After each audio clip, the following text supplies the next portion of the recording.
Welcome to Strange Books Read Aloud. We provide a curated collection of the hidden classics. I'm Thomas, your host and narrator. Every reading here is chosen with care and offered in full. If you enjoy this content, feel free to like and subscribe. Make yourself comfortable and let the show begin. Arthur Conan Doyle, the masterful creator of Sherlock Holmes, was a Scottish physician and writer whose life intersected with many of the significant events of late Victorian England. In 1892, when this collection of stories was published, Britain was in an era of rapid technological advancements and social change. The detective genre was thriving as it offered a blend of intellectual challenge and entertainment that resonated widely. Today, The Adventures of Sherlock Holmes remains relevant because its portrayal of Holmes, a brilliant, logical thinker with a keen sense of observation, continues to captivate audiences. His methods and the mysteries he solves offers insights into the human psyche that are as compelling now as they were over a century ago. I chose this collection for my channel because it perfectly captures the essence of deduction and intrigue, providing listeners with an immersive experience that is both educational and entertaining. The Adventures of Sherlock Holmes by Arthur Conan Doyle, published 1892.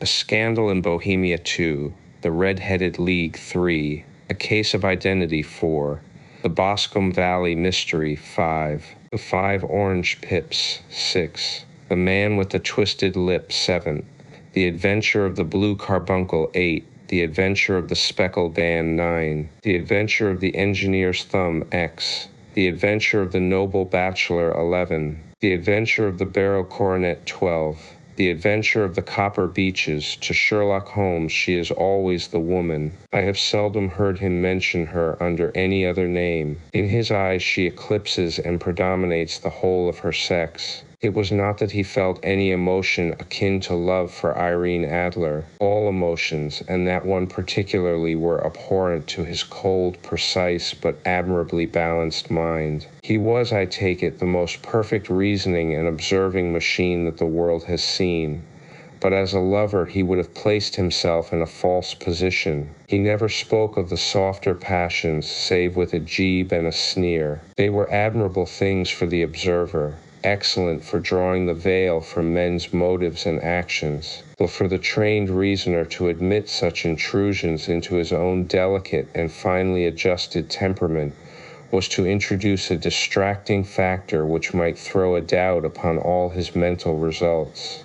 Grit in a sensitive instrument, or a crack in one of his own high-power lenses, would not be more disturbing than a strong emotion in a nature such as his. And yet there was but one woman to him, and that woman was the late Irene Adler, of dubious and questionable memory. I had seen little of Holmes lately. My marriage had drifted us away from each other. My own complete happiness, and the home-centered interests which rise up around the man who first finds himself master of his own establishment, were sufficient to absorb all my attention, while Holmes, who loathed every form of society with his whole bohemian soul, remained in our lodgings in Baker Street, buried among his old books, and alternating from week to week between cocaine and ambition, the drowsiness of the drug, and the fierce energy of his own keen nature.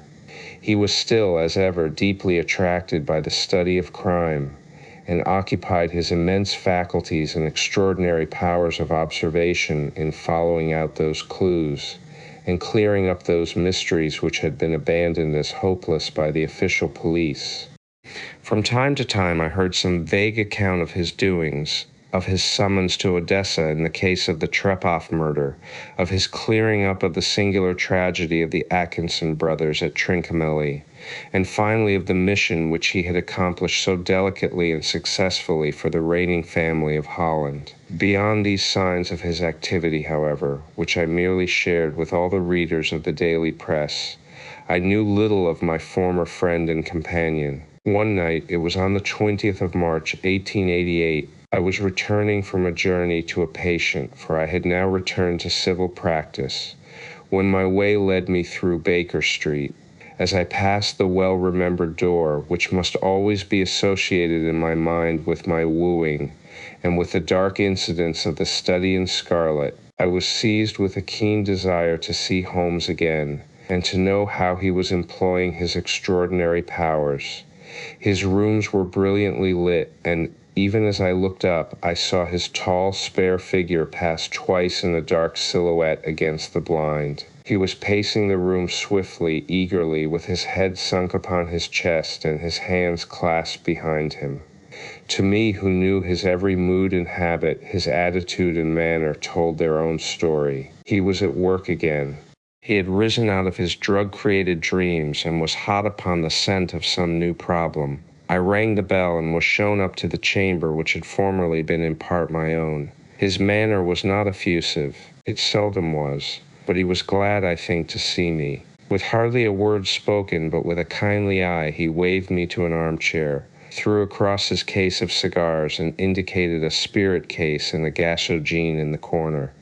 Then he stood before the fire and looked me over in his singular introspective fashion. "Wedlock suits you," he remarked. "I think, Watson, that you have put on 7.5 pounds since I saw you." "7," I answered. "Indeed, I should have thought a little more, just a trifle more, I fancy, Watson. And in practice again, I observe. You did not tell me that you intended to go into harness. Then how do you know?" "I see it, I deduce it. How do I know that you have been getting yourself very wet lately, and that you have a most clumsy and careless servant girl?" "My dear Holmes," said I, "this is too much. You would certainly have been burned had you lived a few centuries ago." It is true that I had a country walk on Thursday and came home in a dreadful mess, but as I have changed my clothes, I can't imagine how you deduce it. As to Mary Jane, she is incorrigible, and my wife has given her notice. But there, again, I fail to see how you work it out. He chuckled to himself and rubbed his long, nervous hands together. "It is simplicity itself," said he. "My eyes tell me that on the inside of your left shoe, just where the firelight strikes it, the leather is scored by 6 almost parallel cuts. Obviously, they have been caused by someone who has very carelessly scraped around the edges of the sole in order to remove crusted mud from it. Hence you see my double deduction that you had been out in vile weather, and that you had a particularly malignant boot-slitting specimen of the London slavey. As to your practice, if a gentleman walks into my room smelling of iodoform, with a black mark of nitrate of silver upon his right forefinger, and a bulge on the right side of his top hat to show where he has secreted his stethoscope, I must be dull indeed if I do not pronounce him to be an active member of the medical profession." I could not help laughing at the ease with which he explained his process of deduction. "When I hear you give your reasons," I remarked, "the thing always appears to me to be so ridiculously simple that I could easily do it myself, though at each successive instance of your reasoning I am baffled until you explain your process, and yet I believe that my eyes are as good as yours." "Quite so," he answered, lighting a cigarette, and throwing himself down into an armchair. "You see, but you do not observe. The distinction is clear. For example, you have frequently seen the steps which lead up from the hall to this room." "Frequently." "How often?" "Well, some hundreds of times." "Then how many are there?" "How many, I don't know." "Quite so. You have not observed, and yet you have seen. That is just my point. Now, I know that there are 17 steps because I have both seen and observed. By the way, since you are interested in these little problems, and since you are good enough to chronicle 1 or 2 of my trifling experiences, you may be interested in this." He threw over a sheet of thick pink-tinted notepaper which had been lying open upon the table. "It came by the last post," said he. "Read it aloud." "There will call upon you tonight at 7:45, it said. "A gentleman who desires to consult you upon a matter of the very deepest moment." Your recent services to one of the royal houses of Europe have shown that you are one who may safely be trusted with matters which are of an importance which can hardly be exaggerated. This account of you we have from all quarters received. Be in your chamber then at that hour, and do not take it amiss if your visitor wear a mask. "This is indeed a mystery," I remarked. "What do you imagine that it means?" I have no data yet. It is a capital mistake to theorize before one has data. Insensibly, one begins to twist facts to suit theories, instead of theories to suit facts. But the note itself, what do you deduce from it? I carefully examined the writing and the paper upon which it was written. The man who wrote it was presumably well-to-do, I remarked, endeavoring to imitate my companion's processes. Such paper could not be bought under £0.50 a packet. It is peculiarly strong and stiff. Peculiar, that is the very word, said Holmes. It is not an English paper at all. Hold it up to the light. I did so, and saw a large E with a small g, a P, and a large G with a small t woven into the texture of the paper. What do you make of that? Asked Holmes. The name of the maker, no doubt, or his monogram, rather. Not at all. The G with the small t stands for Gesellschaft, which is the German for company. It is a customary contraction like our co. P, of course, stands for Papier. Now for the egg, let us glance at our Continental Gazetteer. He took down a heavy brown volume from his shelves. Eglo, Eglanitz. Here we are, Agria. It is in a German-speaking country, in Bohemia, not far from Carlsbad, remarkable as being the scene of the death of Wallenstein and for its numerous glass factories and paper mills. Ha ha, my boy, what do you make of that? His eyes sparkled, and he sent up a great blue triumphant cloud from his cigarette. The paper was made in Bohemia, I said, precisely, and the man who wrote the note is a German. Do you note the peculiar construction of the sentence, this account of you we have from all quarters received? A Frenchman or Russian could not have written that. It is the German who is so uncourteous to his verbs. It only remains, therefore, to discover what is wanted by this German who writes upon Bohemian paper and prefers wearing a mask to showing his face.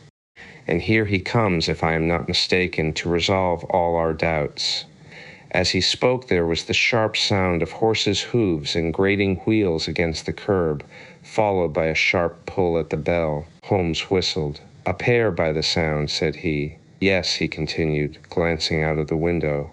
A nice little brougham and a pair of beauties. 150 guineas apiece. There's money in this case, Watson, if there is nothing else. I think that I had better go, Holmes. Not a bit, Doctor. Stay where you are. I am lost without my Boswell.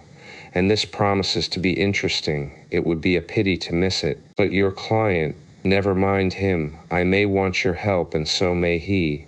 Here he comes. Sit down in that armchair, Doctor, and give us your best attention. Aslow and heavy step, which had been heard upon the stairs and in the passage, paused immediately outside the door. Then there was a loud and authoritative tap. Come in, said Holmes. A man entered who could hardly have been less than 6 feet 6 inches in height, with the chest and limbs of a Hercules. His dress was rich with a richness which would in England be looked upon as akin to bad taste. Heavy bands of astrakhan were slashed across the sleeves and fronts of his double-breasted coat, while the deep blue cloak, which was thrown over his shoulders, was lined with flame-colored silk, and secured at the neck with a brooch which consisted of a single flaming barrel. Boots which extended halfway up his calves, and which were trimmed at the tops with rich brown fur, completed the impression of barbaric opulence which was suggested by his whole appearance. He carried a broad-brimmed hat in his hand, while he wore across the upper part of his face, extending down past the cheekbones, a black visored mask, which he had apparently adjusted that very moment, for his hand was still raised to it as he entered. From the lower part of the face he appeared to be a man of strong character, with a thick hanging lip, and a long straight chin suggestive of resolution pushed to the length of obstinacy. You had my note? He asked, with a deep, harsh voice and a strongly marked German accent. I told you that I would call. He looked from one to the other of us, as if uncertain which to address. Pray take a seat, said Holmes. This is my friend and colleague, Dr. Watson, who is occasionally good enough to help me in my cases. Whom have I the honor to address? You may address me as the Count von Kram, a Bohemian nobleman. I understand that this gentleman, your friend, is a man of honor and discretion, whom I may trust with a matter of the most extreme importance. If not, I should much prefer to communicate with you alone." I rose to go, but Holmes caught me by the wrist and pushed me back into my chair. "It is both or none," said he. "You may say before this gentleman anything which you may say to me." The Count shrugged his broad shoulders. "Then I must begin," said he, "by binding you both to absolute secrecy for 2 years. At the end of that time the matter will be of no importance. At present it is not too much to say that it is of such weight it may have an influence upon European history." "I promise," said Holmes. "And you will excuse this mask," continued our strange visitor. "The august person who employs me wishes his agent to be unknown to you, and I may confess at once that the title by which I have just called myself is not exactly my own." "I was aware of it," said Holmes dryly. "The circumstances are of great delicacy, and every precaution has to be taken to quench what might grow to be an immense scandal and seriously compromise one of the reigning families of Europe. To speak plainly, the matter implicates the great house of Ormstein, hereditary kings of Bohemia." "I was also aware of that," murmured Holmes, settling himself down in his armchair and closing his eyes. Our visitor glanced with some apparent surprise at the languid, lounging figure of the man who had been no doubt depicted to him as the most incisive reasoner and most energetic agent in Europe. Holmes slowly reopened his eyes and looked impatiently at his gigantic client. "If your Majesty would condescend to state your case," he remarked, "I should be better able to advise you." The man sprang from his chair and paced up and down the room in uncontrollable agitation. Then, with a gesture of desperation, he tore the mask from his face and hurled it upon the ground. "You are right," he cried. "I am the king. Why should I attempt to conceal it?" "Why indeed?" murmured Holmes. "Your Majesty had not spoken before I was aware that I was addressing Wilhelm Gottsreich Sigismund von Ormstein, Grand Duke of Cassel-Felstein, and hereditary King of Bohemia. But you can understand," said our strange visitor, sitting down once more and passing his hand over his high white forehead, "you can understand that I am not accustomed to doing such business in my own person. Yet the matter was so delicate that I could not confide it to an agent without putting myself in his power. I have come incognito from Prague for the purpose of consulting you." "Then pray consult," said Holmes, shutting his eyes once more. "The facts are briefly these. Some 5 years ago, during a lengthy visit to Warsaw, I made the acquaintance of the well-known adventuress Irene Adler. The name is no doubt familiar to you." "Kindly look her up in my index, Doctor," murmured Holmes without opening his eyes. For many years he had adopted a system of docketing all paragraphs concerning men and things, so that it was difficult to name a subject or a person on which he could not at once furnish information. In this case I found her biography sandwiched in between that of a Hebrew rabbi and that of a staff commander who had written a monograph upon the deep-sea fishes. "Let me see," said Holmes. Born in New Jersey in the year 1858. Contralto.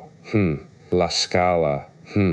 Prima donna Imperial Opera of Warsaw. Yes. Retired from operatic stage.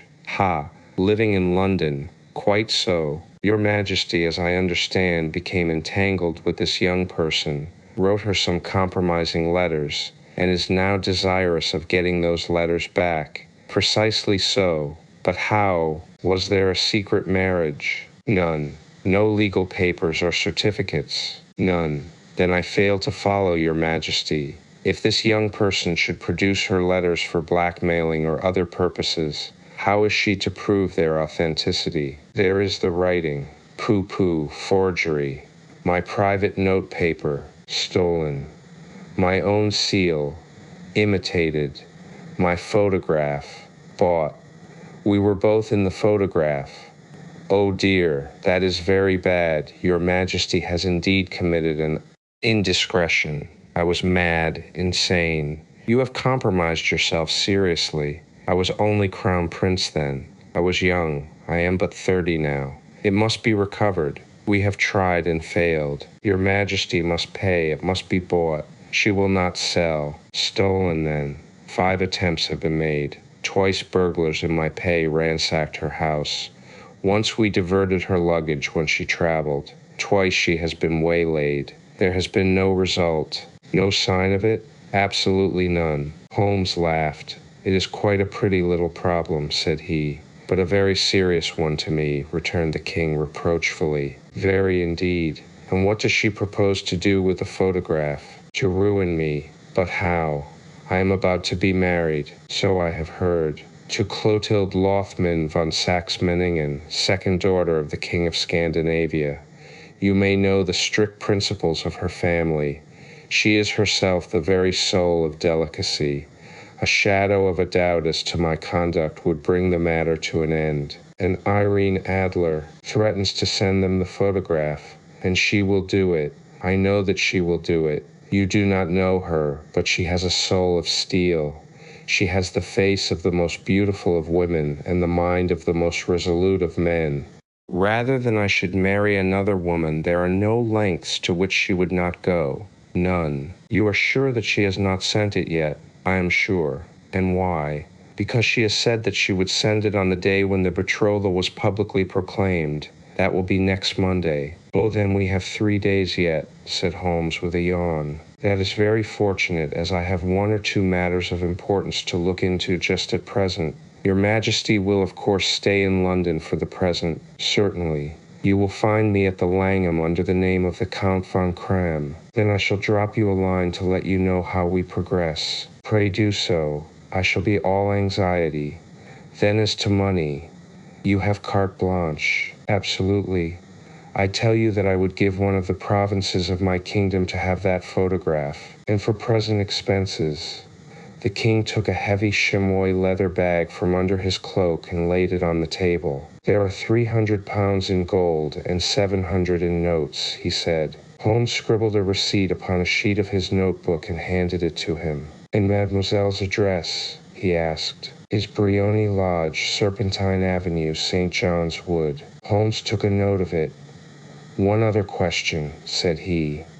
Was the photograph a cabinet? It was. Then, good night, Your Majesty, and I trust that we shall soon have some good news for you.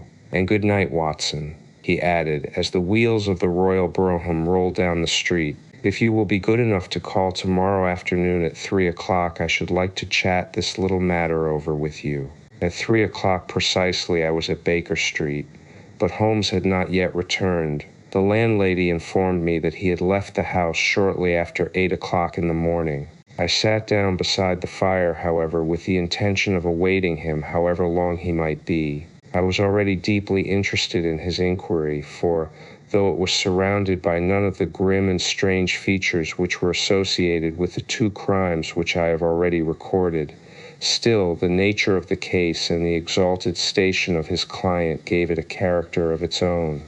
Indeed, apart from the nature of the investigation which my friend had on hand, there was something in his masterly grasp of a situation and his keen, incisive reasoning which made it a pleasure to me to study his system of work and to follow the quick, subtle methods by which he disentangled the most inextricable mysteries. So accustomed was I to his invariable success that the very possibility of his failing had ceased to enter into my head. It was close upon 4 before the door opened, and a drunken-looking groom, ill-kempt and side-whiskered, with an inflamed face and disreputable clothes, walked into the room. Accustomed as I was to my friend's amazing powers in the use of disguises, I had to look 3 times before I was certain that it was indeed he. With a nod he vanished into the bedroom, whence he emerged in 5 minutes, tweed-suited and respectable as of old. Putting his hands into his pockets, he stretched out his legs in front of the fire and laughed heartily for some minutes. Well, really, he cried, and then he choked and laughed again until he was obliged to lie back, limp and helpless, in the chair. What is it? It's quite too funny. I am sure you could never guess how I employed my morning, or what I ended by doing. I can't imagine. I suppose that you have been watching the habits, and perhaps the house, of Miss Irene Adler. Quite so, but the sequel was rather unusual. I will tell you, however. I left the house a little after 8 o'clock this morning in the character of a groom out of work. There is a wonderful sympathy and Freemasonry among horsey men. Be one of them, and you will know all that there is to know. I soon found Bryony Lodge. It is a bijou villa with a garden at the back, but built out in front right up to the road, 2 stories, chub lock to the door, large sitting room on the right side, well furnished, with long windows almost to the floor, and those preposterous English window fasteners which a child could open. Behind there was nothing remarkable, save that the passage window could be reached from the top of the coach house. I walked round it and examined it closely from every point of view, but without noting anything else of interest. I then lounged down the street and found, as I expected, that there was a mews in a lane which runs down by one wall of the garden.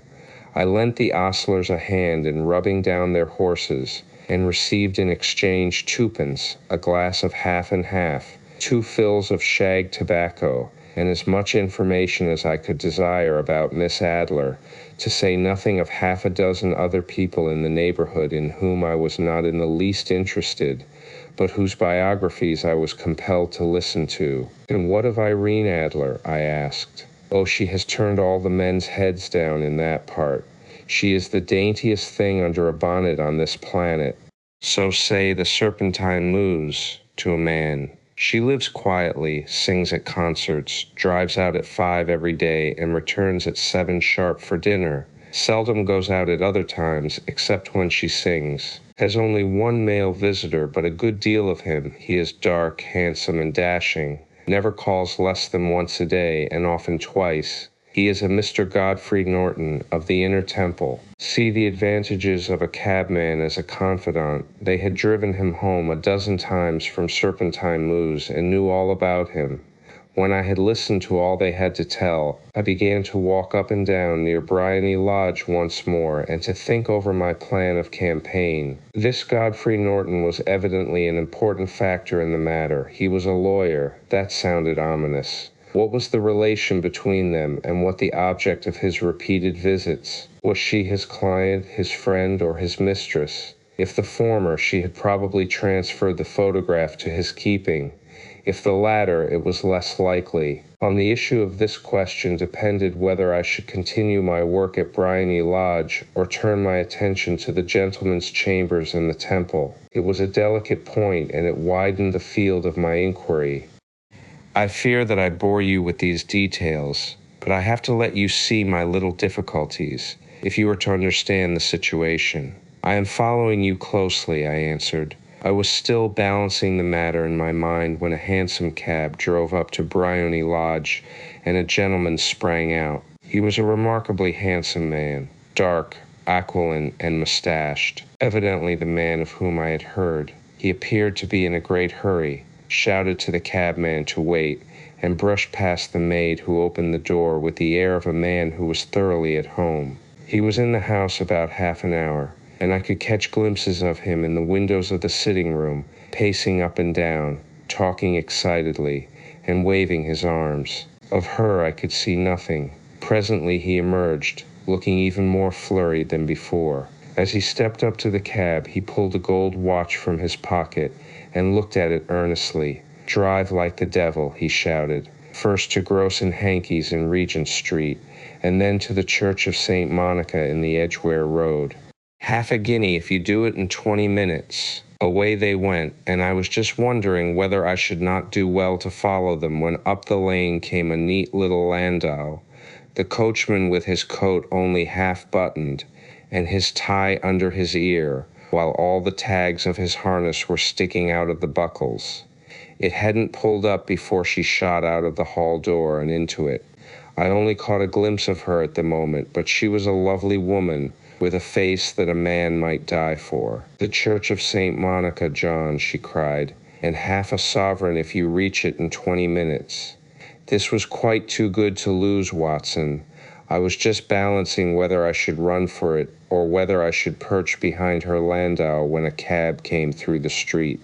The driver looked twice at such a shabby fare, but I jumped in before he could object.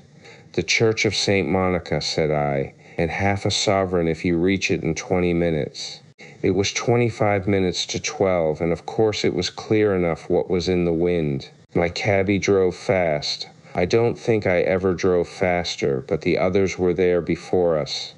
The cab and the landau with their steaming horses were in front of the door when I arrived. I paid the man and hurried into the church. There was not a soul there save the two whom I had followed and a surpliced clergyman who seemed to be expostulating with them. They were all three standing in a knot in front of the altar. I lounged up the side aisle like any other idler who has dropped into a church. Suddenly, to my surprise, the three at the altar faced round to me, and Godfrey Norton came running as hard as he could towards me. "Thank God," he cried, "you'll do. Come, come." "What then?" I asked. "Come, man, come. Only 3 minutes, or it won't be legal."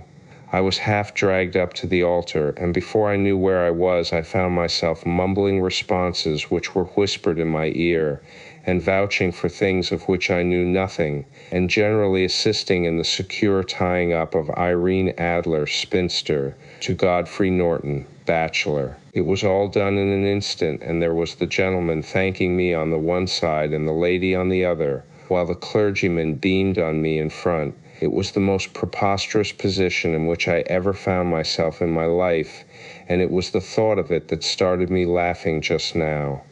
It seems that there had been some informality about their license, that the clergyman absolutely refused to marry them without a witness of some sort, and that my lucky appearance saved the bridegroom from having to sally out into the streets in search of a best man. The bride gave me a sovereign, and I mean to wear it on my watch chain in memory of the occasion. "This is a very unexpected turn of affairs," said I, "and what then?" Well, I found my plans very seriously menaced. It looked as if the pair might take an immediate departure, and so necessitate very prompt and energetic measures on my part. At the church door, however, they separated, he driving back to the temple and she to her own house. "I shall drive out in the park at 5 as usual," she said as she left him.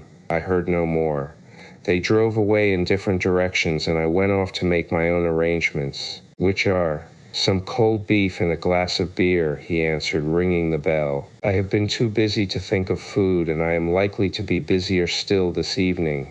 By the way, Doctor, I shall want your cooperation. I shall be delighted. You don't mind breaking the law?" "Not in the least." "Nor running a chance of arrest?" "Not in a good cause." "Oh, the cause is excellent. Then I am your man. I was sure that I might rely on you. But what is it you wish? When Mrs. Turner has brought in the tray, I will make it clear to you. Now," he said as he turned hungrily on the simple fare that our landlady had provided, "I must discuss it while I eat, for I have not much time. It is nearly 5 now. In 2 hours we must be on the scene of action. Miss Irene, or Madame rather, returns from her drive at 7. We must be at Brownie Lodge to meet her. And what then? You must leave that to me. I have already arranged what is to occur. There is only one point on which I must insist.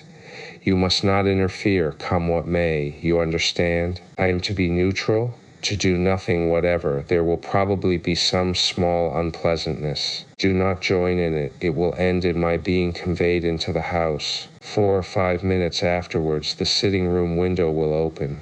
You are to station yourself close to that open window. Yes. You are to watch me, for I will be visible to you. Yes.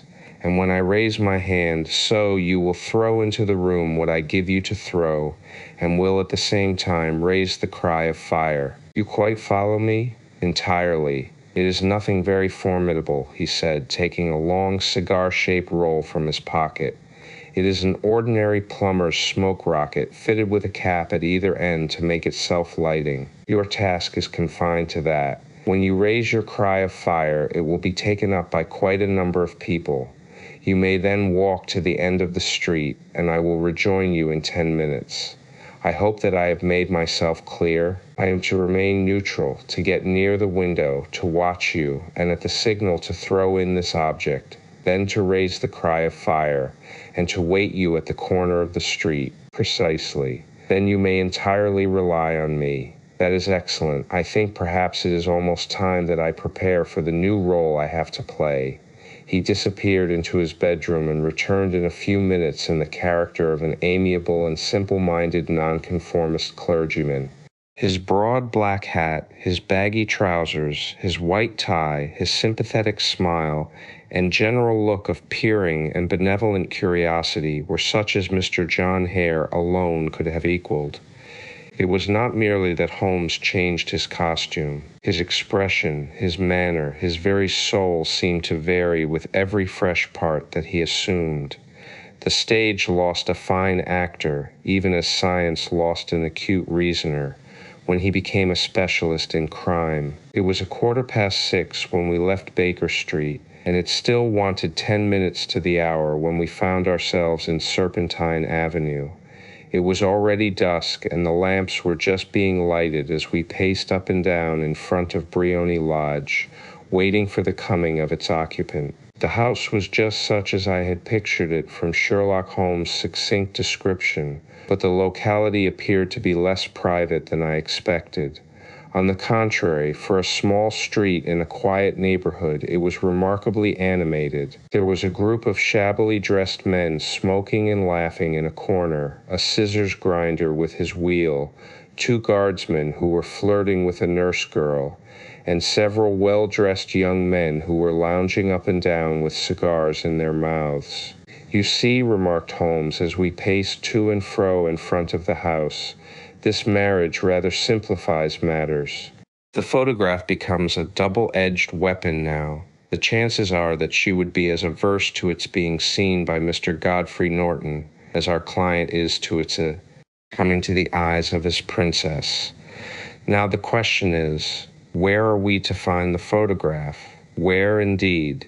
It is most unlikely that she carries it about with her. It is cabinet size, too large for easy concealment about a woman's dress. She knows that the king is capable of having her waylaid and searched. 2 attempts of the sort have already been made. We may take it, then, that she does not carry it about with her. Where, then? Her banker or her lawyer? There is that double possibility, but I am inclined to think neither. Women are naturally secretive, and they like to do their own secreting. Why should she hand it over to anyone else? She could trust her own guardianship, but she could not tell what indirect or political influence might be brought to bear upon a businessman. Besides, remember that she had resolved to use it within a few days. It must be where she can lay her hands upon it.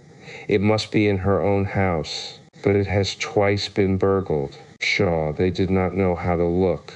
But how will you look? I will not look. What then? I will get her to show me. But she will refuse. She will not be able to. But I hear the rumble of wheels. It is her carriage. Now carry out my orders to the letter." As he spoke, the gleam of the sidelights of a carriage came round the curve of the avenue. It was a smart little landau which rattled up to the door of Briony Lodge. As it pulled up, one of the loafing men at the corner dashed forward to open the door in the hope of earning a copper, but was elbowed away by another loafer, who had rushed up with the same intention. A fierce quarrel broke out, which was increased by the 2 guardsmen who took sides with one of the loungers, and by the scissors grinder, who was equally hot upon the other side. A blow was struck, and in an instant the lady, who had stepped from her carriage, was the center of a little knot of flushed and struggling men who struck native at each other with their fists and sticks. Holmes dashed into the crowd to protect the lady, but just as he reached her, he gave a cry and dropped to the ground, with the blood running freely down his face. At his fall, the guardsmen took to their heels in one direction and the loungers in the other, while a number of better-dressed people who had watched the scuffle without taking part in it crowded in to help the lady and to attend to the injured man. Irene Adler, as I will still call her, had hurried up the steps, but she stood at the top with her superb figure outlined against the lights of the hall, looking back into the street. "Is the poor gentleman much hurt?" she asked. "He is dead," cried several voices. "No, no, there's life in him," shouted another. "But he'll be gone before you can get him to hospital." "He's a brave fellow," said a woman. "They would have had the lady's purse and watch if it hadn't been for him. They were a gang, and a rough one, too. Ah, he's breathing now. He can't lie in the street. May we bring him in, marm? Surely, bring him into the sitting room. There is a comfortable sofa. This way, please. Slowly and solemnly he was borne into Briony Lodge and laid out in the principal room, while I still observed the proceedings from my post by the window. The lamps had been lit, but the blinds had not been drawn, so that I could see Holmes as he lay upon the couch. I do not know whether he was seized with compunction at that moment for the part he was playing, but I know that I never felt more heartily ashamed of myself in my life than when I saw the beautiful creature against whom I was conspiring, or the grace and kindliness with which she waited upon the injured man. And yet it would be the blackest treachery to Holmes to draw back now from the part which he had entrusted to me. I hardened my heart and took the smoke rocket from under my ulster. After all, I thought, we are not injuring her. We are but preventing her from injuring another. Holmes had sat up upon the couch, and I saw him motion like a man who is in need of air. A maid rushed across and threw open the window. At the same instant I saw him raise his hand, and at the signal I tossed my rocket into the room with a cry of fire. The word was no sooner out of my mouth than the whole crowd of spectators, well-dressed and ill, gentlemen, ostlers, and servant-maids, joined in a general shriek of fire. Thick clouds of smoke curled through the room and out at the open window. I caught a glimpse of rushing figures, and a moment later the voice of Holmes from within assuring them that it was a false alarm. Slipping through the shouting crowd, I made my way to the corner of the street, and in 10 minutes was rejoiced to find my friend's arm in mine, and to get away from the scene of uproar. He walked swiftly and in silence for some few minutes until we had turned down one of the quiet streets which lead towards the Edgware Road. "You did it very nicely, Doctor," he remarked. "Nothing could have been better. It is all right. You have the photograph? I know where it is. And how did you find out? She showed me as I told you she would. I am still in the dark. I do not wish to make a mystery," said he, laughing. "The matter was perfectly simple. You, of course, saw that everyone in the street was an accomplice. They were all engaged for the evening. I guessed as much. Then, when the row broke out, I had a little moist red paint in the palm of my hand. I rushed forward, fell down, clapped my hand to my face, and became a piteous spectacle. It is an old trick. That also I could fathom. Then they carried me in. She was bound to have me in. What else could she do? And into her sitting room, which was the very room which I suspected. It lay between that and her bedroom, and I was determined to see which. They laid me on a couch. I motioned for air. They were compelled to open the window, and you had your chance. How did that help you? It was all important. When a woman thinks that her house is on fire, her instinct is at once to rush to the thing which she values most. It is a perfectly overpowering impulse, and I have more than once taken advantage of it. In the case of the Darlington substitution scandal, it was of use to me, and also in the Arnsworth Castle business. A married woman grabs at her baby, an unmarried one reaches for her jewel box. Now it was clear to me that Our Lady of today had nothing in the house more precious to her than what we are in quest of. She would rush to secure it. The alarm of fire was admirably done. The smoke and shouting were enough to shake nerves of steel. She responded beautifully. The photograph is in a recess behind a sliding panel just above the right bell pull. She was there in an instant, and I caught a glimpse of it as she half drew it out. When I cried out that it was a false alarm, she replaced it, glanced at the rocket, rushed from the room, and I have not seen her since. I rose, and, making my excuses, escaped from the house. I hesitated whether to attempt to secure the photograph at once, but the coachman had come in, and as he was watching me narrowly, it seemed safer to wait. A little over-precipitance may ruin all. "And now," I asked, "our quest is practically finished. I shall call with the king tomorrow, and with you if you care to come with us. We will be shown into the sitting room to wait for the lady, but it is probable that when she comes she may find neither us nor the photograph. It might be a satisfaction to His Majesty to regain it with his own hands." And when will you call? At 8 in the morning. She will not be up, so that we shall have a clear field. Besides, we must be prompt, for this marriage may mean a complete change in her life and habits. I must wire to the king without delay. We had reached Baker Street and had stopped at the door. He was searching his pockets for the key when someone passing said, "Good night, Mr. Sherlock Holmes."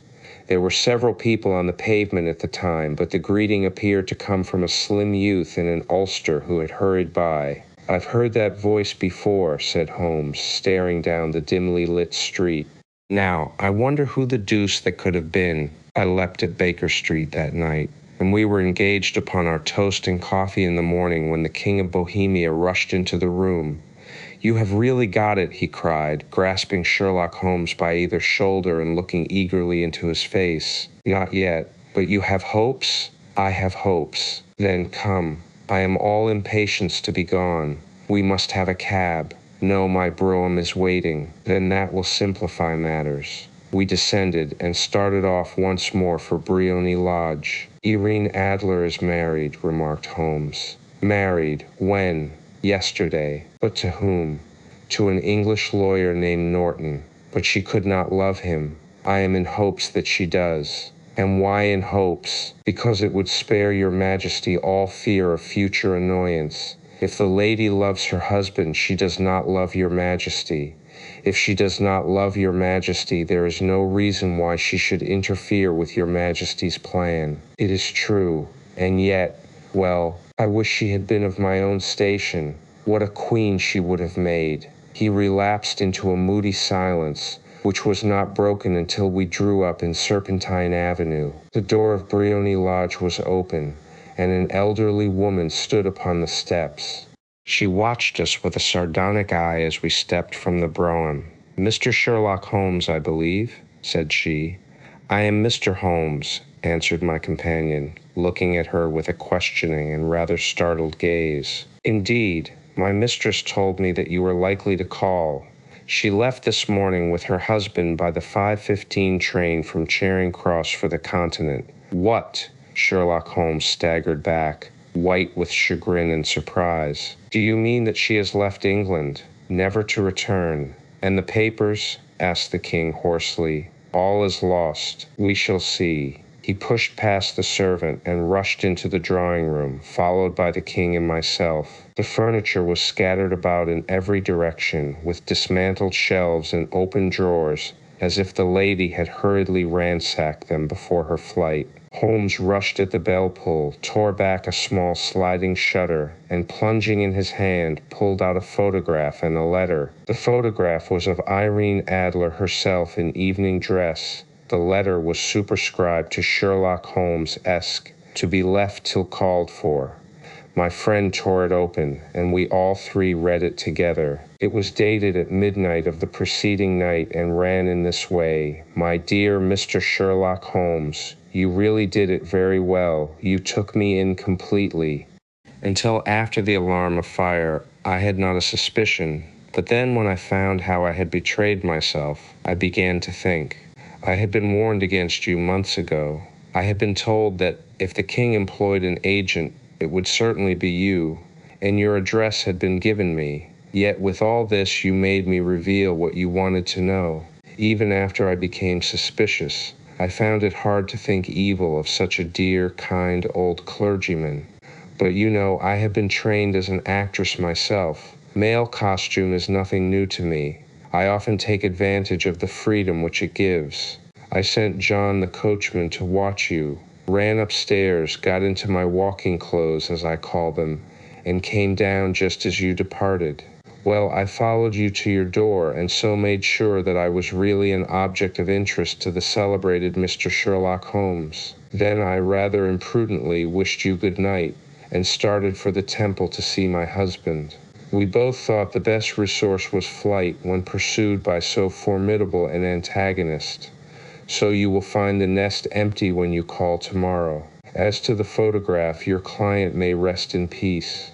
I love and am loved by a better man than he.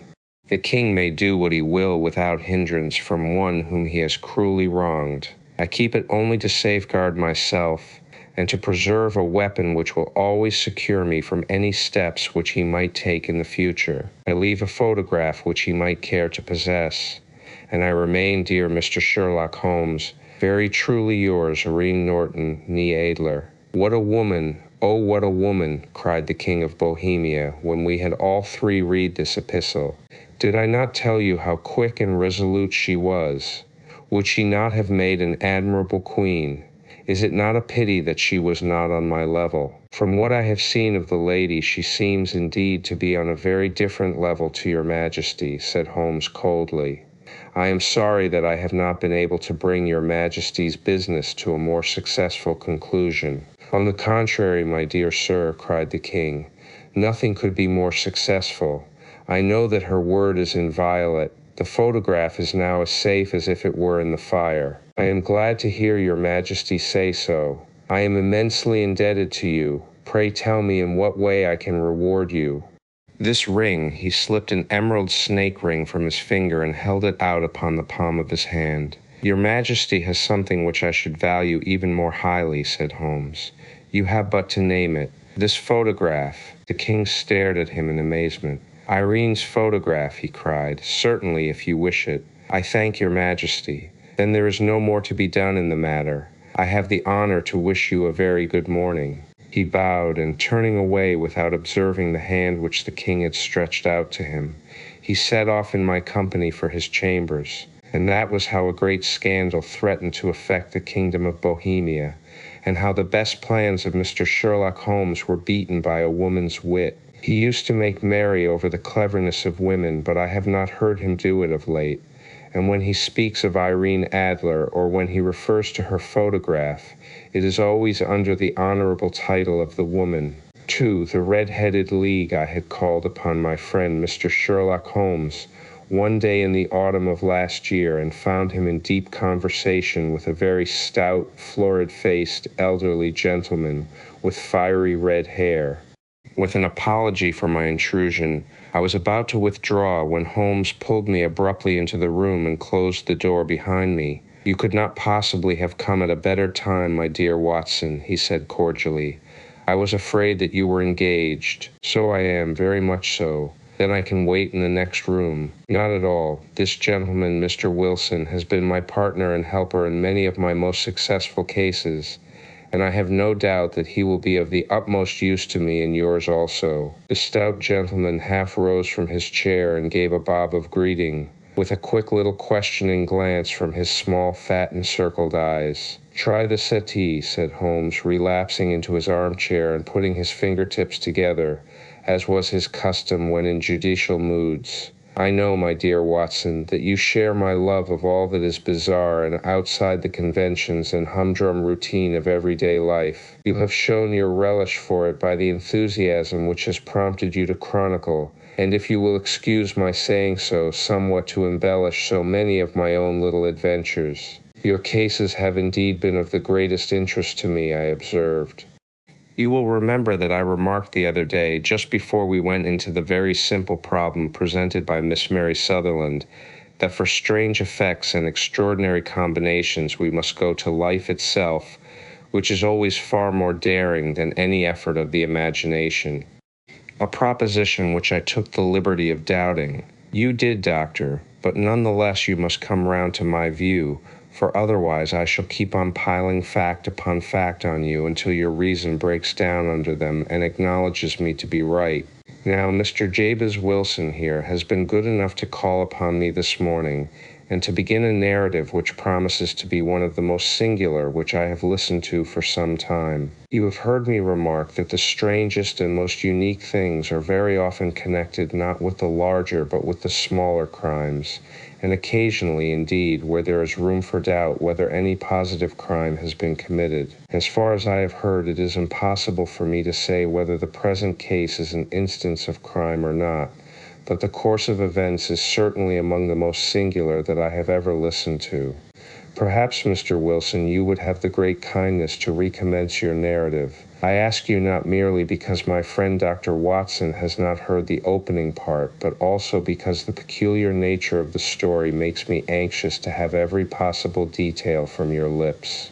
As a rule, when I have heard some slight indication of the course of events, I am able to guide myself by the thousands of other similar cases which occur to my memory. In the present instance, I am forced to admit that the facts are, to the best of my belief, unique. The portly client puffed out his chest with an appearance of some little pride and pulled a dirty and wrinkled newspaper from the inside pocket of his greatcoat.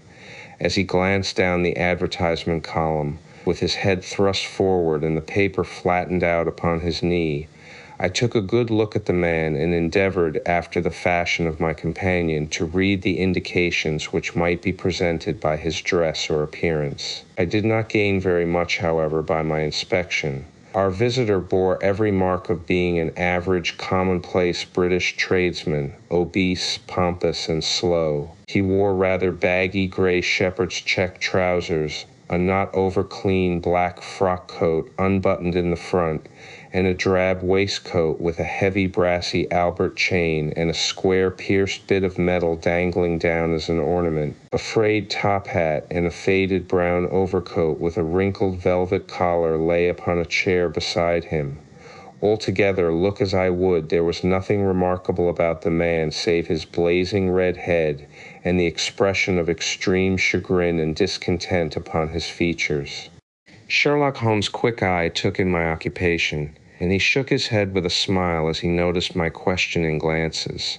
Beyond the obvious facts that he has at some time done manual labor, that he takes snuff, that he is a Freemason, that he has been in China, and that he has done a considerable amount of writing lately, I can deduce nothing else. Mr. Jabez Wilson started up in his chair, with his forefinger upon the paper, but his eyes upon my companion. "How in the name of good fortune did you know all that, Mr. Holmes?" he asked. "How did you know, for example, that I did manual labor? It's as true as gospel, for I began as a ship's carpenter. Your hands, my dear sir, your right hand is quite a size larger than your left. You have worked with it, and the muscles are more developed. Well, the snuff, then, and the Freemasonry. I won't insult your intelligence by telling you how I read that, especially as, rather against the strict rules of your order, you use an arc and compass breastpin. Of course, I forgot that. But the writing, what else can be indicated by that right cuff so very shiny for 5 inches, and the left one with the smooth patch near the elbow where you rested upon the desk? Well, but China, the fish that you have tattooed immediately above your right wrist could only have been done in China. I have made a small study of tattoo marks, and have even contributed to the literature of the subject.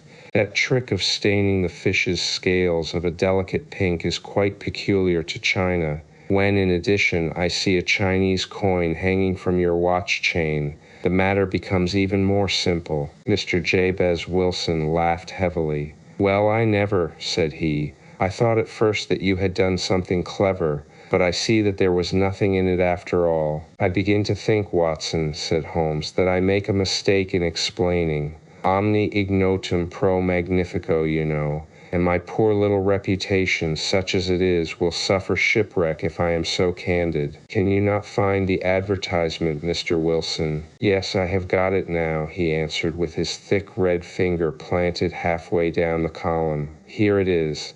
This is what began it all." "You just read it for yourself, sir." I took the paper from him and read as follows. "What on earth does this mean?" I ejaculated after I had twice read over the extraordinary announcement. Holmes chuckled and wriggled in his chair, as was his habit when in high spirits. "It is a little off the beaten track, isn't it?" said he. "And now, Mr. Wilson, off you go at scratch and tell us all about yourself, your household, and the effect which this advertisement had upon your fortunes. You will first make a note, Doctor, of the paper and the date. It is the Morning Chronicle of April 27th, 1890, just 2 months ago." "Very good. Now, Mr. Wilson." "Well, it is just as I have been telling you, Mr. Sherlock Holmes," said Jabez Wilson, mopping his forehead. "I have a small pawnbroker's business at Coburg Square near the city. It's not a very large affair, and of late years it has not done more than just give me a living. I used to be able to keep 2 assistants, but now I only keep 1, and I would have a job to pay him, but that he is willing to come for half wages so as to learn the business. "What is the name of this obliging youth?" asked Sherlock Holmes. "His name is Vincent Spaulding, and he's not such a youth either." "It's hard to say his age. I should not wish a smarter assistant, Mr. Holmes, and I know very well that he could better himself and earn twice what I am able to give him. But after all, if he is satisfied, why should I put ideas in his head?" "Why, indeed, you seem most fortunate in having an employé who comes under the full market price. It is not a common experience among employers in this age. I don't know that your assistant is not as remarkable as your advertisement." "Oh, he has his faults, too," said Mr. Wilson. "Never was such a fellow for photography, snapping away with a camera when he ought to be improving his mind, and then diving down into the cellar like a rabbit into its hole to develop his pictures. That is his main fault, but on the whole he's a good worker. There's no vice in him. He is still with you, I presume?" "Yes, sir, he and a girl of 14 who does a bit of simple cooking and keeps the place clean. That's all I have in the house, for I am a widower and never had any family. We live very quietly, sir, the three of us, and we keep a roof over our heads and pay our debts if we do nothing more. The first thing that put us out was that advertisement. Spaulding, he came down into the office just this day 8 weeks, with this very paper in his hand, and he says, 'I wish to the Lord, Mr. Wilson, that I was a red-headed man.' 'Why that?' I asks. 'Why,' says he, 'here's another vacancy on the League of the Red-Headed Men. It's worth quite a little fortune to any man who gets it, and I understand that there are more vacancies than there are men, so that the trustees are at their wits' end what to do with the money. If my hair would only change color, here's a nice little crib all ready for me to step into.' 'Why, what is it then?' I asked. 'You see, Mr. Holmes, I am a very stay-at-home man, and as my business came to me instead of my having to go to it, I was often weeks on end without putting my foot over the doormat. In that way I didn't know much of what was going on outside, and I was always glad of a bit of news.' 'Have you never heard of the League of the Red-Headed Men?' he asked with his eyes open. 'Never.' 'Why, I wonder at that, for you are eligible yourself for one of the vacancies.' 'And what are they worth?' I asked. 'Oh, merely a couple of hundred a year, but the work is slight, and it need not interfere very much with one's other occupations.'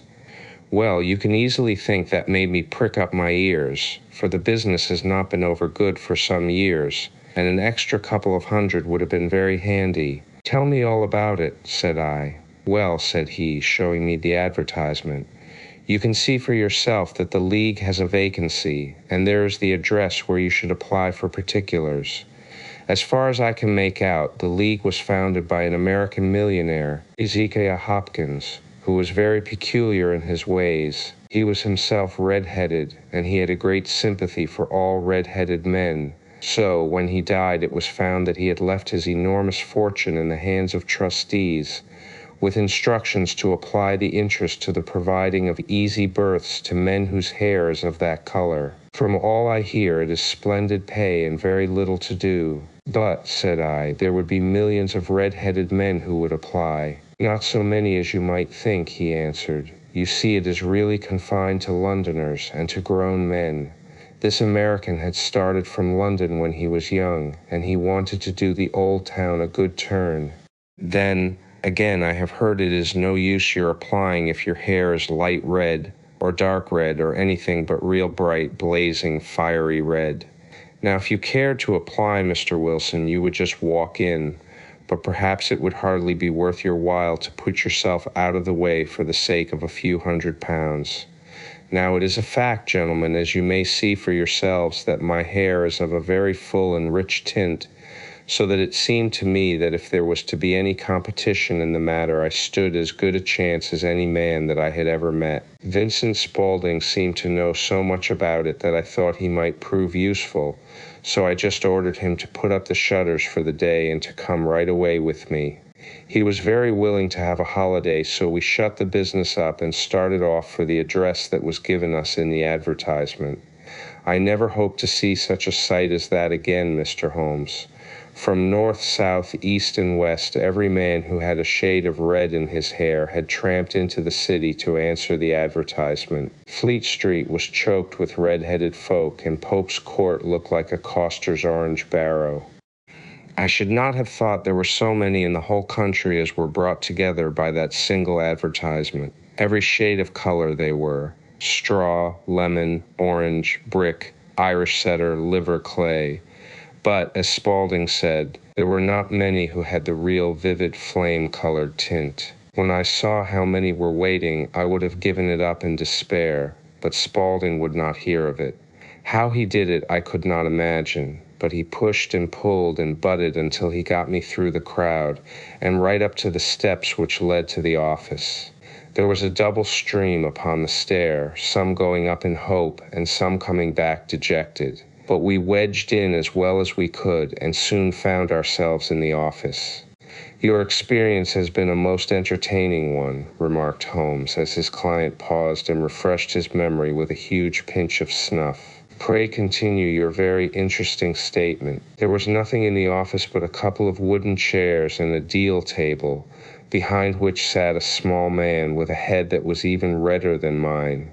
He said a few words to each candidate as he came up, and then he always managed to find some fault in them which would disqualify them. Getting a vacancy did not seem to be such a very easy matter after all. However, when our turn came, the little man was much more favorable to me than to any of the others, and he closed the door as we entered, so that he might have a private word with us. "This is Mr. J.B. Wilson," said my assistant, "and he is willing to fill a vacancy in the League." "And he is admirably suited for it," the other answered. "He has every requirement. I cannot recall when I have seen anything so fine." He took a step backward, cocked his head on one side, and gazed at my hair until I felt quite bashful.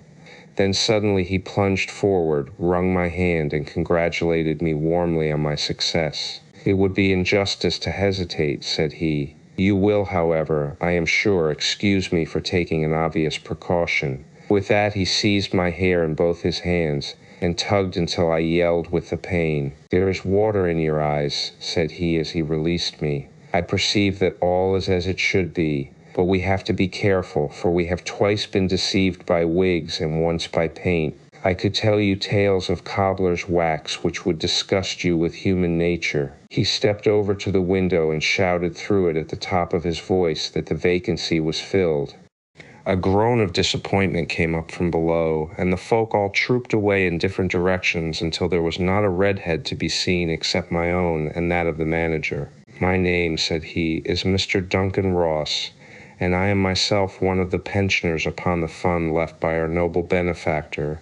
Are you a married man, Mr. Wilson? Have you a family?" I answered that I had not. His face fell immediately. "Dear me," he said gravely, "that is very serious indeed. I am sorry to hear you say that." The fund was of course for the propagation and spread of the redheads as well as for their maintenance. "It is exceedingly unfortunate that you should be a bachelor." My face lengthened at this, Mr. Holmes, for I thought that I was not to have the vacancy after all.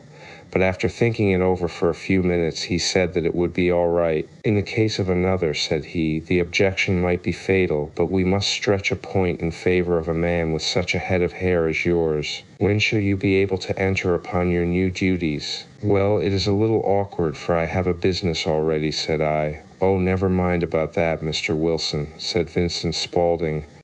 "I should be able to look after that for you." "What would be the hours?" I asked. 10 to 2. Now, a pawnbroker's business is mostly done of an evening, Mr. Holmes, especially Thursday and Friday evening, which is just before payday, so it would suit me very well to earn a little in the mornings. Besides, I knew that my assistant was a good man, and that he would see to anything that turned up. "That would suit me very well," said I. "And the pay, and the work, is purely nominal." "What do you call purely nominal?" "Well, you have to be in the office, or at least in the building, the whole time. If you leave, you forfeit your whole position forever. The will is very clear upon that point. You don't comply with the conditions if you budge from the office during that time. It's only 4 hours a day, and I should not think of leaving," said. "No excuse will avail," said Mr. Duncan Ross. "Neither sickness nor business nor anything else. There you must stay, or you lose your billet. And the work is to copy out the Encyclopedia Britannica. There is the first volume of it in that press. You must find your own ink, pens, and blotting paper, but we provide this table and chair. Will you be ready tomorrow?" "Certainly," I answered. "Then, goodbye, Mr. Jabez Wilson, and let me congratulate you once more on the important position which you have been fortunate enough to gain." He bowed me out of the room, and I went home with my assistant, hardly knowing what to say or do. I was so pleased at my own good fortune. Well, I thought over the matter all day, and by evening I was in low spirits again, for I had quite persuaded myself that the whole affair must be some great hoax or fraud, though what its object might be I could not imagine. It seemed altogether past belief that anyone could make such a will, or that they would pay such a sum for doing anything so simple as copying out the Encyclopedia Britannica. Vincent Spaulding did what he could to cheer me up, but by bedtime I had reasoned myself out of the whole thing. However, in the morning I determined to have a look at it anyhow, so I bought a penny bottle of ink, and with a quill pen and 7 sheets of foolscap paper I started off for Pope's Court. Well, to my surprise and delight, everything was as right as possible. The table was set out ready for me, and Mr. Duncan Ross was there to see that I got fairly to work. He started me off upon the letter A, and then he left me, but he would drop in from time to time to see that all was right with me. At 2 o'clock he bade me good day, complimented me upon the amount that I had written, and locked the door of the office after me. This went on day after day, Mr. Holmes, and on Saturday the manager came in and planked down 4 golden sovereigns for my week's work. It was the same next week, and the same the week after. Every morning I was there at 10, and every afternoon I left at 2. By degrees Mr. Duncan Ross took to coming in only once of a morning, and then, after a time, he did not come in at all. Still, of course, I never dared to leave the room for an instant, for I was not sure when he might come, and the billet was such a good one and suited me so well that I would not risk the loss of it. 8 weeks passed away like this, and I had written about abbots and archery and armor and architecture and attacca, and hoped with diligence that I might get on to the bees before very long. It cost me something in foolscap, and I had pretty nearly filled a shelf with my writings. And then suddenly the whole business came to an end. To an end? Yes, sir, and no later than this morning. I went to my work as usual at 10 o'clock, but the door was shut and locked, with a little square of cardboard hammered on to the middle of the panel with a tack. Here it is, and you can read for yourself. He held up a piece of white cardboard about the size of a sheet of notepaper. It read in this fashion: "The Red-Headed League is dissolved. October 9th, 1890. Sherlock Holmes and I surveyed this curt announcement and the rueful face behind it until the comical side of the affair so completely overtopped every other consideration that we both burst out into a roar of laughter. "I cannot see that there is anything very funny," cried our client, flushing up to the roots of his flaming head.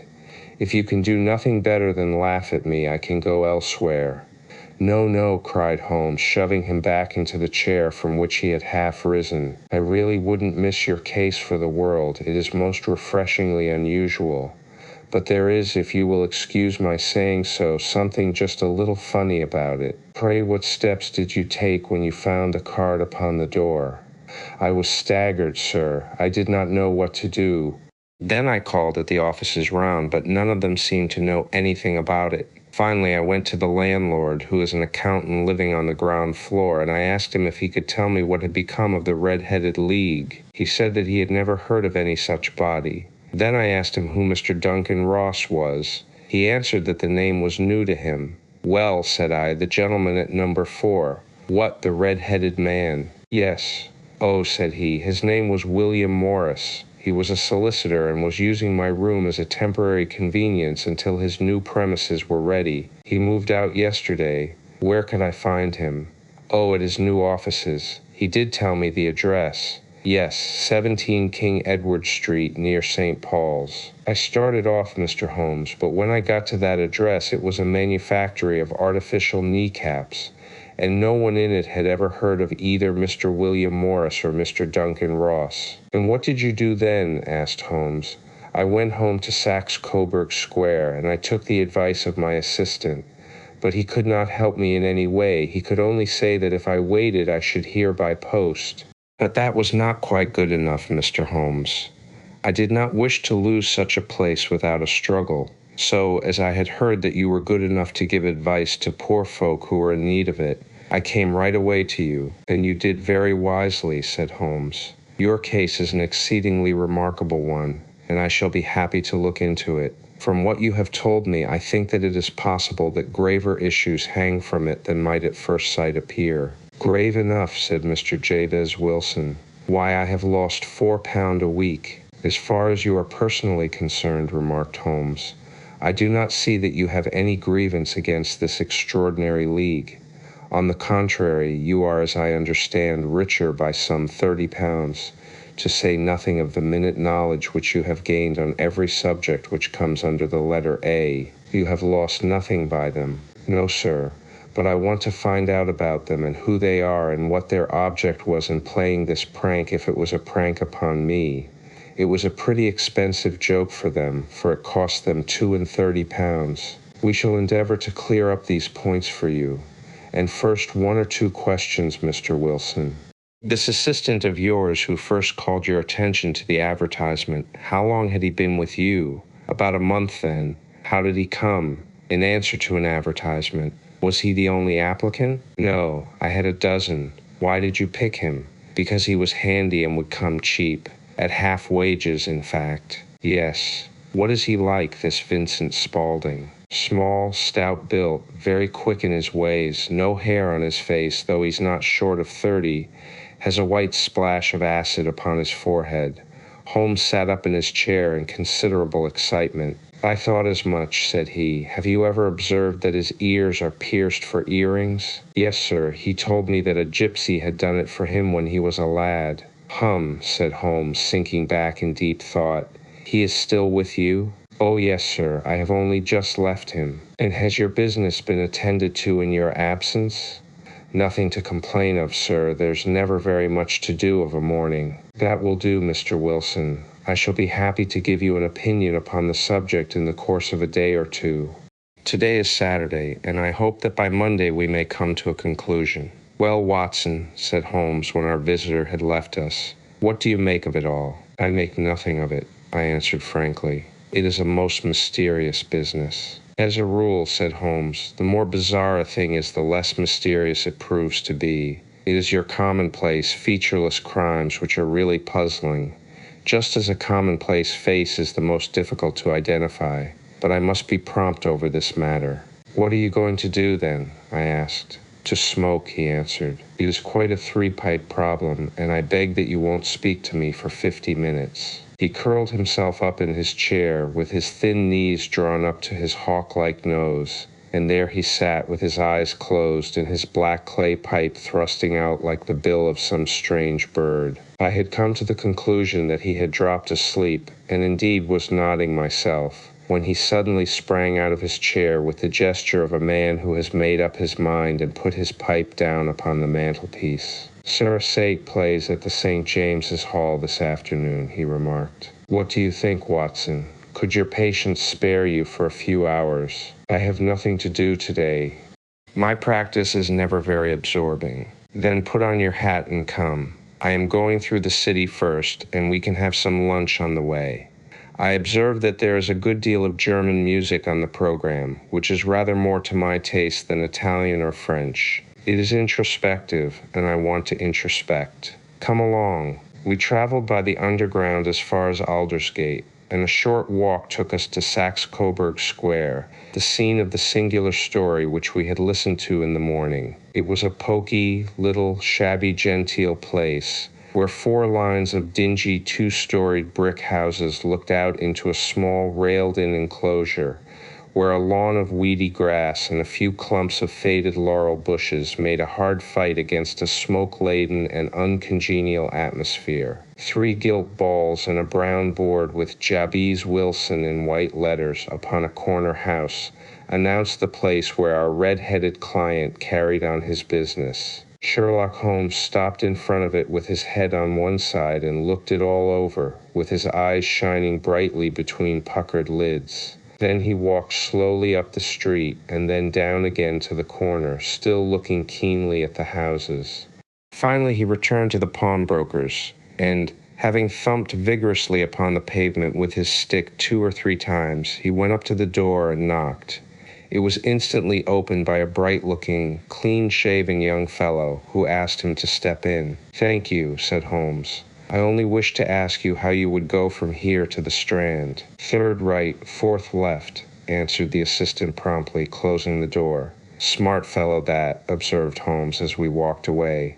"He is, in my judgment, the 4th smartest man in London, and for daring I am not sure that he has not a claim to be 3rd. I have known something of him before." "Evidently," said I. "Mr. Wilson's assistant counts for a good deal in this mystery of the Red-Headed League. I am sure that you inquired your way merely in order that you might see him." "Not him." "What then?" "The knees of his trousers." "And what did you see?" "What I expected to see." "Why did you beat the pavement?" "My dear doctor, this is a time for observation, not for talk. We are spies in an enemy's country. We know something of Saxe-Coburg Square. Let us now explore the parts which lie behind it." The road in which we found ourselves as we turned round the corner from the retired Saxe-Coburg Square presented as great a contrast to it as the front of a picture does to the back. It was one of the main arteries which conveyed the traffic of the city to the north and west. The roadway was blocked with the immense stream of commerce flowing in a double tide inward and outward, while the footpaths were black with the hurrying swarm of pedestrians. It was difficult to realize as we looked at the line of fine shops and stately business premises that they really abutted on the other side upon the faded and stagnant square which we had just quitted. "Let me see," said Holmes, standing at the corner and glancing along the line. "I should like just to remember the order of the houses here.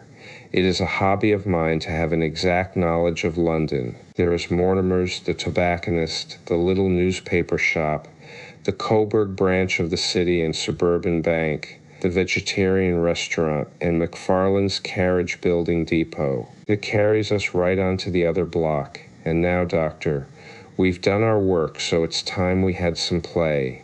A sandwich and a cup of coffee, and then off to Violin Land, where all is sweetness and delicacy and harmony, and there are no red-headed clients to vex us with their conundrums." My friend was an enthusiastic musician, being himself not only a very capable performer but a composer of no ordinary merit. All the afternoon he sat in the stalls, wrapped in the most perfect happiness, gently waving his long, thin fingers in time to the music, while his gently smiling face and his languid, dreamy eyes were as unlike those of Holmes the sleuth-hound, Holmes the relentless, keen-witted, ready-handed criminal agent as it was possible to conceive. In his singular character the dual nature alternately asserted itself, and his extreme exactness and astuteness represented, as I have often thought, the reaction against the poetic and contemplative mood which occasionally predominated in him. The swing of his nature took him from extreme languor to devouring energy,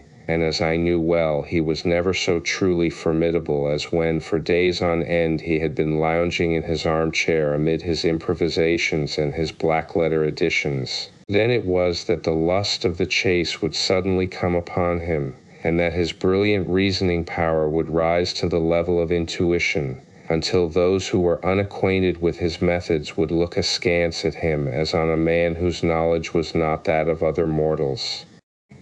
When I saw him that afternoon so enwrapped in the music at St. James's Hall, I felt that an evil time might be coming upon those whom he had set himself to hunt down. "You want to go home, no doubt, Doctor," he remarked as we emerged. "Yes, it would be as well, and I have some business to do which will take some hours. This business at Coburg Square is serious." "Why serious?" "A considerable crime is in contemplation. I have every reason to believe that we shall be in time to stop it. But today being Saturday rather complicates matters. I shall want your help tonight." "At what time?" 10 will be early enough. I shall be at Baker Street at 10. "Very well. And I say, Doctor, there may be some little danger, so kindly put your army revolver in your pocket." He waved his hand, turned on his heel, and disappeared in an instant among the crowd. I trust that I am not more dense than my neighbors, but I was always oppressed with a sense of my own stupidity in my dealings with Sherlock Holmes. Here I had heard what he had heard. I had seen what he had seen, and yet from his words it was evident that he saw clearly not only what had happened, but what was about to happen, while to me the whole business was still confused and grotesque. As I drove home to my house in Kensington, I thought over it all, from the extraordinary story of the red-headed copier of the encyclopedia down to the visit to Saxe-Coburg Square and the ominous words with which he had parted from me. What was this nocturnal expedition, and why should I go armed? Where were we going, and what were we to do? I had the hint from Holmes that this smooth-faced pawnbroker's assistant was a formidable man, a man who might play a deep game. I tried to puzzle it out, but gave it up in despair and set the matter aside until night should bring an explanation. It was 9:15 when I started from home and made my way across the park, and so through Oxford Street to Baker Street. 2 hansoms were standing at the door, and as I entered the passage, I heard the sound of voices from above. On entering his room, I found Holmes in animated conversation with 2 men, one of whom I recognized as Peter Jones, the official police agent, while the other was a long, thin, sad-faced man with a very shiny hat and oppressively respectable frock coat. "Ha! Our party is complete," said Holmes, buttoning up his pea-jacket and taking his heavy hunting crop from the rack. "Watson, I think you know Mr. Jones of Scotland Yard. Let me introduce you to Mr. Merryweather, who is to be our companion in tonight's adventure. We're hunting in couples again, Doctor, you see," said Jones in his consequential way. "Our friend here is a wonderful man for starting a chase. All he wants is an old dog to help him to do the running down." "I hope a wild goose may not prove to be the end of our chase," observed Mr. Merryweather gloomily. "You may place considerable confidence in Mr. Holmes, sir," said the police agent loftily. "He has his own little methods, which are, if he won't mind my saying so, just a little too theoretical and fantastic. But he has the makings of a detective in him. It is not too much to say that once or twice, as in that business of the Sholto murder and the Agra treasure, he has been more nearly correct than the official force." "Oh, if you say so, Mr. Jones, it is all right," said the stranger with deference. "Still, I confess that I miss my rubber. It is the first Saturday night for 27 years that I have not had my rubber."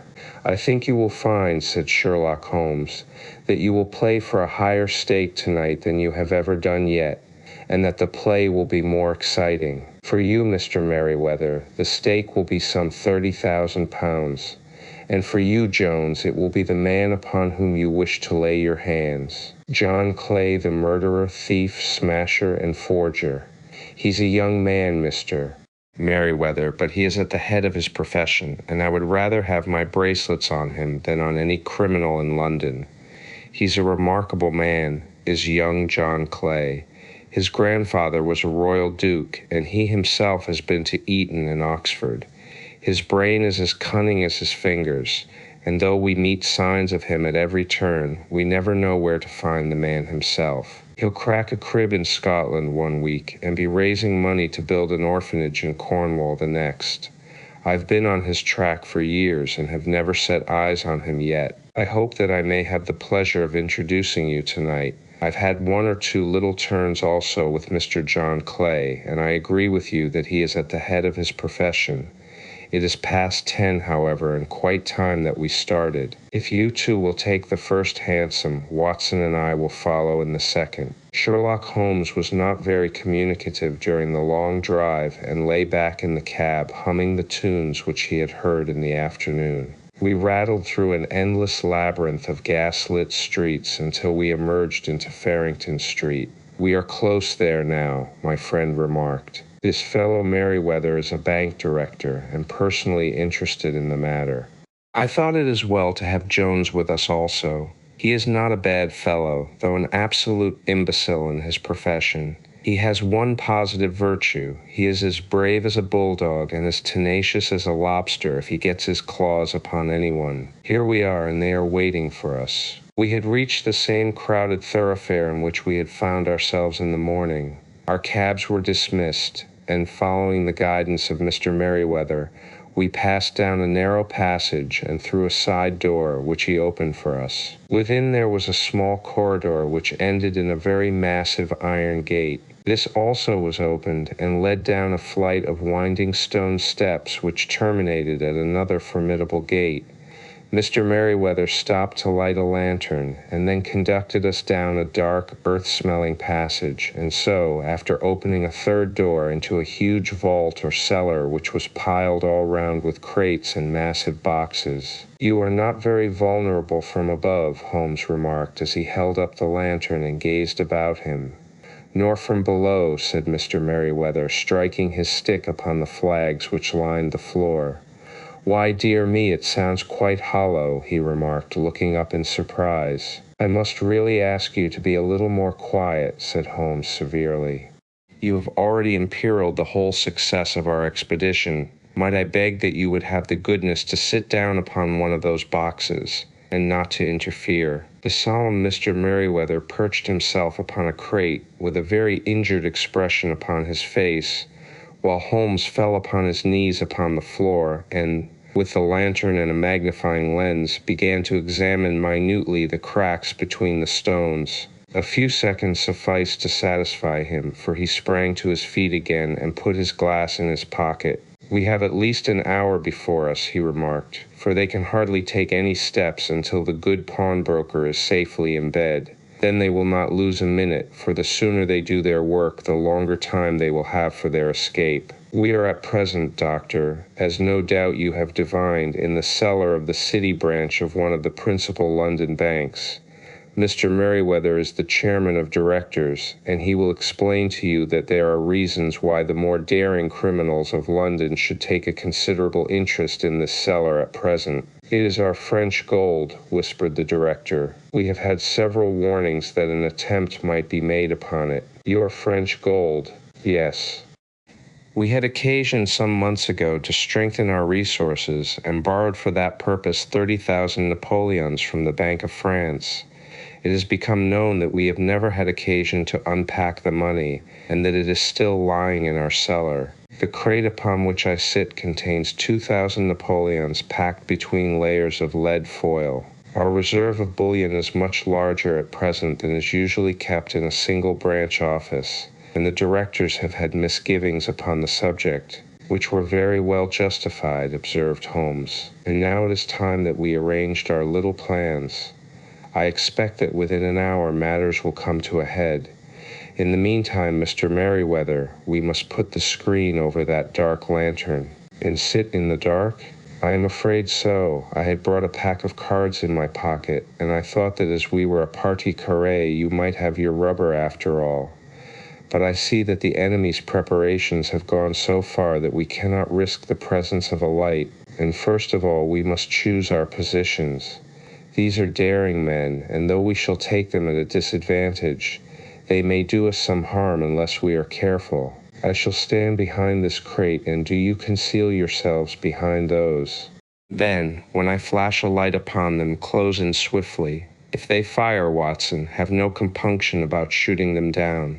I placed my revolver, cocked, upon the top of the wooden case behind which I crouched. Holmes shot the slide across the front of his lantern, and left us in pitch darkness, such an absolute darkness as I have never before experienced. The smell of hot metal remained to assure us that the light was still there, ready to flash out at a moment's notice. To me, with my nerves worked up to a pitch of expectancy, there was something depressing and subduing in the sudden gloom, and in the cold, dank air of the vault. "They have but one retreat," whispered Holmes. "That is back through the house into Saxe-Coburg Square.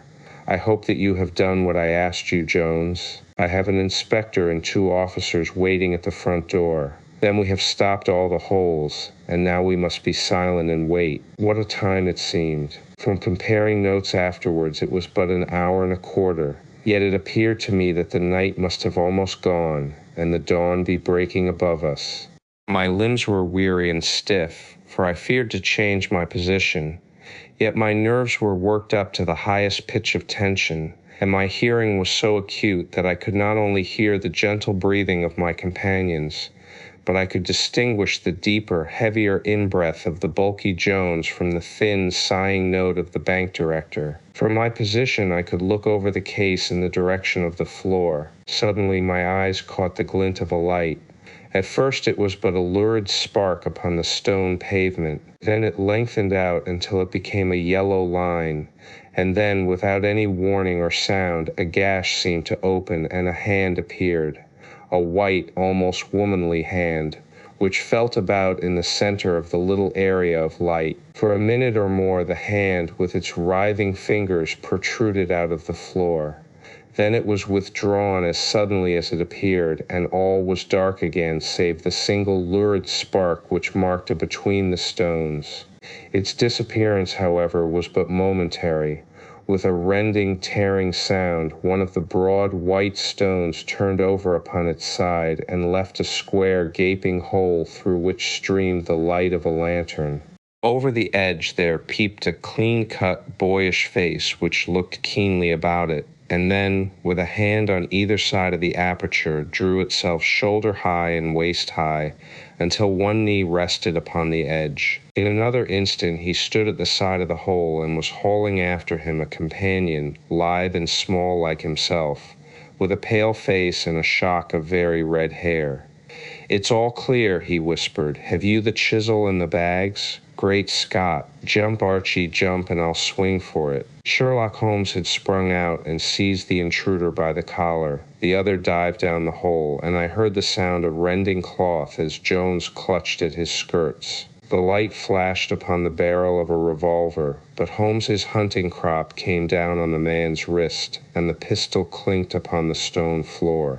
"It's no use, John Clay," said Holmes blandly. "You have no chance at all." "So I see," the other answered with the utmost coolness. "I fancy that my pal is all right, though I see you have got his coat-tails."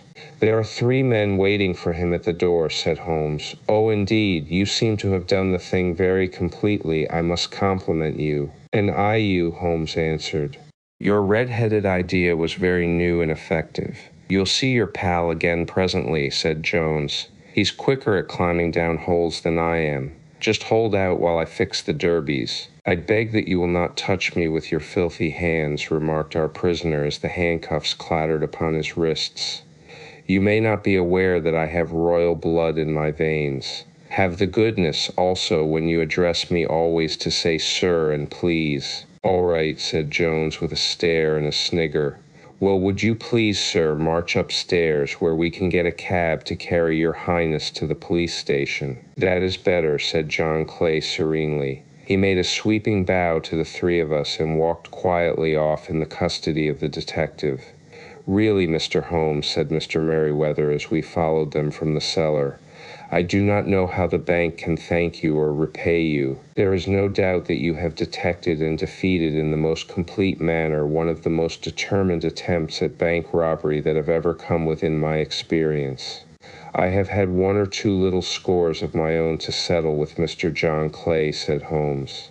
"I have been at some small expense over this matter, which I shall expect the bank to refund. But beyond that, I am amply repaid by having had an experience which is in many ways unique, and by hearing the very remarkable narrative of the Red-Headed League. You see, Watson," he explained in the early hours of the morning as we sat over a glass of whiskey and soda in Baker Street, "it was perfectly obvious from the first that the only possible object of this rather fantastic business of the advertisement of the League and the copying of the encyclopedia must be to get this not over-bright pawnbroker out of the way for a number of hours every day. It was a curious way of managing it, but really it would be difficult to suggest a better. The method was no doubt suggested to Clay's ingenious mind by the color of his accomplice's hair. The £4 a week was a lure which must draw him, and what was it to them who were playing for thousands? They put in the advertisement, 'One rogue has the temporary office,' the other rogue incites the man to apply for it, and together they managed to secure his absence every morning in the week. From the time that I heard of the assistant having come for half wages, it was obvious to me that he had some strong motive for securing the situation. But how could you guess what the motive was? Had there been women in the house, I should have suspected a mere vulgar intrigue. That, however, was out of the question. The man's business was a small one, and there was nothing in his house which could account for such elaborate preparations and such an expenditure as they were at. It must then be something out of the house. What could it be? I thought of the assistant's fondness for photography and his trick of vanishing into the cellar. The cellar, there was the end of this tangled clue. Then I made inquiries as to this mysterious assistant and found that I had to deal with one of the coolest and most daring criminals in London. He was doing something in the cellar, something which took many hours a day for months on end. What could it be once more? I could think of nothing save that he was running a tunnel to some other building. So far I had got when we went to visit the scene of action. I surprised you by beating upon the pavement with my stick. I was ascertaining whether the cellar stretched out in front or behind. It was not in front. Then I rang the bell, and as I hoped, the assistant answered it. We have had some skirmishes, but we had never set eyes upon each other before. I hardly looked at his face. His knees were what I wished to see. You must yourself have remarked how worn, wrinkled, and stained they were. They spoke of those hours of burrowing. The only remaining point was what they were burrowing for. I walked round the corner, saw the city and suburban bank abutted on our friend's premises, and felt that I had solved my problem. When you drove home after the concert, I called upon Scotland Yard and upon the chairman of the bank directors, with the result that you have seen. And how could you tell that they would make their attempt tonight? I asked. Well, when they closed their league offices, that was a sign that they cared no longer about Mr. Jabez Wilson's presence. In other words, that they had completed their tunnel, but it was essential that they should use it soon, as it might be discovered, or the bullion might be removed. Saturday would suit them better than any other day, as it would give them 2 days for their escape. For all these reasons, I expected them to come tonight. You reasoned it out beautifully, I exclaimed in unfeigned admiration. It is so long a chain, and yet every link rings true. It saved me from ennui, he answered, yawning. Alas, I already feel it closing in upon me. My life is spent in one long effort to escape from the commonplaces of existence. These little problems help me to do so, and you are a benefactor of the race, said I. He shrugged his shoulders. Well, perhaps after all it is of some little use, he remarked. L'homme c'est rien, l'œuvre c'est tout, as Gustave Flaubert wrote to George Sand. Third, a case of identity. My dear fellow, said Sherlock Holmes as we sat on either side of the fire in his lodgings at Baker Street, life is infinitely stranger than anything which the mind of man could invent. We would not dare to conceive the things which are really mere commonplaces of existence. If we could fly out of that window hand in hand, hover over this great city, gently remove the roofs, and peep in at the queer things which are going on, the strange coincidences, the plannings, the cross purposes, the wonderful chains of events working through generations and leading to the most outre results, it would make all fiction with its conventionalities and foreseen conclusions most stale and unprofitable. And yet I am not convinced of it, I answered. The cases which come to light in the papers are, as a rule, bald enough and vulgar enough. We have in our police reports realism pushed to its extreme limits, and yet the result is, it must be confessed, neither fascinating nor artistic. A certain selection and discretion must be used in producing a realistic effect, remarked Holmes. This is wanting in the police report, where more stress is laid perhaps upon the platitudes of the magistrate than upon the details, which to an observer contain the vital essence of the whole matter. Depend upon it, there is nothing so unnatural as the commonplace. I smiled and shook my head. I can quite understand your thinking so, I said. Of course, in your position of unofficial advisor and helper to everybody who is absolutely puzzled, throughout 3 continents, you are brought in contact with all that is strange and bizarre. But here, I picked up the morning paper from the ground. Let us put it to a practical test. Here is the first heading upon which I come: a husband's cruelty to his wife. There is half a column of print, but I know without reading it that it is all perfectly familiar to me. There is, of course, the other woman, the drink, the push, the blow, the bruise, the sympathetic sister or landlady. The crudest of writers could invent nothing more crude. Indeed, your example is an unfortunate one for your argument, said Holmes, taking the paper and glancing his eye down it. This is the Dundas separation case, and as it happens, I was engaged in clearing up some small points in connection with it. The husband was a teetotaler, there was no other woman, and the conduct complained of was that he had drifted into the habit of winding up every meal by taking out his false teeth and hurling them at his wife, which you will allow is not an action likely to occur to the imagination of the average storyteller. Take a pinch of snuff, doctor, and acknowledge that I have scored over you in your example. He held out his snuff-box of old gold with a great amethyst in the center of the lid. Its splendor was in such contrast to his homely ways and simple life that I could not help commenting upon it. "Ah," said he, "I forgot that I had not seen you for some weeks. It is a little souvenir from the King of Bohemia in return for my assistance in the case of the Irene Adler papers." "And the ring?" I asked, glancing at a remarkable brilliant which sparkled upon his finger.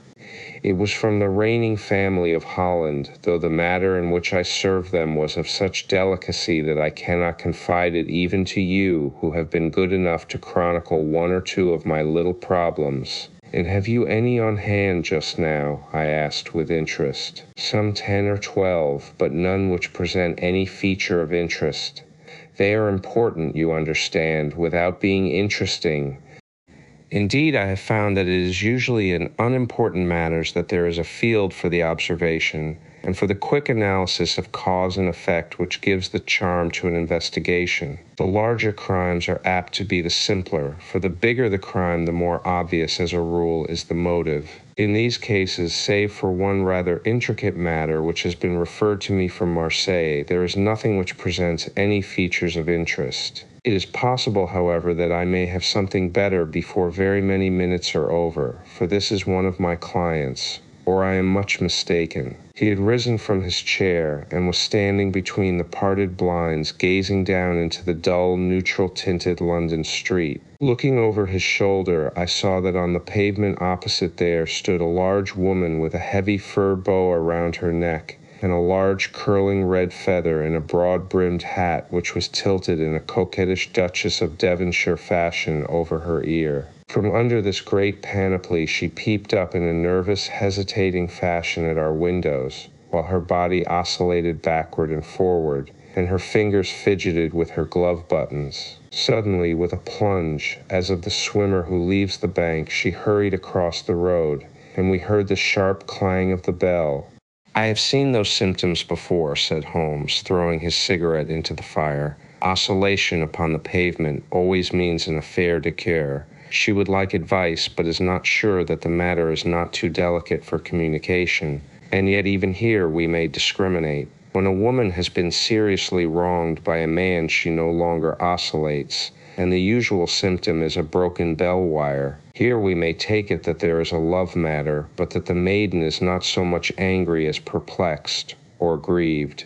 But here she comes in person to resolve our doubts." As he spoke, there was a tap at the door, and the boy in buttons entered to announce Miss Mary Sutherland, while the lady herself loomed behind his small black figure like a full-sailed merchantman behind a tiny pilot boat. Sherlock Holmes welcomed her with the easy courtesy for which he was remarkable, and having closed the door and bowed her into an armchair, he looked her over in the minute and yet abstracted fashion which was peculiar to him.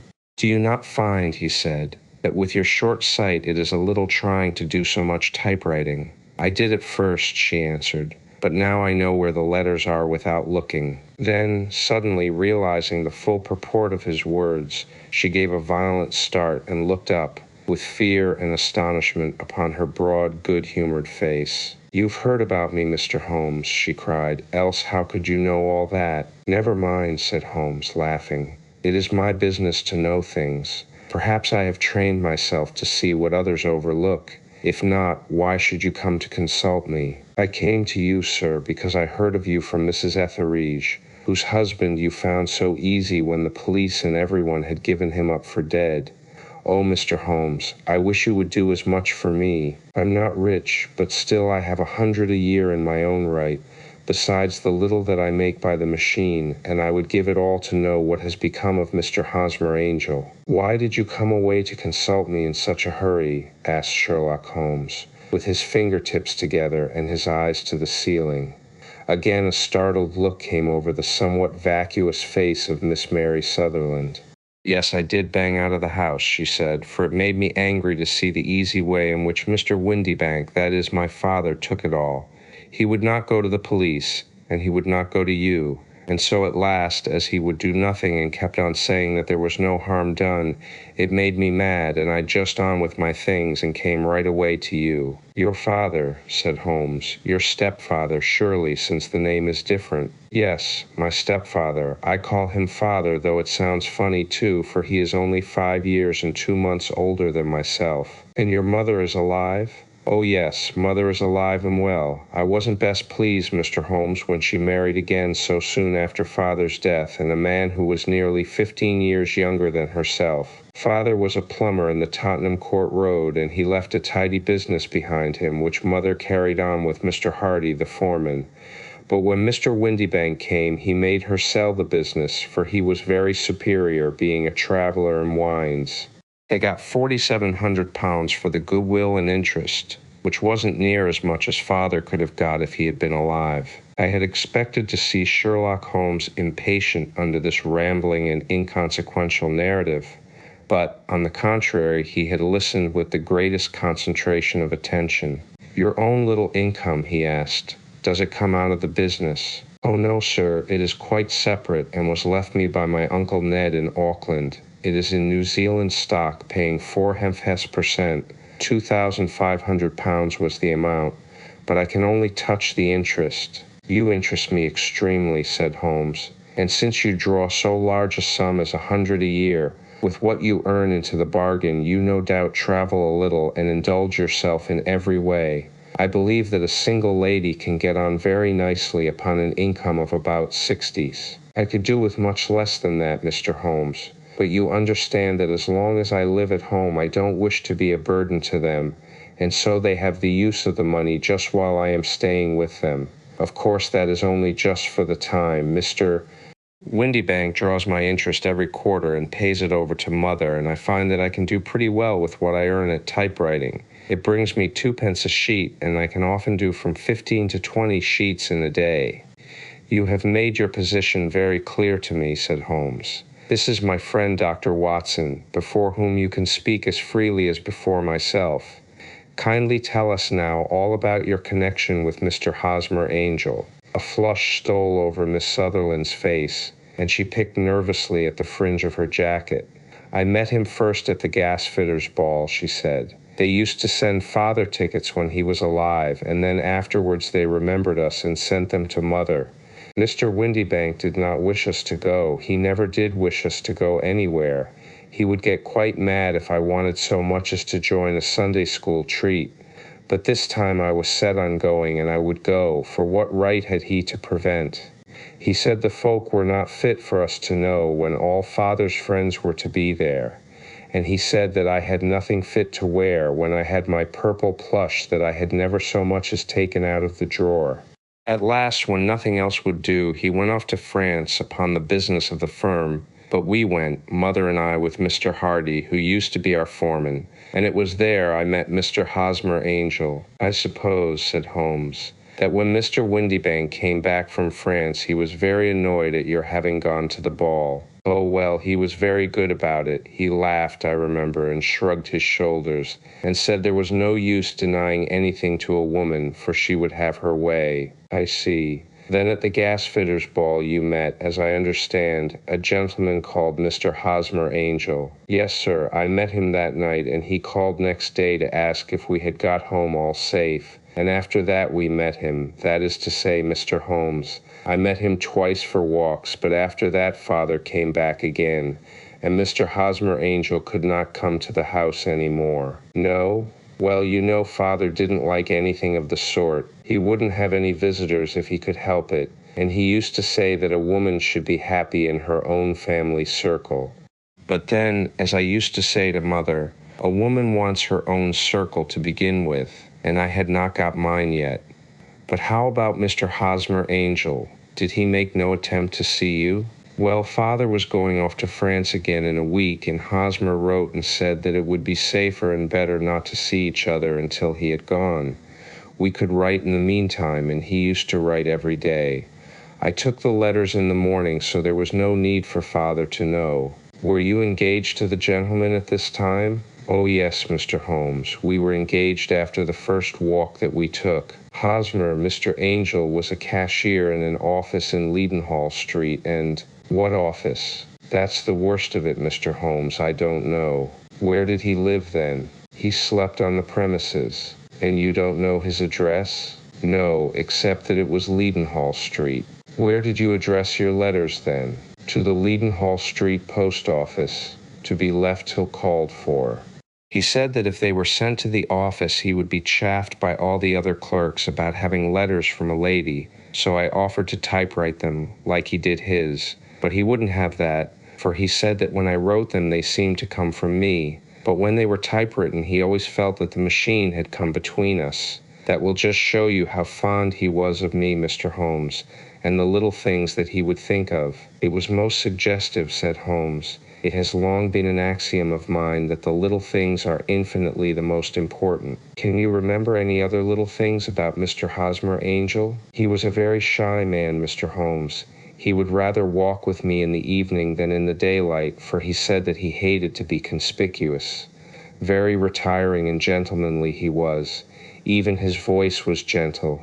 He'd had the quinsy and swollen glands when he was young, he told me, and it had left him with a weak throat and a hesitating, whispering fashion of speech. He was always well dressed, very neat and plain, but his eyes were weak, just as mine are, and he wore tinted glasses against the glare. Well, and what happened when Mr. Windybank, your stepfather, returned to France? Mr.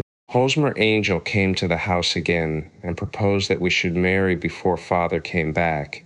He was in dreadful earnest, and made me swear, with my hands on the testament, that whatever happened I would always be true to him. Mother said he was quite right to make me swear, and that it was a sign of his passion. Mother was all in his favor from the first, and was even fonder of him than I was. Then, when they talked of marrying within the week, I began to ask about father, but they both said never to mind about father, but just to tell him afterwards, and mother said she would make it all right with him. I didn't quite like that, Mr. Holmes. It seemed funny that I should ask his leave, as he was only a few years older than me. But I didn't want to do anything on the sly, so I wrote to father at Bordeaux, where the company has its French offices. But the letter came back to me on the very morning of the wedding. It missed him then. Yes, sir, for he had started to England just before it arrived. That was unfortunate. Your wedding was arranged then for the Friday. Was it to be in church? Yes, sir, but very quietly. It was to be at St. Saviour's, near King's Cross, and we were to have breakfast afterwards at the St. Pancras Hotel. Hosmer came for us in a hansom, but as there were two of us, he put us both into it and stepped himself into a four-wheeler, which happened to be the only other cab in the street.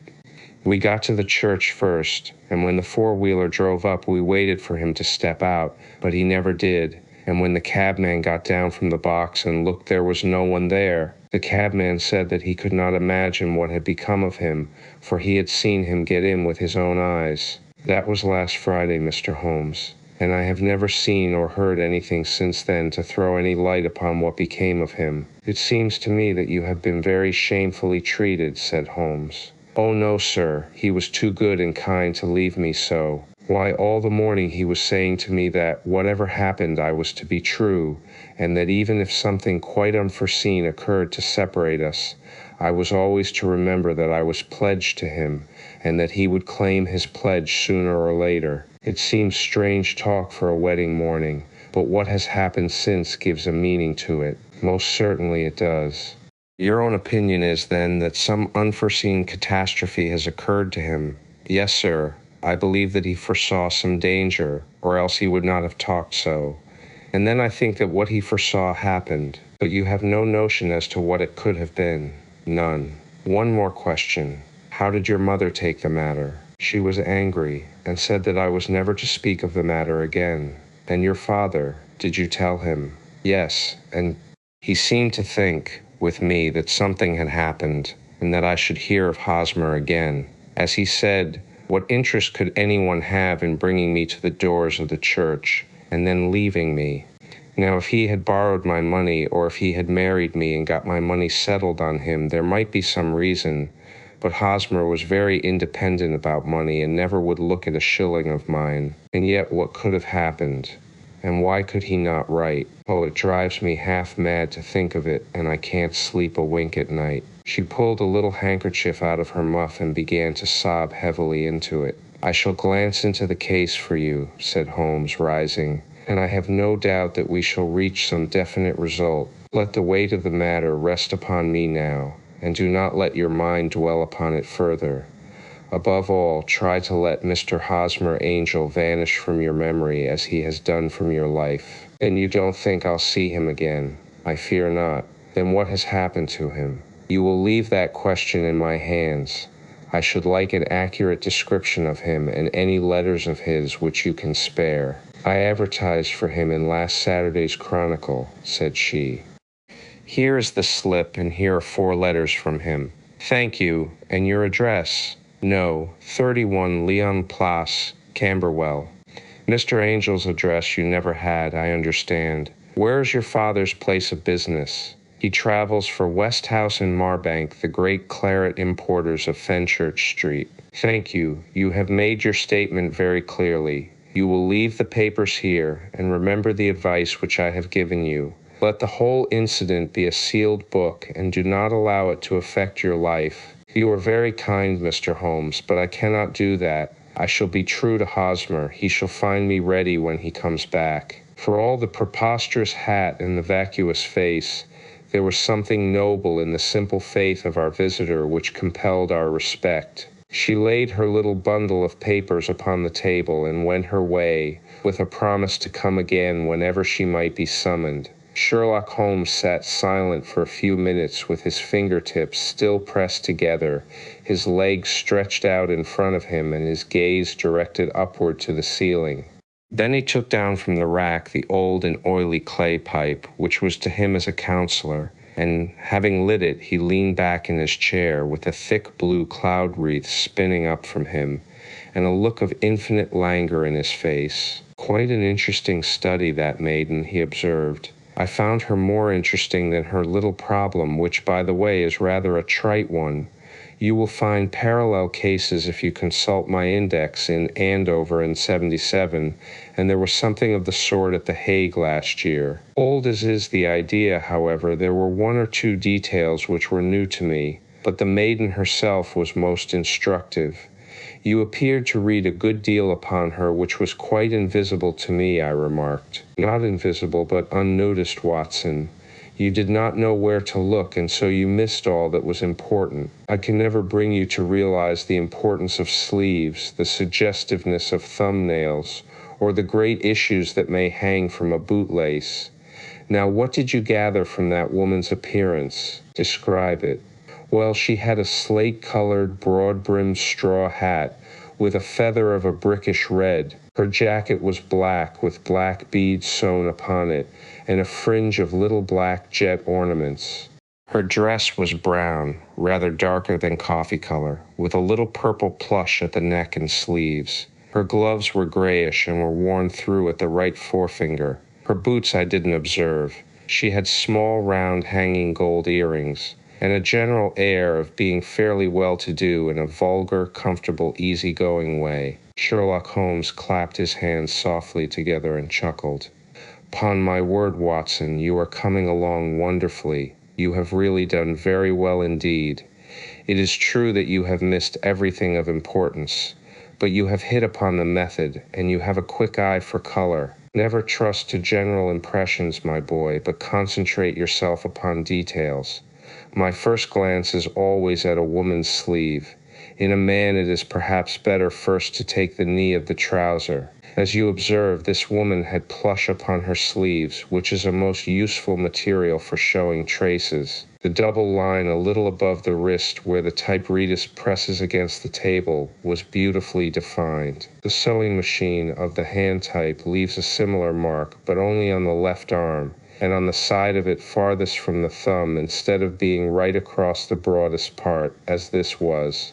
I then glanced at her face, and observing the dint of a pince-nez at either side of her nose, I ventured a remark upon short sight and typewriting, which seemed to surprise her. It surprised me, but surely it was obvious. I was then much surprised and interested on glancing down to observe that, though the boots which she was wearing were not unlike each other, they were really odd ones, the one having a slightly decorated toe cap, and the other a plain one.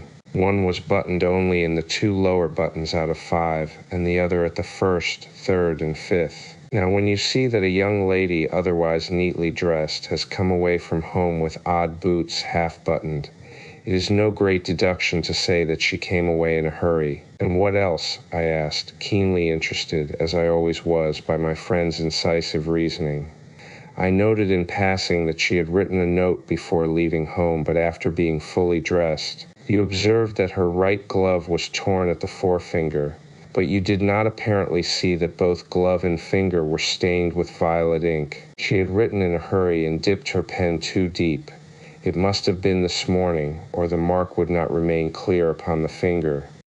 All this is amusing, though rather elementary, but I must go back to business, Watson. Would you mind reading me the advertised description of Mr. Hosmer Angel? I held the little printed slip to the light. Missing, it said. On the morning of the 14th, a gentleman named Hosmer Angel, about 5'7" in height, strongly built, sallow complexion, black hair, a little bald in the center, bushy black side whiskers and mustache, tinted glasses, slight infirmity of speech, was dressed when last seen in black frock coat faced with silk, black waistcoat, gold Albert chain, and gray Harris tweed trousers, with brown gaiters over elastic-sided boots, known to have been employed in an office in Leadenhall Street.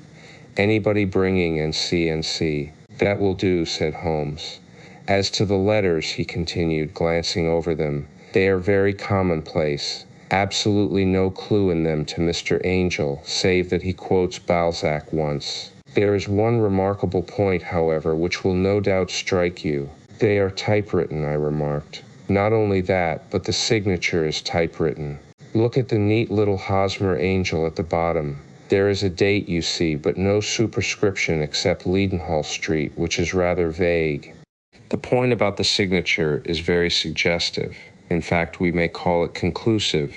Of what? My dear fellow, is it possible you do not see how strongly it bears upon the case? I cannot say that I do unless it were that he wished to be able to deny his signature if an action for breach of promise were instituted. No, that was not the point. However, I shall write 2 letters which should settle the matter. One is to a firm in the city, the other is to the young lady's stepfather, Mr. Windybank, asking him whether he could meet us here at 6 o'clock tomorrow evening. It is just as well that we should do business with the male relatives. And now, Doctor, we can do nothing until the answers to those letters come, so we may put our little problem upon the shelf for the interim. I had had so many reasons to believe in my friend's subtle powers of reasoning and extraordinary energy in action, that I felt that he must have some solid grounds for the assured and easy demeanor with which he treated the singular mystery which he had been called upon to fathom.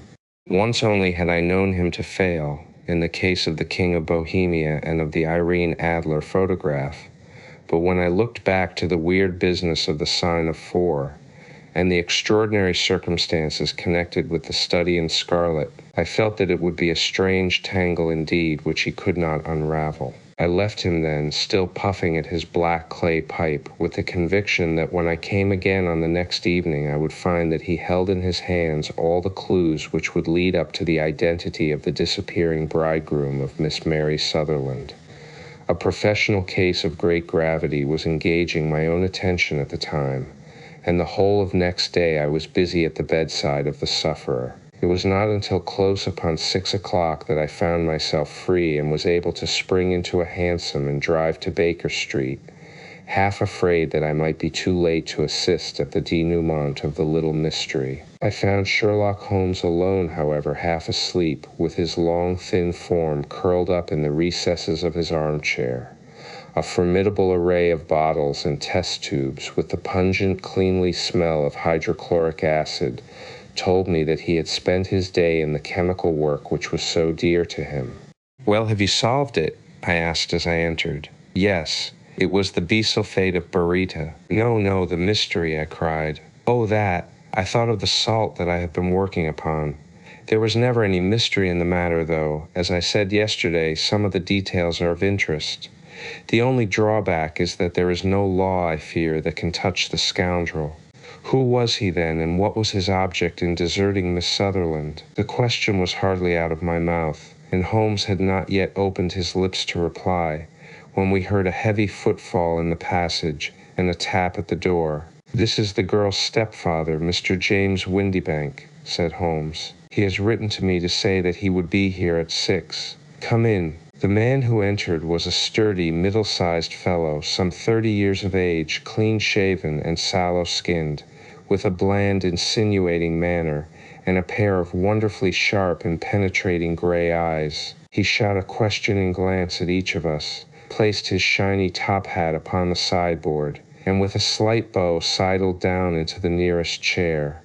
"Good evening, Mr. James Windybank," said Holmes. "I think that this typewritten letter is from you, in which you made an appointment with me for 6 o'clock. "Yes, sir."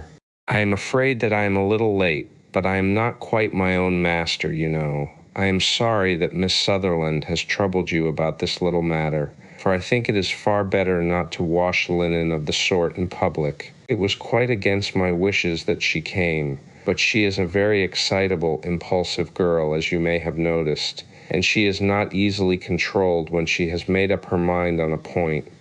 Of course I did not mind you so much, as you are not connected with the official police, but it is not pleasant to have a family misfortune like this noised abroad. Besides, it is a useless expense, for how could you possibly find this Hosmer angel?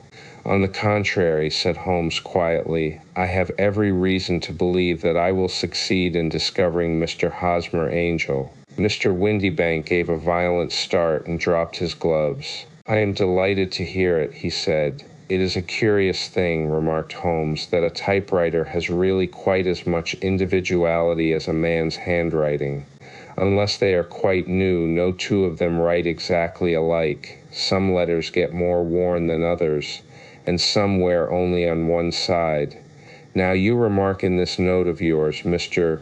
Windybank, that in every case there is some little slurring over of the E and a slight defect in the tail of the R. There are 14 other characteristics, but those are the more obvious. We do all our correspondence with this machine at the office, and no doubt it is a little worn, our visitor answered, glancing keenly at Holmes with his bright little eyes. And now I will show you what is really a very interesting study, Mr. Windybank, Holmes continued. I think of writing another little monograph some of these days on the typewriter and its relation to crime. It is a subject to which I have devoted some little attention. I have here 4 letters which purport to come from the missing man. They are all typewritten. In each case, not only are the E's slurred and the R's tailless, but you will observe, if you care to use my magnifying lens, that the 14 other characteristics to which I have alluded are there as well. Mr. Windybank sprang out of his chair and picked up his hat.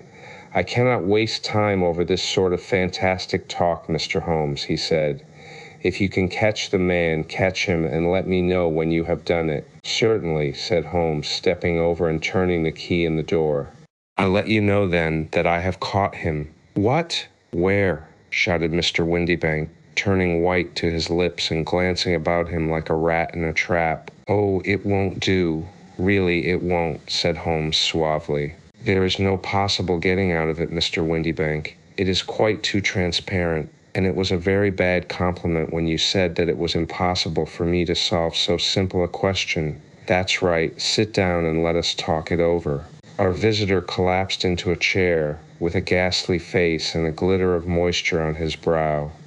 It's not actionable," he stammered. "I am very much afraid that it is not. But between ourselves, Windibank, it was as cruel and selfish and heartless a trick in a petty way as ever came before me. Now let me just run over the course of events, and you will contradict me if I go wrong." The man sat huddled up in his chair, with his head sunk upon his breast, like one who is utterly crushed. Holmes stuck his feet up on the corner of the mantelpiece, and leaning back with his hands in his pockets, began talking, rather to himself, as it seemed, than to us. "The man married a woman very much older than himself for her money," said he, "and he enjoyed the use of the money of the daughter as long as she lived with them. It was a considerable sum for people in their position, and the loss of it would have made a serious difference. It was worth an effort to preserve it. The daughter was of a good, amiable disposition, but affectionate and warm-hearted in her ways, so that it was evident that with her fair personal advantages and her little income she would not be allowed to remain single long. Now her marriage would mean, of course, the loss of 100 a year. So what does her stepfather do to prevent it? He takes the obvious course of keeping her at home and forbidding her to seek the company of people of her own age. But soon he found that would not answer forever. She became restive, insisted upon her rights, and finally announced her positive intention of going to a certain ball. What does her clever stepfather do then? He conceives an idea more creditable to his head than to his heart. With the connivance and assistance of his wife, he disguised himself, covered those keen eyes with tinted glasses, masked the face with a mustache and a pair of bushy whiskers, sunk that clear voice into an insinuating whisper, and doubly secure on account of the girl's short sight, he appears as Mr. Hosmer Angel, and keeps off other lovers by making love himself. "It was only a joke at first," groaned our visitor. "We never thought that she would have been so carried away." "Very likely not. However that may be, the young lady was very decidedly carried away, and having quite made up her mind that her stepfather was in France, the suspicion of treachery never for an instant entered her mind. She was flattered by the gentleman's attentions, and the effect was increased by the loudly expressed admiration of her mother. Then Mr. Angel began to call, for it was obvious that the matter should be pushed as far as it would go if a real effect were to be produced. There were meetings and an engagement, which would finally secure the girl's affections from turning towards anyone else. But the deception could not be kept up forever. These pretended journeys to France were rather cumbrous. The thing to do was clearly to bring the business to an end in such a dramatic manner that it would leave a permanent impression upon the young lady's mind, and prevent her from looking upon any other suitor for some time to come. Hence those vows of fidelity exacted upon a testament, and hence also the allusions to a possibility of something happening on the very morning of the wedding. James Windibank wished Miss Sutherland to be so bound to Hosmer Angel and so uncertain as to his fate, that for 10 years to come, at any rate, she would not listen to another man. As far as the church door he brought her, and then, as he could go no farther, he conveniently vanished away by the old trick of stepping in at one door of a four-wheeler and out at the other.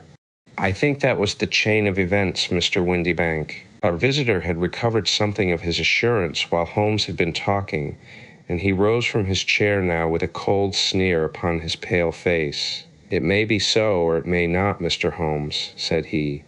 "But if you are so very sharp, you ought to be sharp enough to know that it is you who are breaking the law now, and not me. I have done nothing actionable from the first, but as long as you keep that door locked, you lay yourself open to an action for assault and illegal constraint. "The law cannot, as you say, touch you," said Holmes, unlocking and throwing open the door.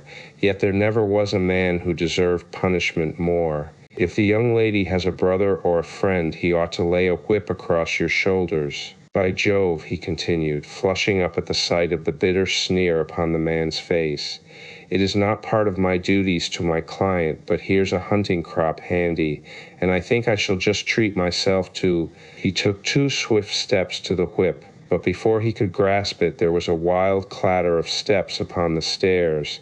The heavy hall door banged, and from the window we could see Mr.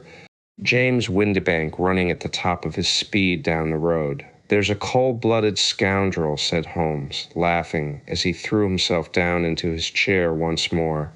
"That fellow will rise from crime to crime until he does something very bad, and ends on a gallows. The case has in some respects been not entirely devoid of interest. I cannot now entirely see all the steps of your reasoning," I remarked. "Well, of course it was obvious from the first that this Mr. Hosmer Angel must have some strong object for his curious conduct.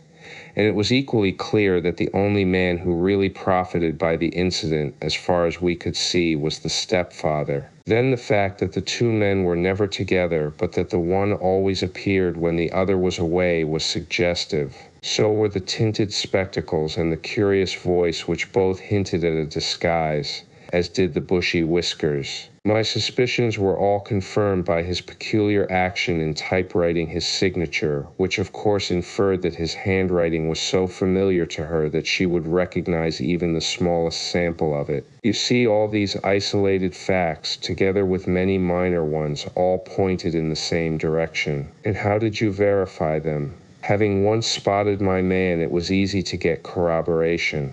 I knew the firm for which this man worked. Having taken the printed description, I eliminated everything from it which could be the result of a disguise, the whiskers, the glasses, the voice, and I sent it to the firm, with a request that they would inform me whether it answered to the description of any of their travelers. I had already noticed the peculiarities of the typewriter, and I wrote to the man himself at his business address, asking him if he would come here.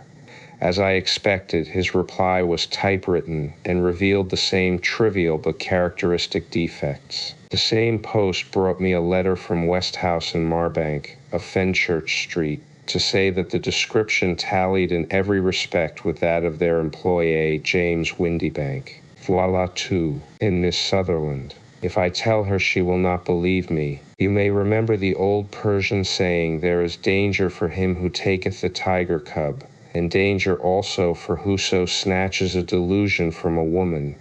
There is as much sense in Hafiz as in Horace, and as much knowledge of the world. IV. The Boscombe Valley Mystery. We were seated at breakfast one morning, my wife and I, when the maid brought in a telegram. It was from Sherlock Holmes and ran in this way: "Have you a couple of days to spare? Have just been wired for from the west of England in connection with Boscombe Valley tragedy.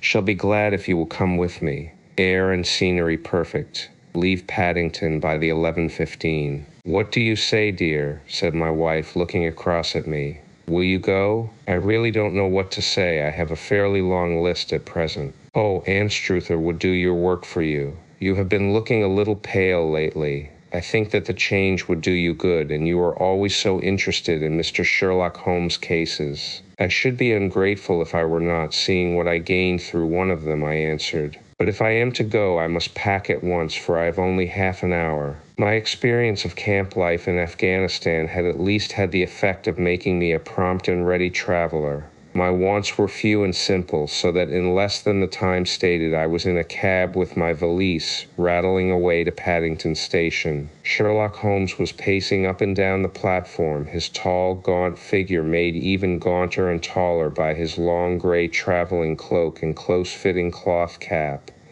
"It is really very good of you to come, Watson," said he.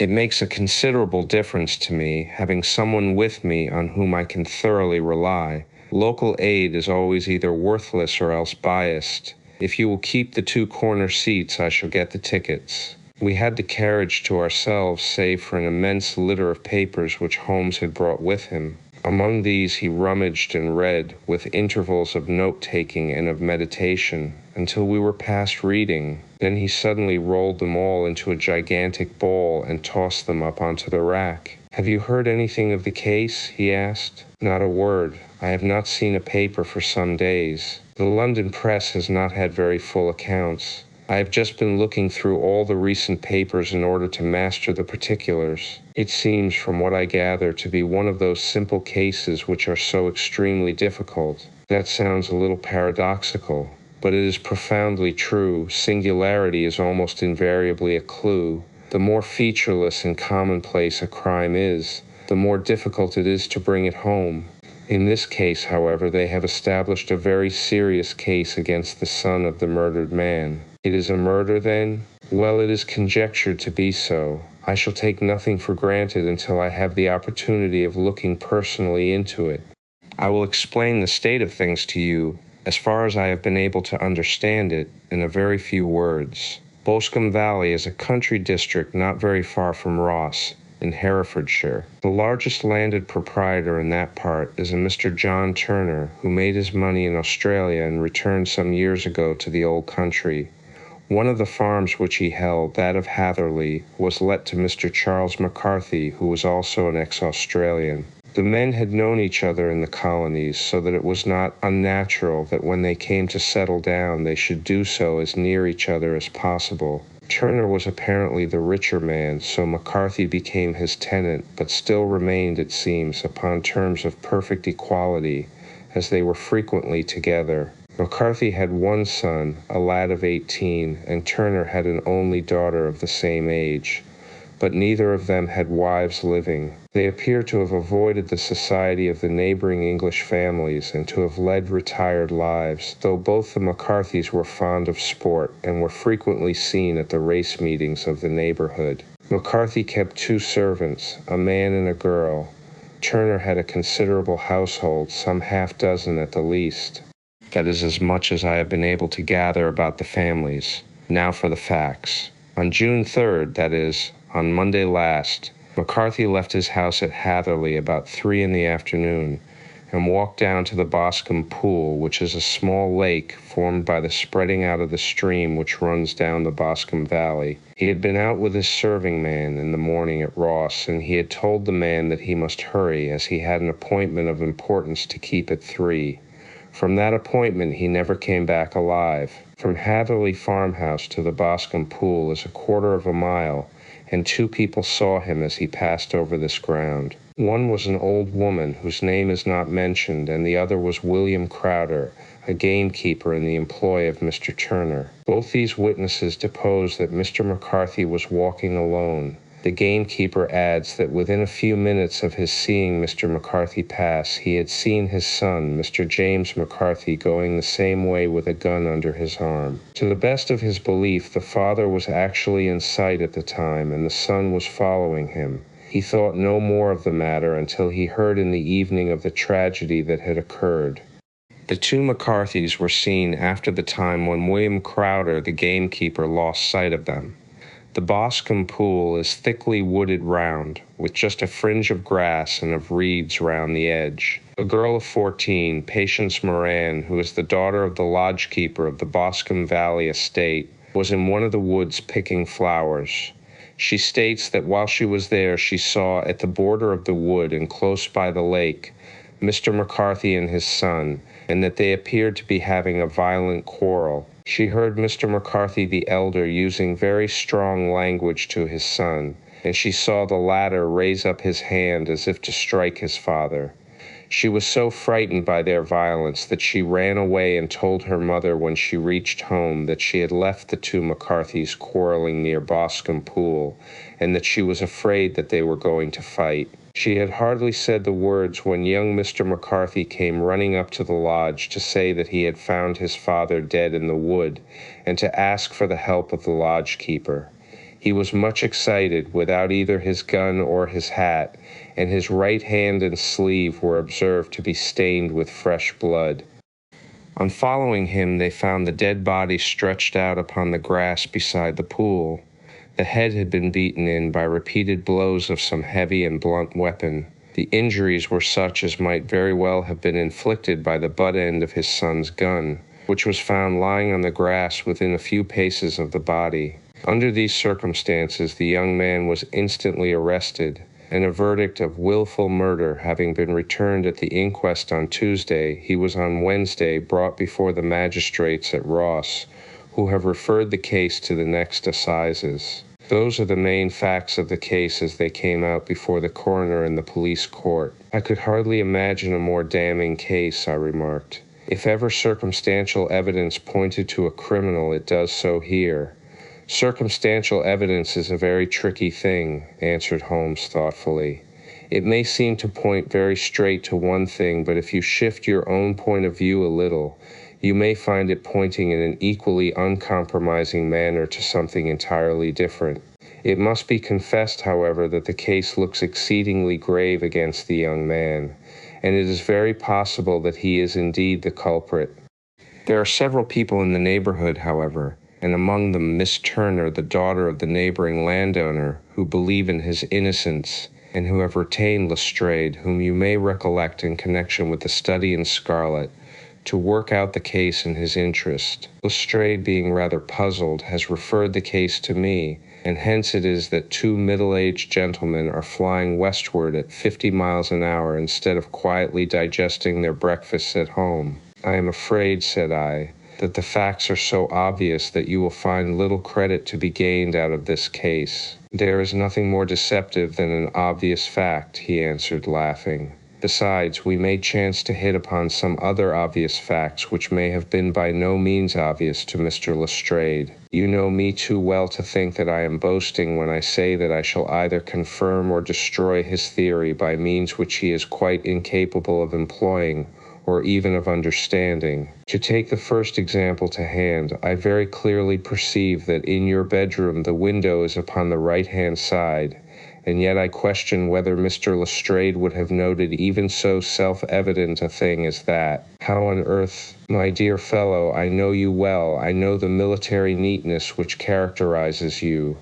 You shave every morning, and in this season you shave by the sunlight. But since your shaving is less and less complete as we get farther back on the left side, until it becomes positively slovenly as we get round the angle of the jaw, it is surely very clear that side is less illuminated than the other. I could not imagine a man of your habits looking at himself in an equal light and being satisfied with such a result. I only quote this as a trivial example of observation and inference. Therein lies my Michia, and it is just possible that it may be of some service in the investigation which lies before us. There are one or two minor points which were brought out in the inquest, and which are worth considering. What are they? It appears that his arrest did not take place at once, but after the return to Hatherley Farm. On the inspector of constabulary informing him that he was a prisoner, he remarked that he was not surprised to hear it, and that it was no more than his deserts. This observation of his had the natural effect of removing any traces of doubt which might have remained in the minds of the coroner's jury. It was a confession,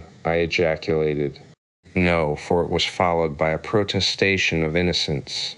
Coming on the top of such a damning series of events, it was at least a most suspicious remark. On the contrary, said Holmes, it is the brightest rift which I can at present see in the clouds. However innocent he might be, he could not be such an absolute imbecile as not to see that the circumstances were very black against him. Had he appeared surprised at his own arrest, or feigned indignation at it, I should have looked upon it as highly suspicious, because such surprise or anger would not be natural under the circumstances, and yet might appear to be the best policy to a scheming man. His frank acceptance of the situation marks him as either an innocent man, or else as a man of considerable self-restraint and firmness. As to his remark about his deserts, it was also not unnatural if you consider that he stood beside the dead body of his father, and that there is no doubt that he had that very day so far forgotten his filial duty as to bandy words with him, and even, according to the little girl whose evidence is so important, to raise his hand as if to strike him. The self-reproach and contrition which are displayed in his remark appear to me to be the signs of a healthy mind rather than of a guilty one. He shook my head. Many men have been hanged on far slighter evidence, I remarked. So they have, and many men have been wrongfully hanged. What is the young man's own account of the matter? It is, I am afraid, not very encouraging to his supporters, though there are 1 or 2 points in it which are suggestive. You will find it here, and may read it for yourself. He picked out from his bundle a copy of the local Herefordshire paper, and having turned down the sheet, he pointed out the paragraph in which the unfortunate young man had given his own statement of what had occurred. I settled myself down in the corner of the carriage and read it very carefully. It ran in this way. Mr. James McCarthy, the only son of the deceased, was then called and gave evidence as follows. I had been away from home for 3 days at Bristol, and had only just returned upon the morning of last Monday the 3rd. My father was absent from home at the time of my arrival, and I was informed by the maid that he had driven over to Ross with John Cobb, the groom. Shortly after my return, I heard the wheels of his trap in the yard, and, looking out of my window, I saw him get out and walk rapidly out of the yard, though I was not aware in which direction he was going. I then took my gun and strolled out in the direction of the Boscombe Pool, with the intention of visiting the rabbit warren which is upon the other side. On my way I saw William Crowder, the gamekeeper, as he had stated in his evidence, but he is mistaken in thinking that I was following my father. I had no idea that he was in front of me. When about 100 yards from the pool, I heard a cry of cooey, which was a usual signal between my father and myself. I then hurried forward and found him standing by the pool. He appeared to be much surprised at seeing me and asked me rather roughly what I was doing there. A conversation ensued which led to high words and almost to blows, for my father was a man of a very violent temper. Seeing that his passion was becoming ungovernable, I left him and returned towards Hatherley Farm. I had not gone more than 150 yards, however, when I heard a hideous outcry behind me which caused me to run back again. I found my father expiring upon the ground, with his head terribly injured. I dropped my gun and held him in my arms, but he almost instantly expired. I knelt beside him for some minutes, and then made my way to Mr. Turner's lodge-keeper, his house being the nearest, to ask for assistance. I saw no one near my father when I returned, and I have no idea how he came by his injuries. He was not a popular man, being somewhat cold and forbidding in his manners, but he had, as far as I know, no active enemies. I know nothing further of the matter. The coroner: did your father make any statement to you before he died? Witness: he mumbled a few words, but I could only catch some allusion to a rat. The coroner: what did you understand by that? Witness: it conveyed no meaning to me. I thought that he was delirious. The coroner: what was the point upon which you and your father had this final quarrel? Witness: I should prefer not to answer. The coroner: I am afraid that I must press it. Witness: it is really impossible for me to tell you. I can assure you that it has nothing to do with the sad tragedy which followed. That is for the court to decide.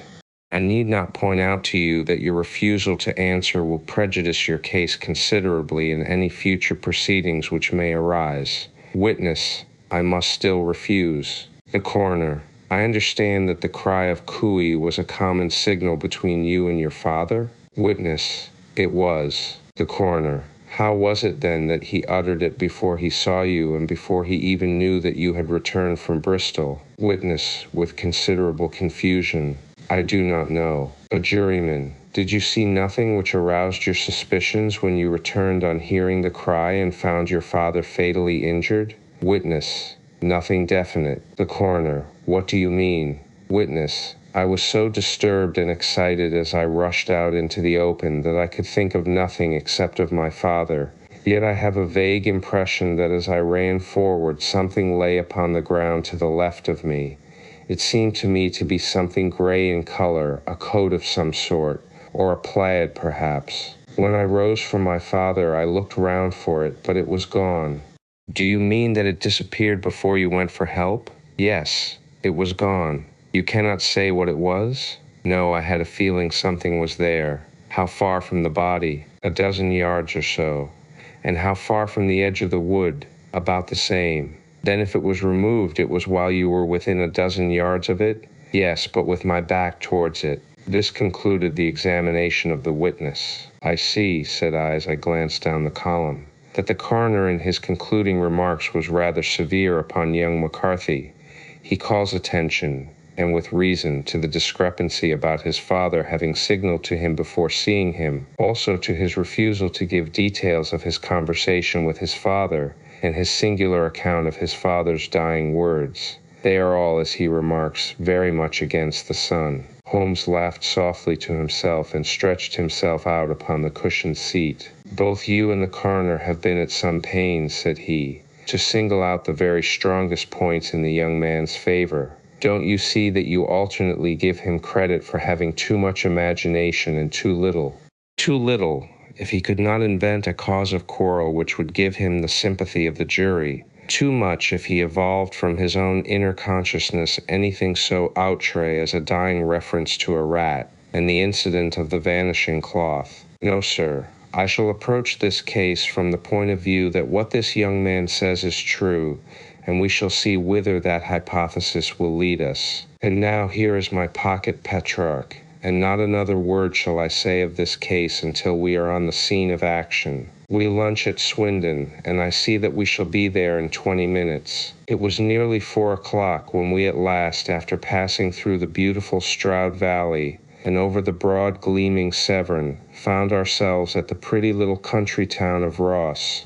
A lean, ferret-like man, furtive and sly-looking, was waiting for us upon the platform. In spite of the light brown dust coat and leather leggings which he wore in deference to his rustic surroundings, I had no difficulty in recognizing Lestrade of Scotland Yard. With him we drove to the Hereford Arms, where a room had already been engaged for us. I have ordered a carriage, said Lestrade as we sat over a cup of tea. I knew your energetic nature, and that you would not be happy until you had been on the scene of the crime. It was very nice and complimentary of you, Holmes answered. It is entirely a question of barometric pressure. Lestrade looked startled. I do not quite follow, he said. How is the glass? 29, I see. No wind and not a cloud in the sky. I have a case full of cigarettes here which need smoking, and the sofa is very much superior to the usual country hotel abomination. I do not think that it is probable that I shall use the carriage tonight. Lestrade laughed indulgently. You have, no doubt, already formed your conclusions from the newspapers, he said. The case is as plain as a pikestaff, and the more one goes into it, the plainer it becomes.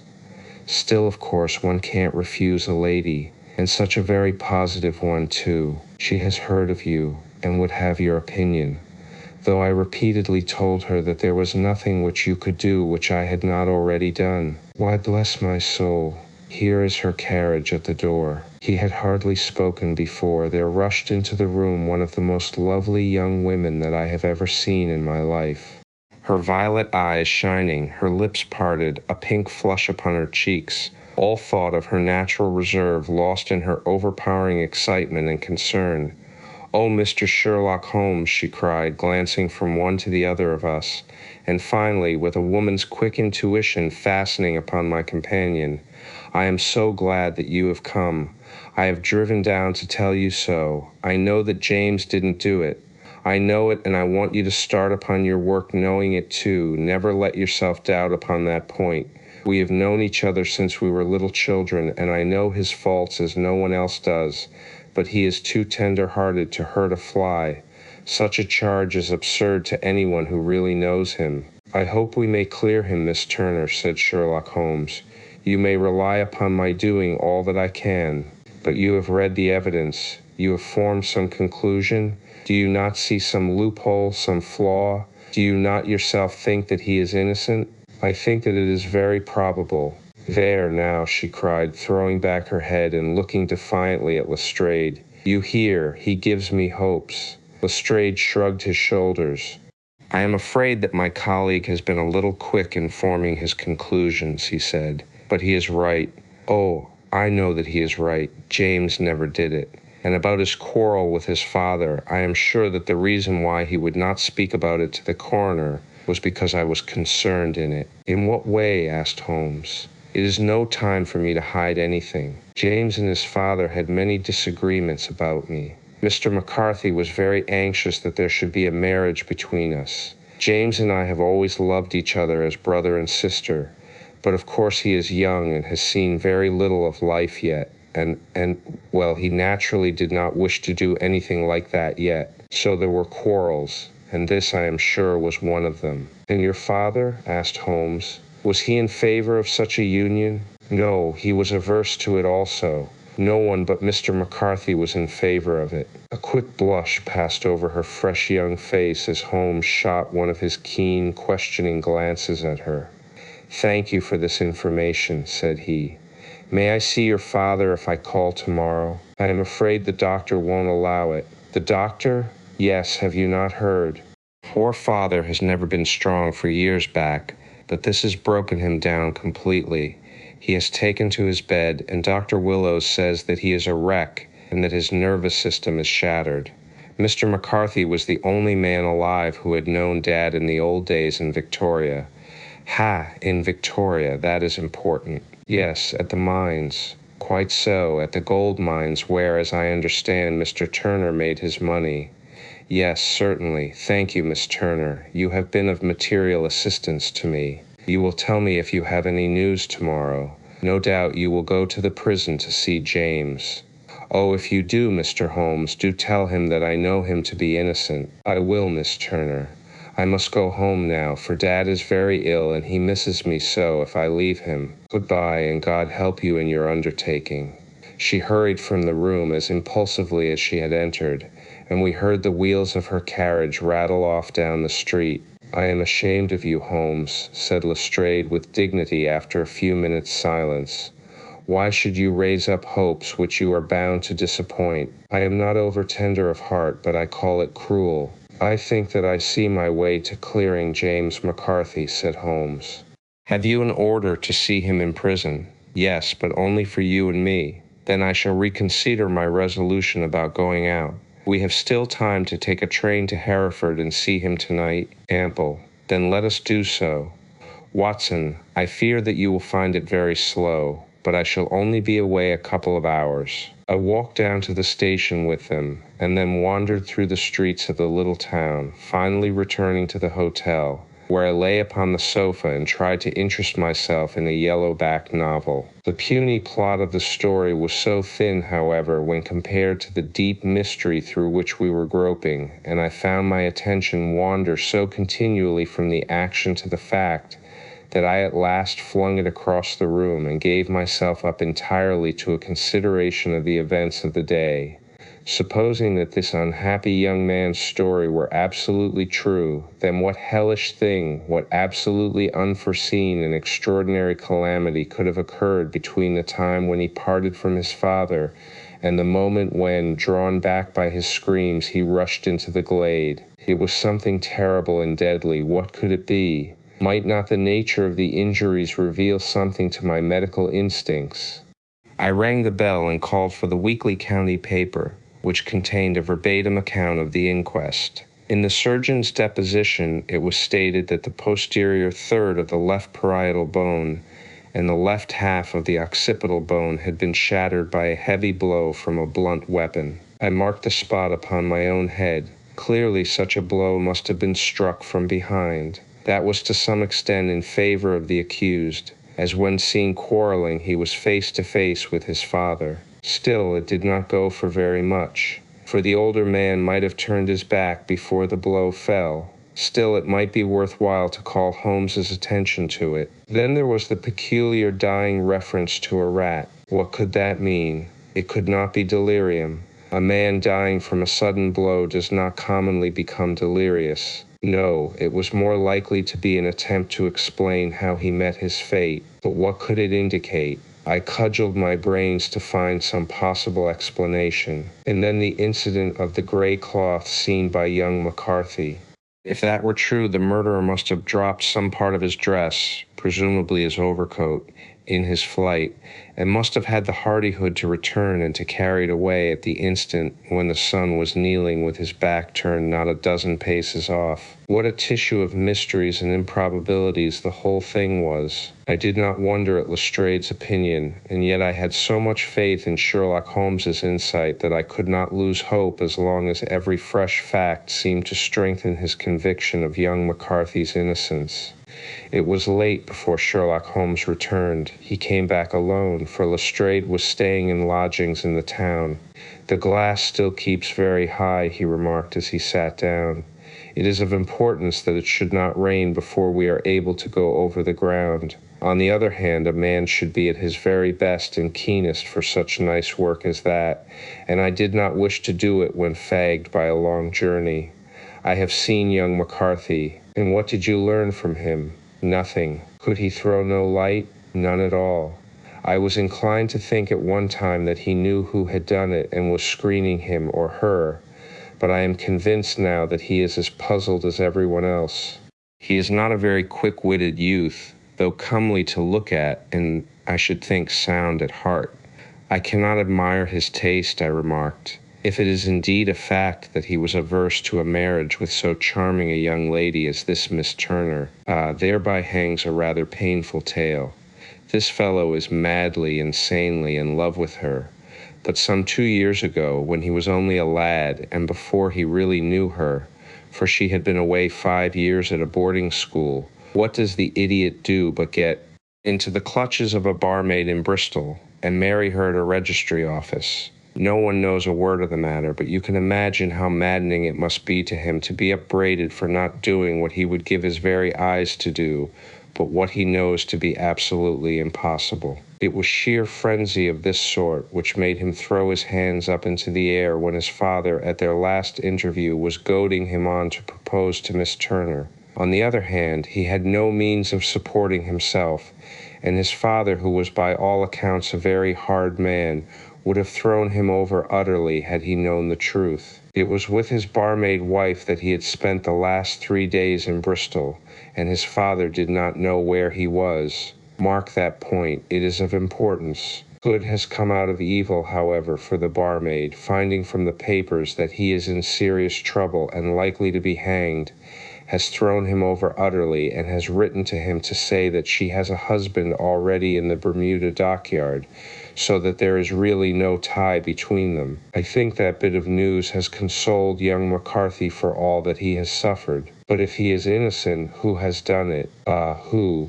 I would call your attention very particularly to 2 points. One is that the murdered man had an appointment with someone at the pool, and that the someone could not have been his son, for his son was away and he did not know when he would return. The second is that the murdered man was heard to cry cooey before he knew that his son had returned. Those are the crucial points upon which the case depends. And now let us talk about George Meredith, if you please, and we shall leave all minor matters until tomorrow. There was no rain, as Holmes had foretold, and the morning broke bright and cloudless. At 9 o'clock Lestrade called for us with the carriage, and we set off for Hatherley Farm and the Boscombe Pool. "There is serious news this morning," Lestrade observed. "It is said that Mr. Turner of the Hall is so ill that his life is despaired of." "An elderly man, I presume," said Holmes, "about 60, but his constitution has been shattered by his life abroad, and he has been in failing health for some time.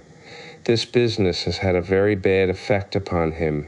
He was an old friend of McCarthy's, and I may add a great benefactor to him, for I have learned that he gave him Hatherley Farm rent-free." "Indeed, that is interesting," said Holmes.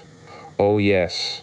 In 100 other ways he has helped him. Everybody about here speaks of his kindness to him." "Really, does it not strike you as a little singular that this McCarthy, who appears to have had little of his own, and to have been under such obligations to Turner, should still talk of marrying his son to Turner's daughter, who is, presumably, heiress to the estate, and that in such a very cocksure manner, as if it were merely a case of a proposal and all else would follow?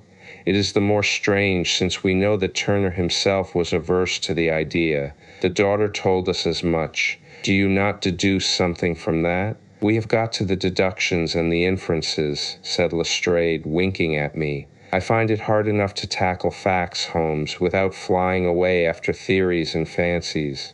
You are right, said Holmes demurely. You do find it very hard to tackle the facts. Anyhow, I have grasped one fact which you seem to find it difficult to get hold of, replied Lestrade with some warmth, and that is that McCarthy Sr. met his death for McCarthy Jr., and that all theories to the contrary are the merest moonshine. Well, moonshine is a brighter thing than fog, said Holmes, laughing. But I am very much mistaken if this is not Hatherley Farm upon the left. Yes, that is it.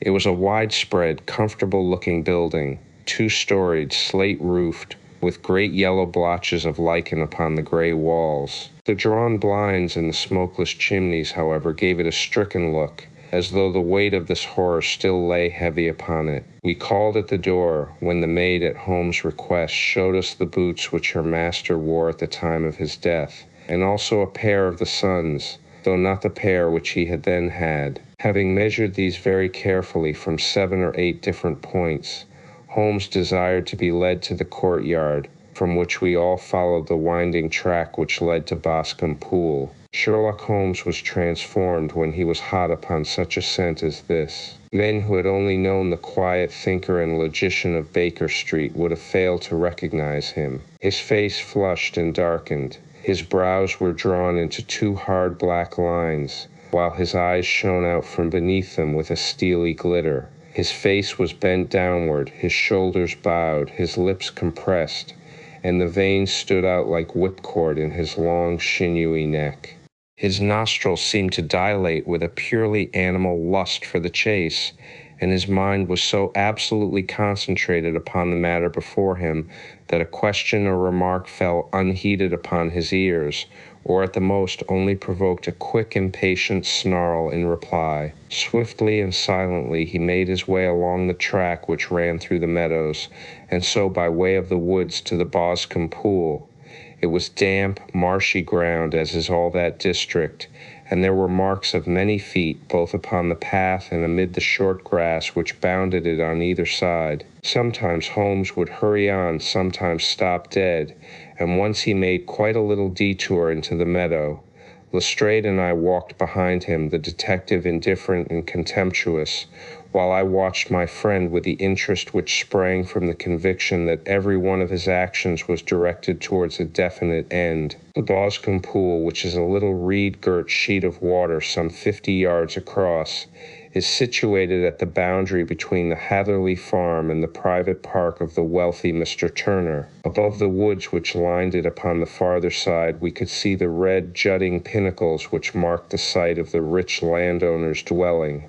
On the Hatherley side of the pool, the woods grew very thick, and there was a narrow belt of sodden grass 20 paces across, between the edge of the trees and the reeds which lined the lake. Lestrade showed us the exact spot at which the body had been found, and indeed so moist was the ground that I could plainly see the traces which had been left by the fall of the stricken man. To Holmes, as I could see by his eager face and peering eyes, very many other things were to be read upon the trampled grass. He ran round like a dog who was picking up a scent, and then turned upon my companion. "What did you go into the pool for?" he asked. "I fished about with a rake. I thought there might be some weapon or other trace.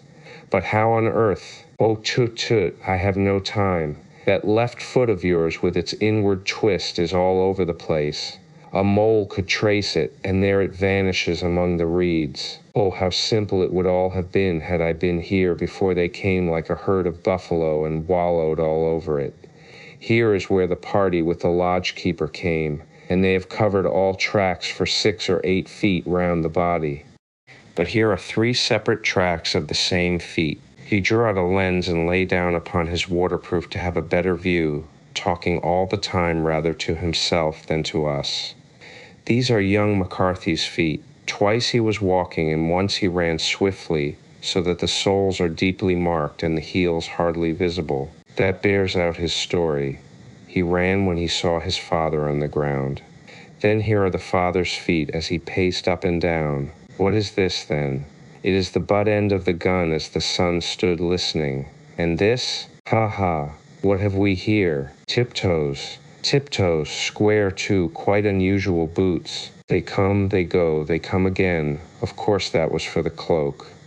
Now where did they come from? He ran up and down, sometimes losing, sometimes finding the track, until we were well within the edge of the wood and under the shadow of a great beech, the largest tree in the neighborhood. Holmes traced his way to the farther side of this and lay down once more upon his face with a little cry of satisfaction. For a long time he remained there, turning over the leaves and dried sticks, gathering up what seemed to me to be dust into an envelope, and examining with his lens not only the ground but even the bark of the tree as far as he could reach. A jagged stone was lying among the moss, and this also he carefully examined and retained. Then he followed a pathway through the wood until he came to the high road, where all traces were lost. It has been a case of considerable interest, he remarked, returning to his natural manner. I fancy that this gray house on the right must be the lodge. I think that I will go in and have a word with Moran and perhaps write a little note. Having done that, we may drive back to our luncheon. You may walk to the cab and I shall be with you presently. It was about 10 minutes before we regained our cab and drove back into Ross, Holmes still carrying with him the stone which he had picked up in the wood. This may interest you, Lestrade, he remarked, holding it out. The murder was done with it. I see no marks. There are none. How do you know, then? The grass was growing under it. It had only lain there a few days. There was no sign of a place whence it had been taken. It corresponds with the injuries. There is no sign of any other weapon, and the murderer is a tall man, left-handed, limps with the right leg, wears thick-soled shooting boots and a gray cloak, smokes Indian cigars, uses a cigar holder, and carries a blunt penknife in his pocket. There are several other indications, but these may be enough to aid us in our search. Lestrade laughed. I am afraid that I am still a skeptic, he said. Theories are all very well, but we have to deal with a hard-headed British jury. Nous verrons, answered Holmes calmly. You work your own method, and I shall work mine. I shall be busy this afternoon, and shall probably return to London by the evening train, and leave your case unfinished. No, finished. But the mystery, it is solved. Who was the criminal, then? The gentleman I describe. But who is he? Surely it would not be difficult to find out. This is not such a populous neighborhood. Lestrade shrugged his shoulders. I am a practical man, he said, and I really cannot undertake to go about the country looking for a left-handed gentleman with a game leg. I should become the laughing-stock of Scotland Yard. All right, said Holmes quietly. I have given you the chance. Here are your lodgings. Goodbye. I shall drop you a line before I leave. Having left Lestrade at his rooms, we drove to our hotel, where we found lunch upon the table. Holmes was silent and buried in thought, with a pained expression upon his face, as one who finds himself in a perplexing position. Look here, Watson, he said when the cloth was cleared.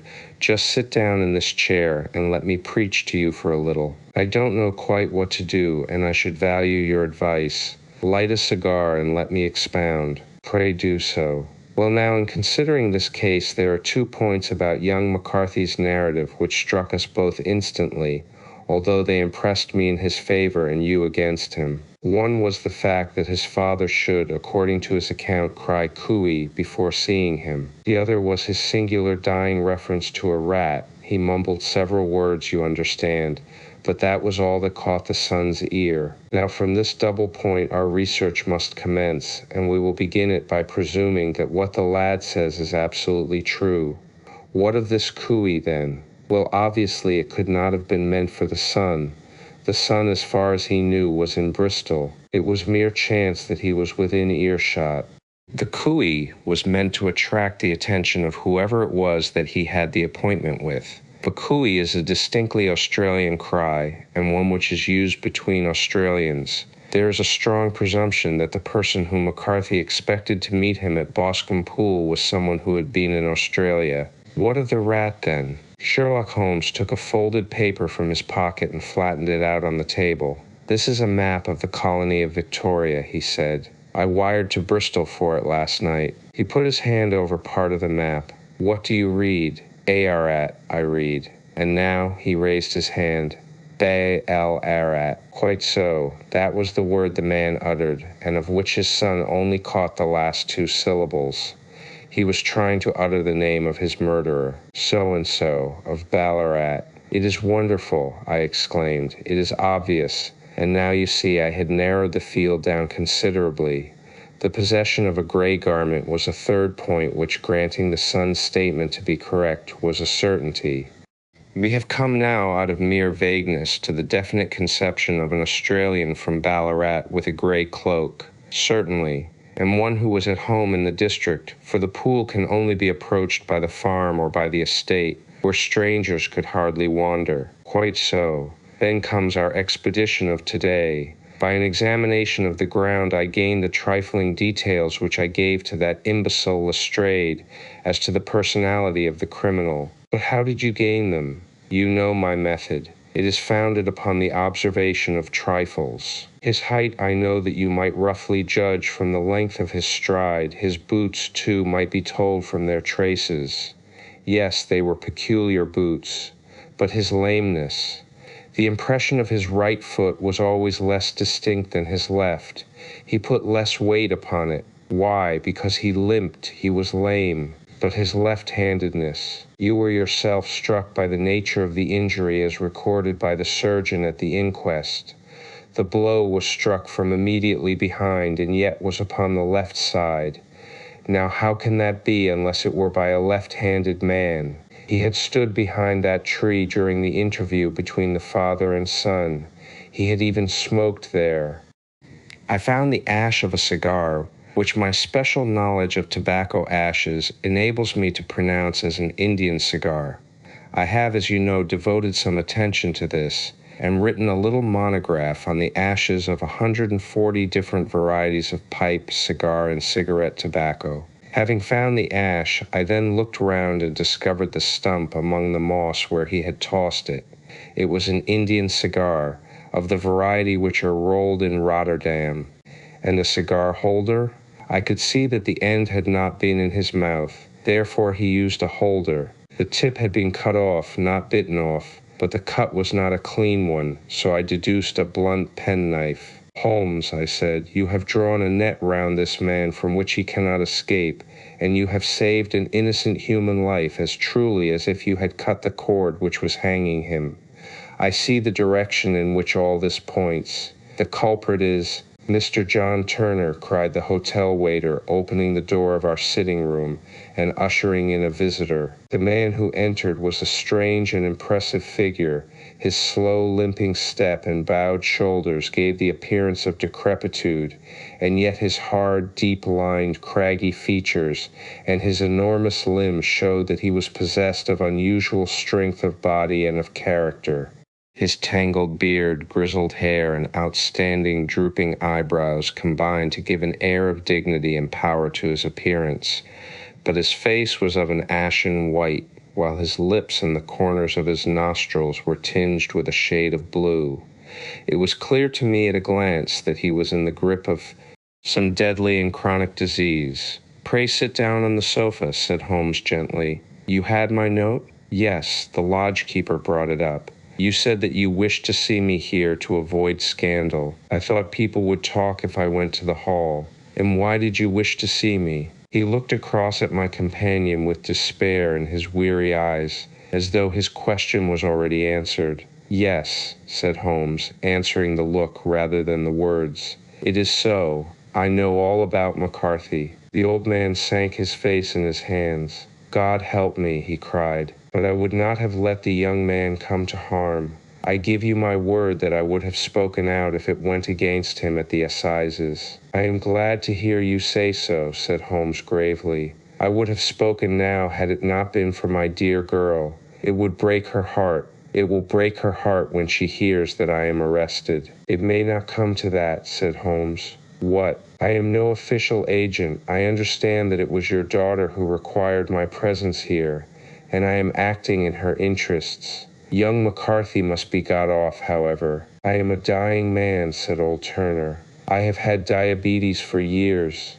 My doctor says it is a question whether I shall live a month, yet I would rather die under my own roof than in a gaol." Holmes rose and sat down at the table with his pen in his hand and a bundle of paper before him. "Just tell us the truth," he said. "I shall jot down the facts. You will sign it, and Watson here can witness it. Then I could produce your confession at the last extremity to save young McCarthy. I promise you that I shall not use it unless it is absolutely needed." "It's as well," said the old man. "It's a question whether I shall live to the assizes, so it matters little to me, but I should wish to spare Alice the shock.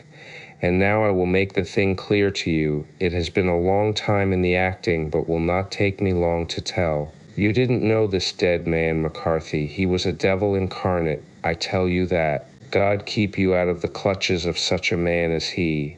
His grip has been upon me these 20 years, and he has blasted my life. I'll tell you first how I came to be in his power. It was in the early 60s at the diggings.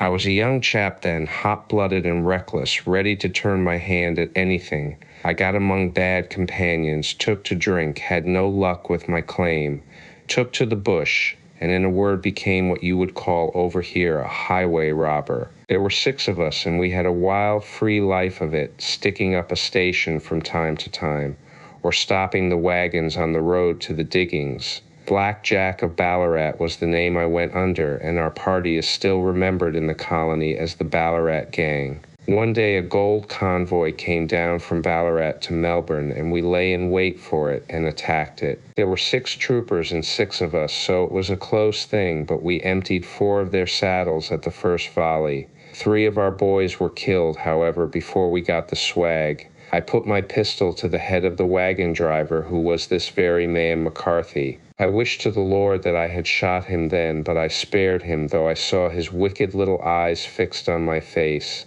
as though to remember every feature. We got away with the gold, became wealthy men, and made our way over to England without being suspected. There I parted from my old pals and determined to settle down to a quiet and respectable life. I bought this estate, which chanced to be in the market, and I set myself to do a little good with my money, to make up for the way in which I had earned it. I married too, and though my wife died young, she left me my dear little Alice. Even when she was just a baby, her wee hand seemed to lead me down the right path as nothing else had ever done. In a word, I turned over a new leaf and did my best to make up for the past. All was going well when McCarthy laid his grip upon me. I had gone up to town about an investment, and I met him in Regent Street with hardly a coat to his back or a boot to his foot. "Here we are, Jack," says he, touching me on the arm. "We'll be as good as a family to you. There's 2 of us, me and my son, and you can have the keeping of us. If you don't, it's a fine law-abiding country as England, and there's always a policeman within hail." Well, down they came to the West Country. There was no shaking them off, and there they have lived rent-free on my best land ever since. There was no rest for me, no peace, no forgetfulness. Turn where I would, there was his cunning, grinning face at my elbow. It grew worse as Alice grew up, for he soon saw I was more afraid of her knowing my past than of the police. Whatever he wanted, he must have, and whatever it was I gave him without question, land, money, houses, until at last he asked a thing which I could not give. He asked for Alice. His son, you see, had grown up, and so had my girl, and as I was known to be in weak health, it seemed a fine stroke to him that his lad should step into the whole property. But there I was firm. I would not have his cursed stock mixed with mine. Not that I had any dislike to the lad, but his blood was in him, and that was enough. I stood firm. McCarthy threatened. I braved him to do his worst. We were to meet at the pool midway between our houses to talk it over. When I went down there, I found him talking with his son, so I smoked a cigar and waited behind a tree until he should be alone. But as I listened to his talk, all that was black and bitter in me seemed to come uppermost. He was urging his son to marry my daughter with as little regard for what she might think as if she were a slut from off the streets. It drove me mad to think that I and all that I held most dear should be in the power of such a man as this. Could I not snap the bond? I was already a dying and a desperate man. Though clear of mind and fairly strong of limb, I knew that my own fate was sealed. But my memory and my girl, both could be saved if I could but silence that foul tongue. I did it, Mr. Holmes. I would do it again. Deeply as I have sinned, I have led a life of martyrdom to atone for it. But that my girl should be entangled in the same meshes which held me was more than I could suffer. I struck him down with no more compunction than if he had been some foul and venomous beast. His cry brought back his son. But I had gained the cover of the wood, though I was forced to go back to fetch the cloak which I had dropped in my flight. That is the true story, gentlemen, of all that occurred. Well, it is not for me to judge you, said Holmes as the old man signed the statement which had been drawn out. I pray that we may never be exposed to such a temptation. I pray not, sir. And what do you intend to do? In view of your health, nothing. You are yourself aware that you will soon have to answer for your deed at a higher court than the assizes. I will keep your confession, and if McCarthy is condemned, I shall be forced to use it. If not, it shall never be seen by mortal eye. And your secret, whether you be alive or dead, shall be safe with us. Farewell, then, said the old man solemnly. Your own deathbeds, when they come, will be the easier for the thought of the peace which you have given to mine. Tottering and shaking in all his giant frame, he stumbled slowly from the room. God help us, said Holmes after a long silence. Why does fate play such tricks with poor helpless worms? I never hear of such a case as this that I do not think of Baxter's words and say, there, but for the grace of God, goes Sherlock Holmes. James McCarthy was acquitted at the assizes on the strength of a number of objections which had been drawn out by Holmes and submitted to the defending counsel. Old Turner lived for 7 months after our interview, but he is now dead, and there is every prospect that the son and daughter may come to live happily together in ignorance of the black cloud which rests upon their past. The 5 orange pips. When I glance over my notes and records of the Sherlock Holmes cases between the years 82 and 90, I am faced by so many which present strange and interesting features that it is no easy matter to know which to choose and which to leave. Some, however, have already gained publicity through the papers, and others have not offered a field for those peculiar qualities which my friend possessed in so high a degree, and which it is the object of these papers to illustrate. Some, too, have baffled his analytical skill and would be, as narratives, beginnings without an ending, while others have been but partially cleared up and have their explanations founded rather upon conjecture and surmise than on that absolute logical proof which was so dear to him. There is, however, one of these last which was so remarkable in its details and so startling in its results that I am tempted to give some account of it in spite of the fact that there are points in connection with it which never have been and probably never will be entirely cleared up. The year 87 furnished us with a long series of cases of greater or less interest, of which I retain the records. Among my headings under this one, 12 months, I find an account of the adventure of the Paradol Chamber, of the Amateur Mendicant Society, who held a luxurious club in the lower vault of a furniture warehouse, of the facts connected with the loss of the British bark Sophie Anderson, of the singular adventures of the Grice Pattersons in the island of Ufa, and finally of the Camberwell poisoning case. In the latter, as may be remembered, Sherlock Holmes was able, by winding up the dead man's watch, to prove that it had been wound up 2 hours before, and that therefore the deceased had gone to bed within that time, a deduction which was of the greatest importance in clearing up the case. All these I may sketch out at some future date, but none of them present such singular features as the strange train of circumstances which I have now taken up my pen to describe. It was in the latter days of September, and the equinoctial gales had set in with exceptional violence. All day the wind had screamed and the rain had beaten against the windows, so that even here in the heart of great handmade London we were forced to raise our minds for the instant from the routine of life and to recognize the presence of those great elemental forces which shriek at mankind through the bars of his civilization like untamed beasts in a cage. As evening drew in, the storm grew higher and louder, and the wind cried and sobbed like a child in the chimney. Sherlock Holmes sat moodily at one side of the fireplace, cross-indexing his records of crime, while I at the other was deep in one of Clark Russell's fine sea stories until the howl of the gale from without seemed to blend with the text, and the splash of the rain to lengthen out into the long swash of the sea waves. My wife was on a visit to her mother's, and for a few days I was a dweller once more in my old quarters at Baker Street. "Why," said I, glancing up at my companion,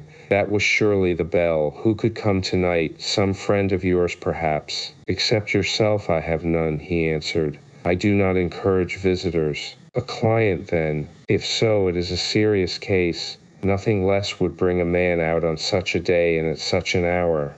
"But I take it that it is more likely to be some crony of the landlady's." Sherlock Holmes was wrong in his conjecture, however, for there came a step in the passage and a tapping at the door.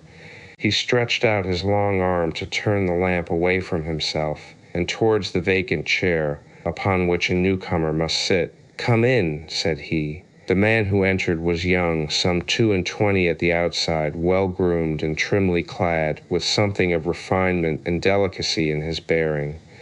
The streaming umbrella which he held in his hand, and his long, shining waterproof, told of the fierce weather through which he had come.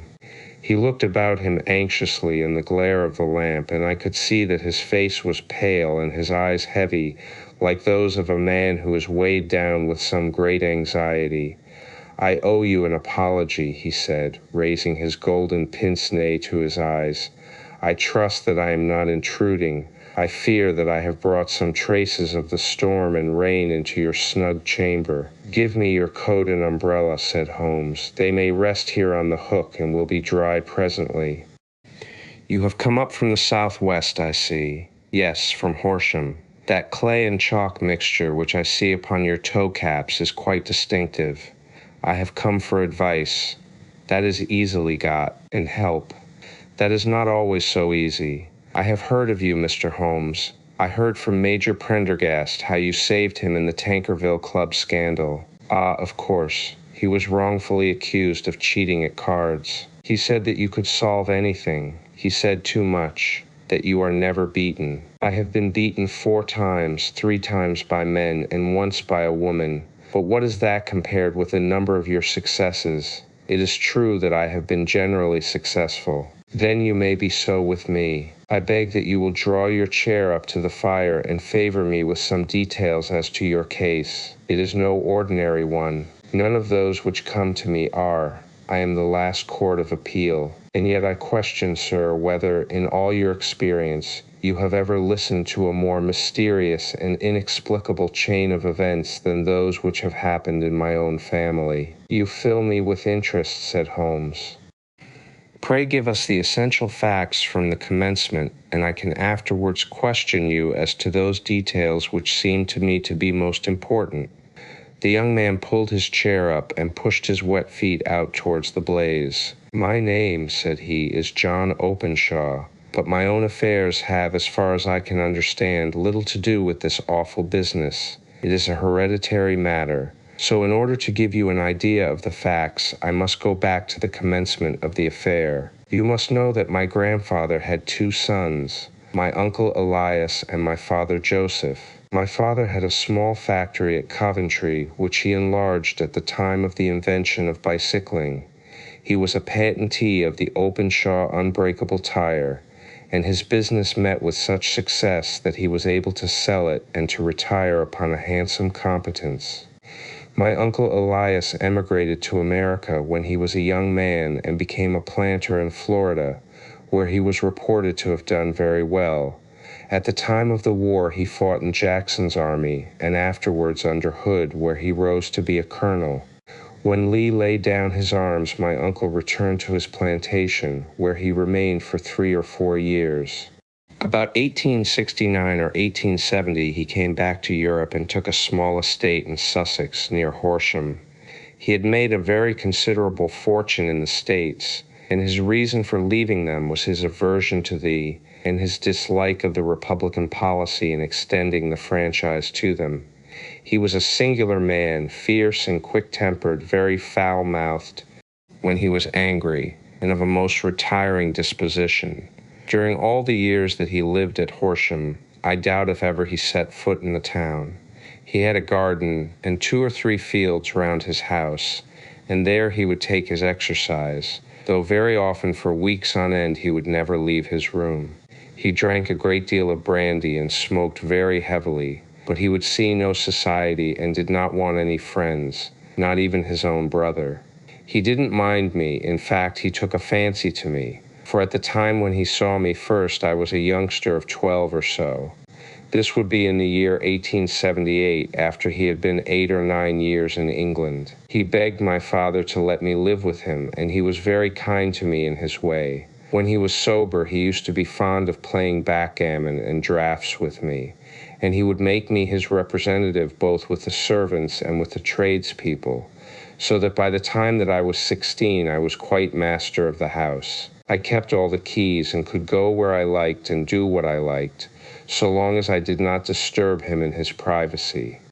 There was one singular exception, however, for he had a single room, a lumber room up among the attics, which was invariably locked, and which he would never permit either me or anyone else to enter. With a boy's curiosity I have peeped through the keyhole, but I was never able to see more than such a collection of old trunks and bundles as would be expected in such a room. One day, it was in March 1883, a letter with a foreign stamp lay upon the table in front of the colonel's plate. It was not a common thing for him to receive letters, for his bills were all paid in ready money, and he had no friends of any sort. "From India," said he as he took it up, "Pondicherry postmark. What can this be?" Opening it hurriedly, out there jumped 5 little dried orange pips, which pattered down upon his plate. I began to laugh at this, but the laugh was struck from my lips at the sight of his face.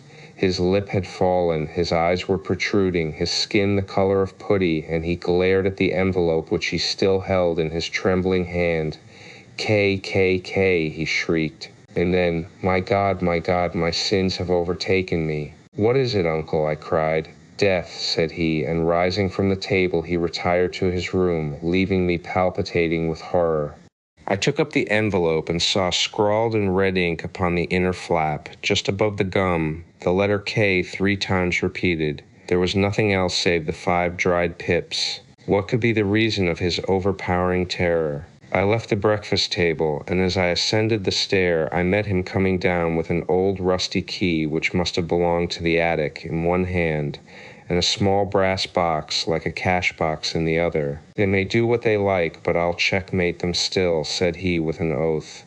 "Tell Mary that I shall want a fire in my room today, and send down to Fordham the Horsham lawyer." I did as he ordered, and when the lawyer arrived I was asked to step up to the room. The fire was burning brightly, and in the grate there was a mass of black fluffy ashes as of burned paper, while the brass box stood open and empty beside it. As I glanced at the box, I noticed with a start that upon the lid was printed the treble K which I had read in the morning upon the envelope. "I wish you, John," said my uncle, "to witness my will. I leave my estate with all its advantages and all its disadvantages to my brother, your father, whence it will, no doubt, descend to you. If you can enjoy it in peace, well and good. If you find you cannot, take my advice, my boy, and leave it to your deadliest enemy. I am sorry to give you such a two-edged thing, but I can't say what turn things are going to take. Kindly sign the paper where Mr. Fordham shows you." I signed the paper as directed, and the lawyer took it away with him. The singular incident made, as you may think, the deepest impression upon me, and I pondered over it and turned it every way in my mind without being able to make anything of it. Yet I could not shake off the vague feeling of dread which it left behind, though the sensation grew less keen as the weeks passed, and nothing happened to disturb the usual routine of our lives. I could see a change in my uncle, however. He drank more than ever, and he was less inclined for any sort of society. Most of his time he would spend in his room, with the door locked upon the inside, But sometimes he would emerge in a sort of drunken frenzy and would burst out of the house and tear about the garden with a revolver in his hand, screaming out that he was afraid of no man, and that he was not to be cooped up like a sheep in a pen by man or devil. When these hot fits were over, however, he would rush tumultuously in at the door and lock and bar it behind him, like a man who can brazen it out no longer against the terror which lies at the roots of his soul. At such times I have seen his face, even on a cold day, glisten with moisture, as though it were new raised from a basin. Well, to come to an end of the matter, Mr. Holmes, and not to abuse your patience, there came a night when he made one of those drunken sallies from which he never came back. We found him, when we went to search for him, face downward in a little green-scummed pool which lay at the foot of the garden. There was no sign of any violence, and the water was but 2 feet deep, so that the jury, having regard to his known eccentricity, brought in a verdict of suicide. But I, who knew how he winced from the very thought of death, had much ado to persuade myself that he had gone out of his way to meet it. The matter passed, however, and my father entered into possession of the estate and of some £14,000, which lay to his credit at the bank. "One moment," Holmes interposed. "Your statement is, I foresee, one of the most remarkable to which I have ever listened. Let me have the date of the reception by your uncle of the letter, and the date of his supposed suicide." The letter arrived on March 10th, 1883. His death was 7 weeks later, upon the night of May 2nd. "Thank you. Pray proceed." When my father took over the Horsham property, he, at my request, made a careful examination of the attic, which had been always locked up. We found the brass box there, although its contents had been destroyed. On the inside of the cover was a paper label with the initials of KKK repeated upon it, and letters, memoranda, receipts, and a register written beneath. These, we presume, indicated the nature of the papers which had been destroyed by Colonel Openshaw. For the rest, there was nothing of much importance in the attic, save a great many scattered papers and notebooks bearing upon my uncle's life in America. Some of them were of the wartime, and showed that he had done his duty well, and had borne the repute of a brave soldier. Others were of a date during the reconstruction of the Southern states, and were mostly concerned with politics, for he had evidently taken a strong part in opposing the carpetbag politicians who had been sent down from the North. Well, it was the beginning of '84 when my father came to live at Horsham, and all went as well as possible with us until the January of '85. On the 4th day after the New Year, I heard my father give a sharp cry of surprise as we sat together at the breakfast table. There he was, sitting with a newly opened envelope in one hand and 5 dried orange pips in the outstretched palm of the other one. He had always laughed at what he called my cock and bull story about the colonel, but he looked very scared and puzzled now that the same thing had come upon himself. "Why, what on earth does this mean, John?" he stammered. My heart had turned to lead. "It is KKK, said I. He looked inside the envelope. "So it is," he cried. "Here are the very letters, but what is this written above them?" "Put the papers on the sundial," I read, peeping over his shoulder. "What papers? What sundial?" he asked. "The sundial in the garden. There is no other," said I, "but the papers must be those that are destroyed." "Pooh," said he, gripping hard at his courage. "We are in a civilized land here, and we can't have tomfoolery of this kind. Where does the thing come from?" "From Dundee," I answered, glancing at the postmark. "Some preposterous practical joke," said he. "What have I to do with sundials and papers? I shall take no notice of such nonsense." "I should certainly speak to the police," I said, "and be laughed at for my pains." "Nothing of the sort." "Then let me do so." "No, I forbid you. I won't have a fuss made about such nonsense." It was in vain to argue with him, for he was a very obstinate man. I went about, however, with a heart which was full of forebodings. On the 3rd day after the coming of the letter, my father went from home to visit an old friend of his, Major Freebody, who was in command of one of the forts upon Portsdown Hill. I was glad that he should go, for it seemed to me that he was farther from danger when he was away from home. In that, however, I was in error. Upon the second day of his absence, I received a telegram from the major, imploring me to come at once. My father had fallen over one of the deep chalk pits which abound in the neighborhood, and was lying senseless, with a shattered skull. I hurried to him, but he passed away without having ever recovered his consciousness.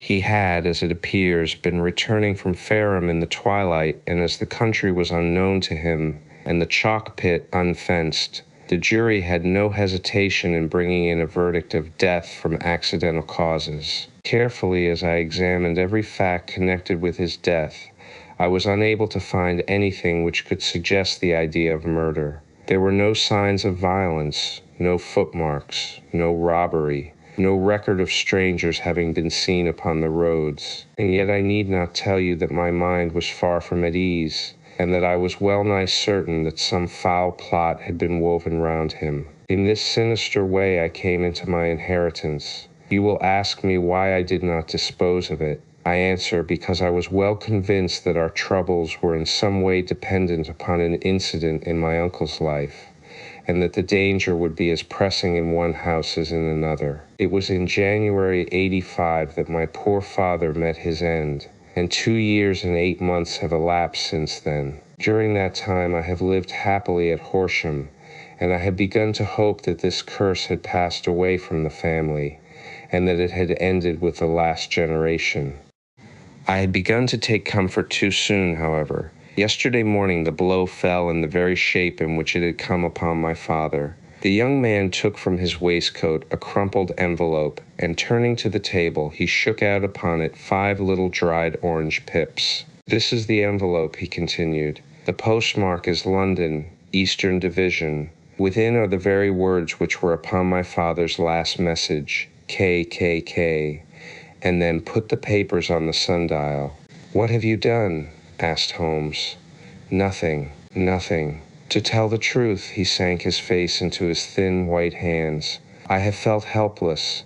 I have felt like one of those poor rabbits when the snake is writhing towards it. I seem to be in the grasp of some resistless, inexorable evil, which no foresight and no precautions can guard against." "Tut, tut," cried Sherlock Holmes. "You must act, man, or you are lost. Nothing but energy can save you. This is no time for despair. I have seen the police. Ah, but they listen to my story with a smile. I am convinced that the inspector has formed the opinion that the letters are all practical jokes, and that the deaths of my relations were really accidents, as the jury stated, and were not to be connected with the warnings." Holmes shook his clenched hands in the air.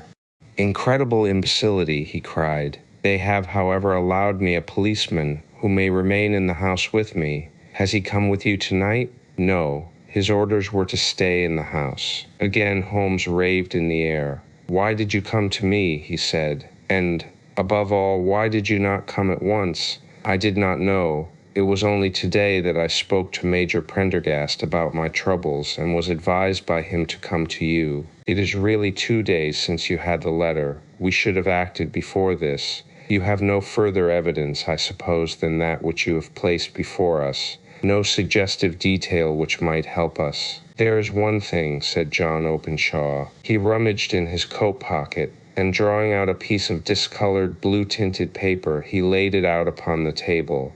"I have some remembrance," said he, "that on the day when my uncle burned the papers I observed that the small, unburned margins which lay amid the ashes were of this particular color. I found this single sheet upon the floor of his room, and I am inclined to think that it may be one of the papers which has, perhaps, fluttered out from among the others, and in that way has escaped destruction. Beyond the mention of pips, I do not see that it helps us much.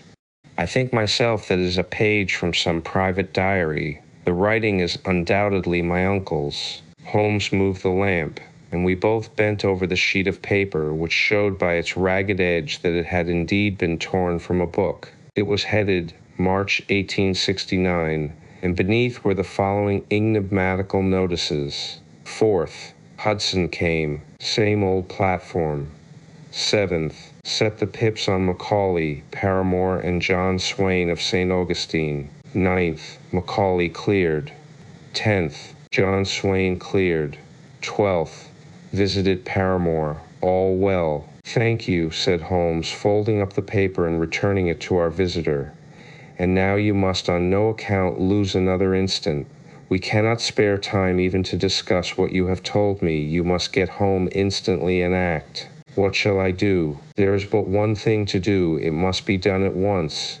You must put this piece of paper which you have shown us into the brass box which you have described. You must also put in a note to say that all the other papers were burned by your uncle, and that this is the only one which remains.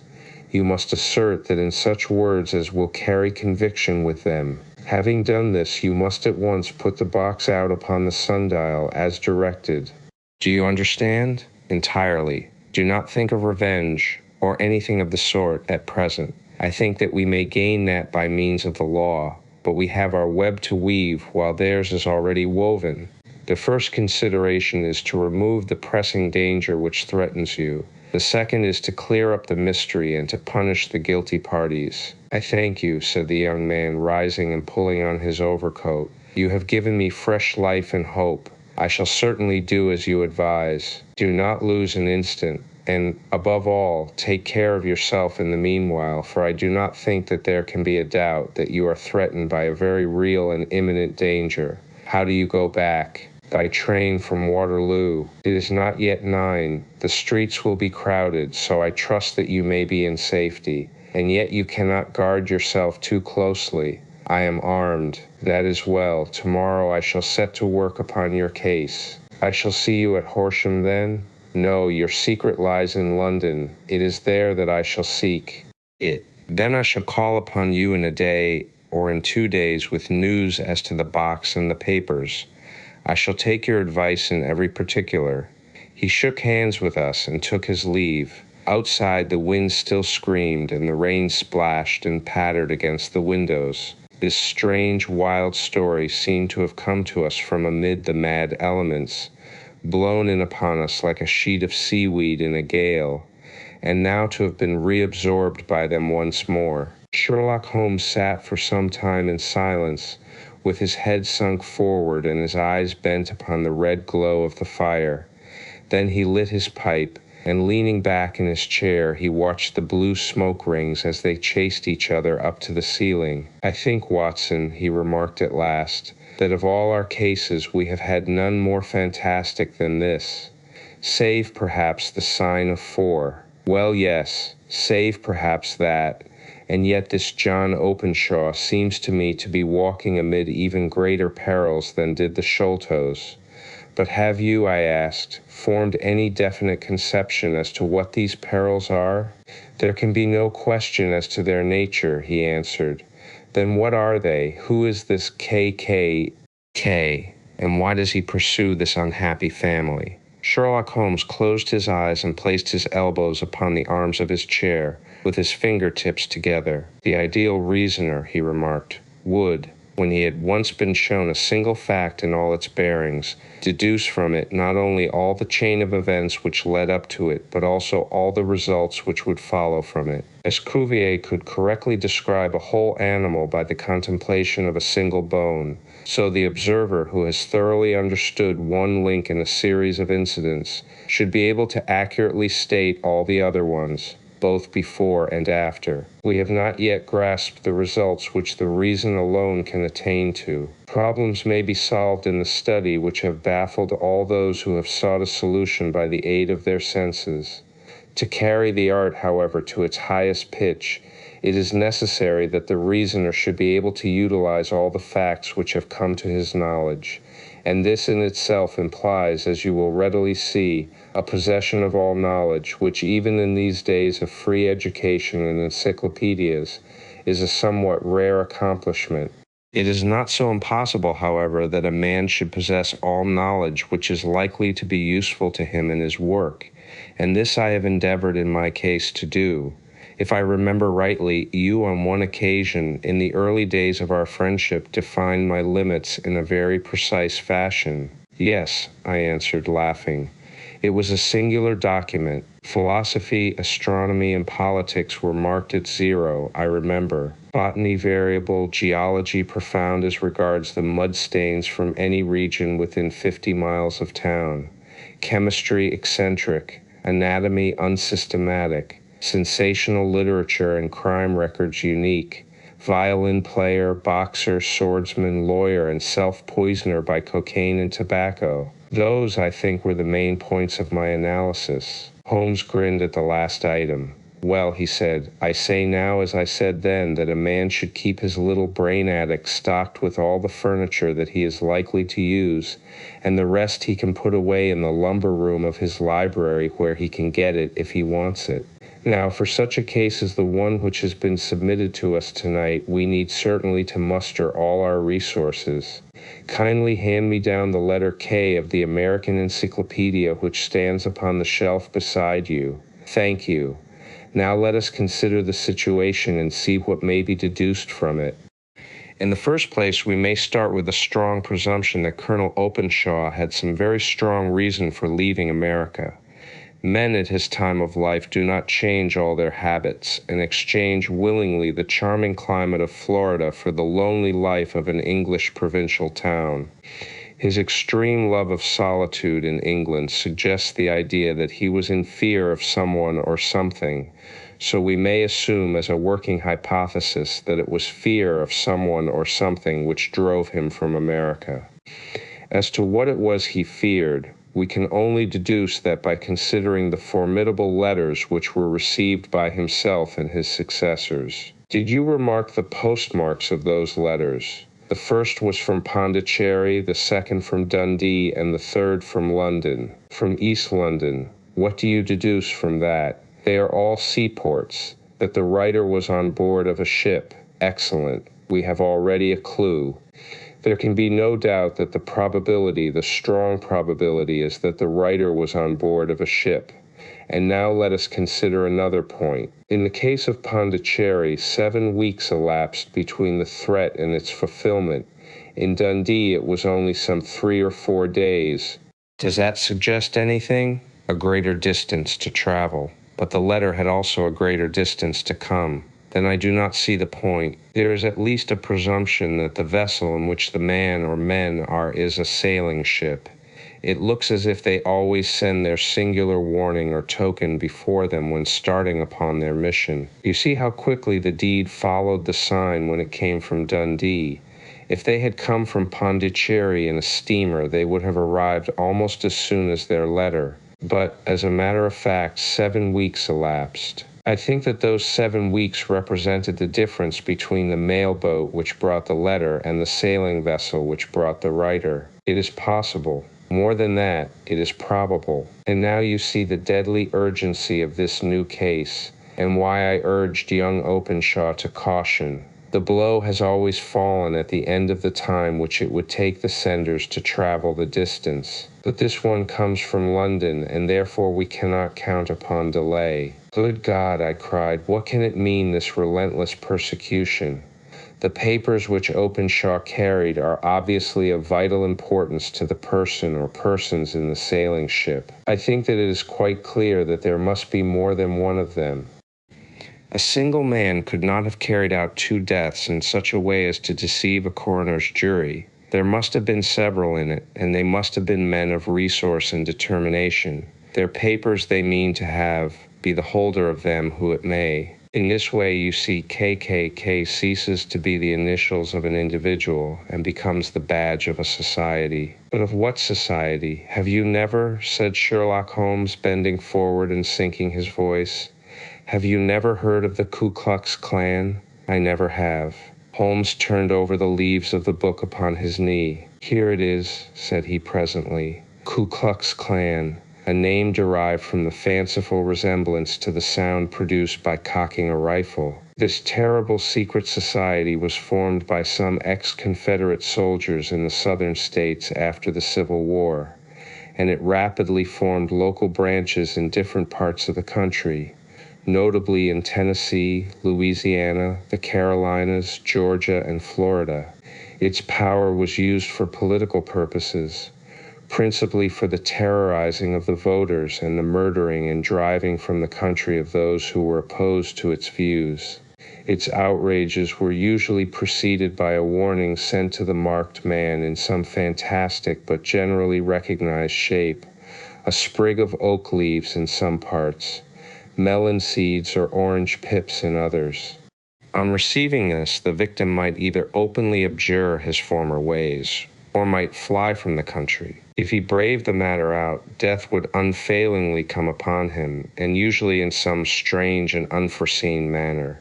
So perfect was the organization of the society, and so systematic its methods, that there is hardly a case upon record where any man succeeded in braving it with impunity, or in which any of its outrages were traced home to the perpetrators. For some years, the organization flourished in spite of the efforts of the United States government and of the better classes of the community in the South. Eventually, in the year 1869, the movement rather suddenly collapsed. Although there have been sporadic outbreaks of the same sort since that date, you will observe, said Holmes, laying down the volume, that the sudden breaking up of the society was coincident with the disappearance of Openshaw from America with their papers. It may well have been cause and effect. It is no wonder that he and his family have some of the more implacable spirits upon their track. You can understand that this register and diary may implicate some of the first men in the South,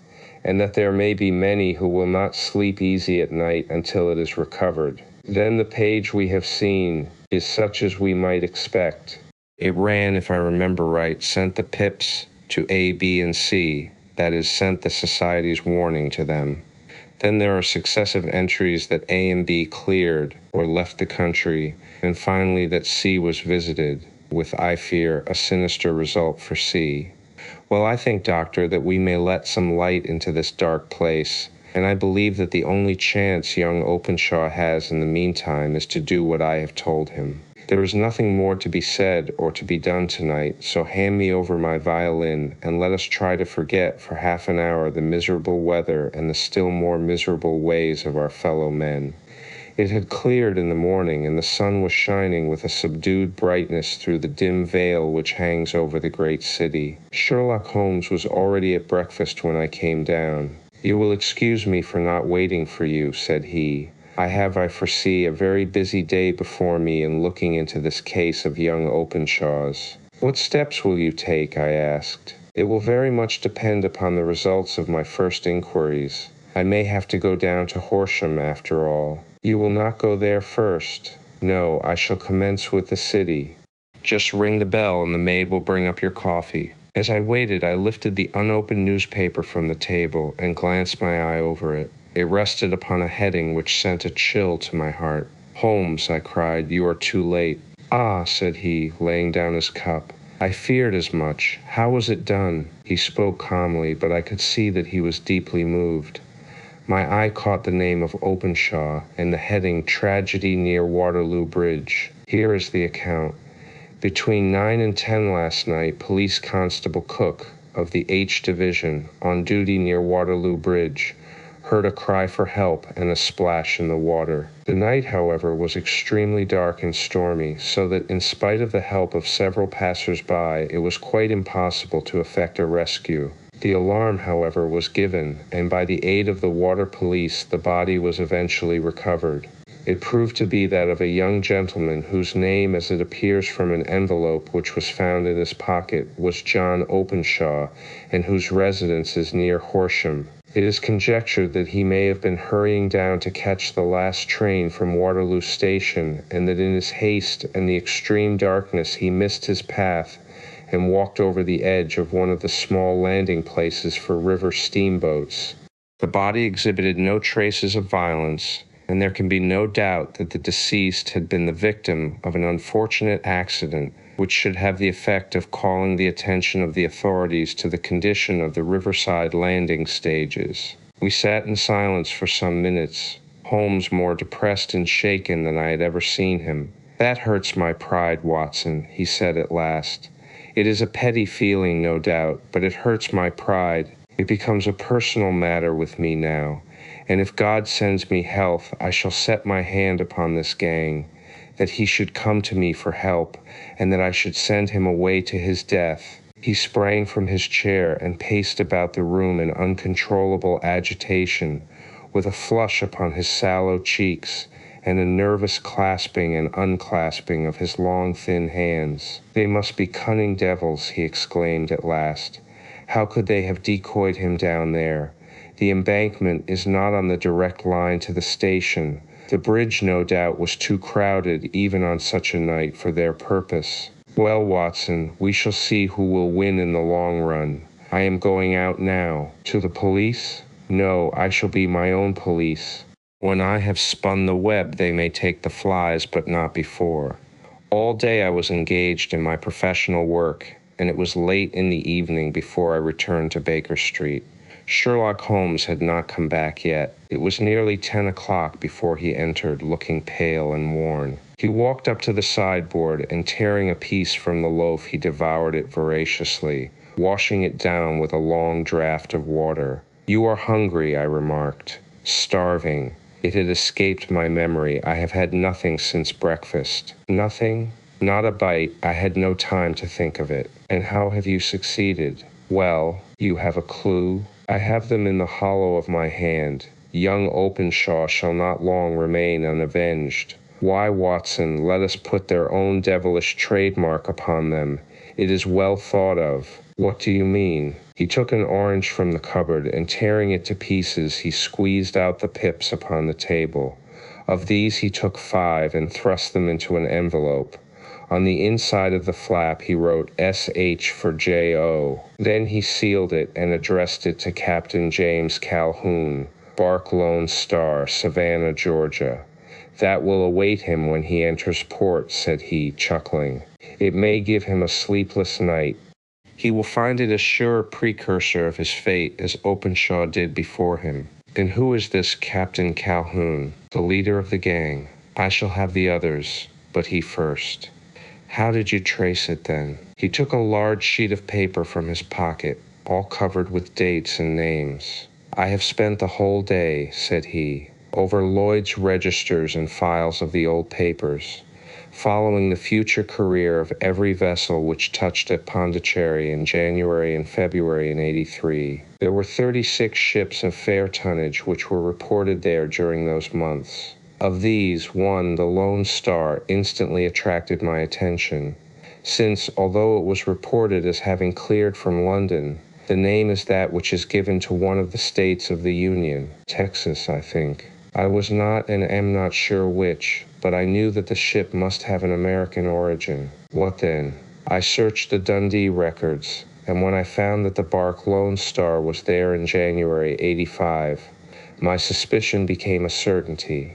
I then inquired as to the vessels which lay at present in the port of London. Yes, the Lone Star had arrived here last week. I went down to the Albert Dock and found that she had been taken down the river by the early tide this morning, homeward bound to Savannah. I wired to Gravesend and learned that she had passed some time ago, and as the wind is easterly, I have no doubt that she is now past the Goodwins and not very far from the Isle of Wight. What will you do then? Oh, I have my hand upon him. He and the 2 mates are, as I learned, the only native-born Americans in the ship. The others are Finns and Germans. I know also that they were all 3 away from the ship last night.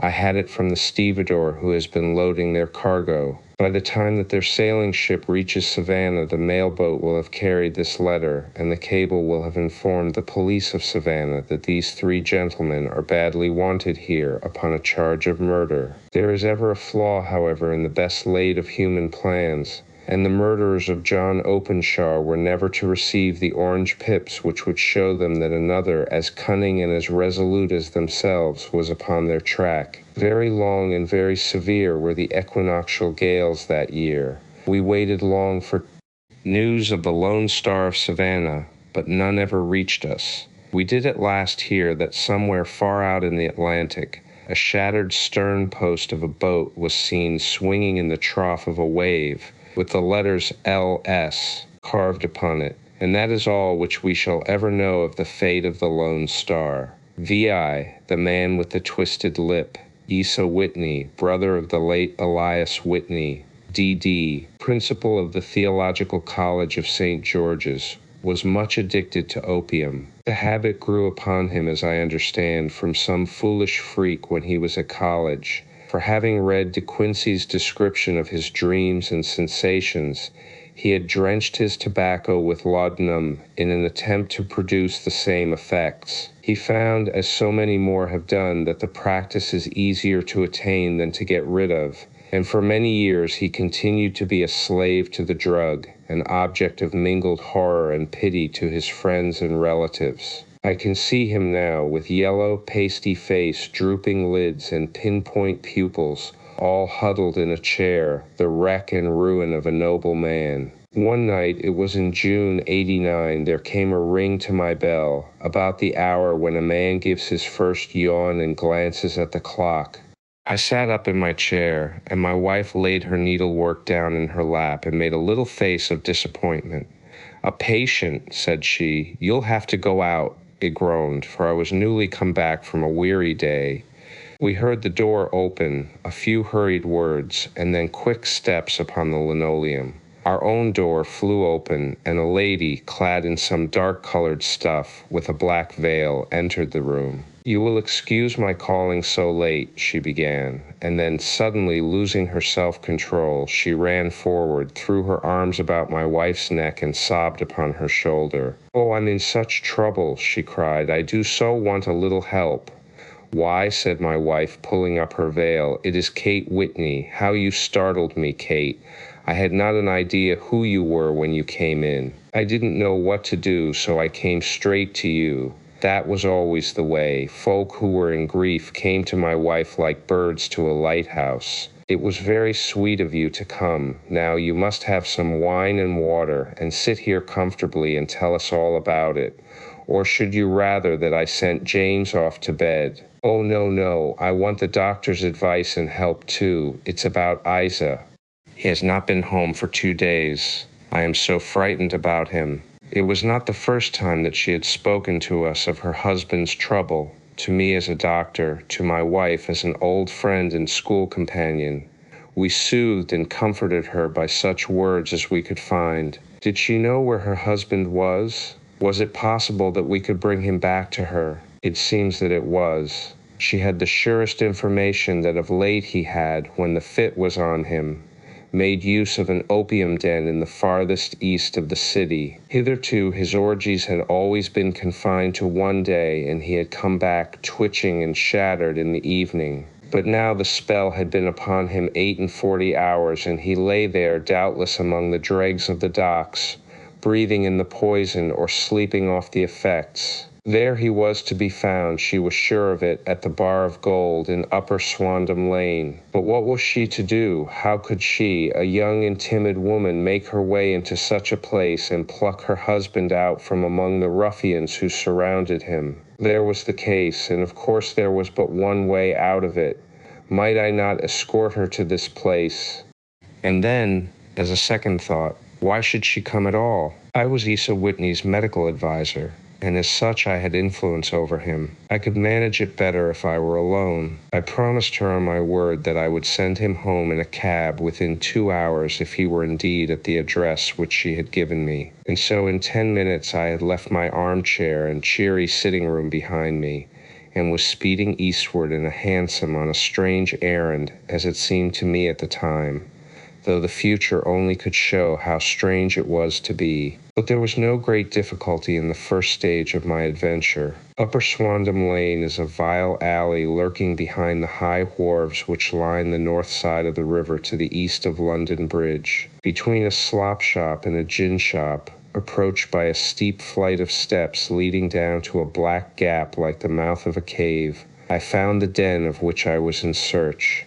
Ordering my cab to wait, I passed down the steps, worn hollow in the center by the ceaseless tread of drunken feet, and by the light of a flickering oil lamp above the door I found the latch and made my way into a long, low room, thick and heavy with the brown opium smoke, and terraced with wooden berths, like the forecastle of an emigrant ship. Through the gloom, one could dimly catch a glimpse of bodies lying in strange, fantastic poses, bowed shoulders, bent knees, heads thrown back, and chins pointing upward, with here and there a dark, lackluster eye turned upon the newcomer. Out of the black shadows there glimmered little red circles of light, now bright, now faint, as the burning poison waxed or waned in the bowls of the metal pipes. The most lay silent, but some muttered to themselves, and others talked together in a strange, low, monotonous voice, their conversation coming in gushes, and then suddenly tailing off into silence, each mumbling out his own thoughts and paying little heed to the words of his neighbor. At the farther end was a small brazier of burning charcoal, beside which, on a three-legged wooden stool, there sat a tall, thin old man, with his jaw resting upon his two fists and his elbows upon his knees, staring into the fire.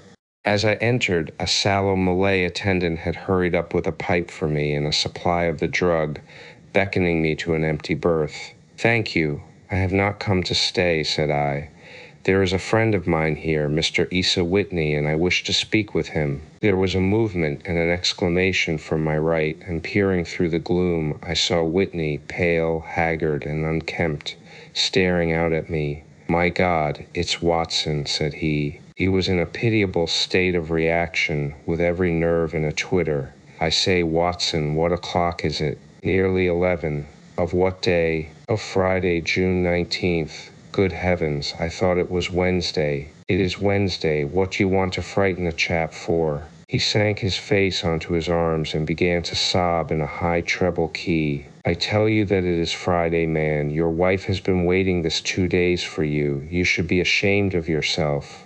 "So I am, but you've got mixed, Watson, for I have only been here a few hours, 3 pipes, 4 pipes, I forget how many. But I'll go home with you. I wouldn't frighten Kate. Poor little Kate. Give me your hand. Have you a cab?" "Yes, I have one waiting." "Then I shall go in it." "Well, I must owe something." "Find what I owe, Watson. I am all off color. I can do nothing for myself." I walked down the narrow passage between the double row of sleepers, holding my breath to keep out the vile, stupefying fumes of the drug, and looking about for the manager. As I passed the tall man who sat by the brazier, I felt a sudden pluck at my skirt, and a low voice whispered, "Walk past me, and then look back at me." The words fell quite distinctly upon my ear. I glanced down. They could only have come from the old man at my side, and yet he sat now as absorbed as ever, very thin, very wrinkled, bent with age, an opium pipe dangling down from between his knees, as though it had dropped in sheer lassitude from his fingers. I took 2 steps forward and looked back. It took all my self-control to prevent me from breaking out into a cry of astonishment. He had turned his back so that none could see him but I. His form had filled out, his wrinkles were gone, the dull eyes had regained their fire, and there, sitting by the fire and grinning at my surprise, was none other than Sherlock Holmes. He made a slight motion to me to approach him, and instantly, as he turned his face half round to the company once more, subsided into a doddering, loose-lipped senility. "Holmes," I whispered, "what on earth are you doing in this den?" "As low as you can," he answered. "I have excellent ears. If you would have the great kindness to get rid of that sottish friend of yours, I should be exceedingly glad to have a little talk with you. I have a cab outside." "Then pray send him home in it. You may safely trust him, for he appears to be too limp to get into any mischief. I should recommend you also to send a note by the cabman to your wife to say that you have thrown in your lot with me. If you will wait outside, I shall be with you in 5 minutes." It was difficult to refuse any of Sherlock Holmes' requests, for they were always so exceedingly definite, and put forward with such a quiet air of mastery. I felt, however, that when Whitney was once confined in the cab, my mission was practically accomplished, and for the rest I could not wish anything better than to be associated with my friend in one of those singular adventures which were the normal condition of his existence. In a few minutes I had written my note, paid Whitney's bill, led him out to the cab, and seen him driven through the darkness. In a very short time, a decrepit figure had emerged from the opium den, and I was walking down the street with Sherlock Holmes. For 2 streets he shuffled along with a bent back and an uncertain foot. Then, glancing quickly round, he straightened himself out and burst into a hearty fit of laughter. "I suppose, Watson," said he, "that you imagine that I have added opium smoking to cocaine injections, and all the other little weaknesses on which you have favored me with your medical views. I was certainly surprised to find you there, but not more so than I to find you. I came to find a friend, and I to find an enemy." "An enemy?" "Yes, one of my natural enemies, or shall I say my natural prey. Briefly, Watson, I am in the midst of a very remarkable inquiry, and I have hoped to find a clue in the incoherent ramblings of these sots, as I have done before now. Had I been recognized in that den, my life would not have been worth an hour's purchase, for I have used it before now for my own purposes, and the rascally Lascar who runs it has sworn to have vengeance upon me. There is a trap door at the back of that building, near the corner of Paul's Wharf, which could tell some strange tales of what has passed through it upon the moonless nights." "What? You do not mean bodies?" "Aye, bodies, Watson. We should be rich men if we had £1,000 for every poor devil who has been done to death in that den. It is the vilest murder trap on the whole riverside, and I fear that Neville St. Clair has entered it never to leave it more. But our trap should be here." He put his 2 forefingers between his teeth and whistled shrilly, a signal which was answered by a similar whistle from the distance, followed shortly by the rattle of wheels and the clink of horses' hooves. "Now, Watson," said Holmes, as a tall dog-cart dashed up through the gloom, throwing out 2 golden tunnels of yellow light from its side lanterns. "You'll come with me, won't you? If I can be of use. Oh, a trusty comrade is always of use, and a chronicler still more so. My room at the Cedars is a double-bedded one." "The Cedars?" "Yes, that is Mr. St. Clair's house. I am staying there while I conduct the inquiry." "Where is it, then?" "Near Lee, in Kent. We have a 7-mile drive before us, but I am all in the dark." "Of course you are."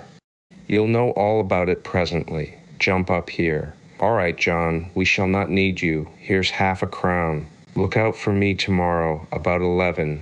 Give her head. So long, then." He flicked the horse with his whip, and we dashed away through the endless succession of somber and deserted streets, which widened gradually, until we were flying across a broad balustrated bridge, with the murky river flowing sluggishly beneath us. Beyond lay another dull wilderness of bricks and mortar, its silence broken only by the heavy, regular footfall of the policeman, or the songs and shouts of some belated party of revelers. A dull wrack was drifting slowly across the sky, and a star or 2 twinkled dimly here and there through the rifts of the clouds. Holmes drove in silence, with his head sunk upon his breast, and the air of a man who is lost in thought, while I sat beside him, curious to learn what this new quest might be which seemed to tax his power so sorely, and yet afraid to break in upon the current of his thoughts. We had driven several miles, and were beginning to get to the fringe of the belt of suburban villas,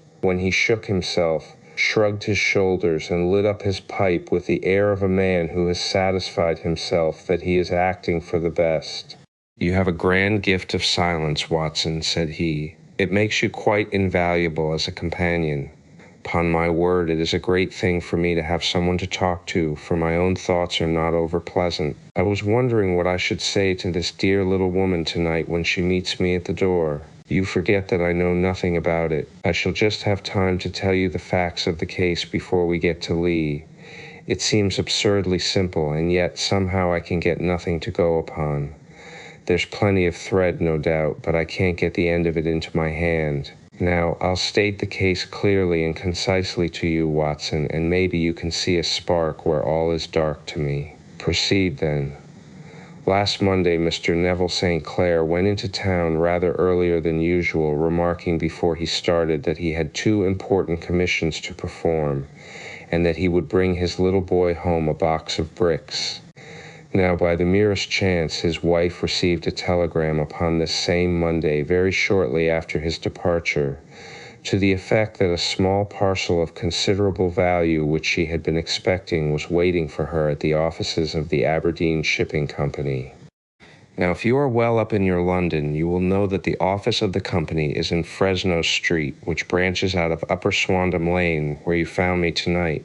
Mrs. St. Clair had her lunch, started for the city, did some shopping, proceeded to the company's office, got her packet, and found herself at exactly 4:35 walking through Swandam Lane on her way back to the station. Have you followed me so far? It is very clear. If you remember, Monday was an exceedingly hot day, and Mrs. St. Clair walked slowly, glancing about in the hope of seeing a cab, as she did not like the neighborhood in which she found herself. While she was walking in this way down Swandam Lane, she suddenly heard an ejaculation or cry, and was struck cold to see her husband looking down at her and, as it seemed to her, beckoning to her from a second-floor window. The window was open, and she distinctly saw his face, which she describes as being terribly agitated. He waved his hands frantically to her, and then vanished from the window so suddenly that it seemed to her that he had been plucked back by some irresistible force from behind. One singular point which struck her quick feminine eye was that although he wore some dark coat, such as he had started to town in,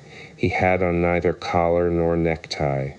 Convinced that something was amiss with him, she rushed down the steps, for the house was none other than the opium den in which you found me tonight, and running through the front room, she attempted to ascend the stairs which led to the first floor. At the foot of the stairs, however, she met this Lascaux scoundrel of whom I have spoken, who thrust her back, and, aided by a Dane who acts as assistant there, pushed her out into the street. Filled with the most maddening doubts and fears, she rushed down the lane and, by rare good fortune, met in Fresno Street a number of constables with an inspector, all on their way to their beat. The inspector and two men accompanied her back, and in spite of the continued resistance of the proprietor, they made their way to the room in which Mr. St. Clair had last been seen. There was no sign of him there. In fact, in the whole of that floor there was no one to be found save a crippled wretch of hideous aspect, who, it seems, made his home there. Both he and the Lascaux stoutly swore that no one else had been in the front room during the afternoon. So determined was their denial that the inspector was staggered, and had almost come to believe that Mrs. St. Clair had been deluded when, with a cry, she sprang at a small deal box which lay upon the table and tore the lid from it. Out there fell a cascade of children's bricks. It was the toy which he had promised to bring home. This discovery, and the evident confusion which the cripple showed, made the inspector realize that the matter was serious. The rooms were carefully examined, and results all pointed to an abominable crime. The front room was plainly furnished as a sitting room, and led into a small bedroom, which looked out upon the back of one of the wharves. Between the wharf and the bedroom window is a narrow strip which is dry at low tide, but is covered at high tide with at least 4.5 feet of water. The bedroom window was a broad one and opened from below. On examination, traces of blood were to be seen upon the window-sill, and several scattered drops were visible upon the wooden floor of the bedroom. Thrust away behind a curtain in the front room were all the clothes of Mr. Neville St. Clair, with the exception of his coat, his boots, his socks, his hat, and his watch. All were there. There were no signs of violence upon any of these garments, and there were no other traces of Mr. Neville St. Clair. Out of the window he must apparently have gone, for no other exit could be discovered, and the ominous bloodstains upon the sill gave little promise that he could save himself by swimming, for the tide was at its very highest at the moment of the tragedy. And now as to the villains who seemed to be immediately implicated in the matter. The Lascar was known to be a man of the vilest antecedents, but as, by Mrs. St. Clair's story, he was known to have been at the foot of the stair within a very few seconds of her husband's appearance at the window, he could hardly have been more than an accessory to the crime. His defense was one of absolute ignorance, and he protested that he had no knowledge as to the doings of Hugh Boone, his lodger, and that he could not account in any way for the presence of the missing gentleman's clothes. So much for the Lascar manager. Now for the sinister cripple who lives upon the second floor of the opium den, and who was certainly the last human being whose eyes rested upon Neville St. Clair. His name is Hugh Boone, and his hideous face is one which is familiar to every man who goes much to the city. He is a professional beggar, though in order to avoid the police regulations, he pretends to a small trade in wax vestus. Some little distance down Threadneedle Street, upon the left-hand side, there is, as you may have remarked, a small angle in the wall. Here it is that this creature takes his daily seat, cross-legged with his tiny stock of matches on his lap, and as he is a piteous spectacle, a small rain of charity descends into the greasy leather cap which lies upon the pavement beside him. I have watched the fellow more than once before ever I thought of making his professional acquaintance, and I have been surprised at the harvest which he has reaped in a short time. His appearance, you see, is so remarkable that no one can pass him without observing him. A shock of orange hair, a pale face disfigured by a horrible scar which by its contraction has turned up the outer edge of his upper lip, a bulldog chin, and a pair of very penetrating dark eyes which present a singular contrast to the color of his hair, all mark him out from amid the common crowd of mendicants,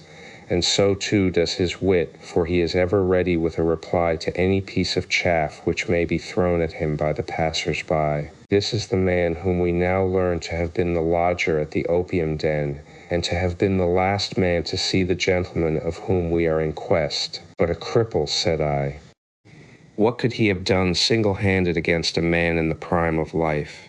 He is a cripple in the sense that he walks with a limp, but in other respects he appears to be a powerful and well-nurtured man. Surely your medical experience would tell you, Watson, that weakness in one limb is often compensated for by exceptional strength in the others. Pray continue your narrative. Mrs. St. Clair had fainted at the sight of the blood upon the window, and she was escorted home in a cab by the police, as her presence could be of no help to them in their investigations. Inspector Barton, who had charge of the case, made a very careful examination of the premises, but without finding anything which threw any light upon the matter. One mistake had been made in not arresting Boone instantly, as he was allowed some few minutes during which he might have communicated with his friend the Lascar. But this fault was soon remedied, and he was seized and searched, without anything being found which could incriminate him. There were, it is true, some blood-stains upon his right shirt sleeve, but he pointed to his ring finger, which had been cut near the nail, and explained that the bleeding came from there, adding that he had been to the window not long before, and that the stains which had been observed there came doubtless from the same source. He denied strenuously having ever seen Mr. Neville St. Clair, and swore that the presence of the clothes in his room was as much a mystery to him as to the police. As to Mrs. St. Clair's assertion that she had actually seen her husband at the window, he declared that she must have been either mad or dreaming. He was removed, loudly protesting, to the police station, while the inspector remained upon the premises in the hope that the ebbing tide might afford some fresh clue. And it did, though they hardly found upon the mudbank what they had feared to find. It was Neville St. Clair's coat, and not Neville St. Clair, which lay uncovered as the tide receded. And what do you think they found in the pockets? I cannot imagine. No, I don't think you would guess. Every pocket stuffed with pennies and halfpennies, 421 pennies and 270 halfpennies. It was no wonder that it had not been swept away by the tide. But a human body is a different matter. There is a fierce eddy between the wharf and the house. It seemed likely enough that the weighted coat had remained when the stripped body had been sucked away into the river. But I understand that all the other clothes were found in the room. Would the body be dressed in a coat alone? No, sir, but the facts might be met speciously enough. Suppose that this man Boone had thrust Neville St. Clair through the window. There is no human eye which could have seen the deed. What would he do then? It would of course instantly strike him that he must get rid of the telltale garments. He would seize the coat then, and be in the act of throwing it out, when it would occur to him that it would swim and not sink. He has little time, for he has heard the scuffle downstairs when the wife tried to force her way up, and perhaps he has already heard from his Lascar confederate that the police are hurrying up the street. There is not an instant to be lost. He rushes to some secret hoard, where he has accumulated the fruits of his beggary, and he stuffs all the coins upon which he can lay his hands into the pockets to make sure of the coat's sinking. He throws it out, and would have done the same with the other garments had not he heard the rush of steps below, and only just had time to close the window when the police appeared. It certainly sounds feasible. Well, we will take it as a working hypothesis for want of a better. Boone, as I have told you, was arrested and taken to the station, but it could not be shown that there had ever before been anything against him. He had for years been known as a professional beggar, but his life appeared to have been a very quiet and innocent one. There the matter stands at present, and the questions which have to be solved: what Neville St. Clair was doing in the opium den, what happened to him when there, where is he now, and what Hugh Boone had to do with his disappearance, are all as far from a solution as ever. I confess that I cannot recall any case within my experience which looked at the first glance so simple, and yet which presented such difficulties. While Sherlock Holmes had been detailing this singular series of events, we had been whirling through the outskirts of the great town until the last straggling houses had been left behind, and we rattled along with a country hedge upon either side of us. Just as he finished, however, we drove through two scattered villages, where a few lights still glimmered in the windows. "We are on the outskirts of Lee," said my companion. "We have touched on 3 English counties in our short drive, starting in Middlesex, passing over an angle of Surrey, and ending in Kent. See that light among the trees? That is the Cedars, and beside that lamp sits a woman whose anxious ears have already, I have little doubt, caught the clink of our horses' feet." "But why are you not conducting the case from Baker Street?" I asked. "Because there are many inquiries which must be made out here. Mrs. St. Clair has most kindly put 2 rooms at my disposal, and you may rest assured that she will have nothing but a welcome for my friend and colleague. I hate to meet her, Watson, when I have no news of her husband. Here we are. Whoa there, whoa." We had pulled up in front of a large villa which stood within its own grounds. A stable boy had run out to the horse's head, and springing down, I followed Holmes up the small, winding gravel drive which led to the house. As we approached, the door flew open, and a little blonde woman stood in the opening, clad in some sort of light mousseline de soie, with a touch of fluffy pink chiffon at her neck and wrists. She stood with her figure outlined against the flood of light, one hand upon the door, one half raised in her eagerness, her body slightly bent, her head and face protruded, with eager eyes and parted lips, a standing question. "Well?" she cried.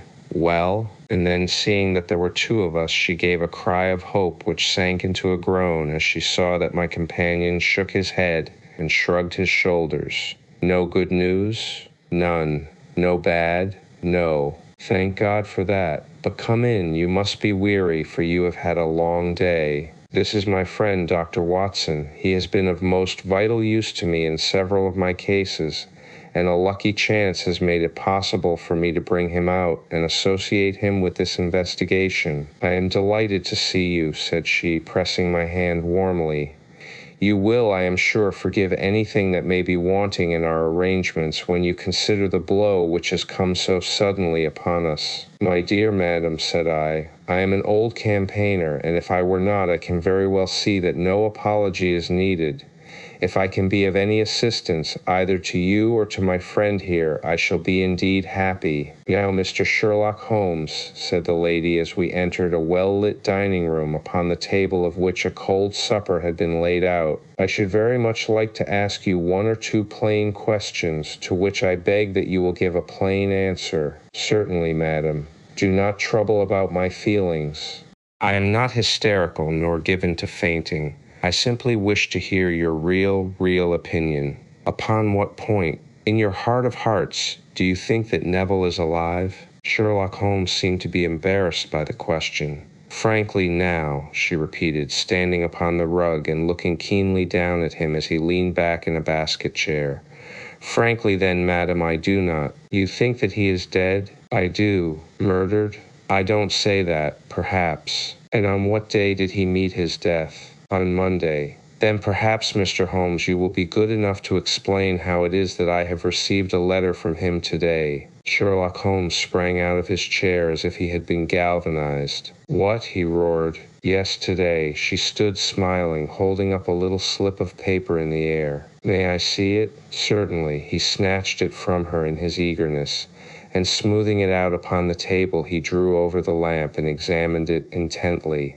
I had left my chair and was gazing at it over his shoulder. The envelope was a very coarse one and was stamped with the Gravesend postmark and with the date of that very day, or rather of the day before, for it was considerably after midnight. Coarse writing, murmured Holmes. Surely this is not your husband's writing, madam. No, but the enclosure is. I perceive also that whoever addressed the envelope had to go and inquire as to the address. How can you tell that? The name, you see, is in perfectly black ink, which has dried itself. The rest is of the grayish color, which shows that blotting paper has been used. If it had been written straight off, and then blotted, none would be of a deep black shade. This man has written the name, and there has then been a pause before he wrote the address, which can only mean that he was not familiar with it. It is, of course, a trifle, but there is nothing so important as trifles. Let us now see the letter. Ha, there has been an enclosure here. Yes, there was a ring, his signet ring. And you are sure that this is your husband's hand, one of his hands. One? His hand when he wrote hurriedly. It is very unlike his usual writing, and yet I know it well. Dearest, do not be frightened. All will come well. There is a huge error which it may take some little time to rectify. Wait in patience. Envial, written in pencil upon the fly-leaf of a book, octavo size, no watermark. Posted today in Gravesend by a man with a dirty thumb. Ha. And the flap has been gummed, if I am not very much in error, by a person who had been chewing tobacco. And you have no doubt that it is your husband's hand, madam. None. Neville wrote those words, and they were posted today at Gravesend. Well, Mrs. St. Clair, the clouds lighten, though I should not venture to say that the danger is over. But he must be alive, Mr. Holmes. Unless this is a clever forgery to put us on the wrong scent. The ring, after all, proves nothing. It may have been taken from him. No, it is his very own writing. Very well. It may, however, have been written on Monday and only posted today. That is possible. If so, much may have happened between. Oh, you must not discourage me, Mr. Holmes. I know that all is well with him. There is so keen a sympathy between us that I should know if evil came upon him. On the very day that I saw him last, he cut himself in the bedroom, and yet I in the dining room rushed upstairs instantly with the utmost certainty that something had happened. Do you think that I would respond to such a trifle, and yet be ignorant of his death? I have seen too much not to know that the impression of a woman may be more valuable than the conclusion of an analytical reasoner. And in this letter you certainly have a very strong piece of evidence to corroborate your view. But if your husband is alive and able to write letters, why should he remain away from you? I cannot imagine. It is unthinkable. And on Monday he made no remarks before leaving you. No. And you were surprised to see him in Swandam Lane. Very much so. Was the window open? Yes. Then he might have called to you. He might. He only, as I understand, gave an inarticulate cry? Yes. A call for help, you thought? Yes. He waved his hands. But it might have been a cry of surprise. Astonishment at the unexpected sight of you might cause him to throw up his hands? It is possible. And you thought he was pulled back? He disappeared so suddenly. He might have leaped back. You did not see anyone else in the room? No, but this horrible man confessed to having been there, and the Lascar was at the foot of the stairs. Quite so. Your husband, as far as you could see, had his ordinary clothes on, but without his collar or tie. I distinctly saw his bare throat. Had he ever spoken of Swandam Lane? Never. Had he ever showed any signs of having taken opium? Never. Thank you, Mrs. St. Clair. Those are the principal points about which I wish to be absolutely clear. We shall now have a little supper and then retire, for we may have a very busy day tomorrow. A large and comfortable double-bedded room had been placed at our disposal, and I was quickly between the sheets, for I was weary after my night of adventure. Sherlock Holmes was a man, however, who, when he had an unsolved problem upon his mind, would go for days and even for a week without rest, turning it over, rearranging his facts, looking at it from every point of view until he had either fathomed it or convinced himself that his data were insufficient. It was soon evident to me that he was now preparing for an all-night sitting. He took off his coat and waistcoat, put on a large blue dressing gown, and then wandered about the room collecting pillows from his bed and cushions from the sofa and armchairs. With these he constructed a sort of Eastern divan, upon which he perched himself cross-legged, with an ounce of shag tobacco and a box of matches laid out in front of him. In the dim light of the lamp I saw him sitting there, an old briar pipe between his lips, his eyes fixed vacantly upon the corner of the ceiling, the blue smoke curling up from him, silent, motionless, with the light shining upon his strong-set aquiline features. So he sat as I dropped off to sleep, and so he sat when a sudden ejaculation caused me to wake up, and I found the summer sun shining into the apartment. The pipe was still between his lips, the smoke still curled upward, and the room was full of a dense tobacco haze, but nothing remained of the heap of shag which I had seen upon the previous night. "Awake, Watson?" he asked. "Yes." "Game for a morning drive?" "Certainly." "Then dress. No one is stirring yet, but I know where the stable boy sleeps, and we shall soon have the trap out." He chuckled to himself as he spoke, his eyes twinkled, and he seemed a different man to the somber thinker of the previous night. As I dressed, I glanced at my watch.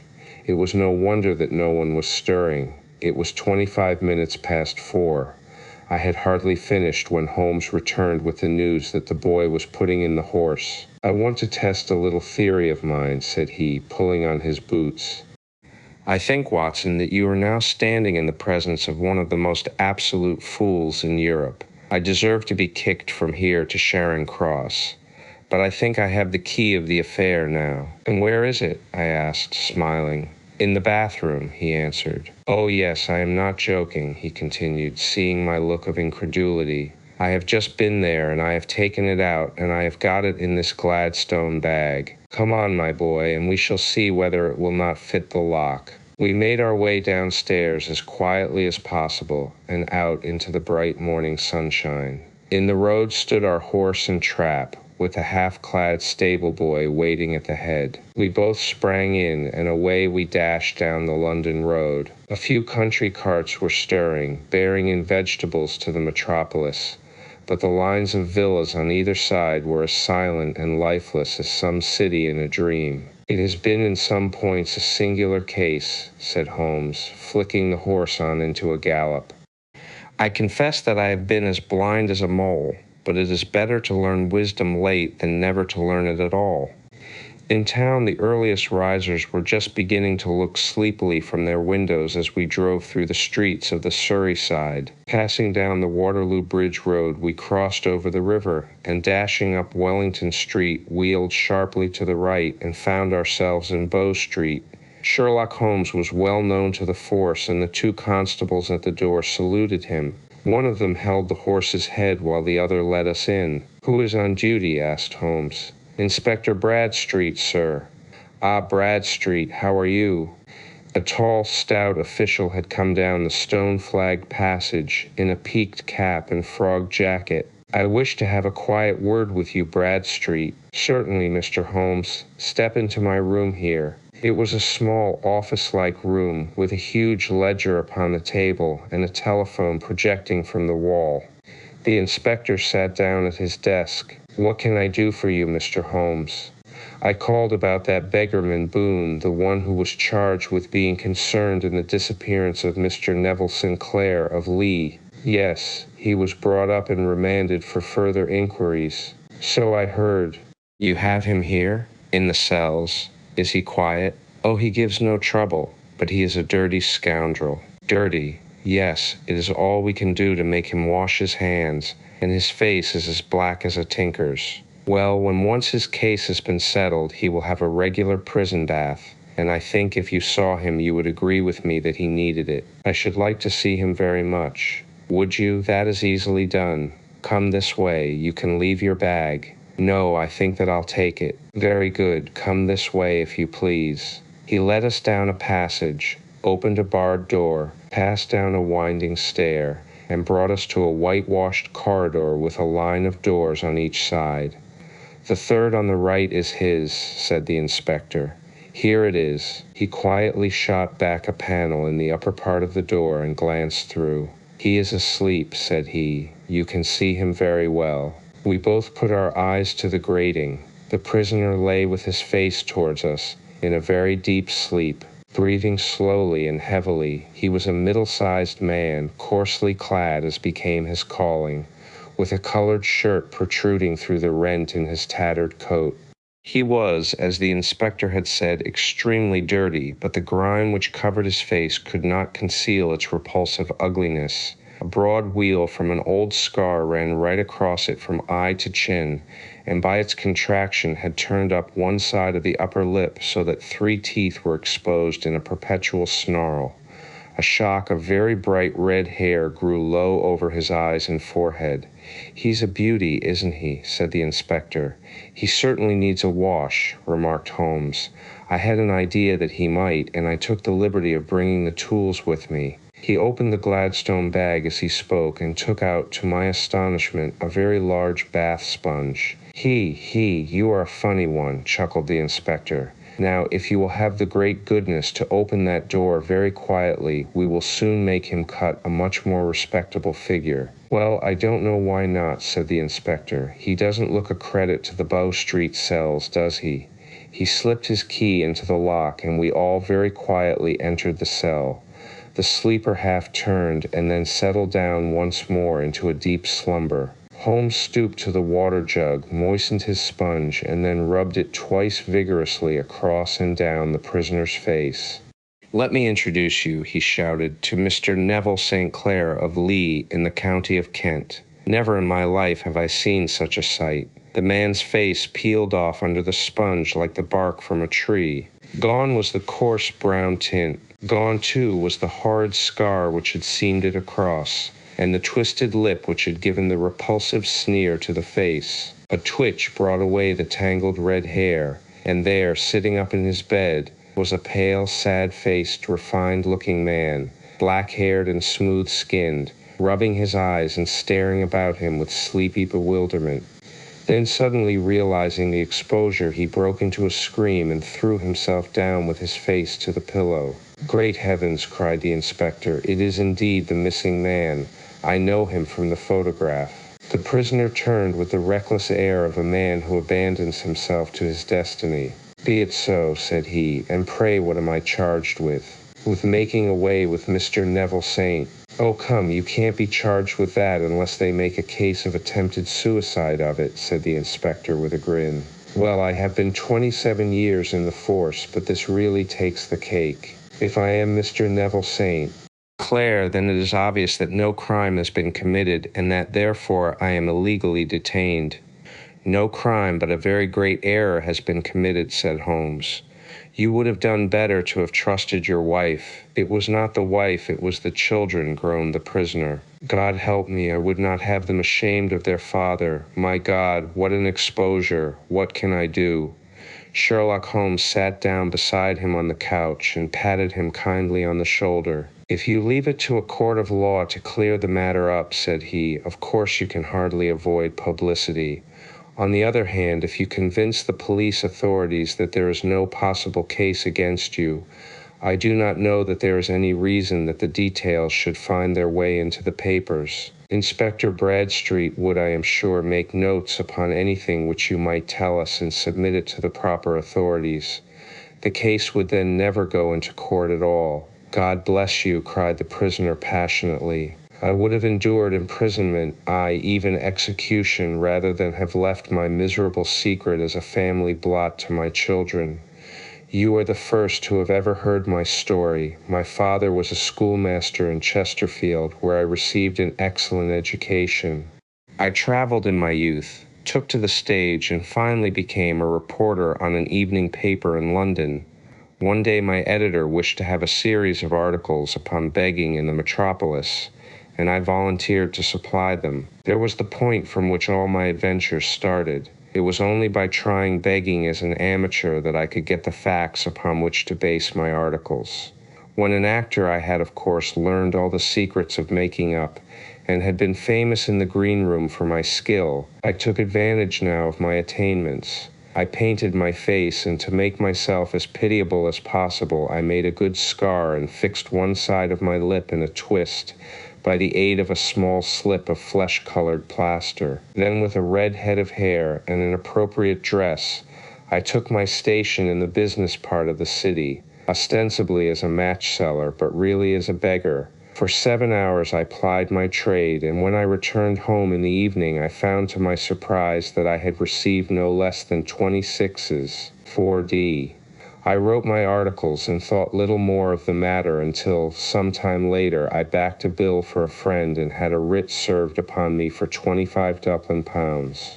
I was at my wits' end where to get the money, but a sudden idea came to me. I begged a fortnight's grace from the creditor, asked for a holiday from my employers, and spent the time in begging in the city under my disguise. In 10 days I had the money and had paid the debt.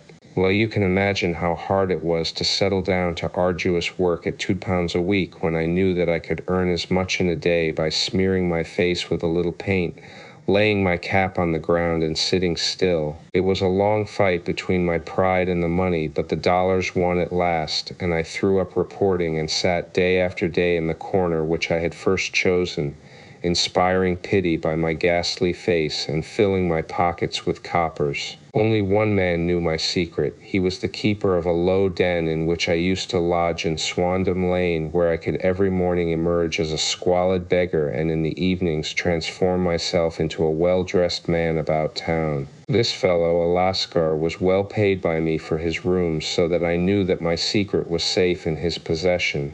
As I grew richer, I grew more ambitious, took a house in the country, and eventually married, without anyone having a suspicion as to my real occupation. My dear wife knew that I had business in the city. She little knew what. Last Monday I had finished for the day and was dressing in my room above the opium den when I looked out of my window and saw, to my horror and astonishment, that my wife was standing in the street, with her eyes fixed full upon me. I gave a cry of surprise, threw up my arms to cover my face, and rushing to my confidant, the Lascar, entreated him to prevent anyone from coming up to me. I heard her voice downstairs, but I knew that she could not ascend. Swiftly I threw off my clothes, pulled on those of a beggar, and put on my pigments and wig. Even a wife's eyes could not pierce so complete a disguise. But then it occurred to me that there might be a search in the room, and that the clothes might betray me. I threw open the window, reopening by my violence a small cut which I had inflicted upon myself in the bedroom that morning. Then I seized my coat, which was weighted by the coppers which I had just transferred to it from the leather bag in which I carried my takings.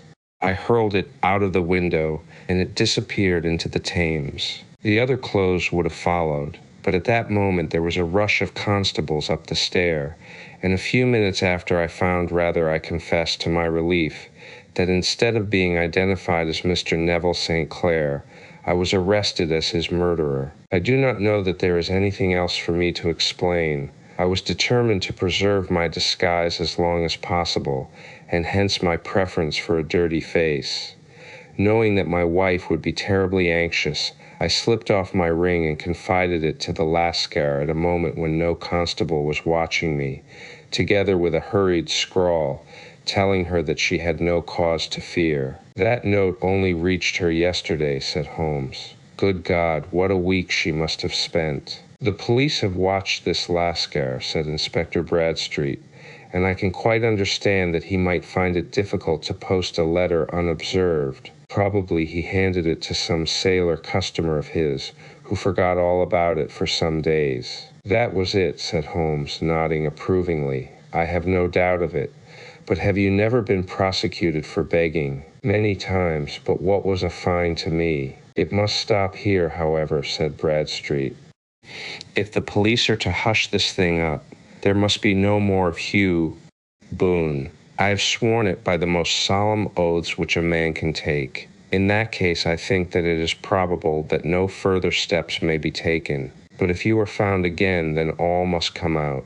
I am sure, Mr. Holmes, that we are very much indebted to you for having cleared the matter up. I wish I knew how you reach your results. I reach this one, said my friend, by sitting upon 5 pillows and consuming an ounce of shag. I think, Watson, that if we drive to Baker Street, we shall just be in time for breakfast. 7. The Adventure of the Blue Carbuncle. I had called upon my friend Sherlock Holmes upon the 2nd morning after Christmas, with the intention of wishing him the compliments of the season. He was lounging upon the sofa in a purple dressing gown, a pipe rack within his reach upon the right, and a pile of crumpled morning papers, evidently newly studied, near at hand. Beside the couch was a wooden chair, and on the angle of the back hung a very seedy and disreputable hard felt hat, much the worse for wear, and cracked in several places. A lens and a forceps lying upon the seat of the chair suggested that the hat had been suspended in this manner for the purpose of examination. You are engaged, said I. Perhaps I interrupt you. Not at all.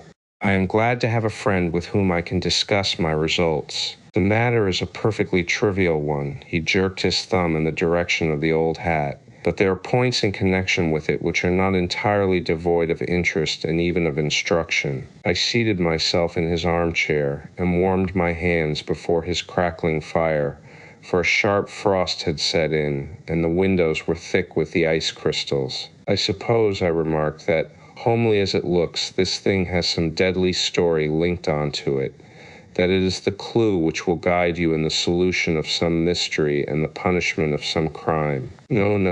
No crime, said Sherlock Holmes, laughing. Only one of those whimsical little incidents which will happen when you have 4 million human beings all jostling each other within the space of a few square miles. Amid the action and reaction of so dense a swarm of humanity, every possible combination of events may be expected to take place, and many a little problem will be presented which may be striking and bizarre without being criminal. We have already had experience of such. So much so, I remarked, that of the last 6 cases which I have added to my notes, 3 have been entirely free of any legal crime. Precisely.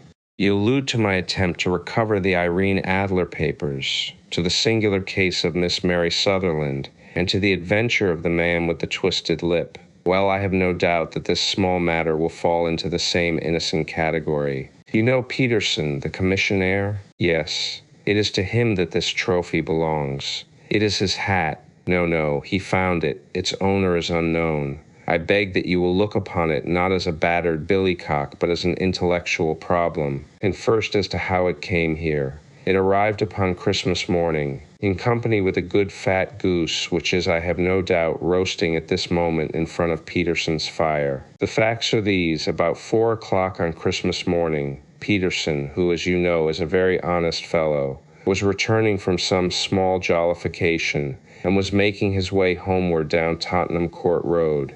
In front of him he saw in the gaslight a tallish man, walking with a slight stagger, and carrying a white goose slung over his shoulder. As he reached the corner of Good Street, a row broke out between this stranger and a little knot of roughs. One of the latter knocked off the man's hat, on which he raised his stick to defend himself, and swinging it over his head, smashed the shop window behind him. Peterson had rushed forward to protect the stranger from his assailants, but the man, shocked at having broken the window and seeing an official-looking person in uniform rushing towards him, dropped his goose, took to his heels, and vanished amid the labyrinth of small streets which lie at the back of Tottenham Court Road. The roughs had also fled at the appearance of Peterson, so that he was left in possession of the field of battle, and also of the spoils of victory in the shape of this battered hat and a most unimpeachable Christmas goose, which surely he restored to their owner. My dear fellow, there lies the problem. It is true that for Mrs. Henry Baker was printed upon a small card which was tied to the bird's left leg, and it is also true that the initials H.B. are legible upon the lining of this hat. But as there are some thousands of Bakers and some hundreds of Henry Bakers in this city of ours, it is not easy to restore lost property to any one of them. What then did Peterson do? He brought round both hat and goose to me on Christmas morning, knowing that even the smallest problems are of interest to me.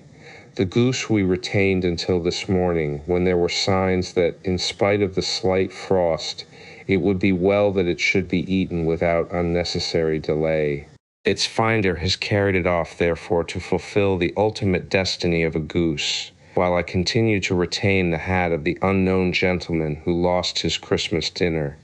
Did he not advertise? No. Then what clue could you have as to his identity? Only as much as we can deduce. From his hat? Precisely. But you are joking. What can you gather from this old, battered felt? Here is my lens. You know my methods. What can you gather yourself as to the individuality of the man who has worn this article? I took the tattered object in my hands and turned it over rather ruefully. It was a very ordinary black hat of the usual round shape, hard and much the worse for wear. The lining had been of red silk, but was a good deal discolored. There was no maker's name, but as Holmes had remarked, the initials H.B. were scrawled upon one side. It was pierced in the brim for a hat securer, but the elastic was missing. For the rest, it was cracked, exceedingly dusty, and spotted in several places, although there seemed to have been some attempt to hide the discolored patches by smearing them with ink. I can see nothing, said I, handing it back to my friend. On the contrary, Watson, you can see everything. You fail, however, to reason from what you see. You are too timid in drawing your inferences. Then pray tell me what it is that you can infer from this hat. He picked it up and gazed at it in the peculiar introspective fashion which was characteristic of him. It is perhaps less suggestive than it might have been, he remarked, and yet there are a few inferences which are very distinct, and a few others which represent at least a strong balance of probability. That the man was highly intellectual is of course obvious upon the face of it, and also that he was fairly well-to-do within the last 3 years, although he has now fallen upon evil days. He had foresight, but has less now than formerly, pointing to a moral retrogression which, when taken with the decline of his fortunes, seems to indicate some evil influence, probably drink, at work upon him. This may account also for the obvious fact that his wife has ceased to love him. My dear Holmes, he has, however, retained some degree of self-respect, he continued, disregarding my remonstrance. He is a man who leads a sedentary life, goes out little, is out of training entirely, is middle-aged, has grizzled hair which he has had cut within the last few days, and which he anoints with lime cream. These are the more patent facts which are to be deduced from his hat. Also, by the way, that it is extremely improbable that he has gas laid on in his house. You are certainly joking, Holmes. Not in the least. Is it possible that even now, when I give you these results, you are unable to see how they are attained? I have no doubt that I am very stupid, but I must confess that I am unable to follow you. For example, how did you deduce that this man was intellectual? For answer, Holmes clapped the hat upon his head. It came right over the forehead and settled upon the bridge of his nose. It is a question of cubic capacity, said he. A man with so large a brain must have something in it. The decline of his fortunes, then. This hat is 3 years old. These flat brims curled at the edge came in then. It is a hat of the very best quality. Look at the band of ribbed silk and the excellent lining. If this man could afford to buy so expensive a hat 3 years ago and has had no hat since, then he has assuredly gone down in the world. Well, that is clear enough, certainly, but how about the foresight and the moral retrogression? Sherlock Holmes laughed. Here is the foresight, said he, putting his finger upon the little disc and loop of the hat securer. They are never sold upon hats. If this man ordered one, it is a sign of a certain amount of foresight, since he went out of his way to take this precaution against the wind. But since we see that he has broken the elastic and has not troubled to replace it, it is obvious that he has less foresight now than formerly, which is a distinct proof of a weakening nature. On the other hand, he has endeavored to conceal some of these stains upon the felt by daubing them with ink, which is a sign that he has not entirely lost his self-respect. Your reasoning is certainly plausible. The further points, that he is middle-aged, that his hair is grizzled, that it has been recently cut, and that he uses lime cream, are all to be gathered from a close examination of the lower part of the lining. The lens discloses a large number of hair ends, clean cut by the scissors of the barber. They all appear to be adhesive, and there is a distinct odor of lime cream. This dust, you will observe, is not the gritty gray dust of the street, but the fluffy brown dust of the house, showing that it has been hung up indoors most of the time, while the marks of moisture upon the inside are proof positive that the wearer perspired very freely and could therefore hardly be in the best of training. But his wife, you said that she had ceased to love him. This hat has not been brushed for weeks. When I see you, my dear Watson, with a week's accumulation of dust upon your hat, and when your wife allows you to go out in such a state, I shall fear that you also have been unfortunate enough to lose your wife's affection. But he might be a bachelor. Nay, he was bringing home the goose as a peace offering to his wife. Remember the card upon the bird's leg. You have an answer to everything. But how on earth do you deduce that the gas is not laid on in his house? One tallow stain or even two might come by chance. But when I see no less than 5, I think that there can be little doubt that the individual must be brought into frequent contact with burning tallow. Walks upstairs at night probably with his hat in one hand and a guttering candle in the other. Anyhow, he never got tallow stains from a gas jet. Are you satisfied? Well, it is very ingenious, said I, laughing. But since, as you said just now, there has been no crime committed, and no harm done save the loss of a goose, all this seems to be rather a waste of energy. Sherlock Holmes had opened his mouth to reply when the door flew open, and Peterson, the commissionaire, rushed into the apartment with flushed cheeks and the face of a man who is dazed with astonishment. "The goose, Mr. Holmes. The goose, sir," he gasped. "Eh? What of it, then? Has it returned to life and flapped off through the kitchen window?" Holmes twisted himself round upon the sofa to get a fairer view of the man's excited face. "See here, sir. See what my wife found in its crop." He held out his hand and displayed upon the center of the palm a brilliantly scintillating blue stone rather smaller than a bean in size, but of such purity and radiance that it twinkled like an electric point in the dark hollow of his hand. Sherlock Holmes sat up with a whistle. "By Jove, Peterson," said he, "this is treasure trove indeed. I suppose you know what you have got. A diamond, sir, a precious stone. It cuts into glass as though it were putty. It's more than a precious stone, it is the precious stone." "Not the Countess of Morcar's blue carbuncle," I ejaculated. "Precisely so."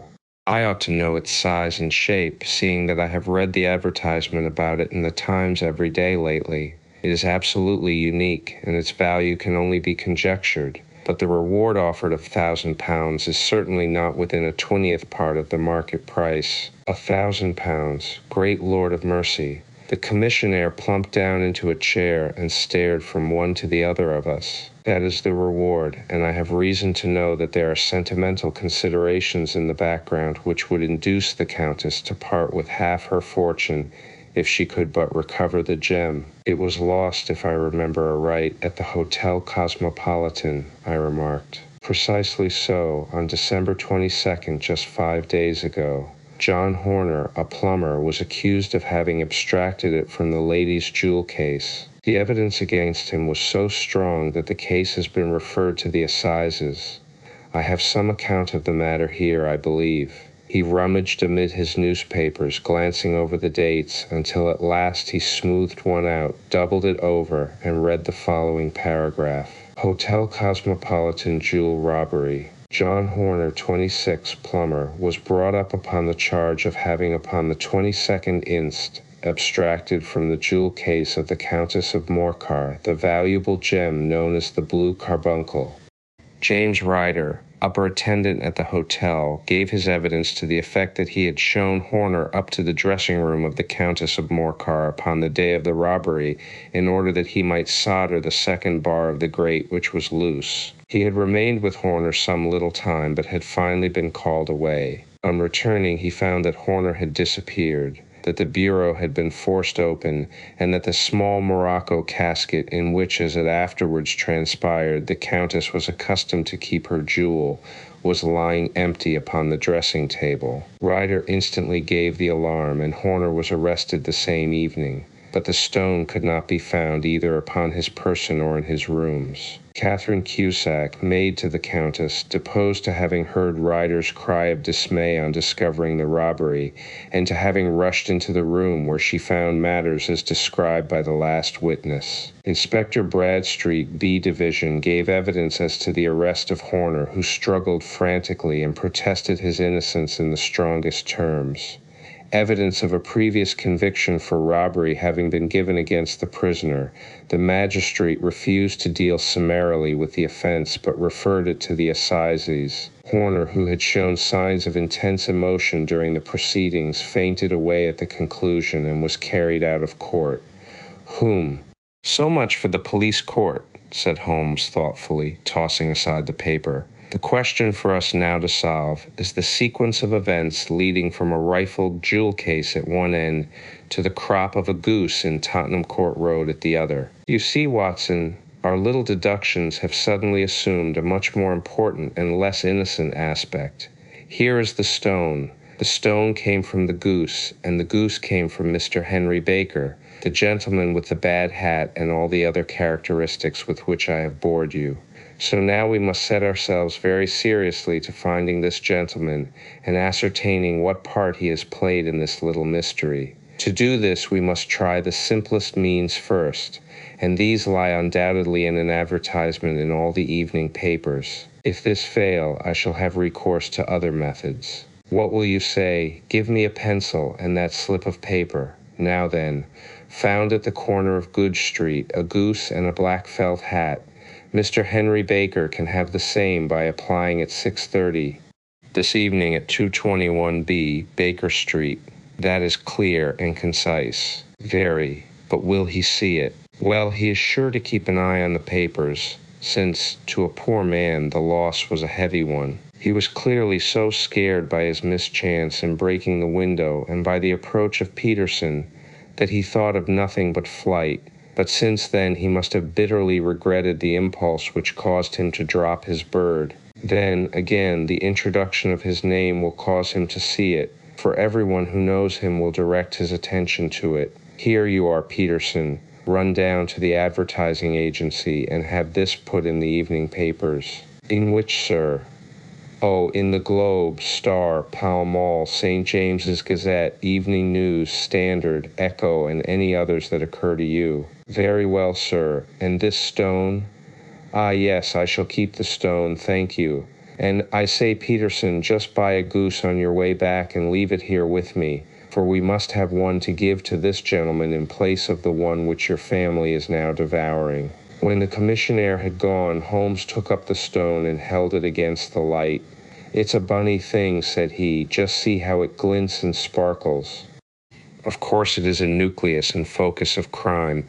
Every good stone is. They are the devil's pet baits. In the larger and older jewels, every facet may stand for a bloody deed. This stone is not yet 20 years old. It was found in the banks of the Amoy River in southern China and is remarkable in having every characteristic of the carbuncle, save that it is blue in shade instead of ruby red. In spite of its youth, it has already a sinister history. There have been 2 murders, a vitriol throwing, a suicide, and several robberies brought about for the sake of this 40-grain weight of crystallized charcoal. Who would think that so pretty a toy would be a purveyor to the gallows and the prison? I'll lock it up in my strong-box now and drop a line to the Countess to say that we have it. Do you think that this man Horner is innocent? I cannot tell. Well then, do you imagine that this other one, Henry Baker, had anything to do with the matter? It is, I think, much more likely that Henry Baker is an absolutely innocent man who had no idea that the bird which he was carrying was of considerably more value than if it were made of solid gold. That, however, I shall determine by a very simple test if we have an answer to our advertisement. And you can do nothing until then? Nothing. In that case, I shall continue my professional round, but I shall come back in the evening at the hour you have mentioned, for I should like to see the solution of so tangled a business. Very glad to see you. I dine at 7. There is a woodcock, I believe. By the way, in view of recent occurrences, perhaps I ought to ask Mrs. Hudson to examine its crop. I had been delayed at a case, and it was a little after 6:30 when I found myself in Baker Street once more. As I approached the house, I saw a tall man in a Scotch bonnet with a coat which was buttoned up to his chin waiting outside in the bright semicircle which was thrown from the fanlight.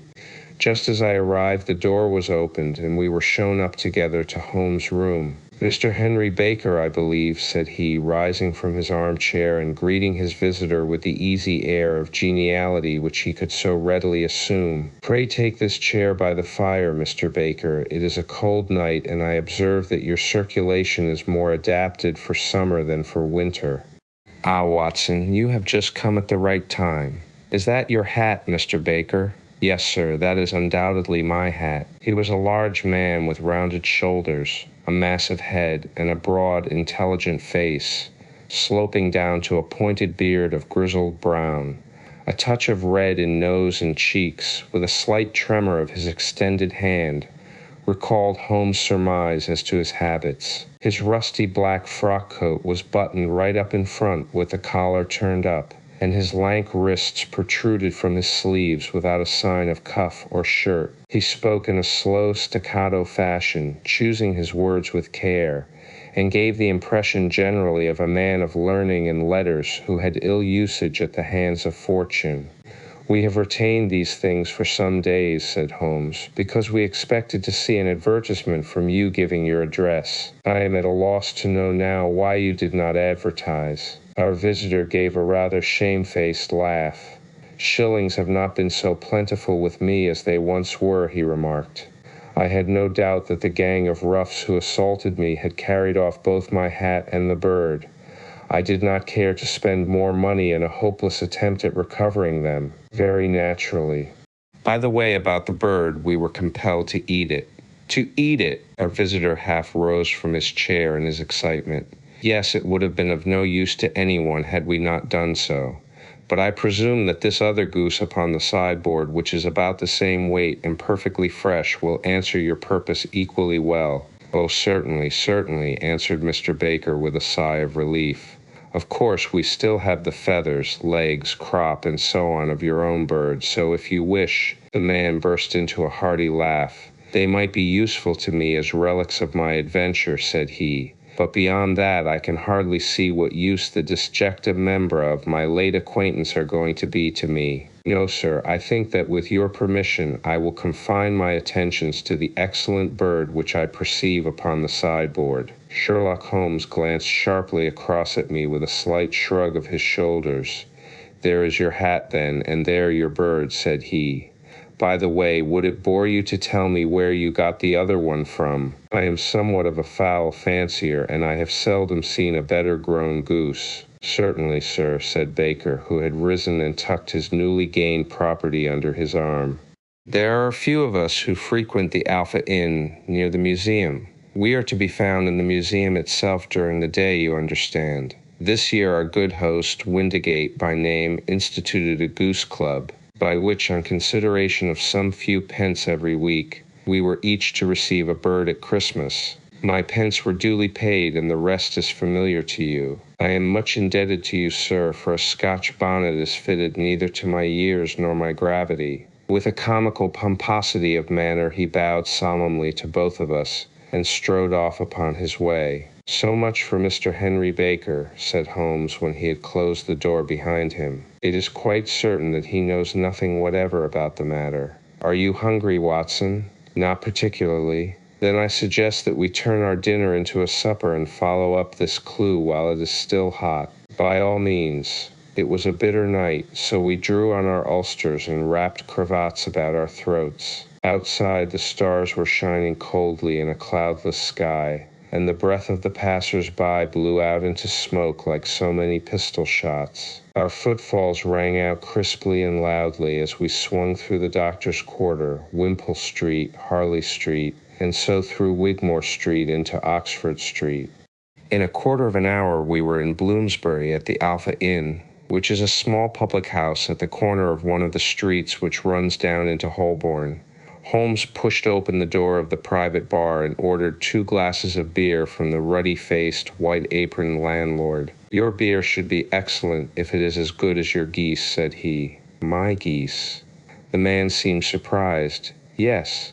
I was speaking only half an hour ago to Mr. Henry Baker, who was a member of your goose club." "Ah, yes, I see. But you see, sir, them's not our geese." "Indeed, whose then?" "Well, I got the 2 dozen from a salesman in Covent Garden." "Indeed, I know some of them. Which was it?" "Breckenridge is his name." "I don't know him." "Well, here's your good health, landlord, and prosperity to your house. Good night." "Now for Mr. Breckenridge," he continued, buttoning up his coat as we came out into the frosty air. "Remember, Watson, that though we have so homely a thing as a goose at one end of this chain, we have at the other a man who will certainly get 7 years' penal servitude unless we can establish his innocence. It is possible that our inquiry may but confirm his guilt, but, in any case, we have a line of investigation which has been missed by the police, and which a singular chance has placed in our hands. Let us follow it out to the bitter end. Faces to the south, then, and quick march." We passed across Holborn, down Endell Street, and so through a zigzag of slums to Covent Garden Market. One of the largest stalls bore the name of Breckenridge upon it, and the proprietor, a horsey-looking man, with a sharp face and trim side whiskers, was helping a boy to put up the shutters. "Good evening. It's a cold night," said Holmes. The salesman nodded and shot a questioning glance at my companion. "Sold out of geese, I see," continued Holmes, pointing at the bare slabs of marble. "Let you have 500 tomorrow morning. That's no good. Well, there are some on the stall with the gas flare. Ah, but I was recommended to you. Who by? The landlord of the Alpha. Oh yes, I sent him a couple of dozen. Fine birds they were, too. Now where did you get them from?" To my surprise, the question provoked a burst of anger from the salesman. "Now then, mister," said he, with his head cocked and his arms akimbo, "what are you driving at? Let's have it straight now." "It is straight enough." "I should like to know who sold you the geese which you supplied to the Alpha." "Well, then, I shan't tell you. So now. Oh, it is a matter of no importance. But I don't know why you should be so warm over such a trifle." "Warm? You'd be as warm, maybe, if you were as pestered as I am. When I pay good money for a good article, there should be an end of the business. But it's where are the geese, and who did you sell the geese to, and what will you take for the geese? One would think they were the only geese in the world, to hear the fuss that is made over them." "Well, I have no connection with any other people who have been making inquiries," said Holmes carelessly. "If you won't tell us the bet is off, that is all. But I'm always ready to back my opinion on a matter of fowls, and I have a fiver on it that the bird I ate is country bred." "Well then, you've lost your fiver, for it's town bred," snapped the salesman. "It's nothing of the kind." "I say it is. I don't believe it. Do you think you know more about fowls than I, who have handled them ever since I was a nipper? I tell you, all those birds that went to the Alpha were town bred. You'll never persuade me to believe that." "Will you bet, then? It's merely taking your money, for I know that I am right. But I'll have a sovereign on with you, just to teach you not to be obstinate." The salesman chuckled grimly. "Bring me the books, Bill," said he. The small boy brought round a small thin volume and a great greasy-backed one, laying them out together beneath the hanging lamp. "Now then, Mr. Cocksure," said the salesman, "I thought that I was out of geese, but before I finish you'll find that there is still one left in my shop. You see this little book? Well, that's the list of the folk from whom I buy, do you see? Well then, here on this page are the country folk, and the numbers after their names are where their accounts are in the big ledger. Now then, you see this other page in red ink? Well, that is a list of my town suppliers. Now look at that third name. Just read it out to me. Mrs. Oakshott, 117, Brixton Road, 249, read Holmes.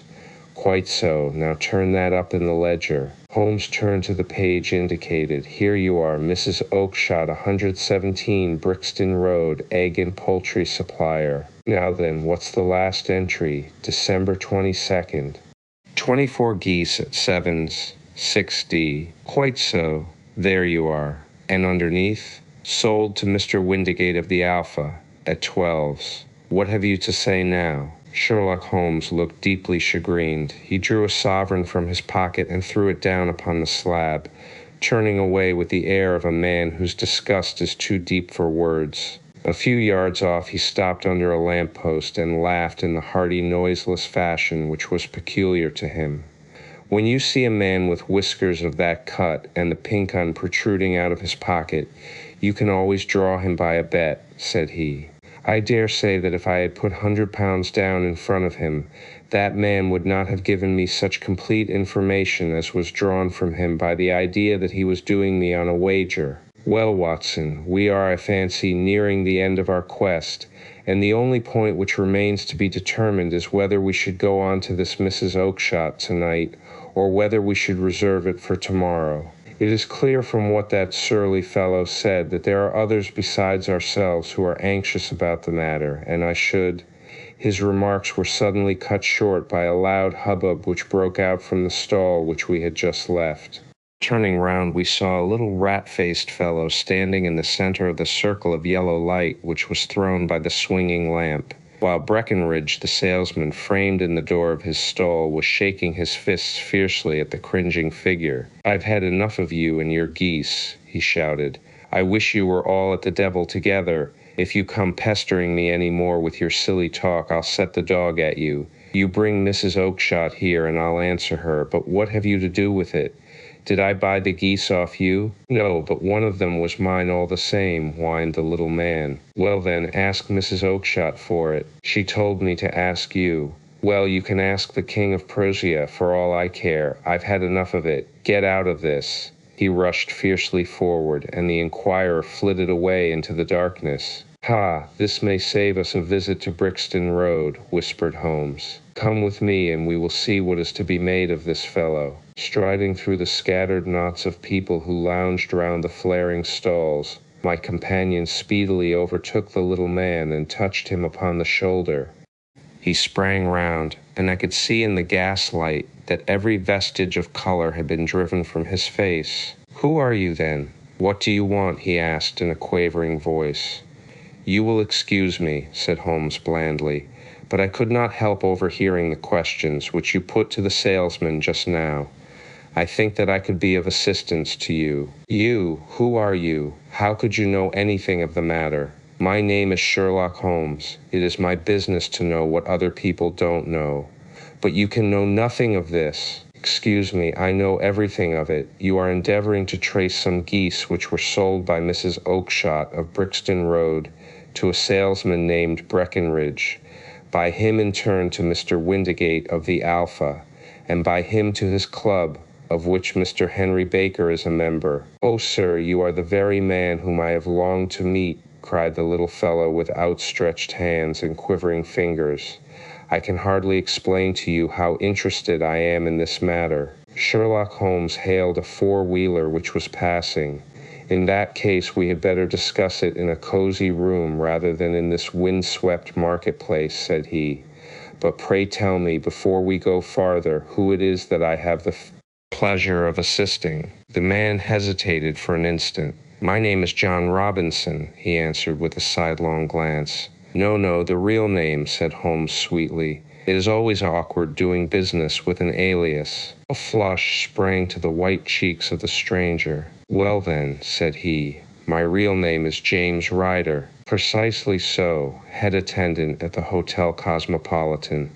Pray step into the cab, and I shall soon be able to tell you everything which you would wish to know." The little man stood glancing from one to the other of us with half-frightened, half-hopeful eyes, as one who is not sure whether he is on the verge of a windfall or of a catastrophe. Then he stepped into the cab, and in half an hour we were back in the sitting room at Baker Street. Nothing had been said during our drive but the high, thin breathing of our new companion and the claspings and unclaspings of his hands spoke of the nervous tension within him. "Here we are," said Holmes cheerily as we filed into the room. "The fire looks very seasonable in this weather. You look cold, Mr. Ryder. Pray take the basket chair. I will just put on my slippers before we settle this little matter of yours. Now then, you want to know what became of those geese?" "Yes, sir, or rather, I fancy, of that goose." "It was one bird, I imagine, in which you were interested. White, with a black bar across the tail." Ryder quivered with emotion. "Oh, sir," he cried, "can you tell me where it went to?" "It came here." "Here?" "Yes, and a most remarkable bird it proved. I don't wonder that you should take an interest in it. It laid an egg after it was dead, the boniest, brightest little blue egg that ever was seen. I have it here in my museum." Our visitor staggered to his feet and clutched the mantelpiece with his right hand. Holmes unlocked his strongbox and held up the blue carbuncle, which shone out like a star with a cold, brilliant, many-pointed radiance. Ryder stood glaring with a drawn face, uncertain whether to claim or to disown it. "The game's up, Ryder," said Holmes quietly. "Hold up, man, or you'll be into the fire. Give him an arm back into his chair, Watson. He's not got blood enough to go in for felony with impunity. Give him a dash of brandy. So. Now he looks a little more human. What a shrimp it is, to be sure." For a moment he had staggered and nearly fallen, but the brandy brought a tinge of color into his cheeks, and he sat staring with frightened eyes at his accuser. "I have almost every link in my hands, and all the proofs which I could possibly need, so there is little which you need tell me. Still, that little may as well be cleared up to make the case complete. You had heard, Ryder, of this blue stone of the Countess of Morcar's. It was Catherine Cusack who told me of it," said he in a crackling voice. "I see, her ladyship's waiting-maid. Well, the temptation of sudden wealth so easily acquired was too much for you, as it has been for better men before you. But you were not very scrupulous in the means you used. It seems to me, Ryder, that there is the making of a very pretty villain in you. You knew that this man Horner, the plumber, had been concerned in some such matter before, and that suspicion would rest the more readily upon him. What did you do then? You made some small job in my lady's room, you and your confederate Cusack, and you managed that he should be the man sent for. Then, when he had left, you rifled the jewel case, raised the alarm, and had this unfortunate man arrested. You then," Ryder threw himself down suddenly upon the rug and clutched at my companion's knees. "For God's sake, have mercy," he shrieked. "Think of my father, of my mother. It would break their hearts. I never went wrong before. I never will again. I swear it. I'll swear it on a Bible. Oh, don't bring it into court. For Christ's sake, don't." "Get back into your chair," said Holmes sternly. "It is very well to cringe and crawl now, but you thought little enough of this poor Horner in the dock for a crime of which he knew nothing. I will fly, Mr. Holmes. I will leave the country, sir. Then the charge against him will break down. We will talk about that. And now let us hear a true account of the next act. How came the stone into the goose, and how came the goose into the open market? Tell us the truth, for there lies your only hope of safety." Ryder passed his tongue over his parched lips. "I will tell you it just as it happened, sir," said he. "When Horner had been arrested, it seemed to me that it would be best for me to get away with the stone at once, for I did not know at what moment the police might not take it into their heads to search me in my room. There was no place about the hotel where it would be safe. I went out, as if on some commission, and I made for my sister's house. She had married a man named Oakshott, and lived in Brixton Road, where she fattened fowls for the market. All the way there, every man I met seemed to me to be a policeman or a detective, And, for all that it was a cold night, the sweat was pouring down my face before I came to the Brixton Road. My sister asked me what was the matter and why I was so pale, but I told her that I had been upset by the jewel robbery at the hotel. Then I went into the backyard and smoked a pipe and wondered what it would be best to do. I had a friend once called Maudsley who went to the bad and has just been serving his time in Pentonville. One day he had met me and fell into talk about the ways of thieves and how they could get rid of what they stole. I knew that he would be true to me, for I knew one or two things about him, so I made up my mind to go right on to Kilburn where he lived and take him into my confidence. He would show me how to turn the stone into money, but how to get to him in safety. I thought of the agonies I had gone through in coming from the hotel. I might at any moment be seized and searched, and there would be the stone in my waistcoat pocket. I was leaning against the wall at the time and looking at the geese which were waddling about round my feet, and suddenly an idea came into my head which showed me how I could beat the best detective that ever lived. My sister had told me some weeks before that I might have the pick of her geese for a Christmas present, and I knew that she was always as good as her word. I would take my goose now, and in it I would carry my stone to Kilburn. There was a little shed in the yard, and behind this I drove one of the birds, a fine big one, white, with a barred tail. I caught it, and prying its bill open, I thrust the stone down its throat as far as my finger could reach. The bird gave a gulp, and I felt the stone pass along its gullet and down into its crop. But the creature flapped and struggled, and out came my sister to know what was the matter. As I turned to speak to her, the brute broke loose and fluttered off among the others. "Whatever were you doing with that bird, Jem?" says she. "Well," said I, "you said you'd give me one for Christmas, and I was feeling which was the fattest." "Oh," says she, "we've set yours aside for you. Jem's bird, we call it. It's the big white one over yonder. There's 26 of them, which makes one for you, and one for us, and 24 for the market." "Thank you, Maggie," says I, "but if it is all the same to you, I'd rather have that one I was handling just now." "The other is a good 3 pound heavier," said she, "and we fattened it expressly for you." "Never mind. I'll have the other, and I'll take it now," said I. "Oh, just as you like," said she, a little huffed. "Which is it you want, then?" "That white one with the barred tail, right in the middle of the flock." "Oh, very well. Kill it and take it with you." Well, I did what she said, Mr. Holmes, and I carried the bird all the way to Kilburn. I told my pal what I had done, for he was a man that it was easy to tell a thing like that to. He laughed until he choked, and we got a knife and opened the goose. My heart turned to water, for there was no sign of the stone, and I knew that some terrible mistake had occurred.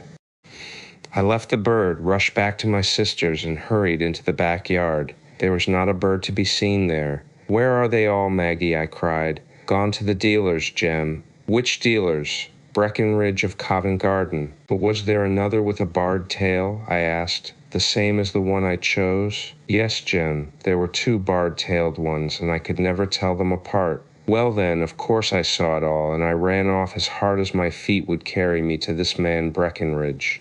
But he had sold the lot at once, and not one word would he tell me as to where they had gone. You heard him yourselves tonight. Well, he has always answered me like that. My sister thinks that I am going mad. Sometimes I think that I am myself, and now I am myself a branded thief, without ever having touched the wealth for which I sold my character. God help me, God help me." He burst into convulsive sobbing, with his face buried in his hands.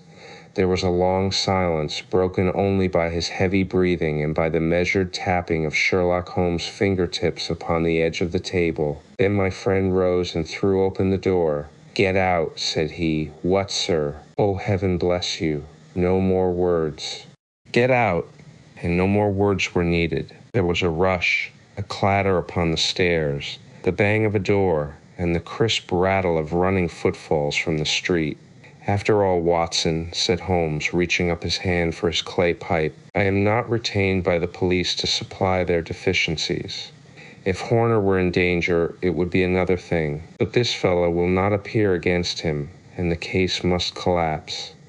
I suppose that I am commuting a felony, but it is just possible that I am saving a soul, This fellow will not go wrong again. He is too terribly frightened. Send him to Gaul now, and you make him a Gaul bird for life.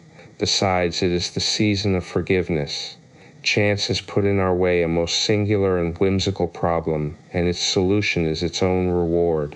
If you will have the goodness to touch the bell, doctor, we will begin another investigation, in which also a bird will be the chief feature.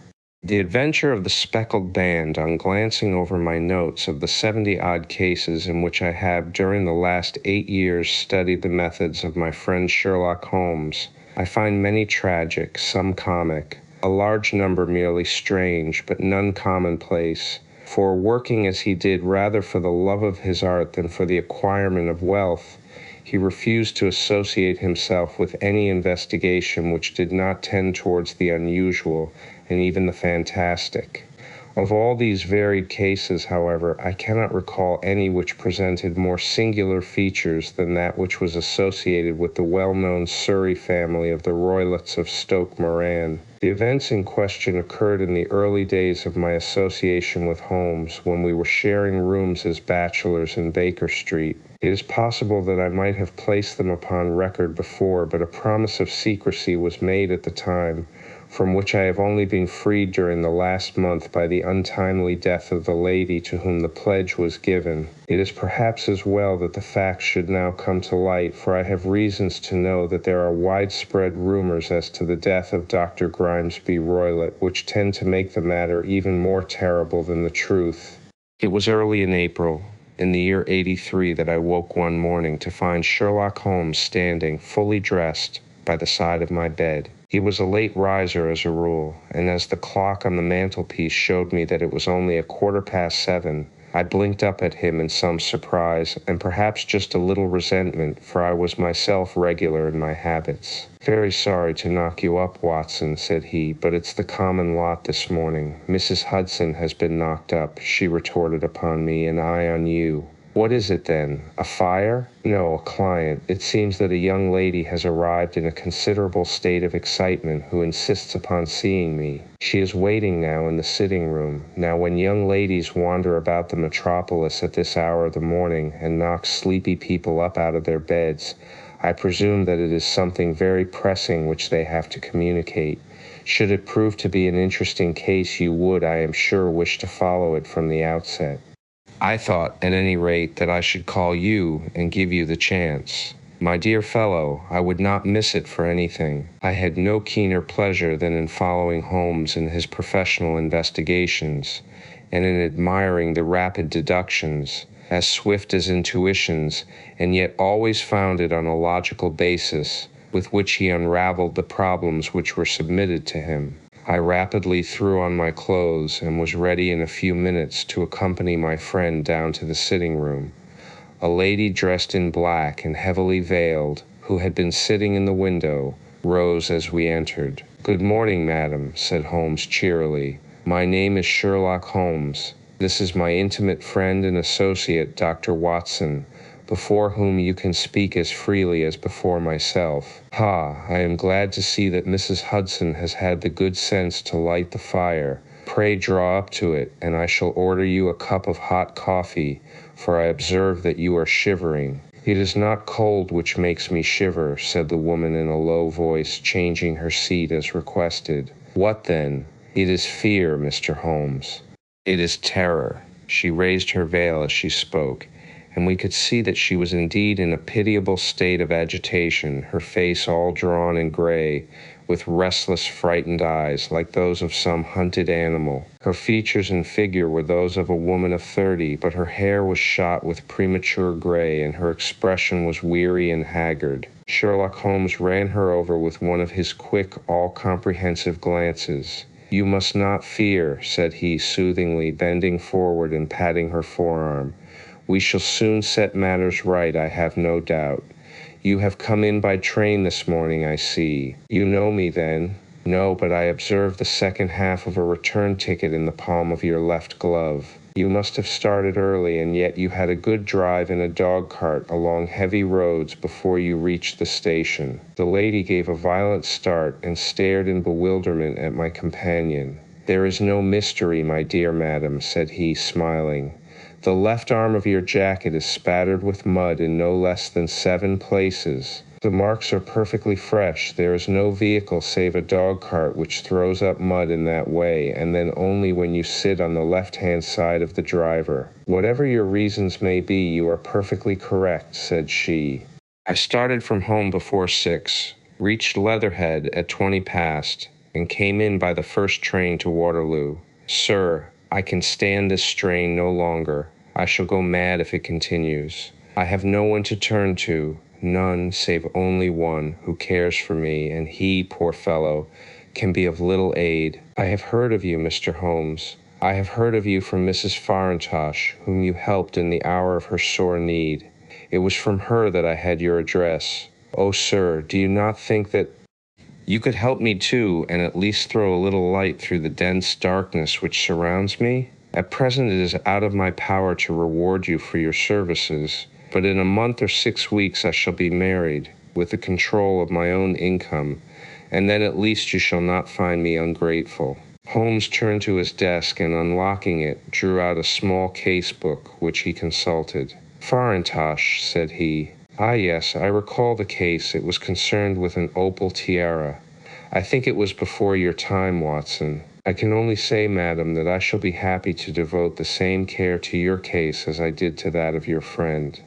As to reward, my profession is its own reward, but you are at liberty to defray whatever expenses I may be put to at the time which suits you best.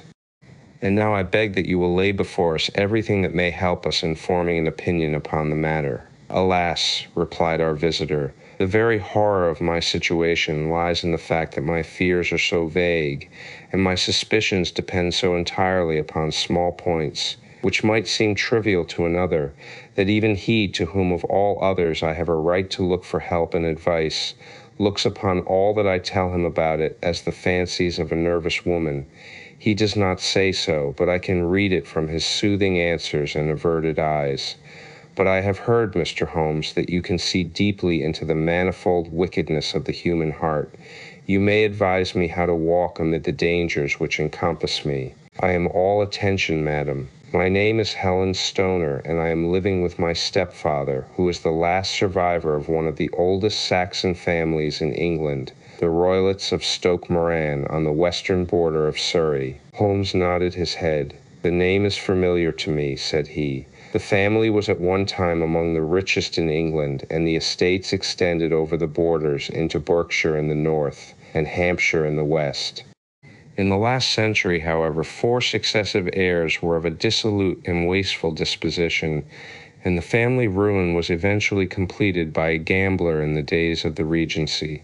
Nothing was left save a few acres of ground, and the 200-year-old house, which is itself crushed under a heavy mortgage. The last squire dragged out his existence there, living the horrible life of an aristocratic pauper, but his only son, my stepfather, seeing that he must adapt himself to the new conditions, obtained an advance from a relative, which enabled him to take a medical degree, and went out to Calcutta, where by his professional skill and his force of character he established a large practice. In a fit of anger, however, caused by some robberies which had been perpetrated in the house, he beat his native butler to death and narrowly escaped a capital sentence. As it was, he suffered a long term of imprisonment and afterwards returned to England a morose and disappointed man. When Dr. Roylott was in India, he married my mother, Mrs. Stoner, the young widow of Major General Stoner of the Bengal Artillery. My sister Julia and I were twins, and we were only 2 years old at the time of my mother's remarriage. She had a considerable sum of money, not less than £1,000 a Mecklenburg a year, and this she bequeathed to Dr.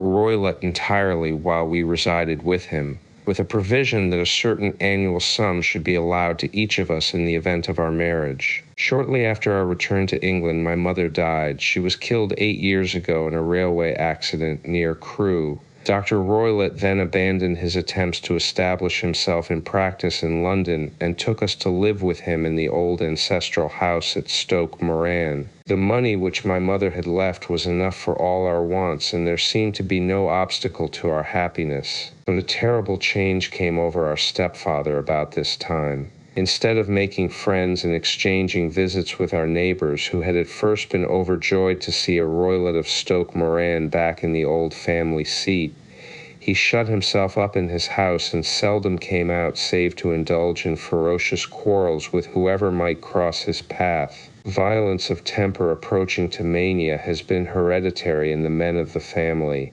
and in my stepfather's case it had, I believe, been intensified by his long residence in the tropics. A series of disgraceful brawls took place, 2 of which ended in the police court, until at last he became the terror of the village, and the folks would fly at his approach, for he is a man of immense strength and absolutely uncontrollable in his anger.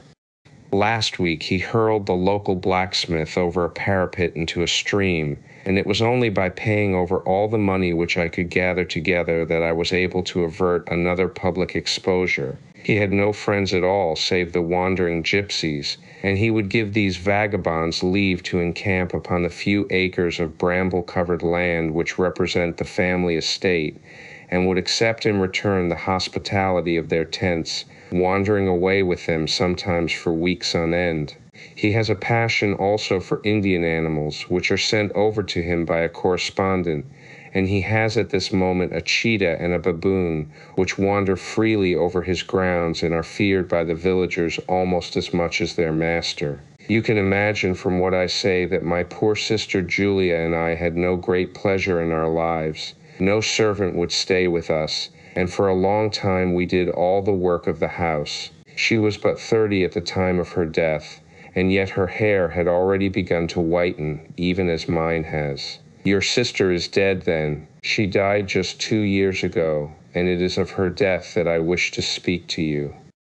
You can understand that, living the life which I have described, we were little likely to see anyone of our own age and position. We had, however, an aunt, my mother's maiden sister, Miss Honoria Westphale, who lives near Harrow, and we were occasionally allowed to pay short visits at this lady's house. Julia went there at Christmas 2 years ago, and met there a half-pay major of Marines to whom she became engaged. My stepfather learned of the engagement when my sister returned and offered no objection to the marriage, but within a fortnight of the day which had been fixed for the wedding, the terrible event occurred which has deprived me of my only companion. Sherlock Holmes had been leaning back in his chair with his eyes closed and his head sunk in a cushion, but he half opened his lids now and glanced across at his visitor. "Pray be precise as to details," said he.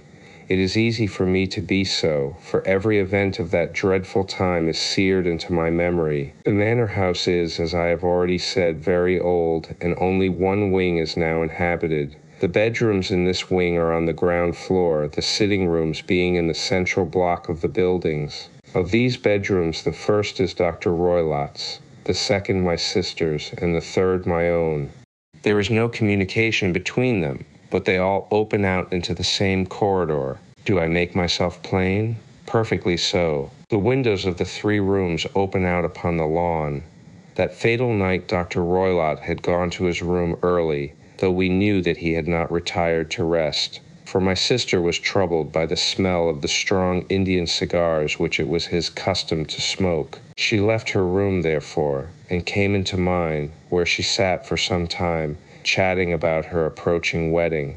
At 11 o'clock she rose to leave me, but she paused at the door and looked back. "Tell me, Helen," said she, "have you ever heard anyone whistle in the dead of the night?" "Never," said I. "I suppose that you could not possibly whistle yourself in your sleep?" "Certainly not." "But why?" "Because during the last few nights I have always, about 3 in the morning, heard a low, clear whistle. I am a light sleeper, and it has awakened me. I cannot tell where it came from. Perhaps from the next room, perhaps from the lawn. I thought that I would just ask you whether you had heard it. No, I have not. It must be those wretched gypsies in the plantation. Very likely. And yet if it were on the lawn, I wonder that you did not hear it also." Ah, but I sleep more heavily than you. Well, it is of no great consequence, at any rate. She smiled back at me, closed my door, and a few moments later I heard her key turn in the lock. Indeed, said Holmes. Was it your custom always to lock yourselves in at night? Always. And why?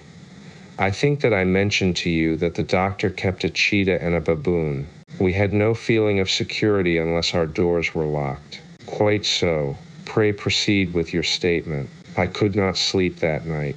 A vague feeling of impending misfortune impressed me. My sister and I, you will recollect, were twins, and you know how subtle are the links which bind two souls which are so closely allied. It was a wild night. The wind was howling outside, and the rain was beating and splashing against the windows. Suddenly, amid all the hubbub of the gale, there burst forth the wild scream of a terrified woman. I knew that it was my sister's voice. I sprang from my bed, wrapped a shawl round me, and rushed into the corridor. As I opened my door, I seemed to hear a low whistle, such as my sister described, and a few moments later a clanging sound, as if a mass of metal had fallen. As I ran down the passage, my sister's door was unlocked and revolved slowly upon its hinges. I stared at it horror-stricken, not knowing what was about to issue from it. By the light of the corridor lamp, I saw my sister appear at the opening, her face blanched with terror, her hands groping for help, her whole figure swaying to and fro like that of a drunkard. I ran to her and threw my arms round her, but at that moment her knees seemed to give way and she fell to the ground.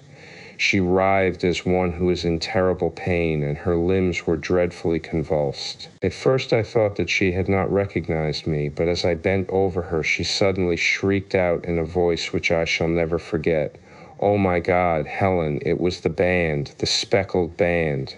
There was something else which she would fain have said, and she stabbed with her finger into the air in the direction of the doctor's room, but a fresh convulsion seized her and choked her words. I rushed out, calling loudly for my stepfather, and I met him hastening from his room in his dressing gown. When he reached my sister's side, she was unconscious, and though he poured brandy down her throat and sent for medical aid from the village, all efforts were in vain, for she slowly sank and died without having recovered her consciousness. Such was the dreadful end of my beloved sister. "One moment," said Holmes. "Are you sure about this whistle and metallic sound? Could you swear to it?" That was what the county coroner asked me at the inquiry. It is my strong impression that I heard it, and yet among the crash of the gale and the creaking of an old house, I may possibly have been deceived. Was your sister dressed? No, she was in her night-dress. In her right hand was found the charred stump of a match, and in her left a matchbox, showing that she had struck a light and looked about her when the alarm took place. That is important. And what conclusions did the coroner come to? He investigated the case with great care, for Dr. Roylott's conduct had long been notorious in the county, but he was unable to find any satisfactory cause of death. My evidence showed that the door had been fastened upon the inner side, and the windows were blocked by old-fashioned shutters with broad iron bars which were secured every night. The walls were carefully sounded, and were shown to be quite solid all round, and the flooring was also thoroughly examined, with the same result. The chimney is wide, but is barred up by 4 large staples. It is certain, therefore, that my sister was quite alone when she met her end. Besides, there were no marks of any violence upon her. How about poison? The doctors examined her for it, but without success. What do you think that this unfortunate lady died of, then? It is my belief that she died of pure fear and nervous shock, though what it was that frightened her I cannot imagine. Were there gypsies in the plantation at the time? Yes, there are nearly always some there. Ah, and what did you gather from this allusion to a band, a speckled band? Sometimes I have thought that it was merely the wild talk of delirium, sometimes that it may have referred to some band of people, perhaps to these very gypsies in the plantation. I do not know whether the spotted handkerchiefs which so many of them wear over their heads might have suggested the strange adjective which she used. Holmes shook his head like a man who is far from being satisfied. "These are very deep waters," said he. "Pray go on with your narrative. 2 years have passed since then, and my life has been until lately lonelier than ever. A month ago, however, a dear friend whom I have known for many years has done me the honor to ask my hand in marriage.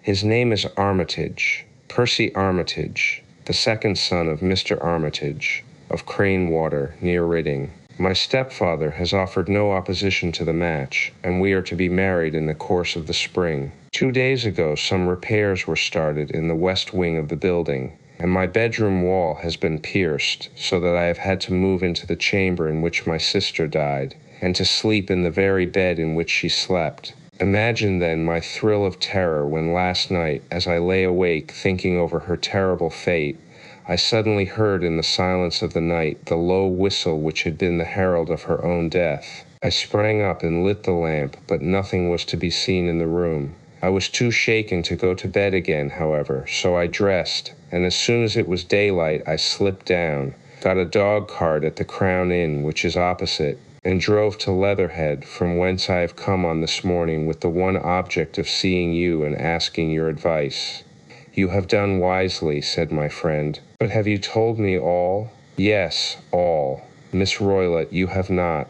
You are screening your stepfather. Why, what do you mean? For answer, Holmes pushed back the frill of black lace which fringed the hand that lay upon our visitor's knee. 5 little livid spots, the marks of 4 fingers and a thumb, were printed upon the white wrist. You have been cruelly used, said Holmes. The lady colored deeply and covered over her injured wrist. He is a hard man, she said, and perhaps he hardly knows his own strength. There was a long silence, during which Holmes leaned his chin upon his hands and stared into the crackling fire. This is a very deep business, he said at last. There are 1,000 details which I should desire to know before I decide upon our course of action.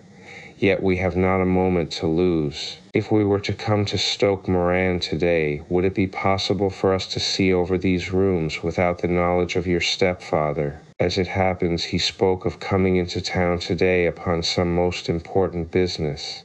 It is probable that he will be away all day, and that there would be nothing to disturb you. We have a housekeeper now, but she is old and foolish, and I could easily get her out of the way. Excellent. You are not averse to this trip, Watson? By no means. Then we shall both come.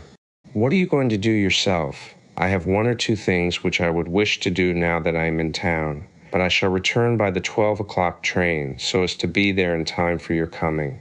And you may expect us early in the afternoon. I have myself some small business matters to attend to. Will you not wait and breakfast? No, I must go. My heart is lightened already since I have confided my trouble to you. I shall look forward to seeing you again this afternoon. She dropped her thick black veil over her face and glided from the room. And what do you think of it all, Watson? Asked Sherlock Holmes, leaning back in his chair. It seems to me to be a most dark and sinister business. Dark enough and sinister enough. Yet if the lady is correct in saying that the flooring and walls are sound, and that the door, window, and chimney are impassable, then her sister must have been undoubtedly alone when she met her mysterious end. What becomes, then, of these nocturnal whistles, and what of the very peculiar words of the dying woman? I cannot think. When you combine the ideas of whistles at night, the presence of a band of gypsies who are on intimate terms with this old doctor, the fact that we have every reason to believe that the doctor has an interest in preventing his stepdaughter's marriage, the dying allusion to a band, and finally the fact that Miss Helen Stoner heard a metallic clang, which might have been caused by one of those metal bars that secured the shutters falling back into its place. I think that there is good ground to think that the mystery may be cleared along those lines. But what then did the gypsies do? I cannot imagine. I see many objections to any such theory, and so do I. It is precisely for that reason that we are going to Stoke Moran this day. I want to see whether the objections are fatal or if they may be explained away.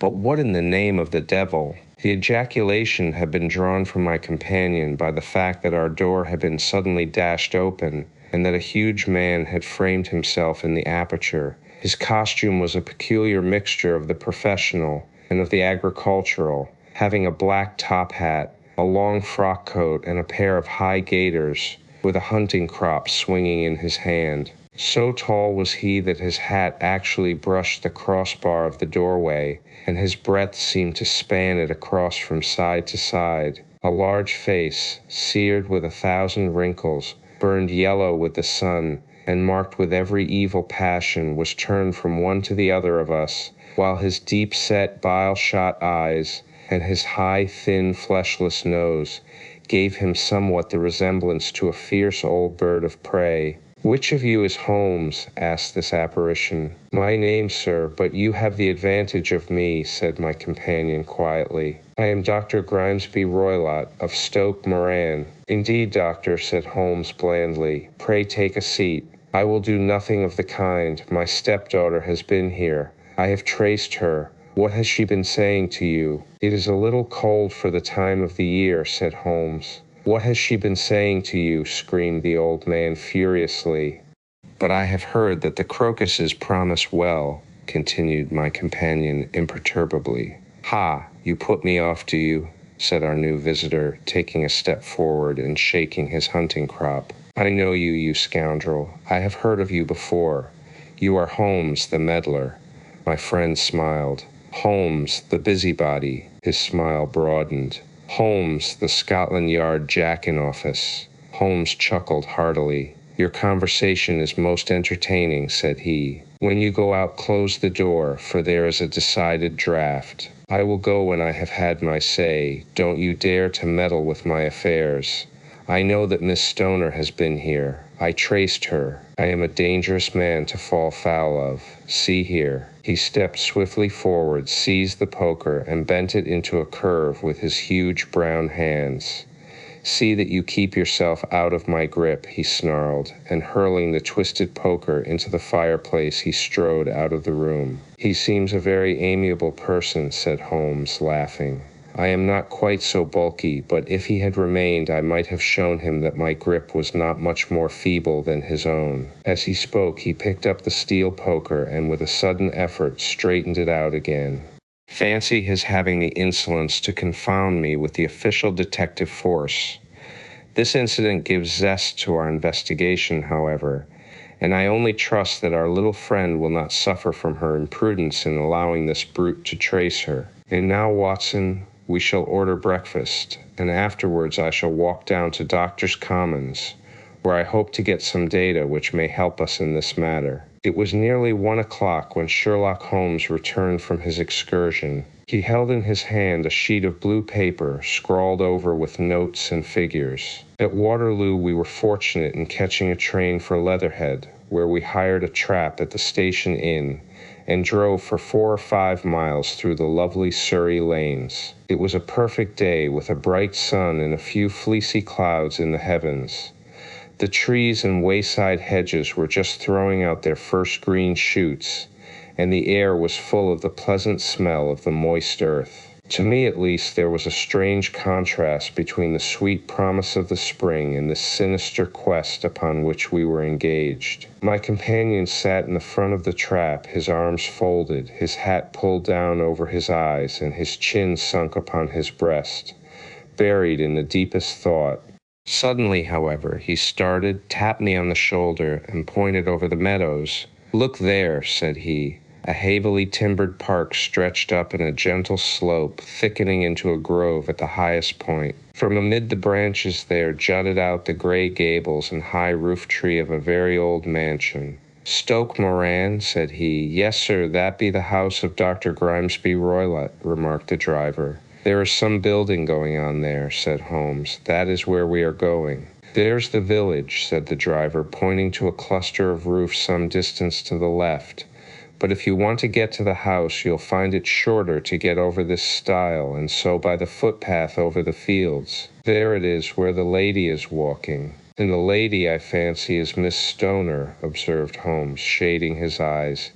"Yes, I think we had better do as you suggest." We got off, paid our fare, and the trap rattled back on its way to Leatherhead. "I thought it as well," said Holmes as we climbed the stile, "that this fellow should think we had come here as architects, or on some definite business. It may stop his gossip. Good afternoon, Miss Stoner.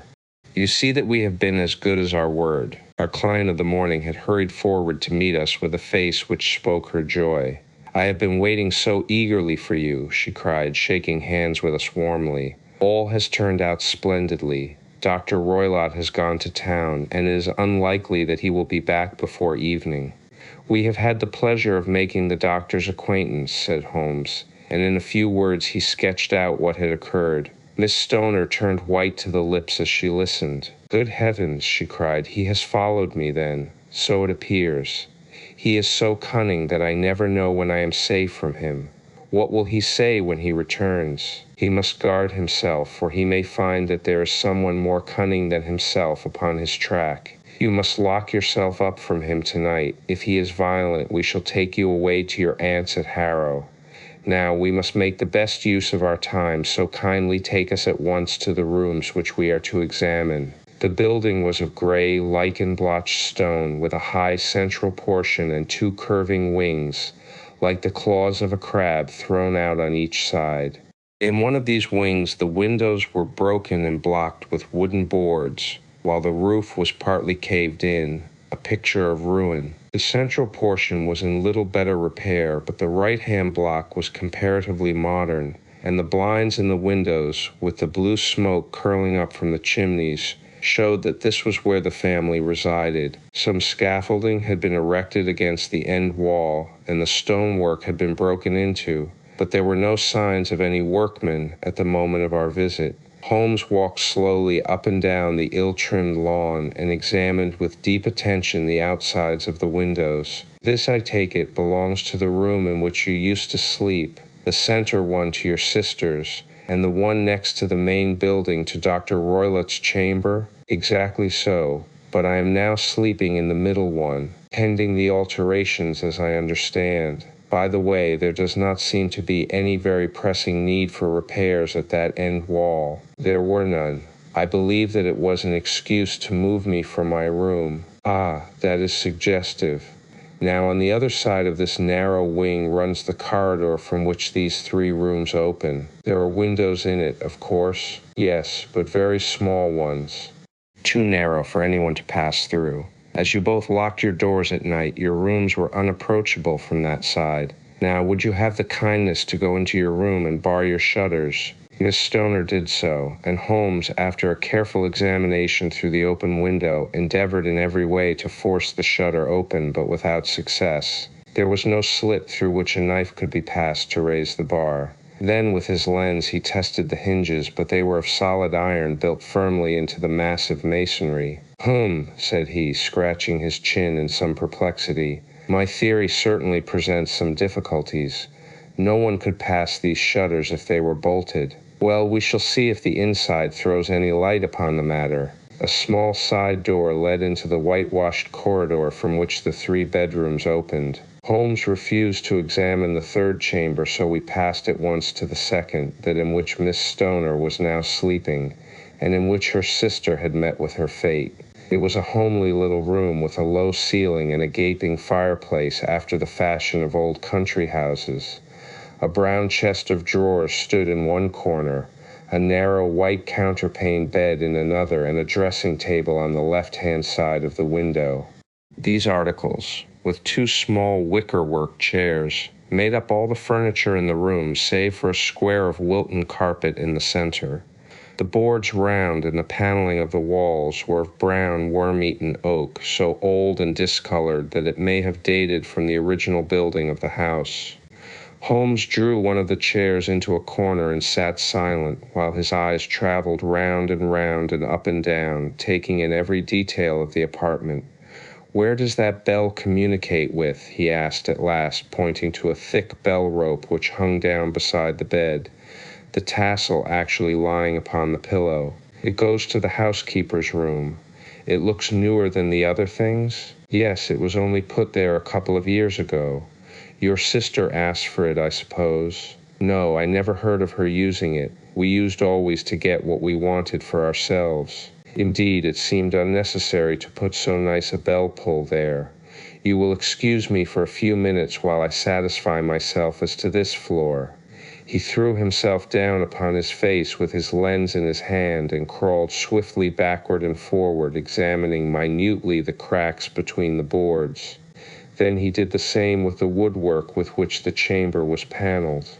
Finally, he walked over to the bed and spent some time in staring at it and in running his eye up and down the wall. Finally, he took the bell rope in his hand and gave it a brisk tug. "Why, it's a dummy," said he. "Won't it ring?" "No, it is not even attached to a wire. This is very interesting. You can see now that it is fastened to a hook just above where the little opening for the ventilator is. How very absurd. I never noticed that before." "Very strange," muttered Holmes, pulling at the rope. "There are one or two very singular points about this room. For example, what a fool a builder must be to open a ventilator into another room, when, with the same trouble, he might have communicated with the outside air." "That is also quite modern," said the lady. "Done about the same time as the bell rope?" remarked Holmes. "Yes, there were several little changes carried out about that time.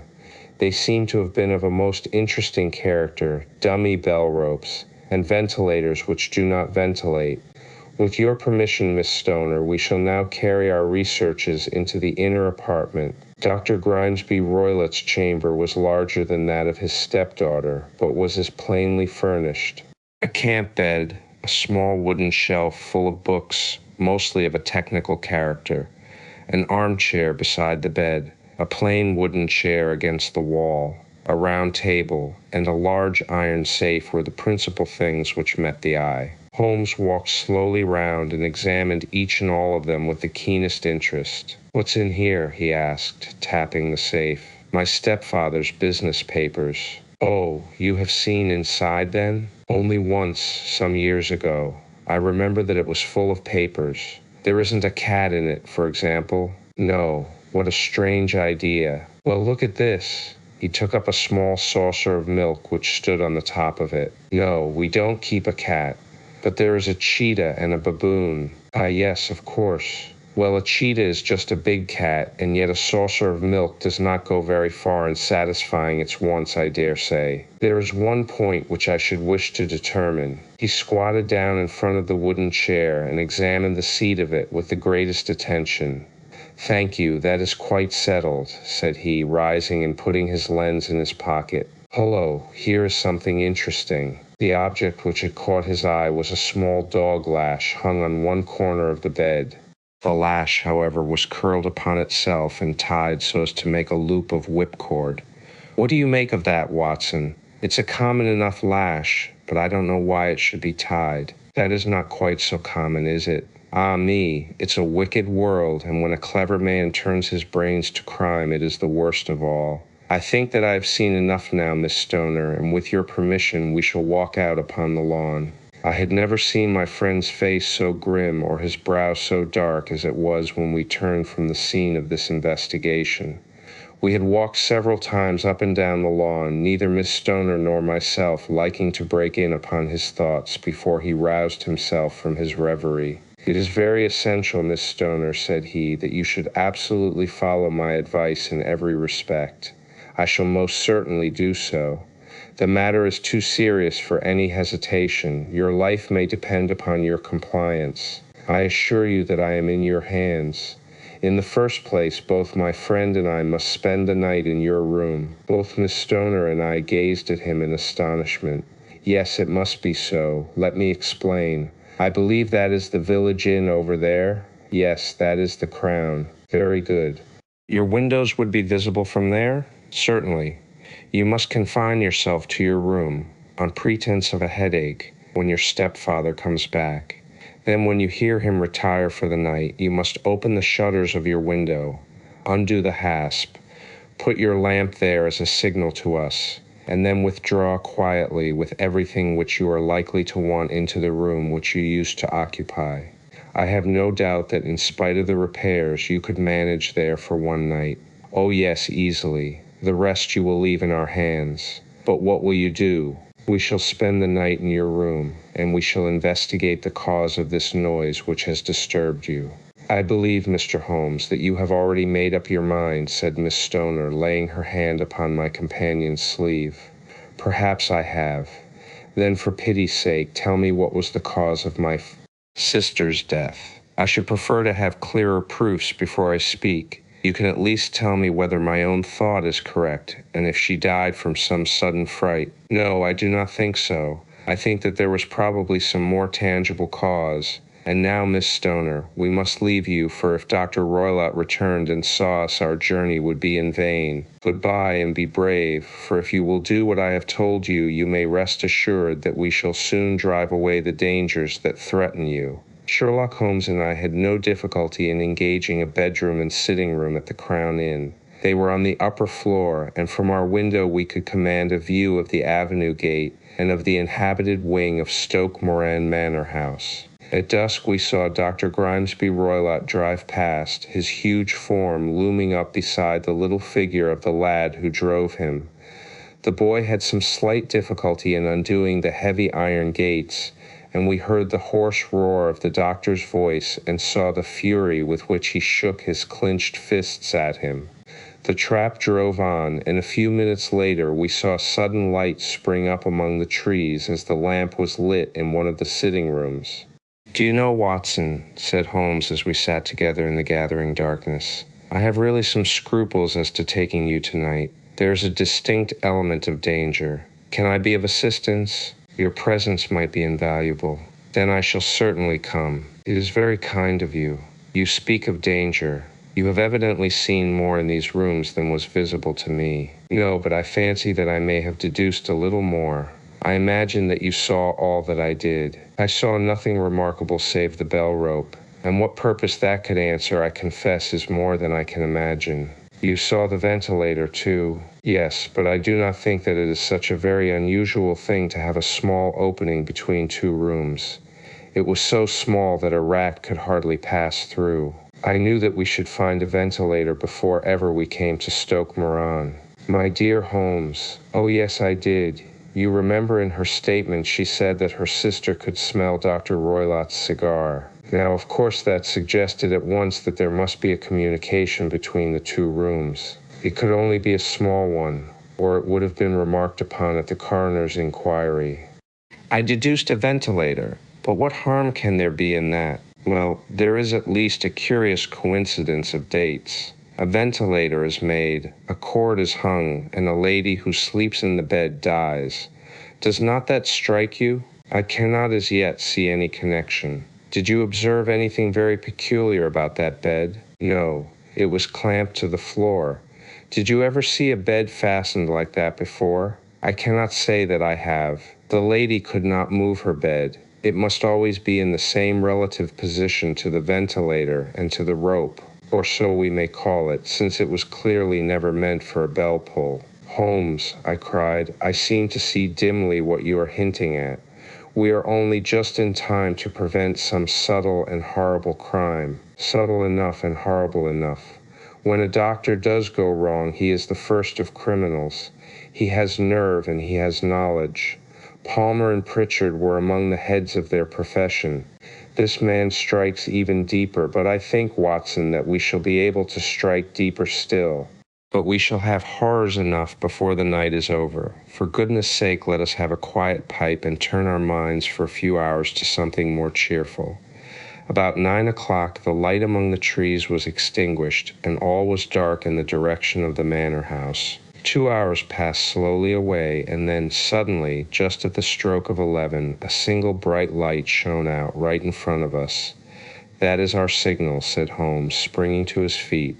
It comes from the middle window. As we passed out, he exchanged a few words with the landlord, explaining that we were going on a late visit to an acquaintance, and that it was possible that we might spend the night there. A moment later, we were out on the dark road, a chill wind blowing in our faces, and one yellow light twinkling in front of us through the gloom to guide us on our somber errand. There was little difficulty in entering the grounds, for unrepaired breaches gaped in the old park wall. Making our way among the trees, we reached the lawn, crossed it, and were about to enter through the window when out from a clump of laurel bushes there darted what seemed to be a hideous and distorted child, who threw itself upon the grass with writhing limbs and then ran swiftly across the lawn into the darkness.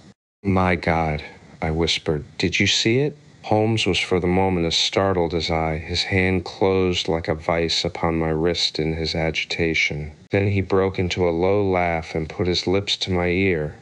"It is a nice household," he murmured. "That is the baboon." I had forgotten the strange pets which the doctor affected.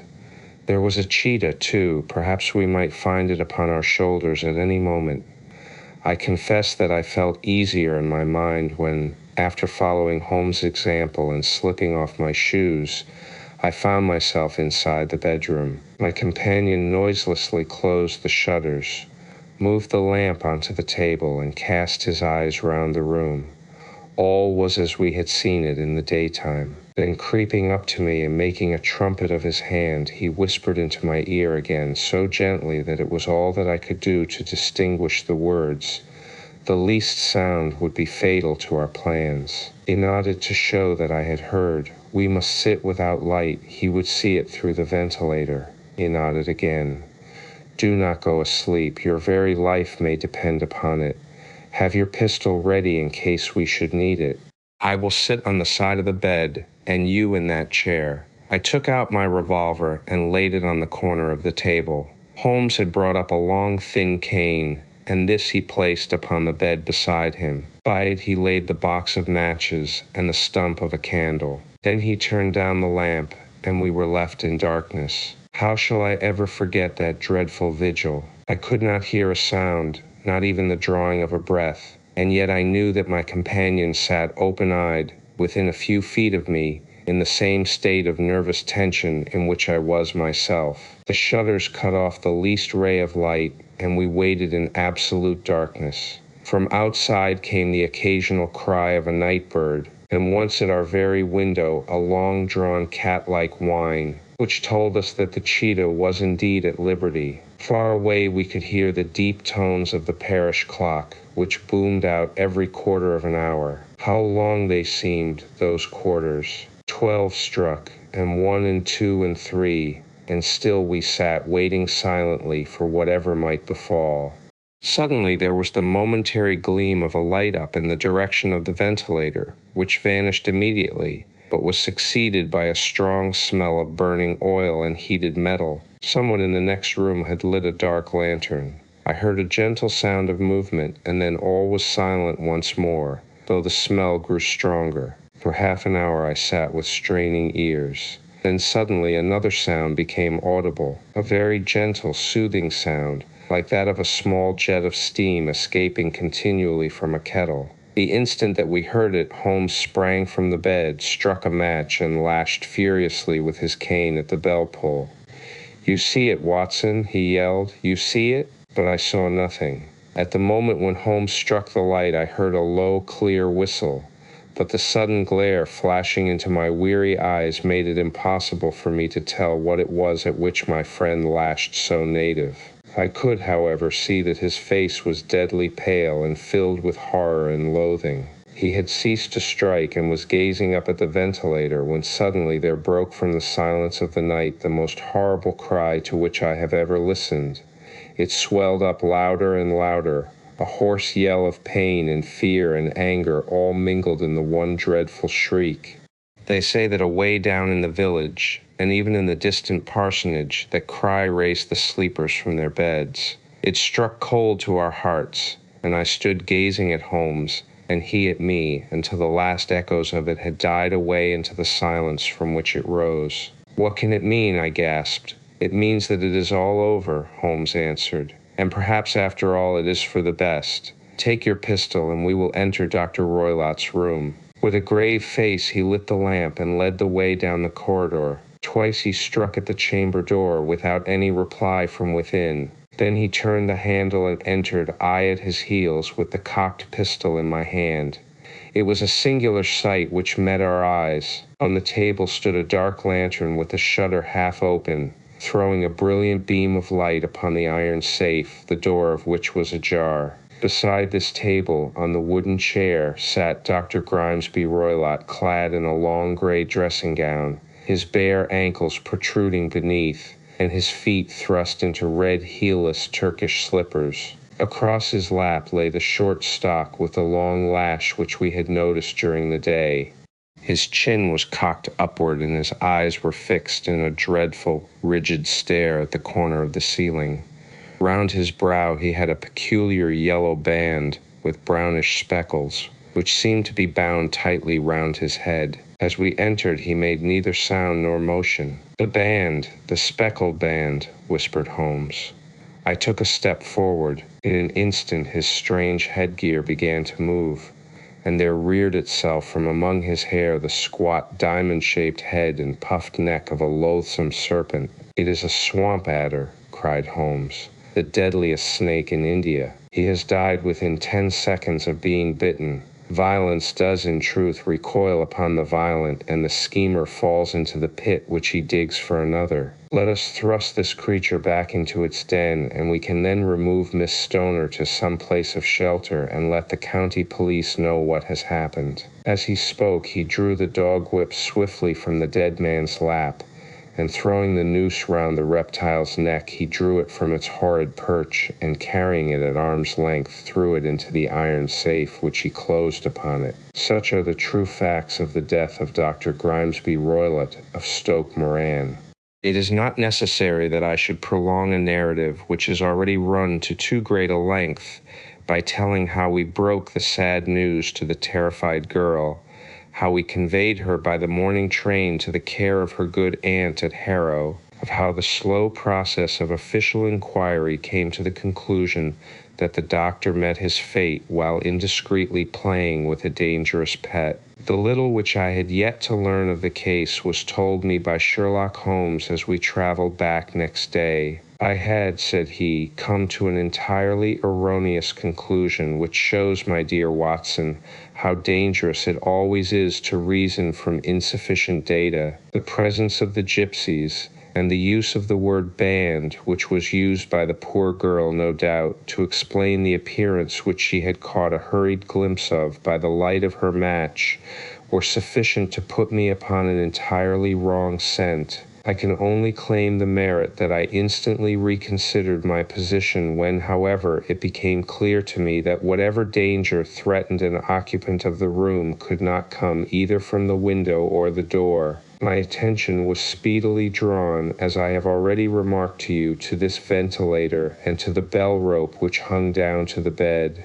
The discovery that this was a dummy, and that the bed was clamped to the floor, instantly gave rise to the suspicion that the rope was there as a bridge for something passing through the hole and coming to the bed. The idea of a snake instantly occurred to me, and when I coupled it with my knowledge that the doctor was furnished with a supply of creatures from India, I felt that I was probably on the right track. The idea of using a form of poison which could not possibly be discovered by any chemical test was just such a one as would occur to a clever and ruthless man who had an Eastern training. The rapidity with which such a poison would take effect would also, from his point of view, be an advantage. It would be a sharp-eyed coroner, indeed, who could distinguish the two little dark punctures which would show where the poison fangs had done their work. Then I thought of the whistle. Of course he must recall the snake before the morning light revealed it to the victim. He had trained it, probably by the use of the milk which we saw, to return to him when summoned.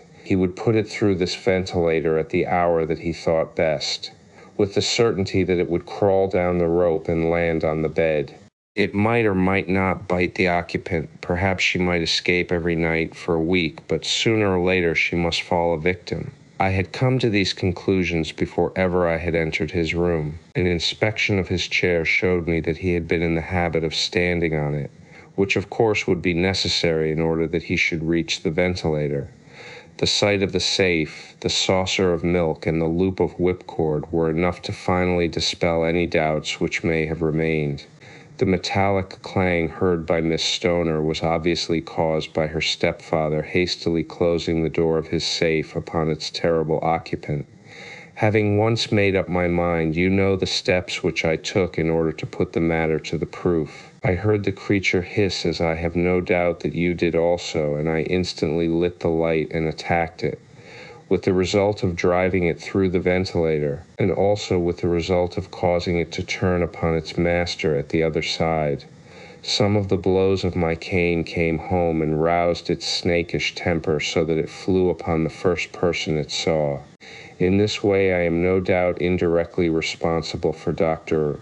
Granby Roylott's death, and I cannot say that it is likely to weigh very heavily upon my conscience. Inks. The adventure of the engineer's thumb. Of all the problems which have been submitted to my friend Mr. Sherlock Holmes for solution during the years of our intimacy, there were only two which I was the means of introducing to his notice, that of Mr. Hatherley's thumb, and that of Colonel Warburton's madness. Of these, the latter may have afforded a finer field for an acute and original observer, but the other was so strange in its inception, and so dramatic in its details, that it may be the more worthy of being placed upon record, even if it gave my friend fewer openings for those deductive methods of reasoning by which he achieved such remarkable results. The story has, I believe, been told more than once in the newspapers, but, like all such narratives, its effect is much less striking when set forth in block in a single half-column of print than when the facts slowly evolve before your own eyes,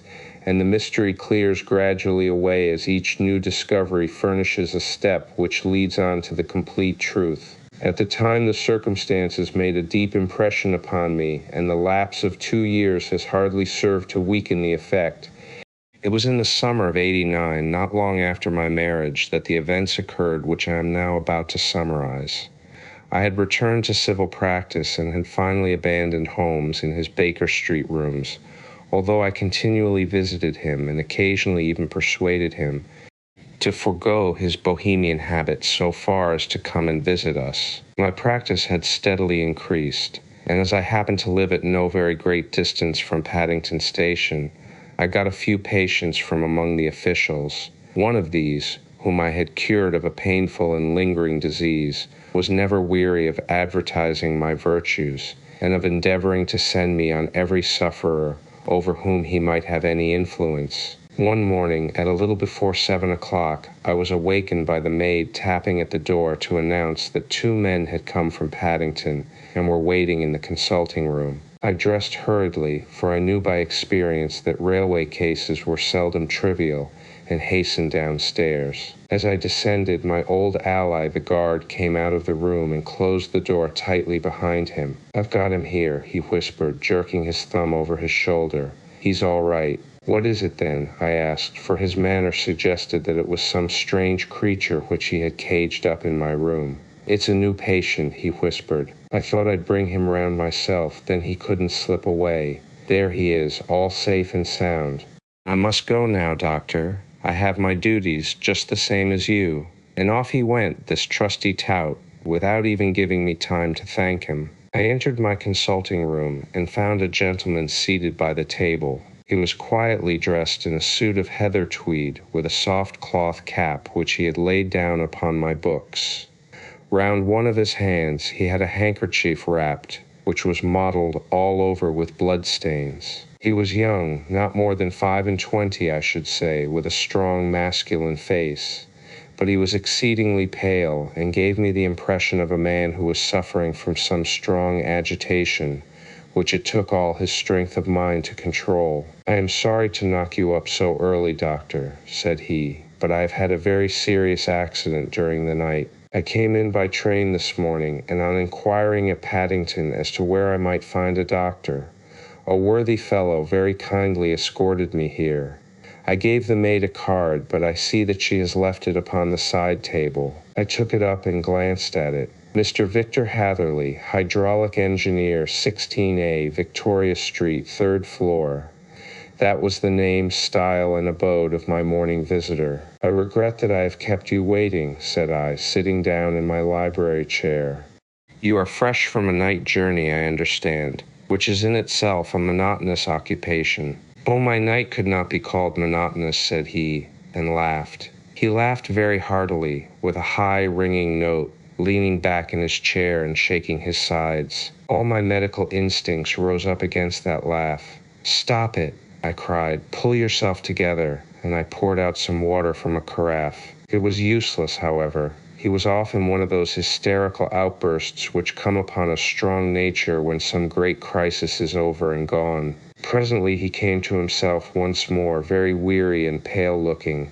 "I have been making a fool of myself," he gasped. "Not at all. Drink this." I dashed some brandy into the water, and the color began to come back to his bloodless cheeks. "That's better," said he. "And now, doctor, perhaps you would kindly attend to my thumb, or rather to the place where my thumb used to be." He unwound the handkerchief and held out his hand. It gave even my hardened nerves a shudder to look at it. There were 4 protruding fingers and a horrid red spongy surface where the thumb should have been.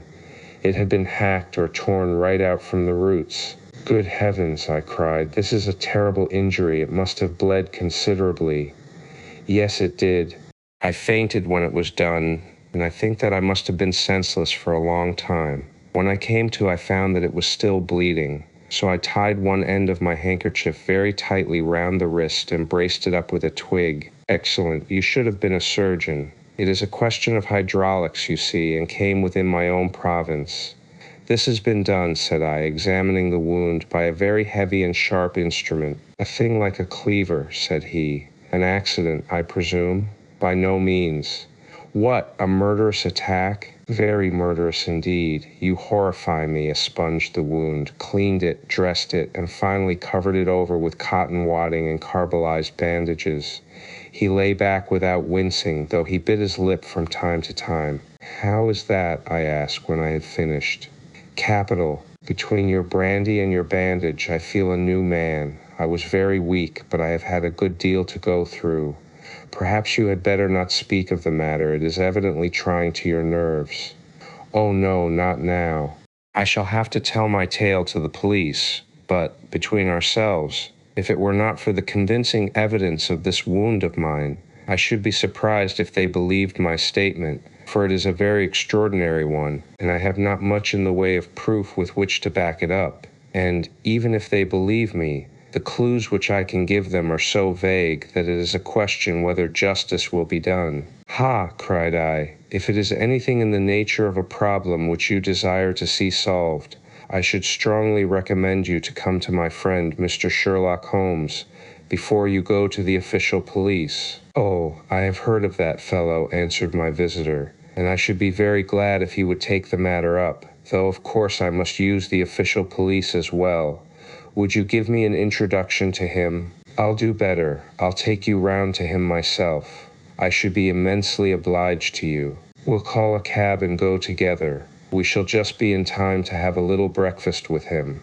"Do you feel equal to it?" "Yes. I shall not feel easy until I have told my story. Then my servant will call a cab, and I shall be with you in an instant." I rushed upstairs, explained the matter shortly to my wife, and in 5 minutes was inside a hansom, driving with my new acquaintance to Baker Street. Sherlock Holmes was, as I expected, lounging about his sitting room in his dressing gown, reading the agony column of the Times and smoking his before-breakfast pipe, which was composed of all the plugs and dawdles left from his smokes of the day before, all carefully dried and collected on the corner of the mantelpiece. He received us in his quietly genial fashion, ordered fresh rashers and eggs, and joined us in a hearty meal.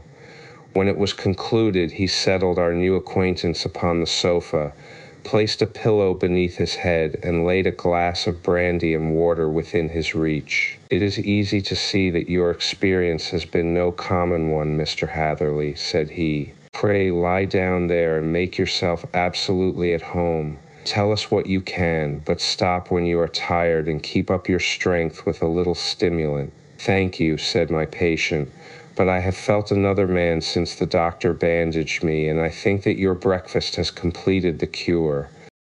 I shall take up as little of your valuable time as possible, so I shall start at once upon my peculiar experiences." Holmes sat in his big armchair with the weary, heavy-lidded expression which veiled his keen and eager nature, while I sat opposite to him, and we listened in silence to the strange story which our visitor detailed to us. "You must know," said he, "that I am an orphan and a bachelor, residing alone in lodgings in London. By profession I am a hydraulic engineer, and I have had considerable experience of my work during the 7 years that I was apprenticed to Venner and Matheson, the well-known firm of Greenwich. 2 years ago, having served my time, and having also come into a fair sum of money through my poor father's death, I determined to start in business for myself, and took professional chambers in Victoria Street. I suppose that everyone finds his first independent start in business a dreary experience. To me it has been exceptionally so.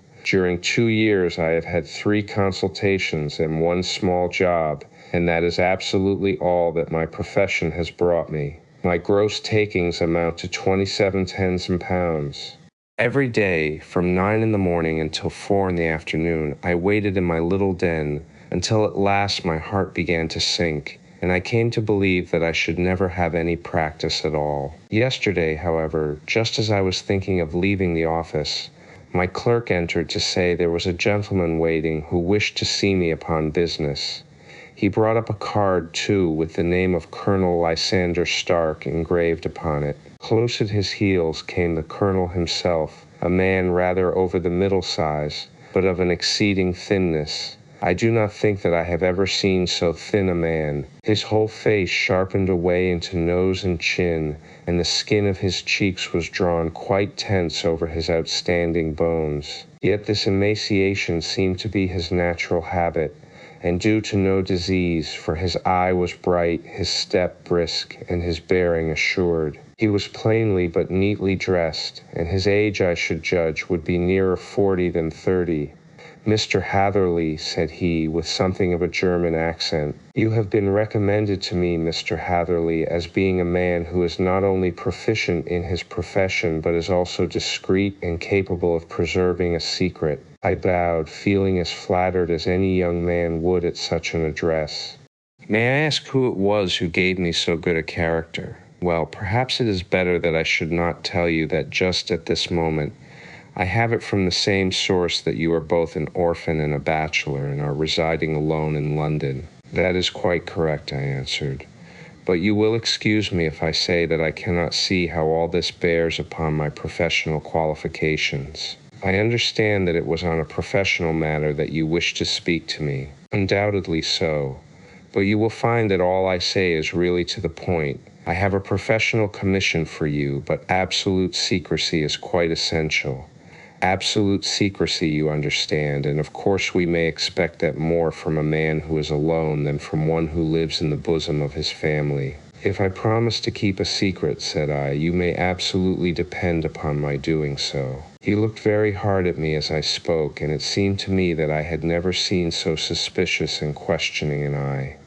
"Do you promise, then?" said he at last. "Yes, I promise." "Absolute and complete silence before, during, and after. No reference to the matter at all, either in word or writing."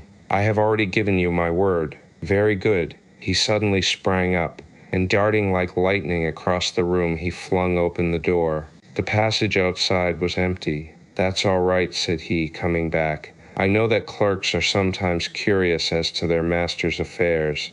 Now we can talk in safety." He drew up his chair very close to mine and began to stare at me again with the same questioning and thoughtful look. A feeling of repulsion, and of something akin to fear, had begun to rise within me at the strange antics of this fleshless man. Even my dread of losing a client could not restrain me from showing my impatience. "I beg that you will state your business, sir," said I. "My time is of value." Heaven forgive me for that last sentence, but the words came to my lips. "How would 50 guineas for a night's work suit you?" he asked. "Most admirably." "I say a night's work, but an hour's would be nearer the mark. I simply want your opinion about a hydraulic stamping machine which has got out of gear. If you show us what is wrong, we shall soon set it right ourselves." "What do you think of such a commission as that? The work appears to be light, and the pay munificent." "Precisely so. We shall want you to come tonight by the last train." "Where to?" "To Eyford, in Berkshire. It is a little place near the borders of Oxfordshire, and within 7 miles of Reading. There is a train from Paddington which would bring you there at about 11:15. "Very good. I shall come down in a carriage to meet you." "There is a drive, then?" Yes, our little place is quite out in the country. It is a good 7 miles from Eyford Station. Then we can hardly get there before midnight. I suppose there would be no chance of a train back. I should be compelled to stop the night. Yes, we could easily give you a shakedown. That is very awkward. Could I not come at some more convenient hour? We have judged it best that you should come late. It is to recompense you for any inconvenience that we are paying to you, a young and unknown man, a fee which would buy an opinion from the very heads of your profession. Still, of course, if you would like to draw out of the business, there's plenty of time to do so. I thought of the 50 guineas and of how very useful they would be to me. Not at all, said I. I shall be very happy to accommodate myself to your wishes. I should like, however, to understand a little more clearly what it is that you wish me to do. Quite so. It is very natural that the pledge of secrecy which we have exacted from you should have aroused your curiosity. I have no wish to commit you to anything without your having it all laid before you. I suppose that we are absolutely safe from eavesdroppers. Entirely. Then the matter stands thus. You are probably aware that Fuller's Earth is a valuable product, and that it is only found in 1 or 2 places in England. I have heard so. Some little time ago I bought a small place, a very small place, within 10 miles of Reading. I was fortunate enough to discover that there was a deposit of Fuller's Earth in one of my fields. On examining it, however, I found that this deposit was a comparatively small one, and that it formed a link between 2 very much larger ones upon the right and left, both of them, however, in the grounds of my neighbors. These good people were absolutely ignorant that their land contained that which was quite as valuable as a gold mine. Naturally, it was to my interest to buy their land before they discovered its true value, but unfortunately I had no capital by which I could do this. I took a few of my friends into the secret, however, and they suggested that we should quietly and secretly work our own little deposit, and that in this way we should earn the money which would enable us to buy the neighboring fields. This we have now been doing for some time, and in order to help us in our operations, we erected a hydraulic press. This press, as I have already explained, has got out of order, and we wish your advice upon the subject. We guard our secret very jealously, however, and if it once became known that we had hydraulic engineers coming to our little house, it would soon rouse inquiry, and then, if the facts came out, it would be goodbye to any chance of getting these fields and carrying out our plans. That is why I have made you promise me that you will not tell a human being that you are going to Eyford tonight. I hope that I make it all plain. I quite follow you, said I.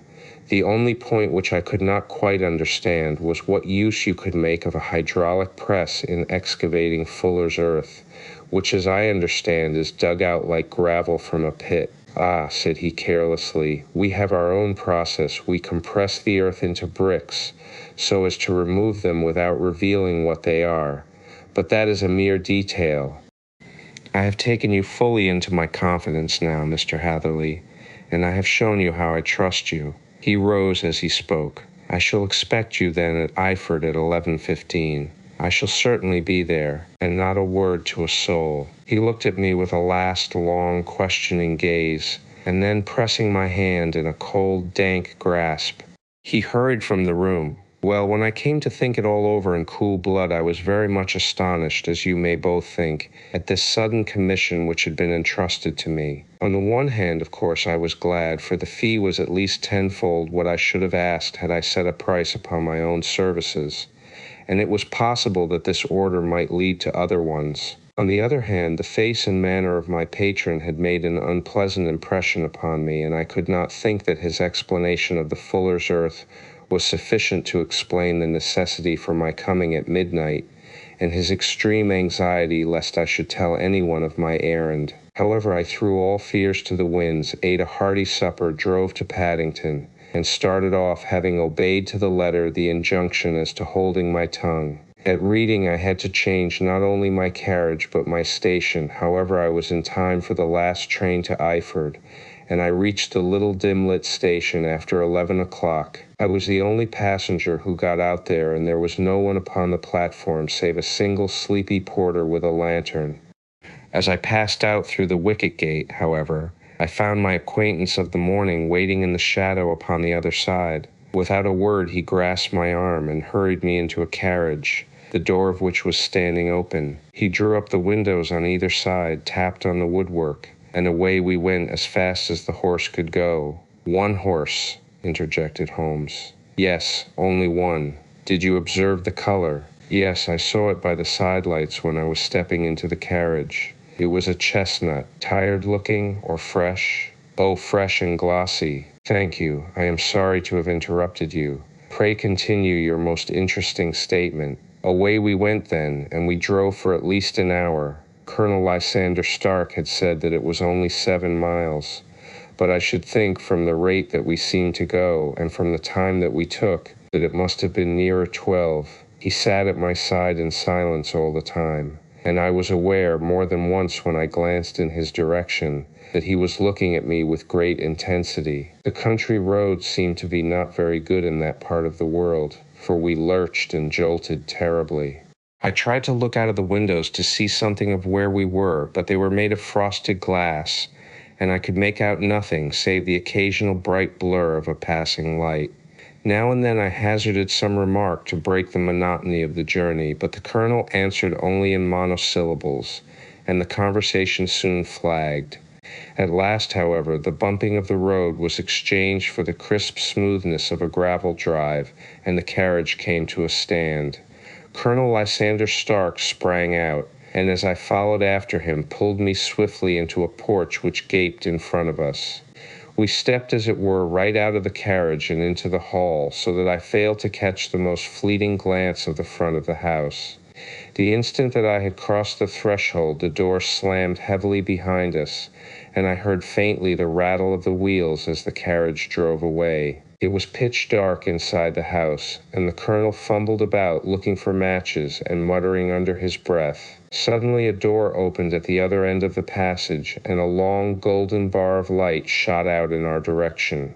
It grew broader, and a woman appeared with a lamp in her hand, which she held above her head, pushing her face forward and peering at us.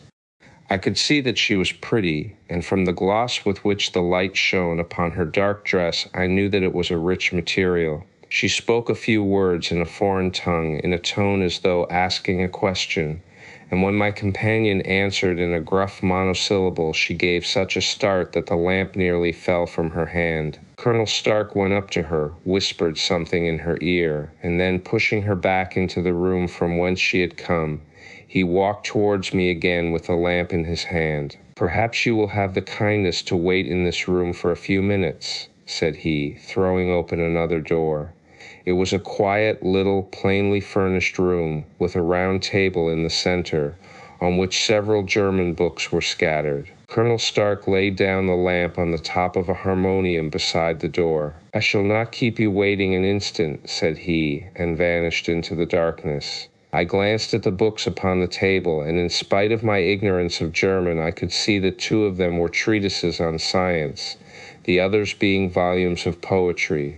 Then I walked across to the window, hoping that I might catch some glimpse of the countryside, but an oak shutter, heavily barred, was folded across it.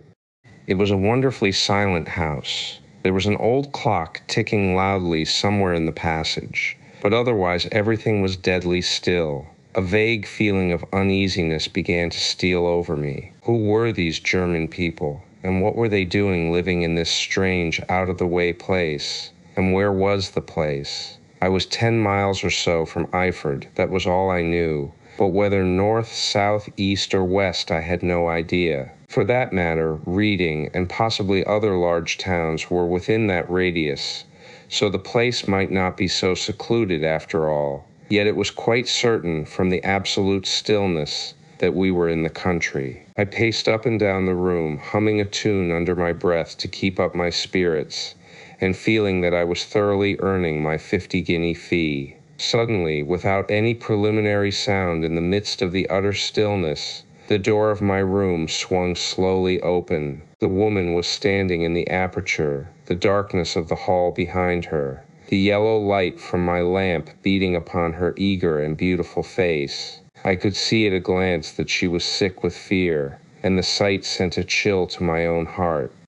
She held up one shaking finger to warn me to be silent, and she shot a few whispered words of broken English at me, her eyes glancing back, like those of a frightened horse, into the gloom behind her. "I would go," said she, trying hard, as it seemed to me, to speak calmly. "I would go. I should not stay here. There is no good for you to do." "But, madam," said I have not yet done what I came for. I cannot possibly leave until I have seen the machine." "It is not worth your while to wait," she went on. "You can pass through the door. No one hinders." And then, seeing that I smiled and shook my head, she suddenly threw aside her constraint and made a step forward, with her hands wrung together. "For the love of heaven," she whispered, "get away from here before it is too late." But I am somewhat headstrong by nature, and the more ready to engage in an affair when there is some obstacle in the way. I thought of my 50-guinea fee, of my wearisome journey, and of the unpleasant night which seemed to be before me. Was it all to go for nothing? Why should I slink away without having carried out my commission, and without the payment which was my due? This woman might, for all I knew, be a monomaniac. With a stout bearing, therefore, though her manner had shaken me more than I cared to confess, I still shook my head and declared my intention of remaining where I was. She was about to renew her entreaties when a door slammed overhead and the sound of several footsteps was heard upon the stairs. She listened for an instant, threw up her hands with a despairing gesture, and vanished as suddenly and as noiselessly as she had come. The newcomers were Colonel Lysander Stark and a short, thick man with a chinchilla beard growing out of the creases of his double chin, who was introduced to me as Mr. Ferguson. "This is my secretary and manager," said the colonel. "By the way, I was under the impression that I left this door shut just now. I fear that you have felt the draft." "On the contrary," said I opened the door myself because I felt the room to be a little close." He shot one of his suspicious looks at me. "Perhaps we had better proceed to business then," said he. "Mr. Ferguson and I will take you up to see the machine. I had better put my hat on, I suppose." "Oh, no, it is in the house." "What, you dig fuller's earth in the house?" No, this is only where we compress it, but never mind that. All we wish you to do is to examine the machine and to let us know what is wrong with it." We went upstairs together, the colonel first with the lamp, the fat manager and I behind him. It was a labyrinth of an old house, with corridors, passages, narrow winding staircases, and little low doors, the thresholds of which were hollowed out by the generations who had crossed them. There were no carpets and no signs of any furniture above the ground floor, while the plaster was peeling off the walls, and the damp was breaking through in green, unhealthy blotches. I tried to put on as unconcerned an air as possible, but I had not forgotten the warnings of the lady, even though I disregarded them, and I kept a keen eye upon my two companions. Ferguson appeared to be a morose and silent man, but I could see from the little that he said that he was at least a fellow countryman. Colonel Lysander Stark stopped at last before a low door which he unlocked. Within was a small square room in which the three of us could hardly get at one time. Ferguson remained outside and the colonel ushered me in. "We are now," said he, "actually within the hydraulic press, and it would be a particularly unpleasant thing for us if anyone were to turn it on. The ceiling of this small chamber is really the end of the descending piston, and it comes down with a force of many tons upon this metal floor. There are small lateral columns of water outside which receive the force, and which transmit and multiply it in the manner which is familiar to you. The machine goes readily enough, but there is some stiffness in the working of it, and it has lost a little of its force. Perhaps you will have the goodness to look it over, and to show us how we can set it right." I took the lamp from him, and I examined the machine very thoroughly. It was indeed a gigantic one, and capable of exercising enormous pressure. When I passed outside, however, and pressed down the levers which controlled it, I knew at once by the whishing sound that there was a slight leakage, which allowed a regurgitation of water through one of the side cylinders. An examination showed that one of the India rubber bands, which was round the head of a driving rod, had shrunk so as not quite to fill the socket along which it worked. This was clearly the cause of the loss of power, and I pointed it out to my companions, who followed my remarks very carefully and asked several practical questions as to how they should proceed to set it right. When I had made it clear to them, I returned to the main chamber of the machine and took a good look at it to satisfy my own curiosity. It was obvious at a glance that the story of the Fuller's Earth was the merest fabrication, for it would be absurd to suppose that so powerful an engine could be designed for so inadequate a purpose. The walls were of wood, but the floor consisted of a large iron trough, and when I came to examine it, I could see a crust of metallic deposit all over it.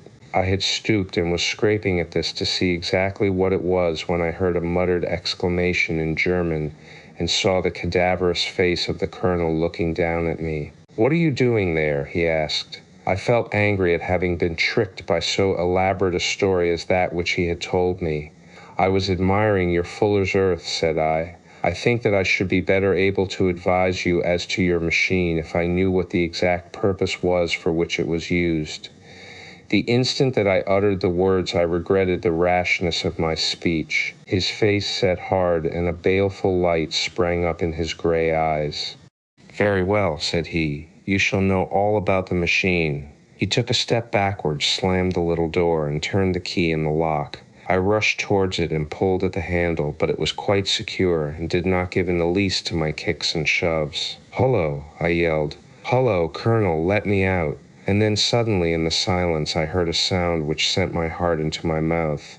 It was the clank of the levers and the swish of the leaking cylinder. He had set the engine at work. The lamp still stood upon the floor where I had placed it when examining the trough. By its light I saw that the black ceiling was coming down upon me, slowly, jerkily, but, as none knew better than myself, with a force which must within a minute grind me to a shapeless pulp. I threw myself screaming against the door and dragged with my nails at the lock. I implored the colonel to let me out, but the remorseless clanking of the levers drowned my cries. The ceiling was only a foot or two above my head, and with my hand upraised I could feel its hard, rough surface. Then it flashed through my mind that the pain of my death would depend very much upon the position in which I met it. If I lay on my face, the weight would come upon my spine, and I shuddered to think of that dreadful snap. Easier the other way, perhaps.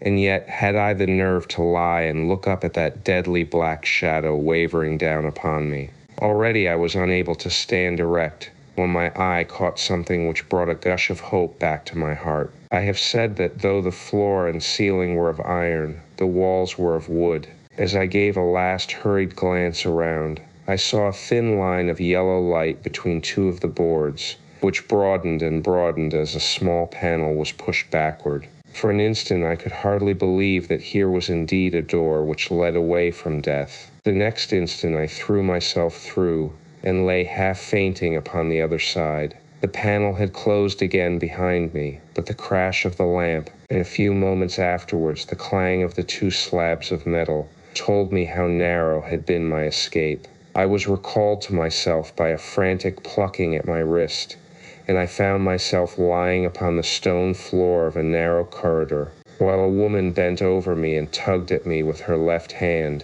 while she held a candle in her right. It was the same good friend whose warning I had so foolishly rejected. "Come, come," she cried breathlessly.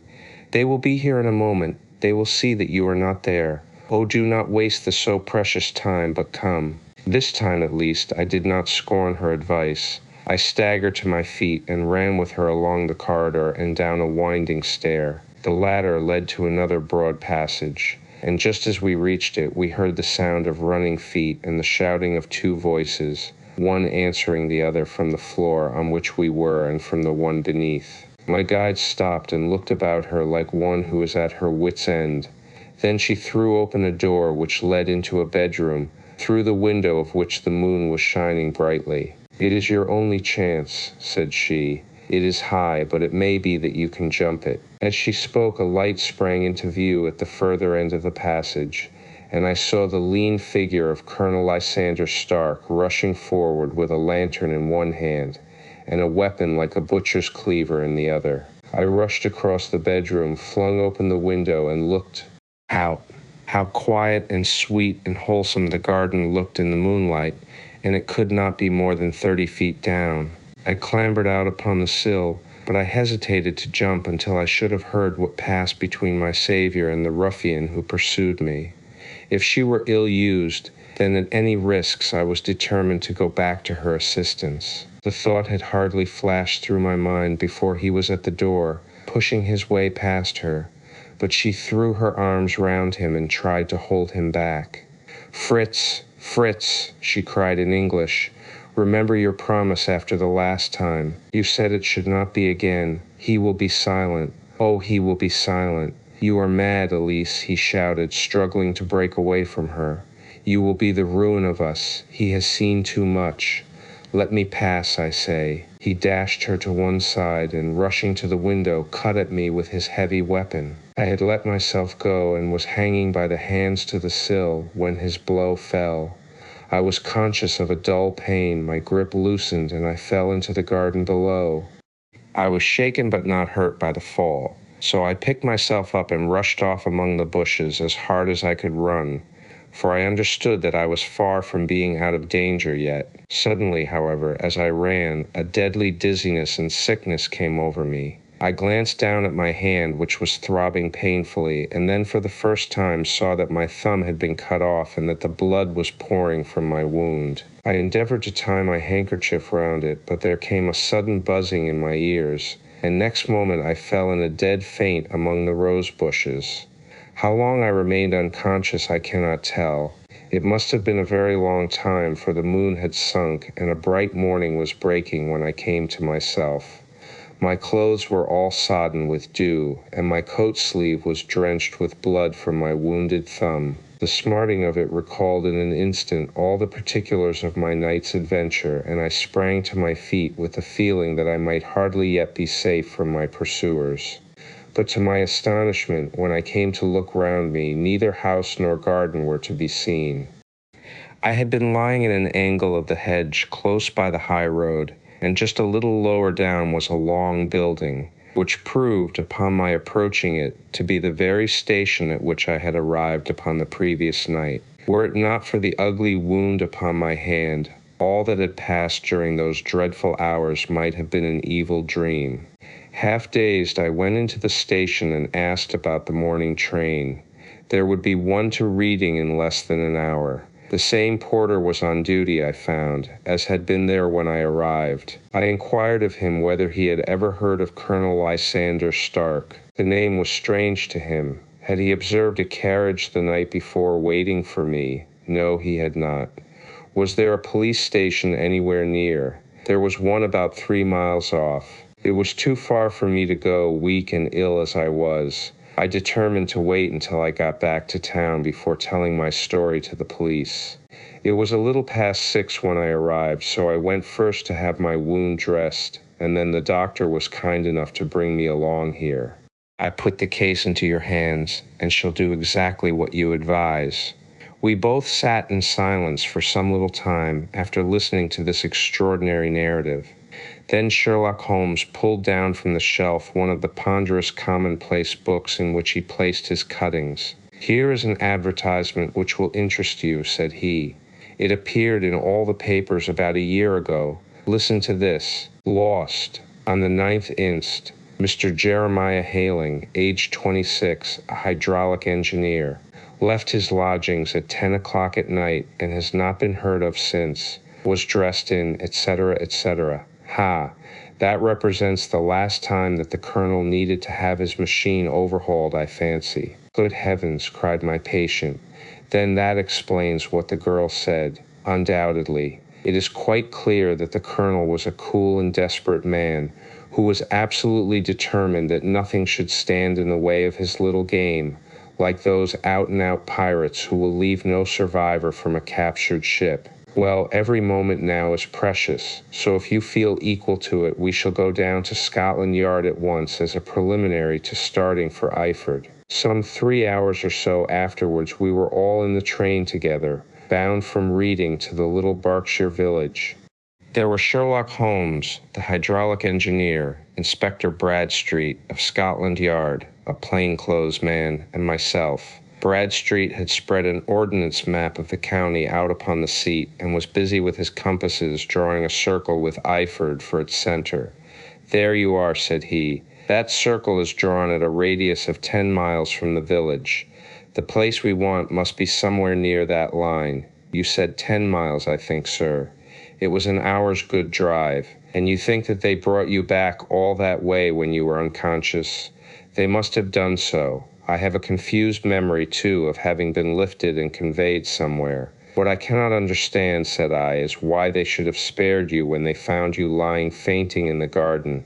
Perhaps the villain was softened by the woman's entreaties. I hardly think that likely. I never saw a more inexorable face in my life." "Oh, we shall soon clear up all that," said Bradstreet. "Well, I have drawn my circle, and I only wish I knew at what point upon it the folk that we are in search of are to be found." "I think I could lay my finger on it," said Holmes quietly. "Really now," cried the inspector, "you have formed your opinion. Come now, we shall see who agrees with you." "I say it is south, for the country is more deserted there." "And I say east," said my patient. "I am for west," remarked the plainclothes man. "There are several quiet little villages up there." "And I am for north," said I, "because there are no hills there, and our friend says that he did not notice the carriage go up any." "Come," cried the inspector, laughing, "it's a very pretty diversity of opinion. We have boxed the compass among us. Who do you give your casting vote to? You are all wrong. But we can't all be. Oh, yes, you can. This is my point." He placed his finger in the center of the circle. "This is where we shall find them." "But the 12-mile drive," gasped Hatherley. "6 out and 6 back. Nothing simpler. You say yourself that the horse was fresh and glossy when you got in. How could it be that if it had gone 12 miles over heavy roads?" "Indeed, it is a likely ruse enough," observed Bradstreet thoughtfully. "Of course there can be no doubt as to the nature of this gang." "None at all," said Holmes. "They are coiners on a large scale, and have used the machine to form the amalgam which has taken the place of silver." "We have known for some time that a clever gang was at work," said the inspector. "They have been turning out half-crowns by the thousand. We even traced them as far as Reading, but could get no farther, for they had covered their traces in a way that showed that they were very old hands. But now, thanks to this lucky chance, I think that we have got them right enough." But the inspector was mistaken, for those criminals were not destined to fall into the hands of justice. As we rolled into Iford Station, we saw a gigantic column of smoke which streamed up from behind a small clump of trees in the neighborhood and hung like an immense ostrich feather over the landscape. "A house on fire?" asked Bradstreet as the train steamed off again on its way. "Yes, sir," said the station master. "When did it break out?" "I hear that it was during the night, sir, but it has got worse, and the whole place is in a blaze." "Whose house is it? Tell me," broke in the engineer. "Is Dr. Beecher a German, very thin, with a long, sharp nose?" The station master laughed heartily. "No, sir, Dr. Beecher is an Englishman, and there isn't a man in the parish who has a better lined waistcoat. But he has a gentleman staying with him, a patient, as I understand, who is a foreigner, and he looks as if a little good Berkshire beef would do him no harm." The station master had not finished his speech before we were all hastening in the direction of the fire. The road topped a low hill, and there was a great widespread whitewashed building in front of us, spouting fire at every window, while in the garden in front 3 fire engines were vainly striving to keep the flames under. "That's it!" cried Hatherley in intense excitement. "There is the gravel drive, and there are the rose bushes where I lay. That second window is the one that I jumped from." "Well, at least," said Holmes, "you have had your revenge upon them. There can be no question that it was your oil lamp which, when it was crushed in the press, set fire to the wooden walls, though no doubt they were too excited in the chase after you to observe it at the time. Now keep your eyes open in this crowd for your friends of last night, though I very much fear that they are a good 100 miles off by now." And Holmes' fears came to be realized, for from that day to this no word has ever been heard either of the beautiful woman, the sinister German, or the morose Englishman. Early that morning, a peasant had met a cart containing several people and some very bulky boxes driving rapidly in the direction of Reading. But there all traces of the fugitives disappeared, and even Holmes's ingenuity failed ever to discover the least clue as to their whereabouts. The firemen had been much perturbed at the strange arrangements which they had found within, and still more so by discovering a newly severed human thumb upon a window-sill of the second floor. About sunset, however, their efforts were at last successful, and they subdued the flames, but not before the roof had fallen in, and the whole place been reduced to such absolute ruin that, save some twisted cylinders and iron piping, not a trace remained of the machinery which had cost our unfortunate acquaintance so dearly. Large masses of nickel and of tin were discovered stored in an outhouse, but no coins were to be found, which may have explained the presence of those bulky boxes which have been already referred to. How our hydraulic engineer had been conveyed from the garden to the spot where he recovered his senses might have remained forever a mystery were it not for the soft mold, which told us a very plain tale. He had evidently been carried down by two persons, one of whom had remarkably small feet and the other unusually large ones. On the whole, it was most probable that the silent Englishman, being less bold or less murderous than his companion, had assisted the woman to bear the unconscious man out of the way of danger. "Well," said our engineer ruefully as we took our seats to return once more to London, "it has been a pretty business for me. I have lost my thumb, and I have lost a 50-guinea fee, and what have I gained?" "Experience," said Holmes, laughing. "Indirectly it may be of value, you know. You have only to put it into words to gain the reputation of being excellent company for the remainder of your existence. X.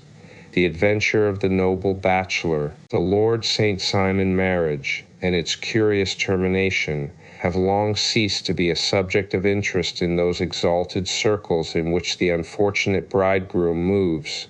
Fresh scandals have eclipsed it, and their more piquant details have drawn the gossips away from this 4-year-old drama. As I have reason to believe, however, that the full facts have never been revealed to the general public, and as my friend Sherlock Holmes had a considerable share in clearing the matter up, I feel that no memoir of him would be complete without some little sketch of this remarkable episode.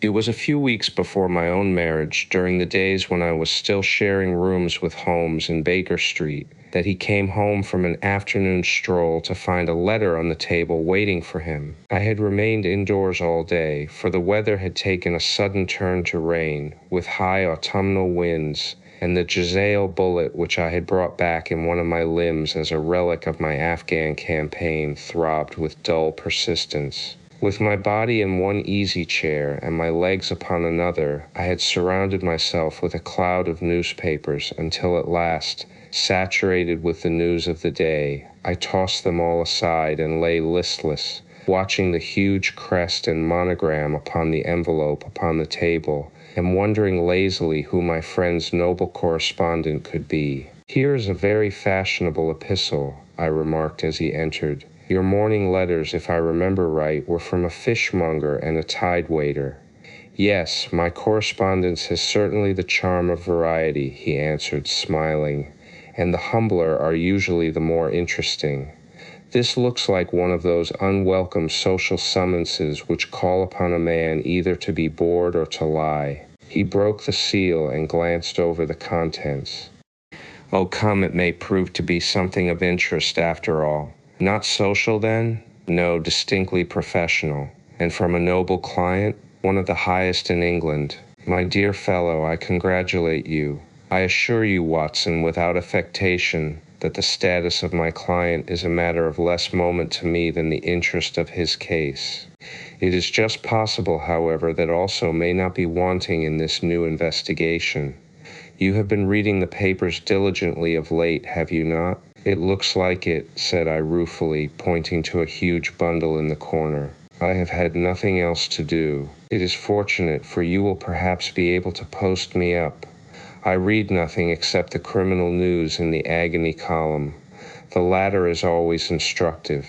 But if you have followed recent events so closely, you must have read about Lord St. Simon and his wedding?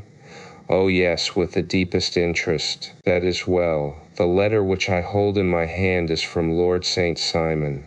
I will read it to you, and in return you must turn over these papers and let me have whatever bears upon the matter. This is what he says. My dear Mr. Sherlock Holmes, Lord Backwater tells me that I may place implicit reliance upon your judgment and discretion. I have determined, therefore, to call upon you and to consult you in reference to the very painful event which has occurred in connection with my wedding. Mr. Lestrade of Scotland Yard is acting already in the matter, but he assures me that he sees no objection to your cooperation, and that he even thinks that it might be of some assistance. I will call at 4 o'clock in the afternoon, and should you have any other engagement at that time, I hope that you will postpone it, as this matter is of paramount importance. Yours faithfully, Robert St. Simon.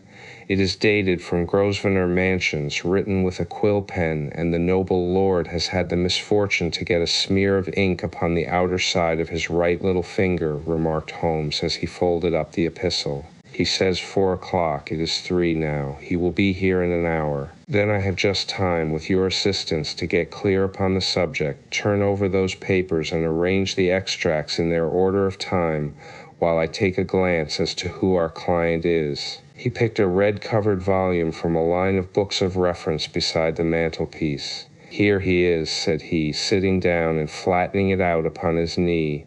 Lord Robert Walsingham de Vere St. Simon, second son of the Duke of Balmoral. Arms, azure, 3 caltrops in chief over a fess sable, born in 1846. He's 41 years of age, which is mature for marriage. Was Undersecretary for the Colonies in a late administration. The Duke, his father, was at one time Secretary for Foreign Affairs. They inherit Plantagenet blood by direct descent, and Tudor on the distaff side. Well, there is nothing very instructive in all this. I think that I must turn to you, Watson, for something more solid. I have very little difficulty in finding what I want, said I, for the facts are quite recent, and the matter struck me as remarkable. I feared to refer them to you, however, as I knew that you had an inquiry on hand and that you disliked the intrusion of other matters. Oh, you mean the little problem of the Grosvenor Square furniture van. That is quite cleared up now, though indeed it was obvious from the first. Pray give me the results of your newspaper selections. Here is the first notice which I can find. It is in the personal column of the Morning Post, and dates, as you see, some weeks back. A marriage has been arranged, it says, and will, if rumor is correct, very shortly take place between Lord Robert St. Simon, second son of the Duke of Balmoral, and Miss Hattie Doran, the only daughter of Aloysius Doran, Esq. of San Francisco, Cal, USA, that is all. Terse and to the point, remarked Holmes, stretching his long, thin legs towards the fire. There was a paragraph amplifying this in one of the society papers of the same week. Here it is. There will soon be a call for protection in the marriage market, for the present free trade principle appears to tell heavily against our home product. One by one, the management of the noble houses of Great Britain is passing into the hands of our fair cousins from across the Atlantic. An important addition has been made during the last week to the list of the prizes which have been borne away by these charming invaders. Lord St. Simon, who has shown himself for over 20 years proof against the little god's arrows, has now definitely announced his approaching marriage with Miss Hattie Doran, the fascinating daughter of a California millionaire. Miss Doran, whose graceful figure and striking face attracted much attention at the Westbury House festivities, is an only child, and it is currently reported that her dowry will run to considerably over the 6 figures, with expectancies for the future, as it is an open secret that the Duke of Balmoral has been compelled to sell his pictures within the last few years, and as Lord St. Simon has no property of his own save the small estate of Birchmoor, it is obvious that the Californian heiress is not the only gainer by an alliance which will enable her to make the easy and common transition from a Republican lady to a British peeress. Anything else? Asked Holmes, yawning. Oh yes, plenty. Then there was another note in the Morning Post to say that the marriage would be an absolutely quiet one, that it would be at St. George's, Hanover Square, that only half a dozen intimate friends would be invited, and that the party would return to the furnished house at Lancaster Gate, which has been taken by Mr. Aloysius Doran. 2 days later, that is, on Wednesday last, there is a curt announcement that the wedding had taken place, and that the honeymoon would be passed at Lord Backwater's place, near Petersfield. Those are all the notices which appeared before the disappearance of the bride. Before the what? Asked Holmes with a start. The vanishing of the lady. When did she vanish, then? At the wedding breakfast. Indeed. This is more interesting than it promised to be. Quite dramatic, in fact. Yes, it struck me as being a little out of the common. They often vanish before the ceremony, and occasionally during the honeymoon, but I cannot call to mind anything quite so prompt as this. Pray let me have the details. I warn you that they are very incomplete. Perhaps we may make them less so. Such as they are set forth in a single article of a morning paper of yesterday, which I will read to you. It is headed Singular Occurrence at a Fashionable Wedding. The family of Lord Robert St. Simon has been thrown into the greatest consternation by the strange and painful episodes which have taken place in connection with his wedding. The ceremony, as shortly announced in the papers of yesterday, occurred on the previous morning, but it is only now that it has been possible to confirm the strange rumors which have been so persistently floating about, in spite of the attempts of the friends to hush the matter up. So much public attention has now been drawn to it that no good purpose can be served by affecting to disregard what is a common subject for conversation. The ceremony, which was performed at St. George's, Hanover Square, was a very quiet one, no one being present save the father of the bride, Mr. Aloysius Doran, the Duchess of Balmoral, Lord Backwater, Lord Eustace, and Lady Clara St. Simon, the younger brother and sister of the bridegroom, and Lady Alicia Whittington. The whole party proceeded afterwards to the house of Mr. Aloysius Doran at Lancaster Gate, where breakfast had been prepared. It appears that some little trouble was caused by a woman whose name has not been ascertained, who endeavored to force her way into the house after the bridal party, alleging that she had some claim upon Lord St. Simon. It was only after a painful and prolonged scene that she was ejected by the butler and the footman. The bride, who had fortunately entered the house before this unpleasant interruption, had sat down to breakfast with the rest, when she complained of a sudden indisposition and retired to her room. Her prolonged absence having caused some comment, her father followed her, but learned from her maid that she had only come up to her chamber for an instant, caught up an ulster and bonnet, and hurried down to the passage. One of the footmen declared that he had seen a lady leave the house thus apparelled, but had refused to credit that it was his mistress, believing her to be with the company. On ascertaining that his daughter had disappeared, Mr. Aloysius Doran, in conjunction with the bridegroom, instantly put themselves in communication with the police, and very energetic inquiries are being made, which will probably result in a speedy clearing up of this very singular business. Up to a late hour last night, however, nothing had transpired as to the whereabouts of the missing lady. There are rumors of foul play in the matter, and it is said that the police have caused the arrest of the woman who had caused the original disturbance, in the belief that, from jealousy or some other motive, she may have been concerned in the strange disappearance of the bride. And is that all? Only one little item in another of the morning papers, but it is a suggestive one, and it is that Miss Flora Millar, the lady who had caused the disturbance, has actually been arrested. It appears that she was formerly a danseuse at the Allegro, and that she has known the bridegroom for some years. There are no further particulars, and the whole case is in your hands now, so far as it has been set forth in the public press. And an exceedingly interesting case it appears to be. I would not have missed it for worlds. But there is a ring at the bell, Watson, and as the clock makes it a few minutes after 4, I have no doubt that this will prove to be our noble client.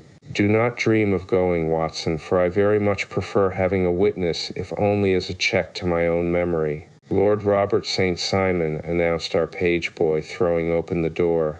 A gentleman entered with a pleasant, cultured face, high-nosed and pale, with something perhaps of petulance about the mouth, and with the steady, well-opened eye of a man whose pleasant lot it had ever been to command and to be obeyed. His manner was brisk, and yet his general appearance gave an undue impression of age, for he had a slight forward stoop and a little bend of the knees as he walked. His hair, too, as he swept off his very curly-brimmed hat, was grizzled round the edges and thin upon the top. As to his dress, it was careful to the verge of foppishness, with high collar, black frock coat, white waistcoat, yellow gloves, patent leather shoes, and light-colored gaiters. He advanced slowly into the room, turning his head from left to right, and swinging in his right hand the cord which held his golden eyeglasses. "Good day, Lord St. Simon," said Holmes, rising and bowing. "Pray take the basket chair. This is my friend and colleague, Dr. Watson. Draw up a little to the fire, and we will talk this matter over. A most painful matter to me, as you can most readily imagine, Mr. Holmes. I have been cut to the quick."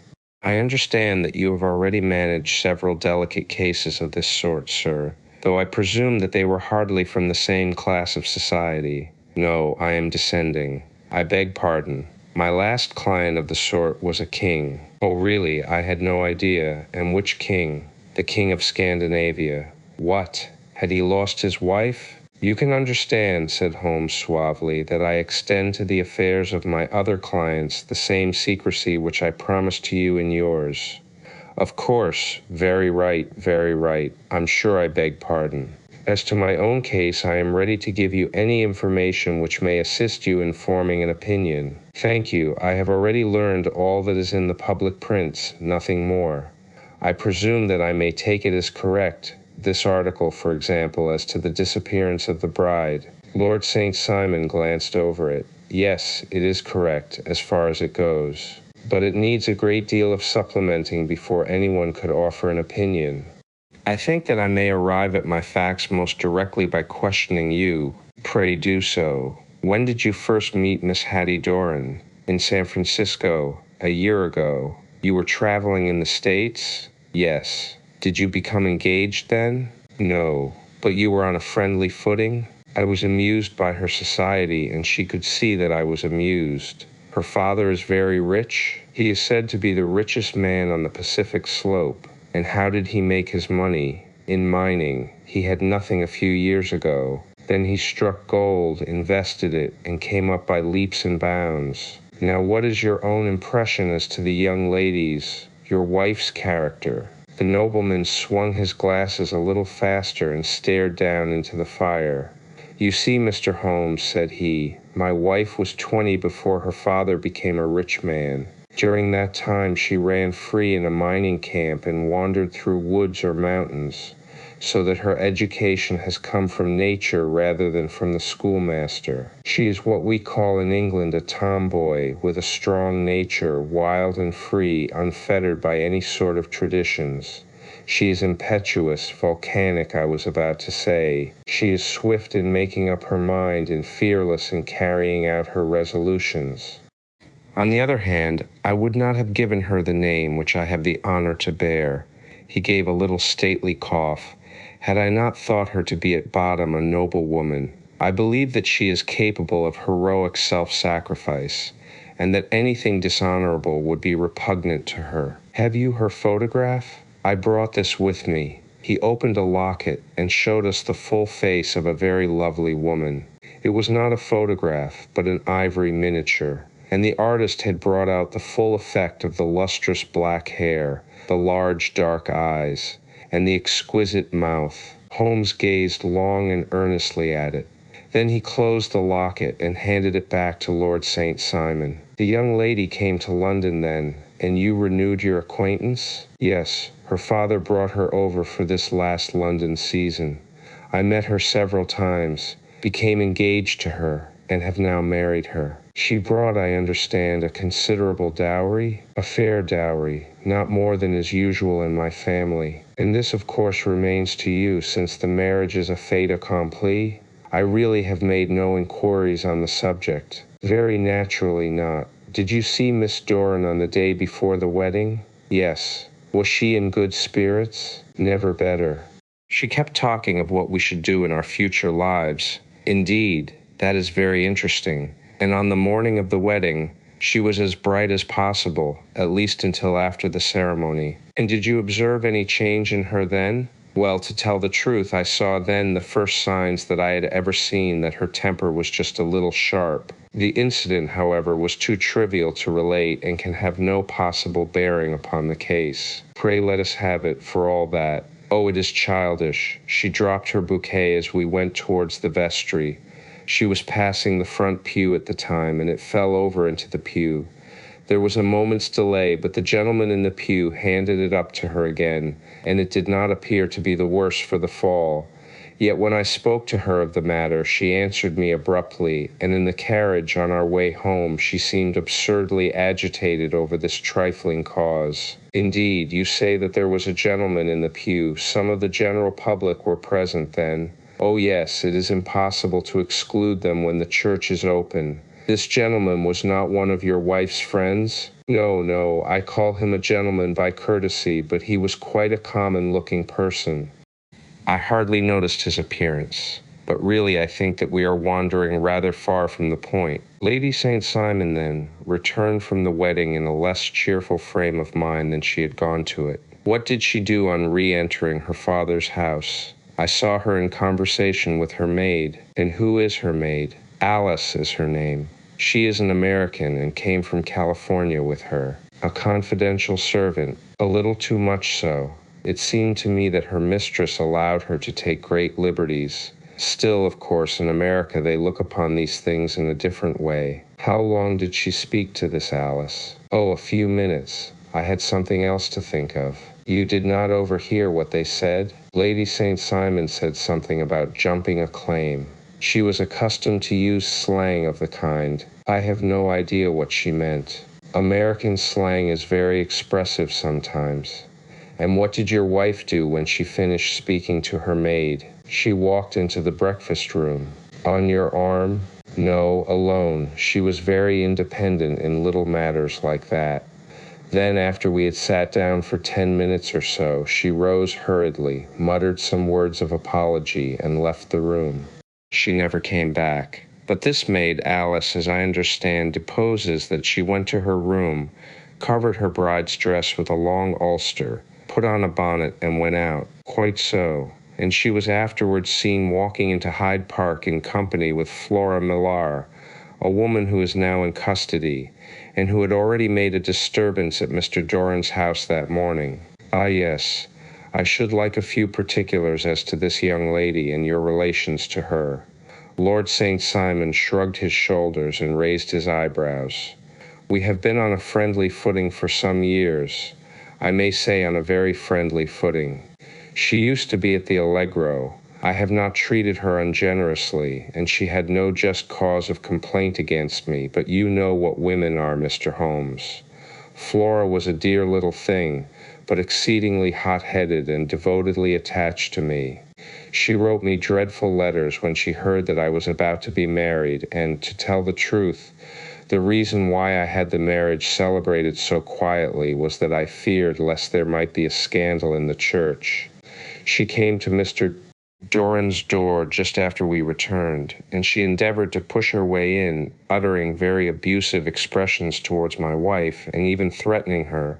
But I had foreseen the possibility of something of the sort, and I had 2 police fellows there in private clothes who soon pushed her out again. She was quiet when she saw that there was no good in making a row. Did your wife hear all this? No, thank goodness, she did not. And she was seen walking with this very woman afterwards? Yes, that is what Mr. Lestrade of Scotland Yard looks upon as so serious. It is thought that Flora decoyed my wife out and laid some terrible trap for her. Well, it is a possible supposition. You think so too. I did not say a probable one, but you do not yourself look upon this as likely? I do not think Flora would hurt a fly.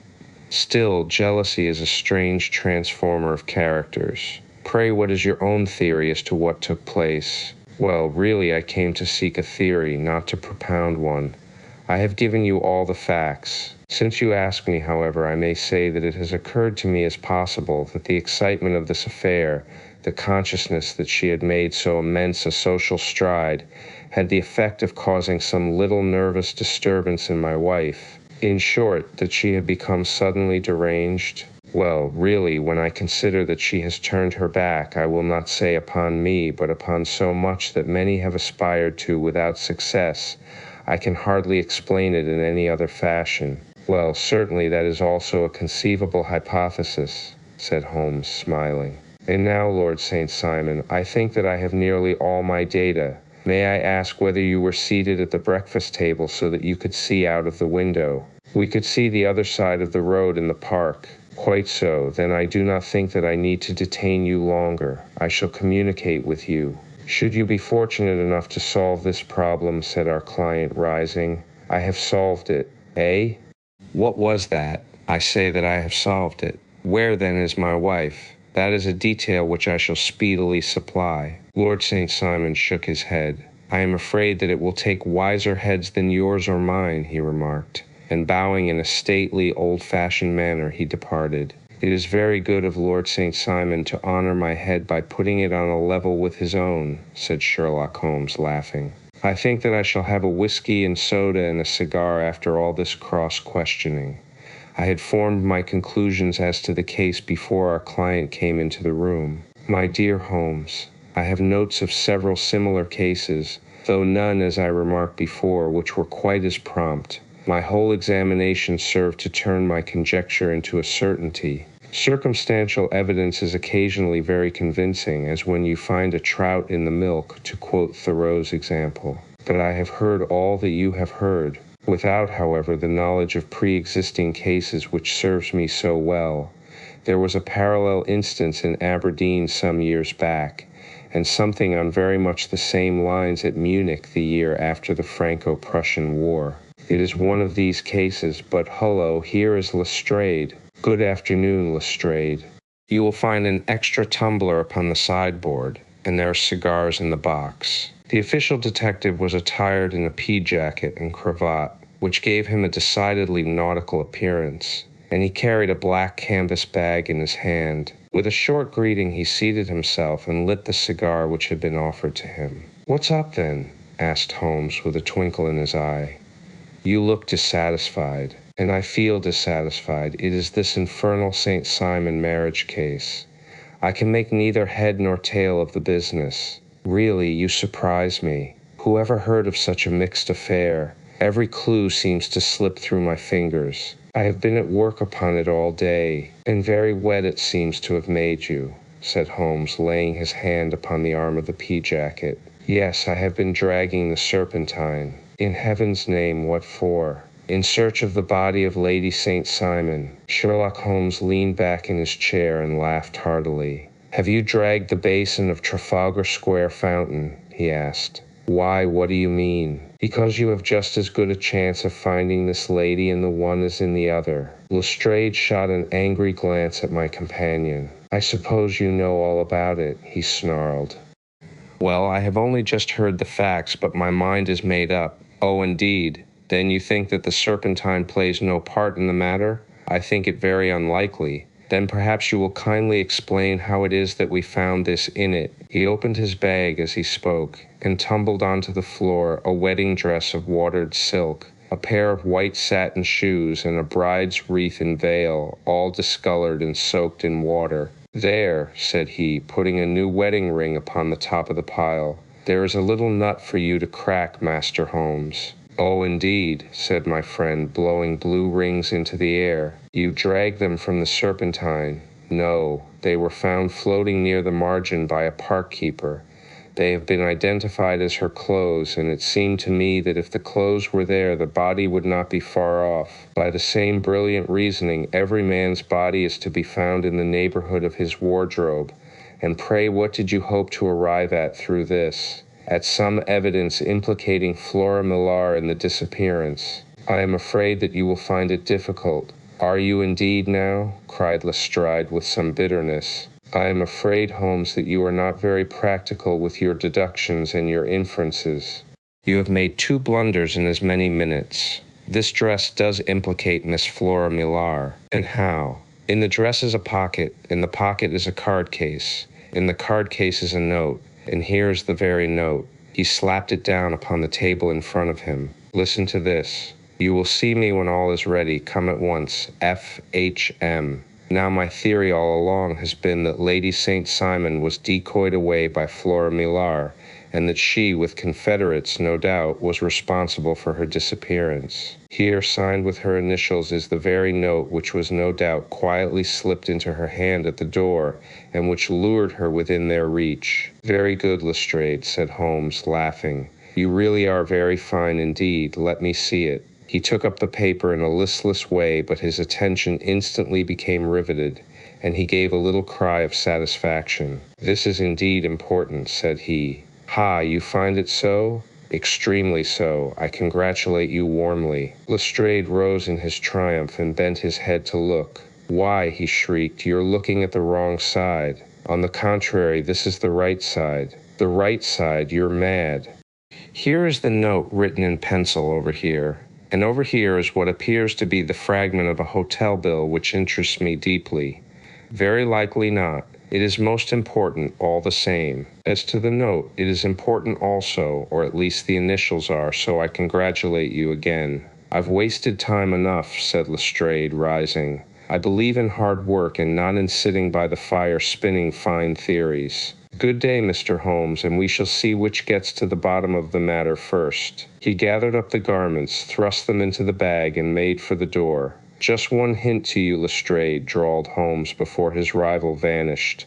"I will tell you the true solution of the matter. Lady St. Simon is a myth. There is not, and there never has been, any such person." Lestrade looked sadly at my companion. Then he turned to me, tapped his forehead 3 times, shook his head solemnly, and hurried away. He had hardly shut the door behind him when Holmes rose to put on his overcoat.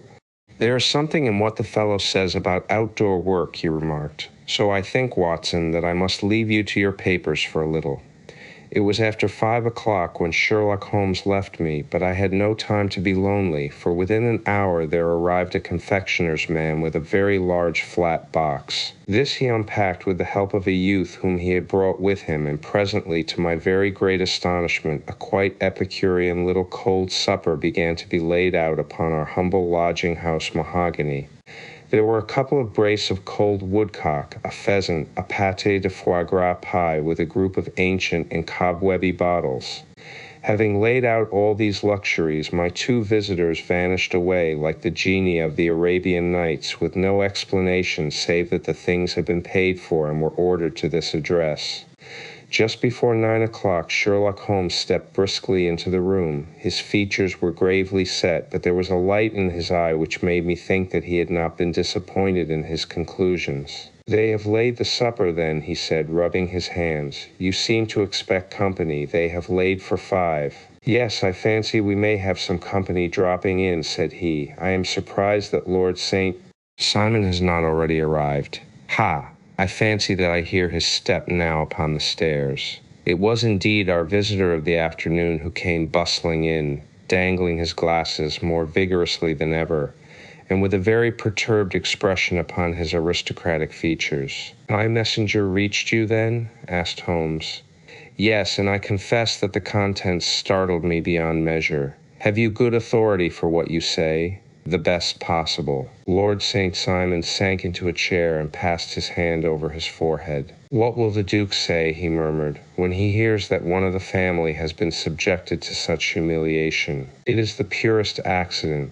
I cannot allow that there is any humiliation." "Ah, you look on these things from another standpoint." "I fail to see that anyone is to blame. I can hardly see how the lady could have acted otherwise, though her abrupt method of doing it was undoubtedly to be regretted. Having no mother, she had no one to advise her at such a crisis." "It was a slight, sir, a public slight," said Lord St. Simon, tapping his fingers upon the table. "You must make allowance for this poor girl, placed in so unprecedented a position." "I will make no allowance. I am very angry indeed, and I have been shamefully used. I think that I heard a ring, said Holmes. Yes, there are steps on the landing. If I cannot persuade you to take a lenient view of the matter, Lord St. Simon, I have brought an advocate here who may be more successful. He opened the door and ushered in a lady and gentleman. Lord St. Simon, said he, allow me to introduce you to Mr. and Mrs. Francis Hay Moulton. The lady, I think, you have already met. At the sight of these newcomers, our client had sprung from his seat and stood very erect, with his eyes cast down and his hand thrust into the breast of his frock coat, a picture of offended dignity. The lady had taken a quick step forward and had held out her hand to him, but he still refused to raise his eyes. It was as well for his resolution, perhaps, for her pleading face was one which it was hard to resist. You're angry, Robert, said she. Well, I guess you have every cause to be. Pray make no apology to me, said Lord St. Simon bitterly. Oh yes, I know that I have treated you real bad and that I should have spoken to you before I went, but I was kind of rattled, and from the time when I saw Frank here again, I just didn't know what I was doing or saying. I only wonder I didn't fall down and do a faint right there before the altar. Perhaps, Mrs. Moulton, you would like my friend and me to leave the room while you explain this matter. If I may give an opinion, remarked the strange gentleman, we've had just a little too much secrecy over this business already. For my part, I should like all Europe and America to hear the rights of it. He was a small, wiry, sunburnt man, clean-shaven, with a sharp face and alert manner. Then I'll tell our story right away, said the lady. Frank here and I met in '84 in McQuire's camp near the Rockies, where Pay was working a claim. We were engaged to each other, Frank and I, but then one day Father struck a rich pocket and made a pile, while poor Frank here had a claim that petered out and came to nothing. The richer Pay grew, the poorer was Frank, so at last Pay wouldn't hear of our engagement lasting any longer, and he took me away to Frisco. Frank wouldn't throw up his hand, though, so he followed me there, and he saw me without Pay knowing anything about it. It would only have made him mad to know, so we just fixed it all up for ourselves.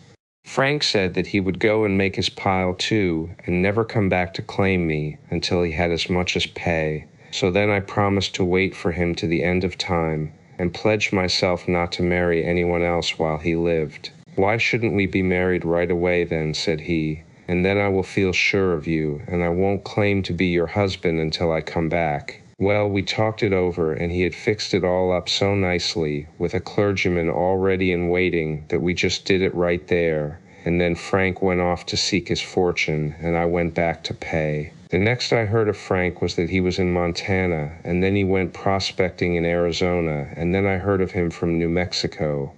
After that came a long newspaper story about how a miners' camp had been attacked by Apache Indians, and there was my Frank's name among the killed. I fainted dead away, and I was very sick for months after. Pay thought I had a decline and took me to half the doctors in Frisco. Not a word of news came for a year and more, so that I never doubted that Frank was really dead. Then Lord St. Simon came to Frisco, and we came to London, and a marriage was arranged, and Pa was very pleased. But I felt all the time that no man on this earth would ever take the place in my heart that had been given to my poor Frank. Still, if I had married Lord St. Simon, of course I'd have done my duty by him. We can't command our love, but we can our actions. I went to the altar with him with the intention to make him just as good a wife as it was in me to be. But you may imagine what I felt when, just as I came to the altar rails, I glanced back and saw Frank standing and looking at me out of the first pew. I thought it was his ghost at first, but when I looked again there, he was still, with a kind of question in his eyes, as if to ask me whether I were glad or sorry to see him. I wonder I didn't drop. I know that everything was turning round, and the words of the clergyman were just like the buzz of a bee in my ear. I didn't know what to do. Should I stop the service and make a scene in the church? I glanced at him again, and he seemed to know what I was thinking, for he raised his finger to his lips to tell me to be still.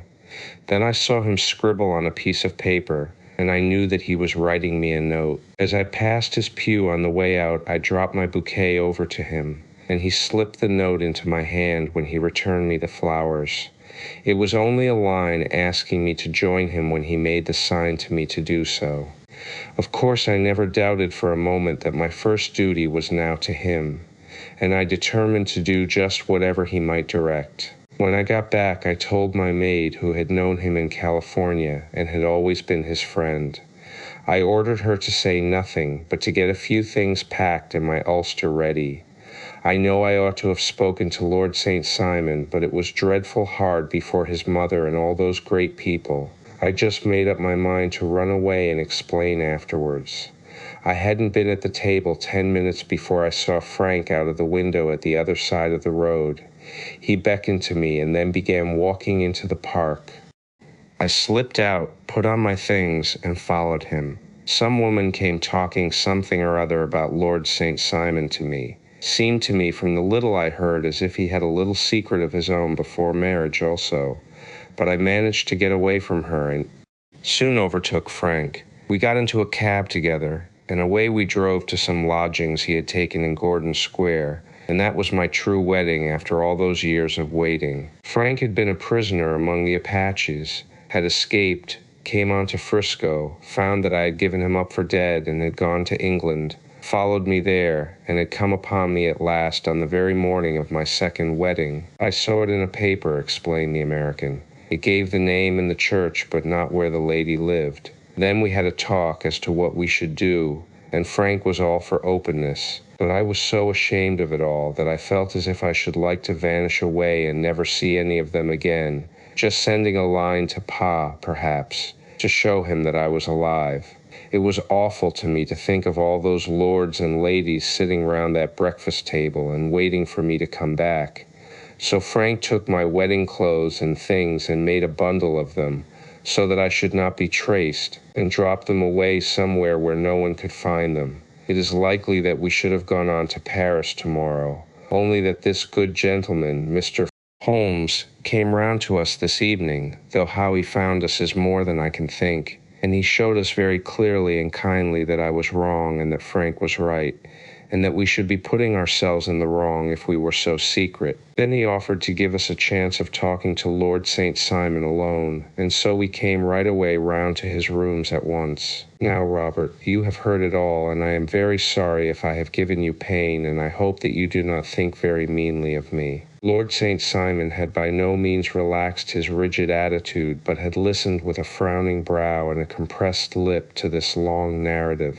"Excuse me," he said, "but it is not my custom to discuss my most intimate personal affairs in this public manner." "Then you won't forgive me? You won't shake hands before I go?" "Oh, certainly, if it will give you any pleasure." He put out his hand and coldly grasped that which she extended to him. "I had hoped," suggested Holmes, "that you would have joined us in a friendly supper." "I think that there you ask a little too much," responded his lordship. "I may be forced to acquiesce in these recent developments, but I can hardly be expected to make merry over them. I think that with your permission I will now wish you all a very good night." He included us all in a sweeping bow and stalked out of the room. "Then I trust that you at least will honor me with your company," said Sherlock Holmes. "It is always a joy to meet an American, Mr. Moulton, for I am one of those who believe that the folly of a monarch and the blundering of a minister in far-gone years will not prevent our children from being some day citizens of the same world-wide country under a flag which shall be a quartering of the Union Jack with the stars and stripes." "The case has been an interesting one," remarked Holmes when our visitors had left us, "because it serves to show very clearly how simple the explanation may be of an affair which at first sight seems to be almost inexplicable. Nothing could be more natural than the sequence of events as narrated by this lady, and nothing stranger than the result when viewed, for instance, by Mr. Lestrade of Scotland Yard. You were not yourself at fault at all, then? From the first, two facts were very obvious to me, the one that the lady had been quite willing to undergo the wedding ceremony, the other that she had repented of it within a few minutes of returning home. Obviously something had occurred during the morning, then, to cause her to change her mind. What could that something be? She could not have spoken to anyone when she was out, for she had been in the company of the bridegroom. Had she seen someone then? If she had, it must be someone from America, because she had spent so short a time in this country that she could hardly have allowed anyone to acquire so deep an influence over her that the mere sight of him would induce her to change her plans so completely. You see, we have already arrived, by a process of exclusion, at the idea that she might have seen an American. Then who could this American be, and why should he possess so much influence over her? It might be a lover, it might be a husband. Her young womanhood had, I knew, been spent in rough scenes and under strange conditions. So far I had got before I ever heard Lord St. Simon's narrative, when he told us of a man in a pew, of the change in the bride's manner, of so transparent a device for obtaining a note as the dropping of a bouquet, of her resort to her confidential maid, and of her very significant allusion to claim jumping, which in miners' parlance means taking possession of that which another person has a prior claim to. The whole situation became absolutely clear. She had gone off with a man, and the man was either a lover or was a previous husband, the chances being in favor of the latter. And how in the world did you find them? It might have been difficult, but friend Lestrade held information in his hands the value of which he did not himself know. The initials were, of course, of the highest importance, but more valuable still was it to know that within a week he had settled his bill at one of the most select London hotels. How did you deduce the select? By the select prices. 8 shillings for a bed and 8 pence for a glass of sherry pointed to one of the most expensive hotels. There are not many in London which charge at that rate. In the second one, which I visited in Northumberland Avenue, I learned by an inspection of the book that Francis H. Moulton, an American gentleman, had left only the day before, and on looking over the entries against him, I came upon the very items which I had seen in the duplicate bill. His letters were to be forwarded to 226 Gordon Square, so thither I traveled, and being fortunate enough to find the loving couple at home, I ventured to give them some paternal advice and to point out to them that it would be better in every way that they should make their position a little clearer both to the general public and to Lord St. Simon in particular. I invited them to meet him here, and, as you see, I made him keep the appointment. But with no very good result, I remarked. His conduct was certainly not very gracious. "Ah, Watson," said Holmes, smiling, "perhaps you would not be very gracious either, if after all the trouble of wooing and wedding you found yourself deprived in an instant of wife and of fortune. I think that we may judge Lord St. Simon very mercifully and thank our stars that we are never likely to find ourselves in the same position. Draw your chair up and hand me my violin, for the only problem we have still to solve is how to while away these bleak autumnal evenings." "Adventure of the Barrel Coronet, Holmes," said I as I stood one morning in our bow window looking down the street. "Here is a madman coming along.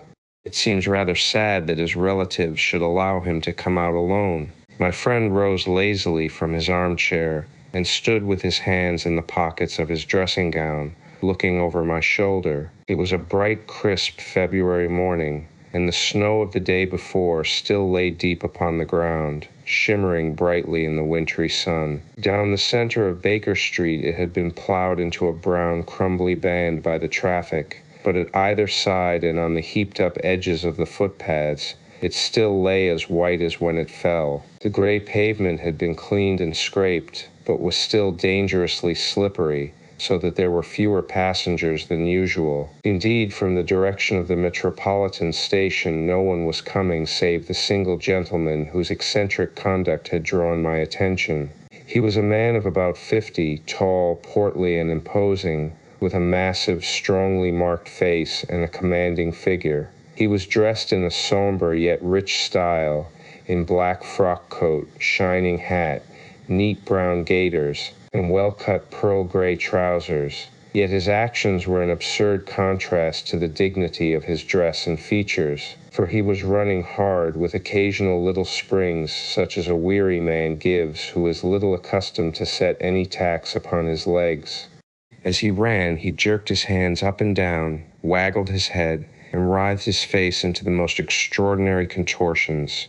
"What on earth can be the matter with him?" I asked. He is looking up at the numbers of the houses. I believe that he is coming here, said Holmes, rubbing his hands. Here? Yes. I rather think he is coming to consult me professionally. I think that I recognize the symptoms.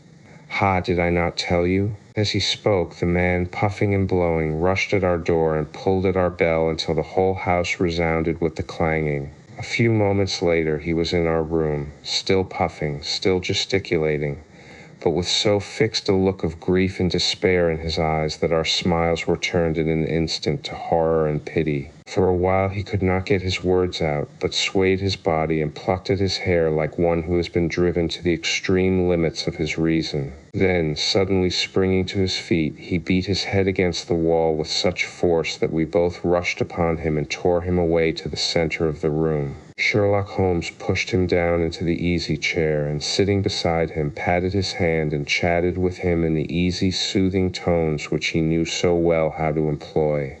"You have come to me to tell your story, have you not?" said he. "You are fatigued with your haste. Pray wait until you have recovered yourself, and then I shall be most happy to look into any little problem which you may submit to me." The man sat for a minute or more with a heaving chest, fighting against his emotion. Then he passed his handkerchief over his brow, set his lips tight, and turned his face towards us. "No doubt you think me mad," said he. "I see that you have had some great trouble," responded Holmes. "God knows I have. A trouble which is enough to unseat my reason, so sudden and so terrible is it. Public disgrace I might have faced, although I am a man whose character has never yet borne a stain.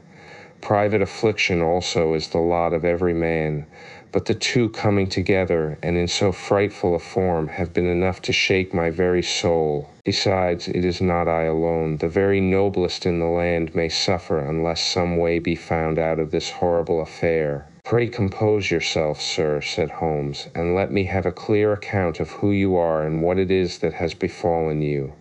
"My name," answered our visitor, "is probably familiar to your ears. I am Alexander Holder, of the banking firm of Holder and Stevenson, of Threadneedle Street." The name was indeed well known to us as belonging to the senior partner in the second largest private banking concern in the city of London.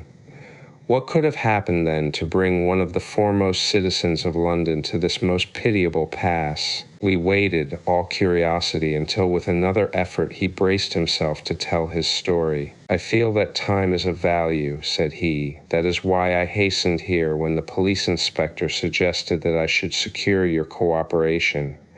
I came to Baker Street by the Underground and hurried from there on foot, for the cabs go slowly through this snow. That is why I was so out of breath, for I am a man who takes very little exercise. I feel better now, and I will put the facts before you as shortly and yet as clearly as I can. It is, of course, well known to you that in a successful banking business as much depends upon our being able to find remunerative investments for our funds as upon our increasing our connection and the number of our depositors. One of our most lucrative means of laying out money is in the shape of loans, where the security is unimpeachable.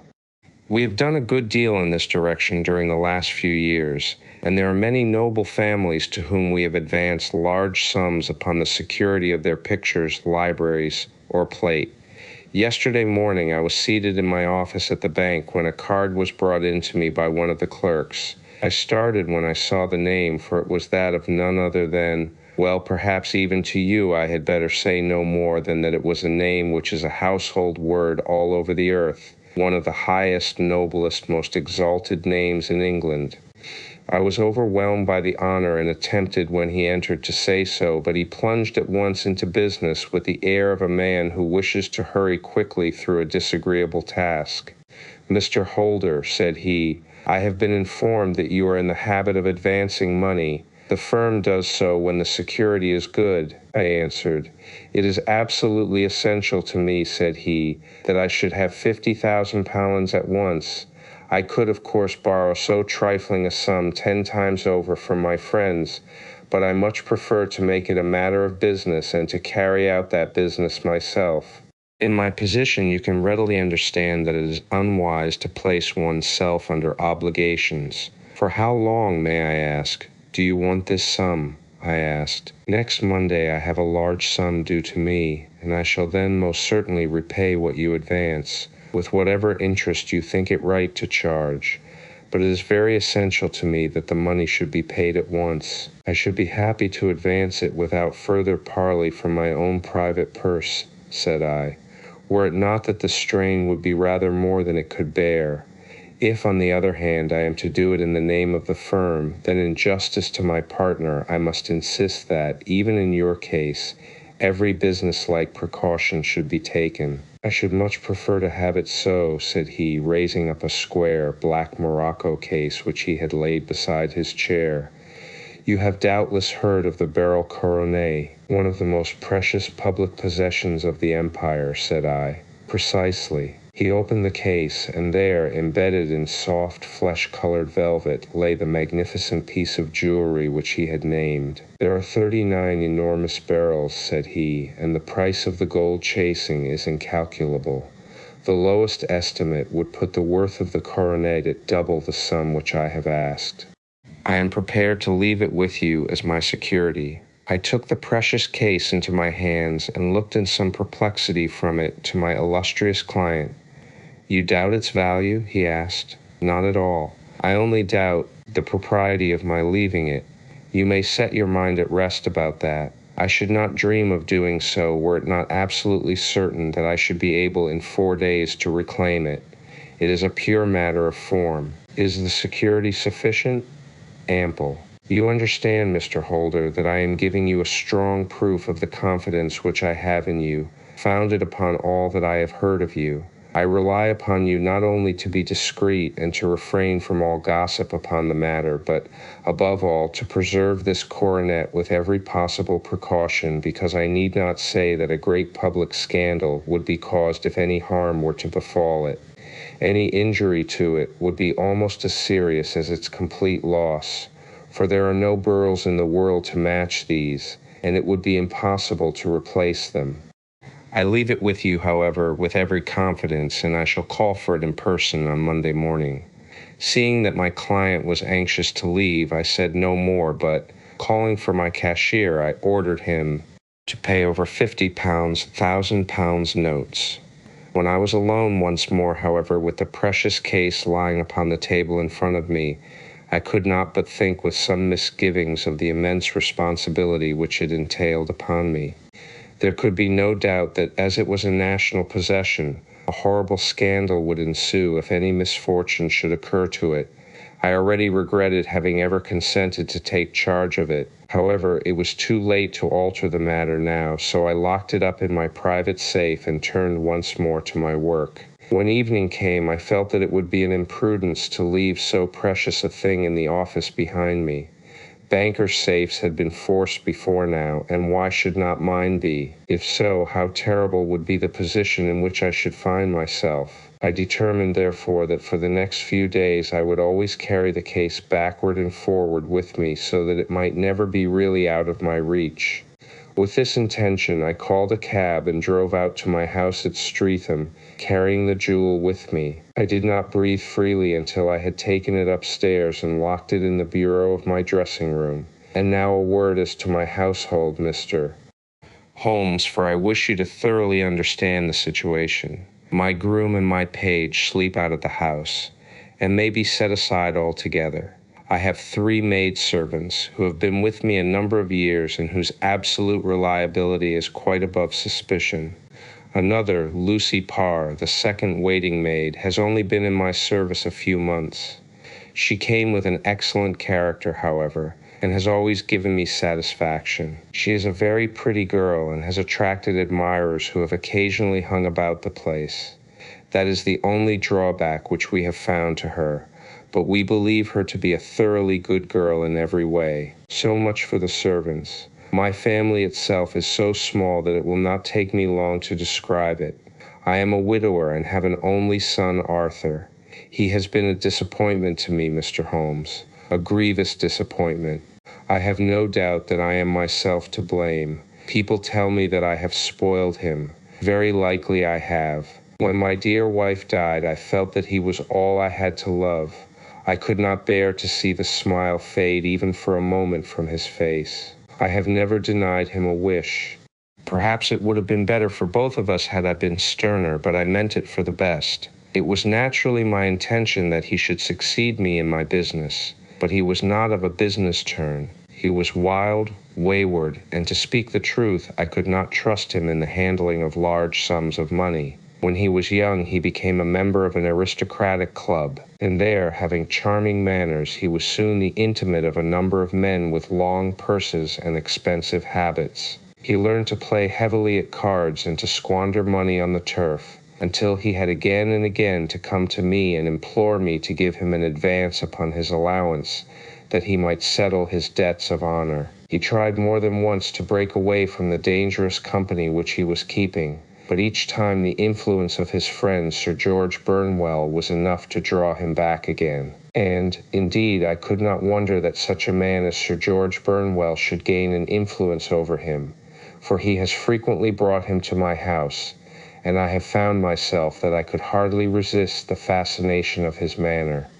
He is older than Arthur, a man of the world to his fingertips, one who had been everywhere, seen everything, a brilliant talker, and a man of great personal beauty. Yet when I think of him in cold blood, far away from the glamour of his presence, I am convinced from his cynical speech and the look which I have caught in his eyes, that he is one who should be deeply distrusted. So I think, and so too thinks my little Mary, who has a woman's quick insight into character. And now there is only she to be described. She is my niece. But when my brother died 5 years ago and left her alone in the world, I adopted her, and have looked upon her ever since as my daughter. She is a sunbeam in my house, sweet, loving, beautiful, a wonderful manager and housekeeper, yet as tender and quiet and gentle as a woman could be. She is my right hand. I do not know what I could do without her. In only one matter has she ever gone against my wishes. Twice my boy has asked her to marry him, for he loves her devotedly, but each time she has refused him. I think that if anyone could have drawn him into the right path, it would have been she, and that his marriage might have changed his whole life. But now, alas, it is too late, forever too late. Now, Mr. Holmes, you know the people who live under my roof, and I shall continue with my miserable story. When we were taking coffee in the drawing room that night after dinner, I told Arthur and Mary my experience, and of the precious treasure which we had under our roof, suppressing only the name of my client. Lucy Parr, who had brought in the coffee, had, I am sure, left the room, but I cannot swear that the door was closed. Mary and Arthur were much interested and wished to see the famous coronet, but I thought it better not to disturb it. "Where have you put it?" asked Arthur. "In my own bureau." "Well, I hope to goodness the house won't be burgled during the night," said he. "It is locked up," I answered. "Oh, any old key will fit that bureau. When I was a youngster, I have opened it myself with the key of the box-room cupboard." He often had a wild way of talking, so that I thought little of what he said. He followed me to my room, however, that night with a very grave face. "Look here, Dad," said he with his eyes cast down. "Can you let me have £200? "No, I cannot," I answered sharply. "I have been far too generous with you in money matters." "You have been very kind," said he, "but I must have this money, or else I can never show my face inside the club again." "And a very good thing, too," I cried. "Yes, but you would not have me leave it a dishonored man," said he. "I could not bear the disgrace. I must raise the money in some way, and if you will not let me have it, then I must try other means." I was very angry, for this was the third demand during the month. "You shall not have a farthing from me," I cried, on which he bowed and left the room without another word. When he was gone, I unlocked my bureau, made sure that my treasure was safe, and locked it again. Then I started to go round the house to see that all was secure, a duty which I usually leave to Mary, but which I thought it well to perform myself that night. As I came down the stairs, I saw Mary herself at the side window of the hall, which she closed and fastened as I approached. "Tell me, Dad," said she, looking, I thought, a little disturbed. "Did you give Lucy the maid leave to go out tonight?" "Certainly not. She came in just now by the back door."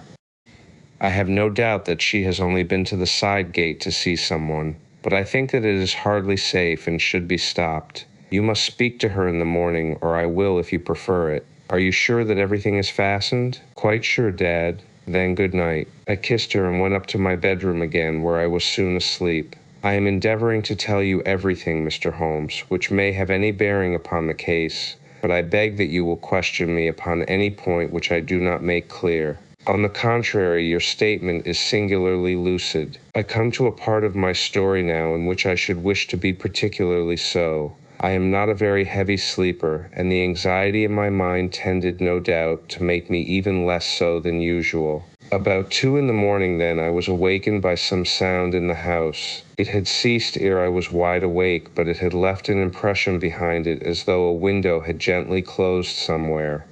I lay listening with all my ears. Suddenly, to my horror, there was a distinct sound of footsteps moving softly in the next room.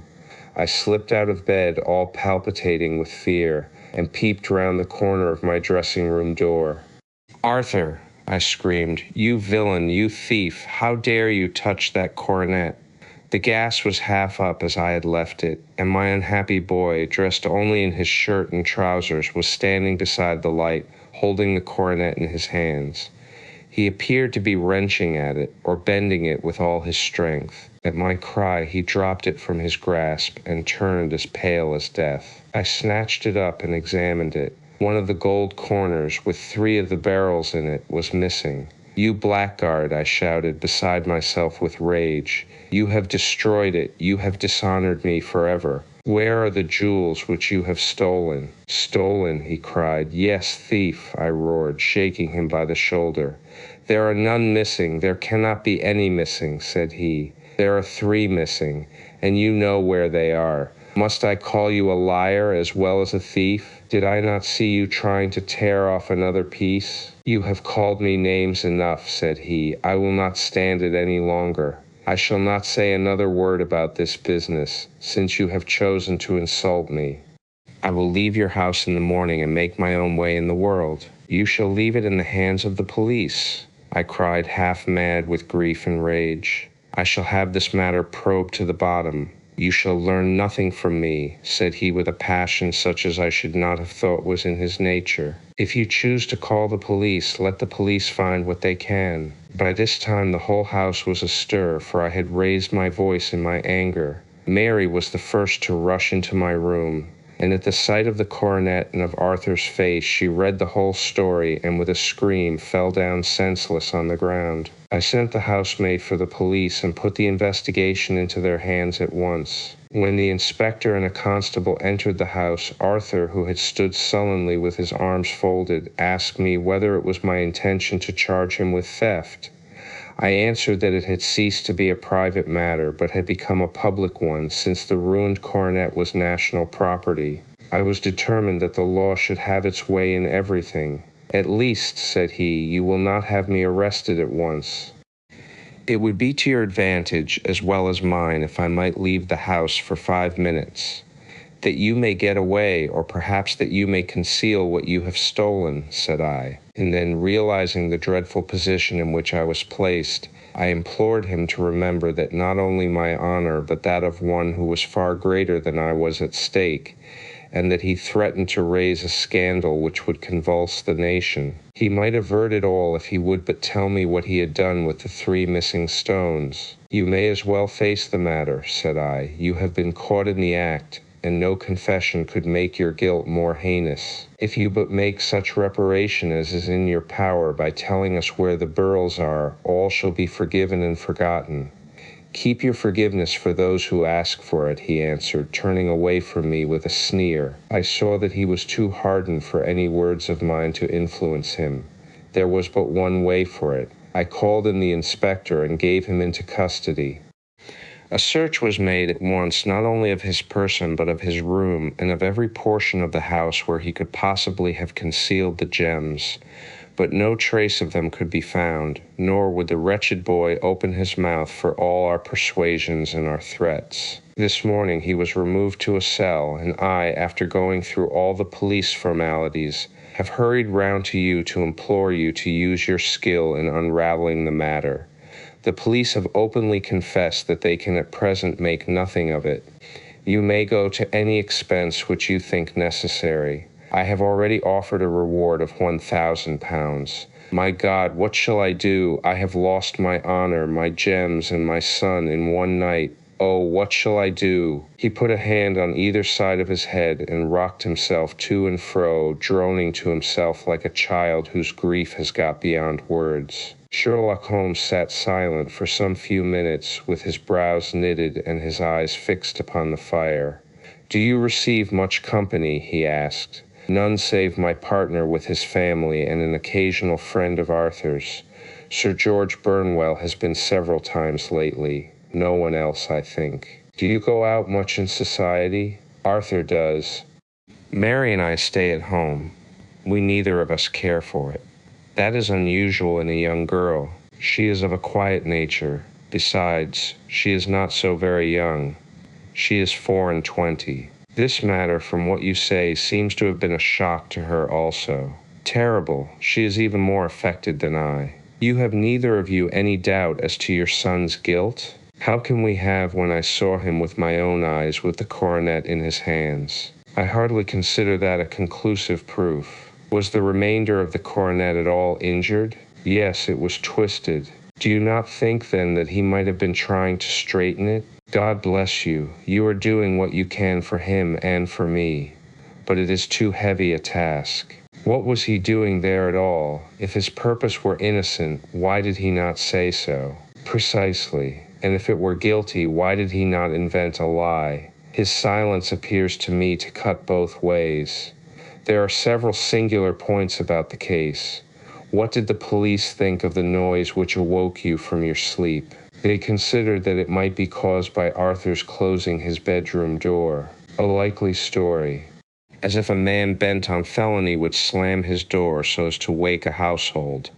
What did they say then of the disappearance of these gems?" "They are still sounding the planking and probing the furniture in the hope of finding them." "Have they thought of looking outside the house?" "Yes, they have shown extraordinary energy. The whole garden has already been minutely examined." "Now, my dear sir," said Holmes, "is it not obvious to you now that this matter really strikes very much deeper than either you or the police were at first inclined to think? It appeared to you to be a simple case. To me it seems exceedingly complex. Consider what is involved by your theory. You suppose that your son came down from his bed, went at great risk to your dressing room, opened your bureau, took out your coronet, broke off by main force a small portion of it, went off to some other place, concealed 3 gems out of the 39 with such skill that nobody can find them, and then returned with the other 36 into the room in which he exposed himself to the greatest danger of being discovered. I ask you now, is such a theory tenable?" "But what other is there?" cried the banker with a gesture of despair. "If his motives were innocent, why does he not explain them?" "It is our task to find that out," replied Holmes. "So now, if you please, Mr. Holder, we will set off for Streatham together, and devote an hour to glancing a little more closely into details." My friend insisted upon my accompanying them in their expedition, which I was eager enough to do, for my curiosity and sympathy were deeply stirred by the story to which we had listened. I confess that the guilt of the banker's son appeared to me to be as obvious as it did to his unhappy father, but still I had such faith in Holmes' judgment that I felt that there must be some grounds for hope, as long as he was dissatisfied with the accepted explanation. He hardly spoke a word the whole way out to the southern suburb, but sat with his chin upon his breast and his hat drawn over his eyes, sunk in the deepest thought. Our client appeared to have taken fresh heart at the little glimpse of hope which had been presented to him, and he even broke into a desultory chat with me over his business affairs. A short railway journey and a shorter walk brought us to Fairbank, the modest residence of the great financier. Fairbank was a good-sized square house of white stone standing back a little from the road. A double carriage sweep with a snow-clad lawn stretched down in front to 2 large iron gates which closed the entrance. On the right side was a small wooden thicket, which led into a narrow path between two neat hedges stretching from the road to the kitchen door, and forming the tradesman's entrance. On the left ran a lane which led to the stables, and was not itself within the grounds at all, being a public, though little used, thoroughfare. Holmes left us standing at the door and walked slowly all round the house, across the front, down the tradesman's path, and so round by the garden behind into the stable lane. So long was he that Mr. Holder and I went into the dining room and waited by the fire until he should return. We were sitting there in silence when the door opened and a young lady came in. She was rather above the middle height, slim, with dark hair and eyes which seemed the darker against the absolute pallor of her skin. I do not think that I have ever seen such deadly paleness in a woman's face. Her lips, too, were bloodless, but her eyes were flushed with crying. As she swept silently into the room, she impressed me with a greater sense of grief than the banker had done in the morning, and it was the more striking in her as she was evidently a woman of strong character, with immense capacity for self-restraint. Disregarding my presence, she went straight to her uncle and passed her hand over his head with a sweet womanly caress. "You have given orders that Arthur should be liberated, have you not, Dad?" she asked. No, my girl, the matter must be probed to the bottom. But I am so sure that he is innocent. You know what woman's instincts are. I know that he has done no harm and that you will be sorry for having acted so harshly. Who knows, perhaps because he was so angry that you should suspect him. How could I help suspecting him when I actually saw him with the coronet in his hand? Oh, but he had only picked it up to look at it. Oh, do take my word for it that he is innocent. Let the matter drop and say no more. It is so dreadful to think of our dear Arthur in prison. I shall never let it drop until the gems are found. Never, Mary. Your affection for Arthur blinds you as to the awful consequences to me. Far from hushing the thing up, I have brought a gentleman down from London to inquire more deeply into it. This gentleman, she asked, facing round to me. No, his friend. He wished us to leave him alone. He is round in the stable lane now. The stable lane, she raised her dark eyebrows. What can he hope to find there? Ah, this, I suppose, is he. I trust, sir, that you will succeed in proving what I feel sure is the truth, that my cousin Arthur is innocent of this crime. I fully share your opinion, and I trust with you that we may prove it, returned Holmes, going back to the mat to knock the snow from his shoes. I believe I have the honor of addressing Miss Mary Holder. Might I ask you a question or two? Pray do, sir, if it may help to clear this horrible affair up. You heard nothing yourself last night? Nothing, until my uncle here began to speak loudly. I heard that, and I came down. You shut up the windows and doors the night before. Did you fasten all the windows? Yes. Were they all fastened this morning? Yes. You have a maid who has a sweetheart. I think that you remarked to your uncle last night that she had been out to see him. Yes, and she was the girl who waited in the drawing room, and who may have heard uncle's remarks about the coronet. I see. You infer that she may have gone out to tell her sweetheart, and that the two may have planned the robbery. But what is the good of all these vague theories, cried the banker impatiently, when I have told you that I saw Arthur with the coronet in his hands? Wait a little, Mr. Holder. We must come back to that. About this girl, Miss Holder, you saw her return by the kitchen door, I presume? Yes. When I went to see if the door was fastened for the night, I met her slipping in. I saw the man, too, in the gloom. Do you know him? Oh, yes. He is the greengrocer who brings our vegetables round. His name is Francis Prosper. He stood, said Holmes, to the left of the door, that is to say, farther up the path than is necessary to reach the door. Yes, he did. And he is a man with a wooden leg? Something like fear sprang up in the young lady's expressive black eyes. Why, you are like a magician, said she. How do you know that? She smiled, but there was no answering smile in Holmes' thin, eager face. I should be very glad now to go upstairs, said he. I shall probably wish to go over the outside of the house again. Perhaps I had better take a look at the lower windows before I go up. He walked swiftly round from one to the other, pausing only at the large one which looked from the hall onto the stable lane. This he opened and made a very careful examination of the sill with his powerful magnifying lens. "Now we shall go upstairs," said he at last. The banker's dressing room was a plainly furnished little chamber, with a gray carpet, a large bureau, and a long mirror. Holmes went to the bureau first and looked hard at the lock. "Which key was used to open it?" he asked. "That which my son himself indicated, that of the cupboard of the lumber room. Have you it here? That is it on the dressing table." Sherlock Holmes took it up and opened the bureau. "It is a noiseless lock," said he. "It is no wonder that it did not wake you. This case, I presume, contains the coronet. We must have a look at it." He opened the case, and taking out the diadem, he laid it upon the table. It was a magnificent specimen of the jeweler's art, and the 36 stones were the finest that I have ever seen. At one side of the coronet was a cracked edge, where a corner holding 3 gems had been torn away. "Now, Mr. Holder," said Holmes, "here is the corner which corresponds to that which has been so unfortunately lost. Might I beg that you will break it off?" The banker recoiled in horror. "I should not dream of trying," said he. "Then I will." Holmes suddenly bent his strength upon it, but without result. "I feel it give a little," said he, "but though I am exceptionally strong in the fingers, it would take me all my time to break it. An ordinary man could not do it. Now, what do you think would happen if I did break it, Mr. Holder?" "There would be a noise like a pistol shot."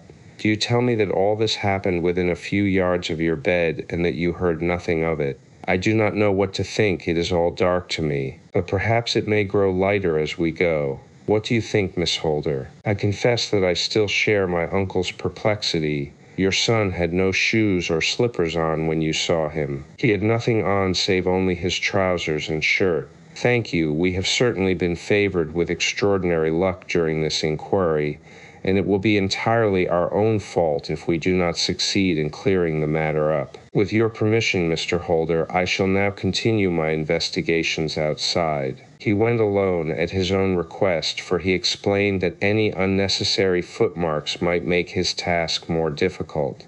For an hour or more he was at work, returning at last with his feet heavy with snow and his features as inscrutable as ever. "I think that I have seen now all that there is to see, Mr. Holder," said he. "I can serve you best by returning to my rooms." "But the gems, Mr. Holmes, where are they?" "I cannot tell." The banker wrung his hands. "I shall never see them again," he cried. "And my son, you give me hopes. My opinion is in no way altered. Then, for God's sake, what was this dark business which was acted in my house last night? If you can call upon me at my Baker Street rooms tomorrow morning between 9 and 10, I shall be happy to do what I can to make it clearer. I understand that you give me carte blanche to act for you, provided only that I get back the gems, and that you place no limit on the sum I may draw. I would give my fortune to have them back. Very good. I shall look into the matter between this and then. Goodbye. It is just possible that I may have to come over here again before evening." It was obvious to me that my companion's mind was now made up about the case, although what his conclusions were was more than I could even dimly imagine. Several times during our homeward journey I endeavored to sound him upon the point, but he always glided away to some other topic, until at last I gave it over in despair. It was not yet 3 when we found ourselves in our rooms once more. He hurried to his chamber and was down again in a few minutes, dressed as a common loafer. With his collar turned up, his shiny, seedy coat, his red cravat, and his worn boots, he was a perfect sample of the class. "I think that this should do," said he, glancing into the glass above the fireplace. "I only wish that you could come with me, Watson, but I fear that it won't do. I may be on the trail in this matter, or I may be following a will-o'-the-wisp, but I shall soon know which it is. I hope that I may be back in a few hours." He cut a slice of beef from the joint upon the sideboard, sandwiched it between 2 rounds of bread, and thrusting this rude meal into his pocket, he started off upon his expedition. I had just finished my tea when he returned, evidently in excellent spirits, swinging an old elastic-sided boot in his hand. He chucked it down into a corner and helped himself to a cup of tea. "I only looked in as I passed," said he. "I am going right on." "Where to?" "Oh, to the other side of the West End." It may be some time before I get back. Don't wait up for me in case I should be late. How are you getting on? Oh, so. Nothing to complain of. I have been out to Streatham since I saw you last, but I did not call at the house. It is a very sweet little problem, and I would not have missed it for a good deal. However, I must not sit gossiping here, but must get these disreputable clothes off and return to my highly respectable self. I could see by his manner that he had stronger reasons for satisfaction than his words alone would imply.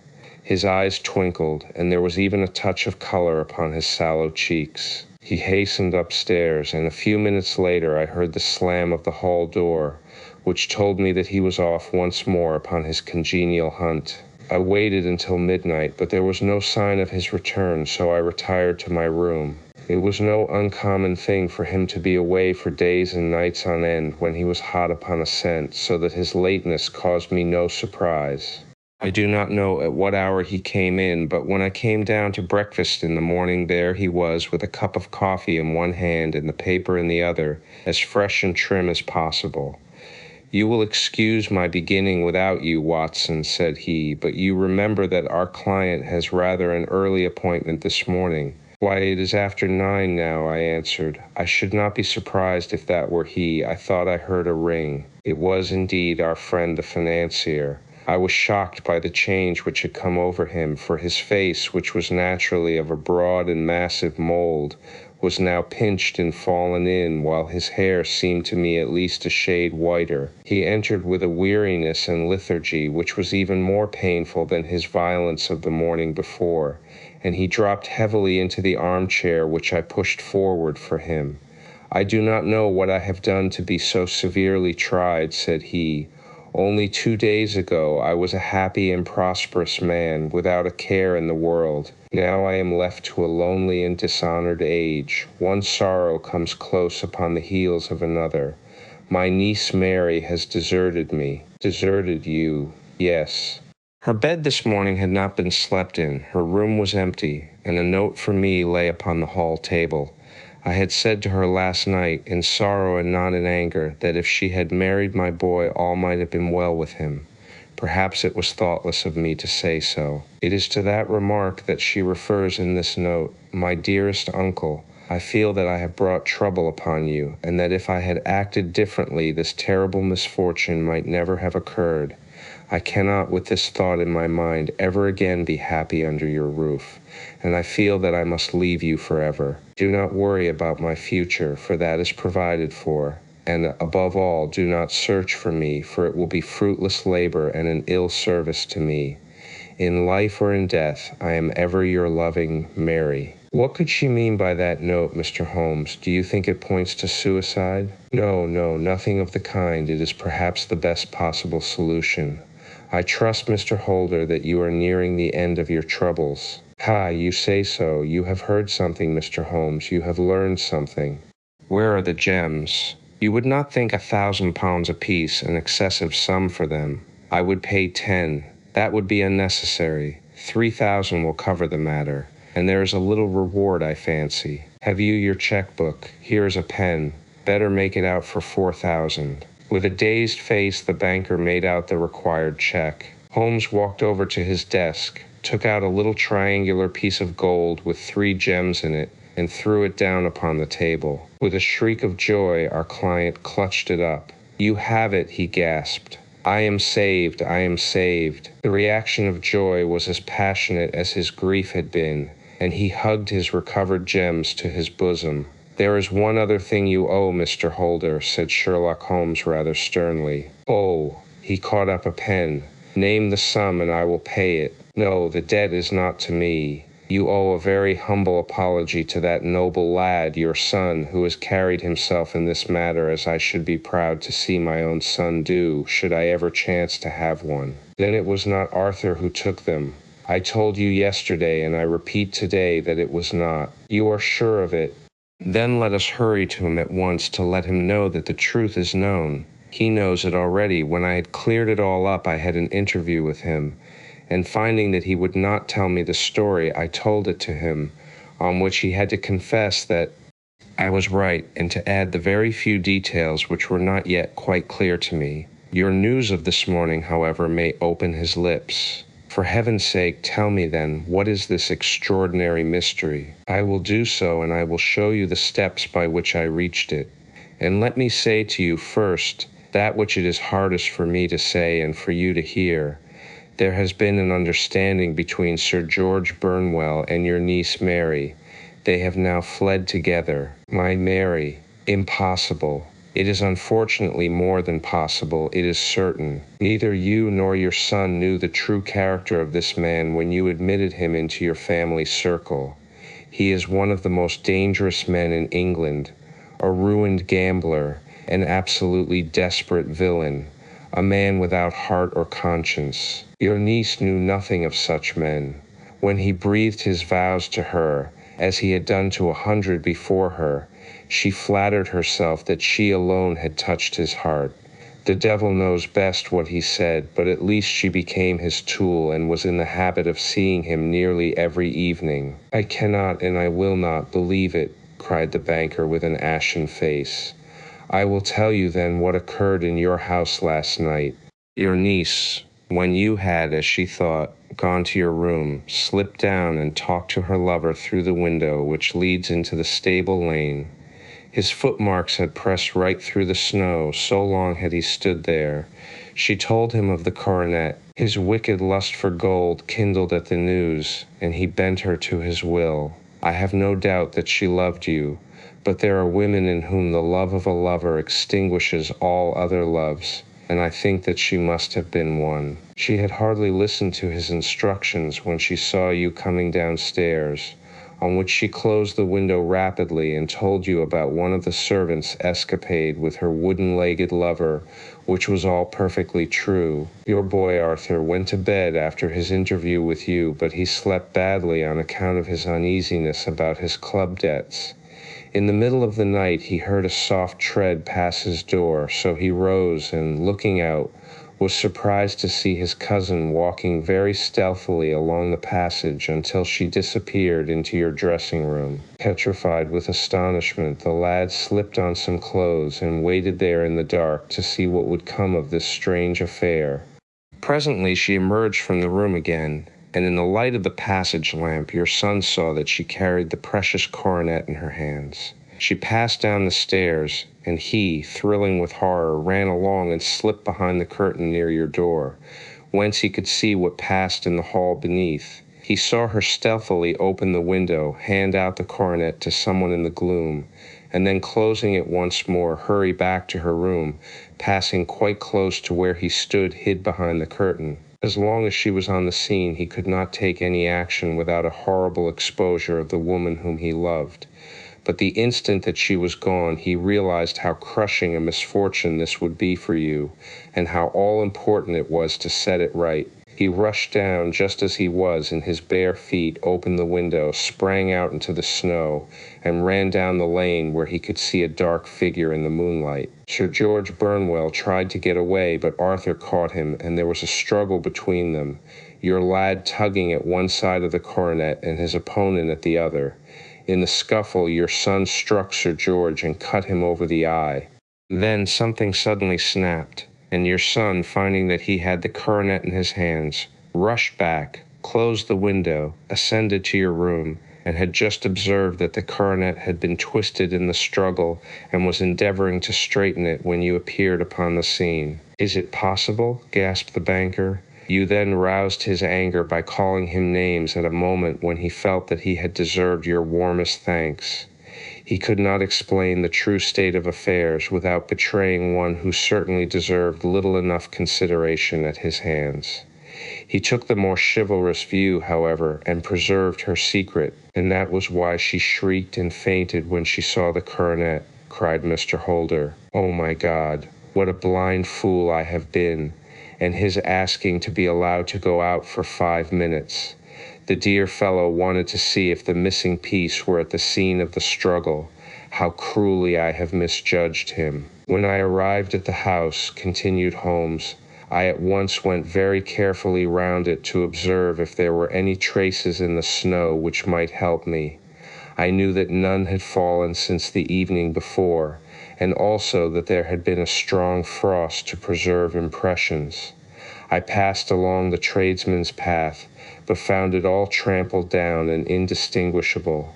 Just beyond it, however, at the far side of the kitchen door, a woman had stood and talked with a man, whose round impressions on one side showed that he had a wooden leg. I could even tell that they had been disturbed, for the woman had run back swiftly to the door, as was shown by the deep toe and light heel marks, while wooden leg had waited a little and then had gone away. I thought at the time that this might be the maid and her sweetheart of whom you had already spoken to me, and inquiry showed it was so. I passed round the garden without seeing anything more than random tracks, which I took to be the police. But when I got into the stable lane, a very long and complex story was written in the snow in front of me. There was a double line of tracks of a booted man, and a second double line which I saw with delight belonged to a man with naked feet. I was at once convinced from what you had told me that the latter was your son. The first had walked both ways, but the other had run swiftly, and as his tread was marked in places over the depression of the boot, it was obvious that he had passed after the other. I followed them up and found they led to the hall window, where Boots had worn all the snow away while waiting. Then I walked to the other end, which was 100 yards or more down the lane. I saw where Boots had faced round, where the snow was cut up as though there had been a struggle, and finally where a few drops of blood had fallen to show me that I was not mistaken. Boots had then run down the lane, and another little smudge of blood showed that it was he who had been hurt. When he came to the high road at the other end, I found that the pavement had been cleared, so there was an end to that clue. On entering the house, however, I examined, as you remember, the sill and framework of the hall window with my lens, and I could at once see that someone had passed out. I could distinguish the outline of an instep where the wet foot had been placed in coming in. I was then beginning to be able to form an opinion as to what had occurred. A man had waited outside the window. Someone had brought the gems. The deed had been overseen by your son. He had pursued the thief, had struggled with him. They had each tugged at the coronet, their united strength causing injuries which neither alone could have effected. He had returned with the prize, but had left a fragment in the grasp of his opponent. So far I was clear. The question now was, who was the man, and who was it brought him the coronet? It is an old maxim of mine that when you have excluded the impossible, whatever remains, however improbable, must be the truth. Now, I knew that it was not you who had brought it down, so there only remained your niece and the maids. But if it were the maids, why should your son allow himself to be accused in their place? There could be no possible reason. As he loved his cousin, however, there was an excellent explanation why he should retain her secret, the more so as the secret was a disgraceful one. When I remembered that you had seen her at that window and how she had fainted on seeing the coronet again, my conjecture became a certainty. And who could it be who was her confederate? A lover, evidently, for who else could outweigh the love and gratitude which she must feel to you? I knew that you went out little, and that your circle of friends was a very limited one, but among them was Sir George Burnwell. I had heard of him before as being a man of evil reputation among women.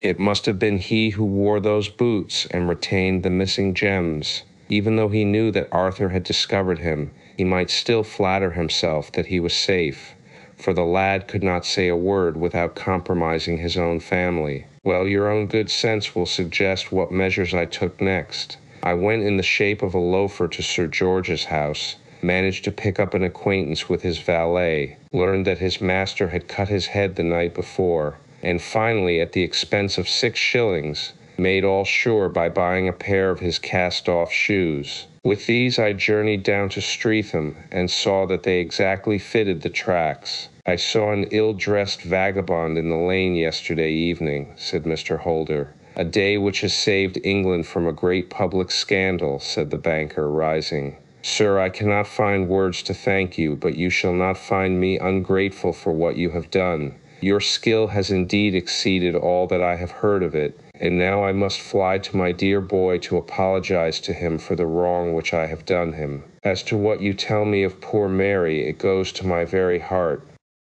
Not even your skill can inform me where she is now. I think that we may safely say, returned Holmes, that she is wherever Sir George Burnwell is. It is equally certain, too, that whatever her sins are, they will soon receive a more than sufficient punishment. 12th, The Adventure of the Copper Beeches. To the man who loves art for its own sake, remarked Sherlock Holmes, tossing aside the advertisement sheet of the Daily Telegraph, it is frequently in its least important and lowliest manifestations that the keenest pleasure is to be derived.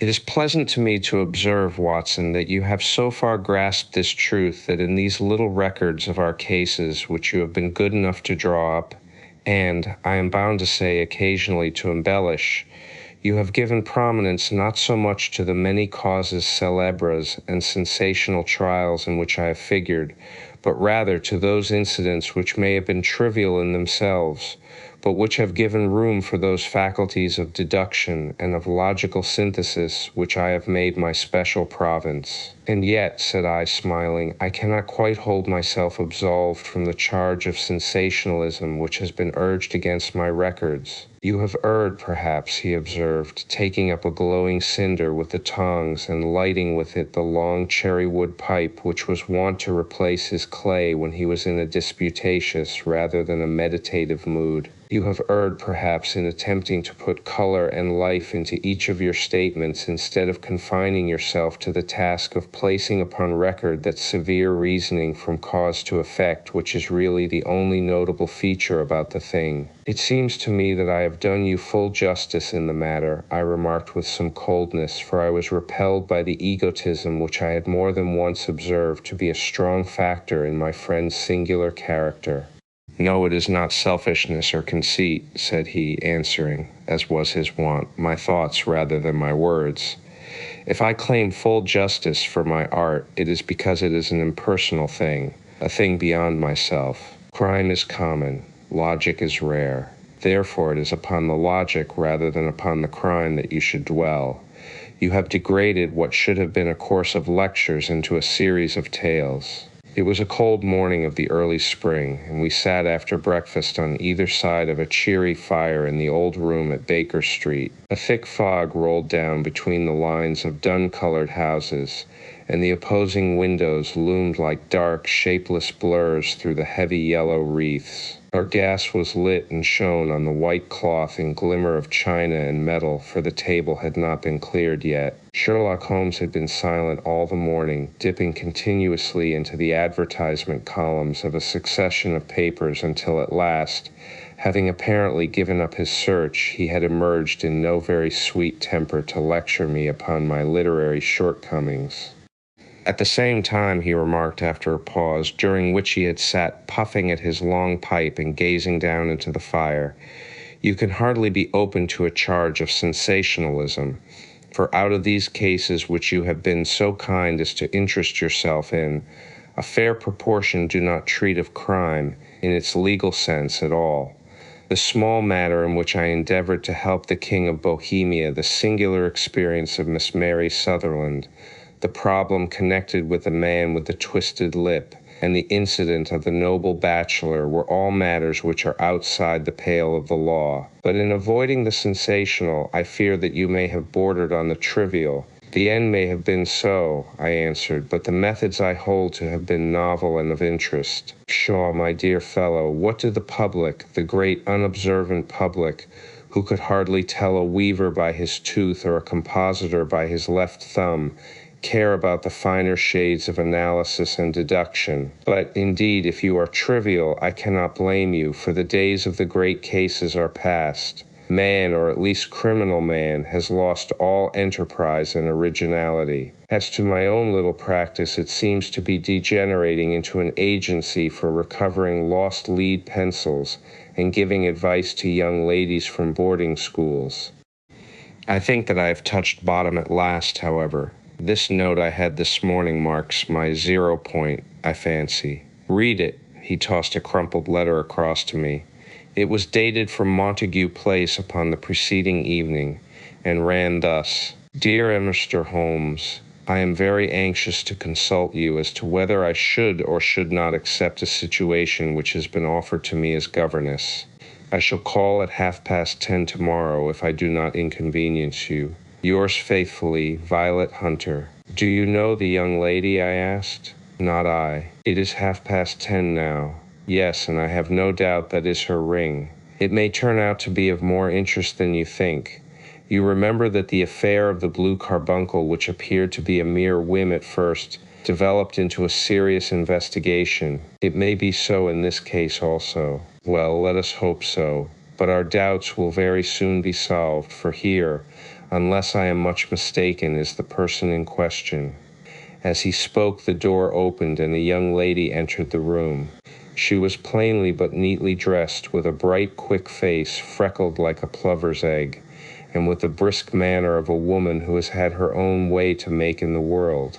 You will excuse my troubling you, I am sure, said she, as my companion rose to greet her, but I have had a very strange experience, and as I have no parents or relations of any sort from whom I could ask advice, I thought that perhaps you would be kind enough to tell me what I should do. Pray take a seat, Miss Hunter. I shall be happy to do anything that I can to serve you. I could see that Holmes was favorably impressed by the manner and speech of his new client. He looked her over in his searching fashion, and then composed himself, with his lids drooping and his fingertips together, to listen to her story. I have been a governess for 5 years, said she, in the family of Colonel Spence Monroe. But 2 months ago the colonel received an appointment at Halifax in Nova Scotia, and took his children over to America with him, so that I found myself without a situation. I advertised, and I answered advertisements, but without success. At last the little money which I had saved began to run short, and I was at my wits' end as to what I should do. There is a well-known agency for governesses in the West End called Westaways, and there I used to call about once a week in order to see whether anything had turned up which might suit me. Westaway was the name of the founder of the business, but it is really managed by Miss Stoper. She sits in her own little office, and the ladies who are seeking employment wait in an anteroom, and are then shown in one by one when she consults her ledgers and sees whether she has anything which would suit them. Well, when I called last week I was shown into the little office as usual, but I found that Miss Stoper was not alone. A prodigiously stout man with a very smiling face and a great heavy chin which rolled down in fold upon fold over his throat sat at her elbow with a pair of glasses on his nose, looking very earnestly at the ladies who entered. As I came in, he gave quite a jump in his chair and turned quickly to Miss Stoper. "That will do," said he. "I could not ask for anything better. Capital, capital." He seemed quite enthusiastic and rubbed his hands together in the most genial fashion. He was such a comfortable-looking man that it was quite a pleasure to look at him. "You are looking for a situation, miss?" he asked. "Yes, sir." "As governess?" "Yes, sir." "And what salary do you ask?" "I had £400 a month in my last place with Colonel Spence Monroe." "Oh, tut, sweating, rank sweating," he cried, throwing his fat hands out into the air like a man who is in a boiling passion. "How could anyone offer so pitiful a sum to a lady with such attractions and accomplishments?" "My accomplishments, sir, may be less than you imagine," said I. "A little French, a little German, music and drawing." Tut, he cried, "this is all quite beside the question. The point is, have you or have you not the bearing and deportment of a lady? There it is in a nutshell. If you have not, you are not fitted for the rearing of a child who may some day play a considerable part in the history of the country. But if you have, why then, how could any gentleman ask you to condescend to accept anything under the 3 figures? Your salary with me, madam, would commence at £100 a year. You may imagine, Mr. Holmes, that to me, destitute as I was, such an offer seemed almost too good to be true. The gentleman, however, seeing perhaps the look of incredulity upon my face, opened a pocket-book and took out a note. "It is also my custom," said he, smiling in the most pleasant fashion until his eyes were just 2 little shining slits amid the white creases of his face, "to advance to my young ladies half their salary beforehand, so that they may meet any little expenses of their journey and their wardrobe." It seemed to me that I had never met so fascinating and so thoughtful a man. As I was already in debt to my tradesmen, the advance was a great convenience, and yet there was something unnatural about the whole transaction which made me wish to know a little more before I quite committed myself. "May I ask where you live, sir?" said I. "Hampshire, charming rural place. The Copper Beeches, 5 miles on the far side of Winchester. It is the most lovely country, my dear young lady, and the dearest old country house. And my duties, sir, I should be glad to know what they would be. One child, one dear little romper, just 6 years old. Oh, if you could see him killing cockroaches with a slipper. Smack, smack, smack, 3 gone before you could wink." He leaned back in his chair and laughed his eyes into his head again.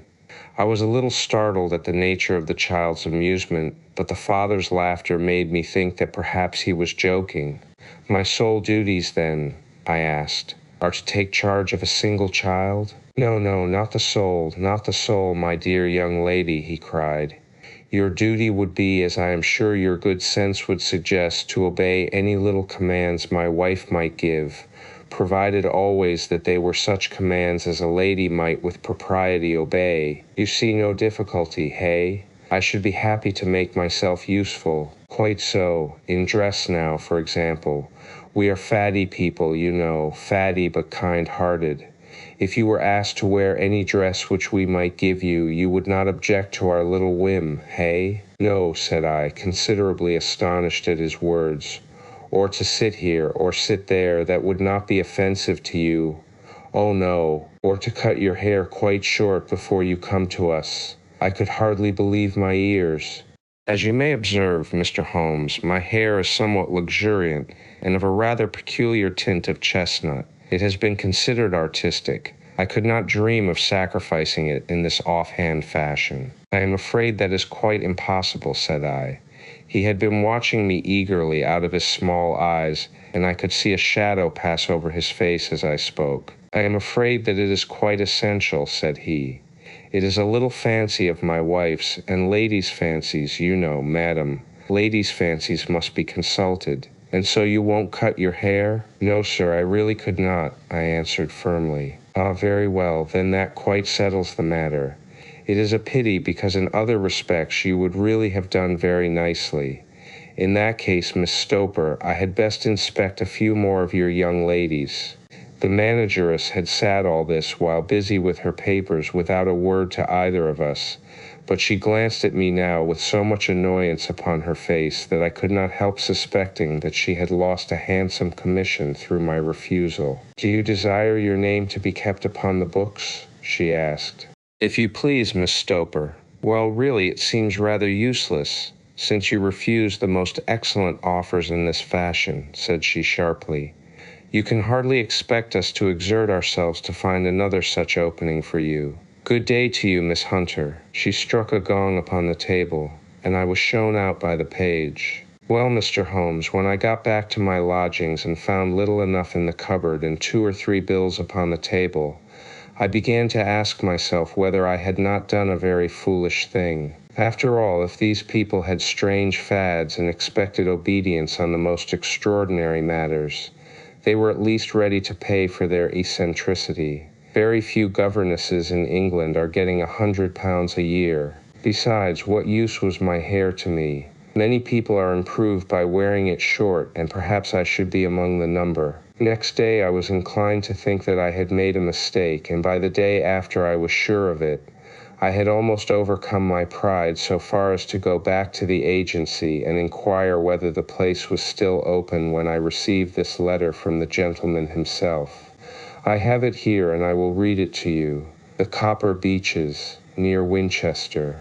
Dear Miss Hunter, Miss Stoper has very kindly given me your address, and I write from here to ask you whether you have reconsidered your decision. My wife is very anxious that you should come, for she has been much attracted by my description of you. We are willing to give £30 a quarter, or 120 a year, so as to recompense you for any little inconvenience which our fads may cause you. They are not very exacting after all. My wife is fond of a particular shade of electric blue, and would like you to wear such a dress indoors in the morning. You need not, however, go to the expense of purchasing one, as we have one belonging to my dear daughter Alice, now in Philadelphia, which would, I should think, fit you very well. Then as to sitting here or there, or amusing yourself in any manner indicated, that need cause you no inconvenience. As regards your hair, it is no doubt a pity, especially as I could not help remarking its beauty during our short interview,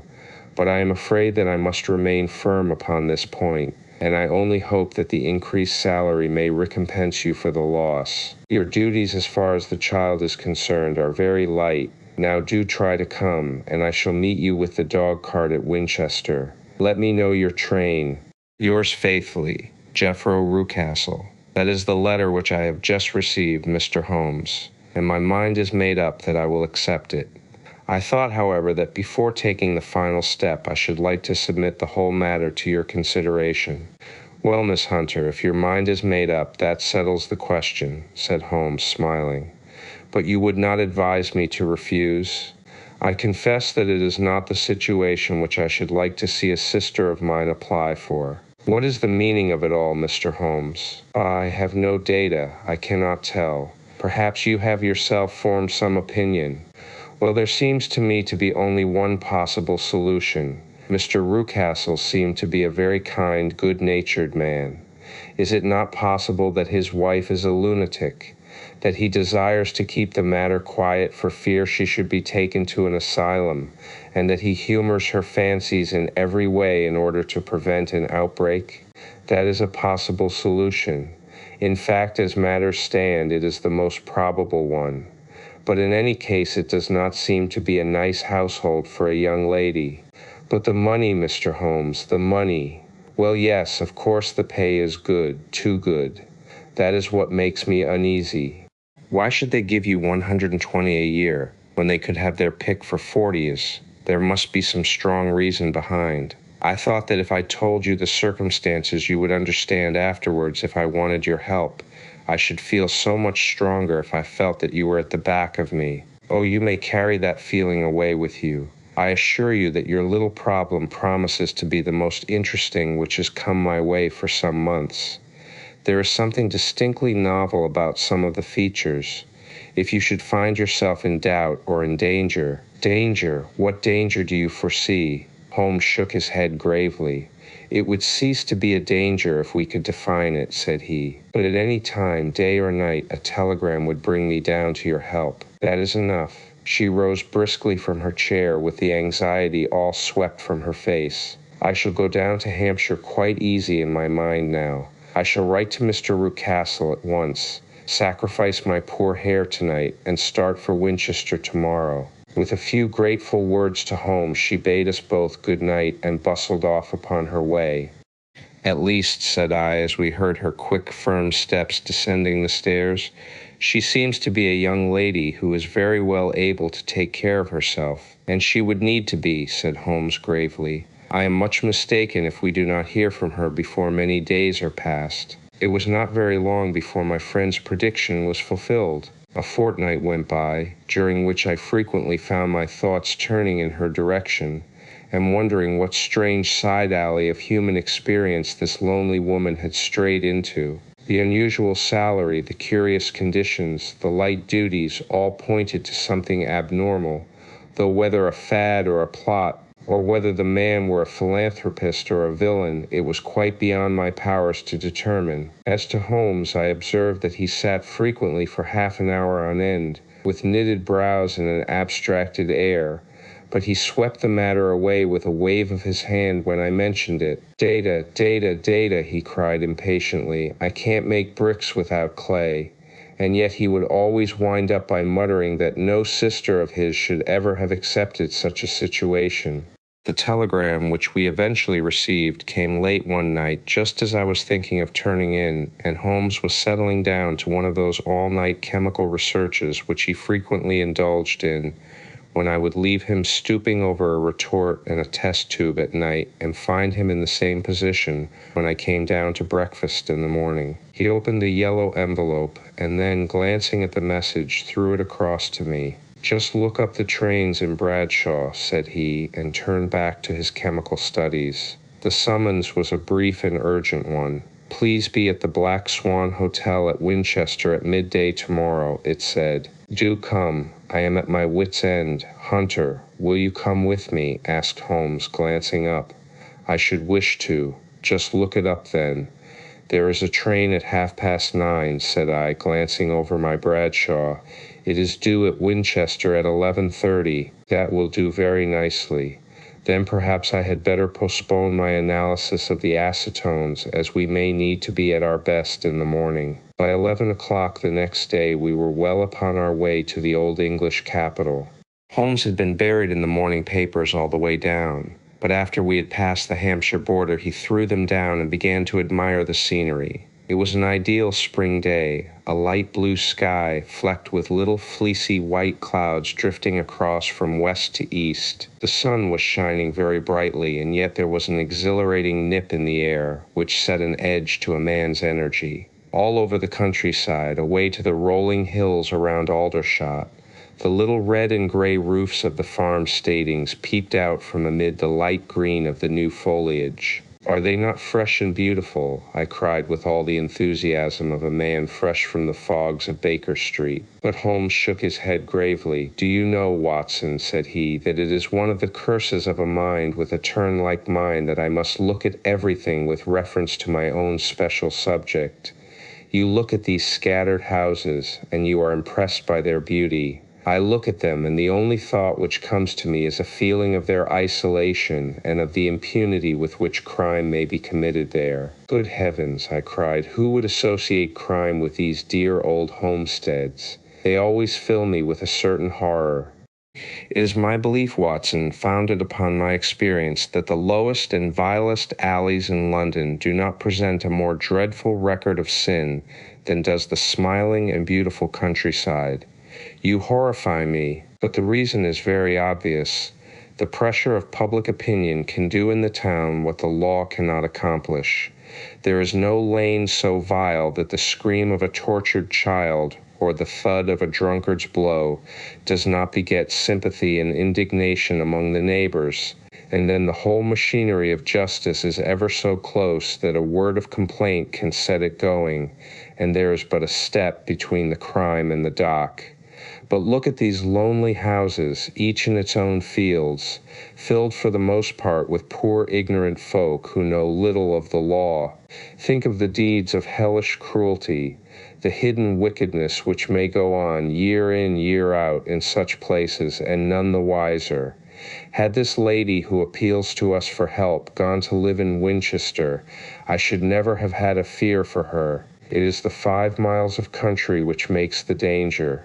Still, it is clear that she is not personally threatened. No, if she can come to Winchester to meet us, she can get away. Quite so, she has her freedom. What can be the matter, then? Can you suggest no explanation? I have devised 7 separate explanations, each of which would cover the facts as far as we know them. But which of these is correct can only be determined by the fresh information which we shall no doubt find waiting for us. Well, there is the tower of the cathedral, and we shall soon learn all that Miss Hunter has to tell. The Black Swan is an inn of repute in the High Street, at no distance from the station, and there we found the young lady waiting for us. She had engaged a sitting room, and our lunch awaited us upon the table. I am so delighted that you have come, she said earnestly. It is so very kind of you both, but indeed I do not know what I should do. Your advice will be altogether invaluable to me. Pray tell us what has happened to you. I will do so, and I must be quick, for I have promised Mr. Rucastle to be back before 3. I got his leave to come into town this morning, though he little knew for what purpose. Let us have everything in its due order. Holmes thrust his long, thin legs out towards the fire and composed himself to listen. In the first place, I may say that I have met, on the whole, with no actual ill treatment from Mr. and Mrs. Rucastle. It is only fair to them to say that. But I cannot understand them, and I am not easy in my mind about them. What can you not understand? Their reasons for their conduct. But you shall have it all just as it occurred. When I came down, Mr. Rucastle met me here and drove me in his dog-cart to the Copper Beeches. It is, as he said, beautifully situated, but it is not beautiful in itself, for it is a large square block of a house, whitewashed, but all stained and streaked with damp and bad weather. There are grounds round it, woods on 3 sides, and on the 4th a field which slopes down to the Southampton High Road, which curves past about 100 yards from the front door. This ground in front belongs to the house, but the woods all round are part of Lord Southerton's preserves. A clump of copper beeches immediately in front of the hall door has given its name to the place. I was driven over by my employer, who was as amiable as ever, and was introduced by him that evening to his wife and the child. There was no truth, Mr. Holmes, in the conjecture which seemed to us to be probable in your rooms at Baker Street. Mrs. Rucastle is not mad. I found her to be a silent, pale-faced woman, much younger than her husband, not more than 30, I should think, while he can hardly be less than 45. From their conversation I have gathered that they have been married about 7 years, that he was a widower, and that his only child by the first wife was the daughter who has gone to Philadelphia. Mr. Rucastle told me in private that the reason why she had left them was that she had an unreasoning aversion to her stepmother. As the daughter could not have been less than 20, I can quite imagine that her position must have been uncomfortable with her father's young wife. Mrs. Rucastle seemed to me to be colorless in mind as well as in feature. She impressed me neither favorably nor the reverse. She was a nonentity. It was easy to see that she was passionately devoted both to her husband and to her little son. Her light gray eyes wandered continually from one to the other, noting every little want and forestalling it if possible. He was kind to her also in his bluff, boisterous fashion, and on the whole they seemed to be a happy couple. And yet she had some secret sorrow, this woman. She would often be lost in deep thought, with the saddest look upon her face. More than once I have surprised her in tears. I have thought sometimes that it was the disposition of her child which weighed upon her mind, for I have never met so utterly spoiled and so ill-natured a little creature. He is small for his age, with a head which is quite disproportionately large. His whole life appears to be spent in an alternation between native fits of passion and gloomy intervals of sulking.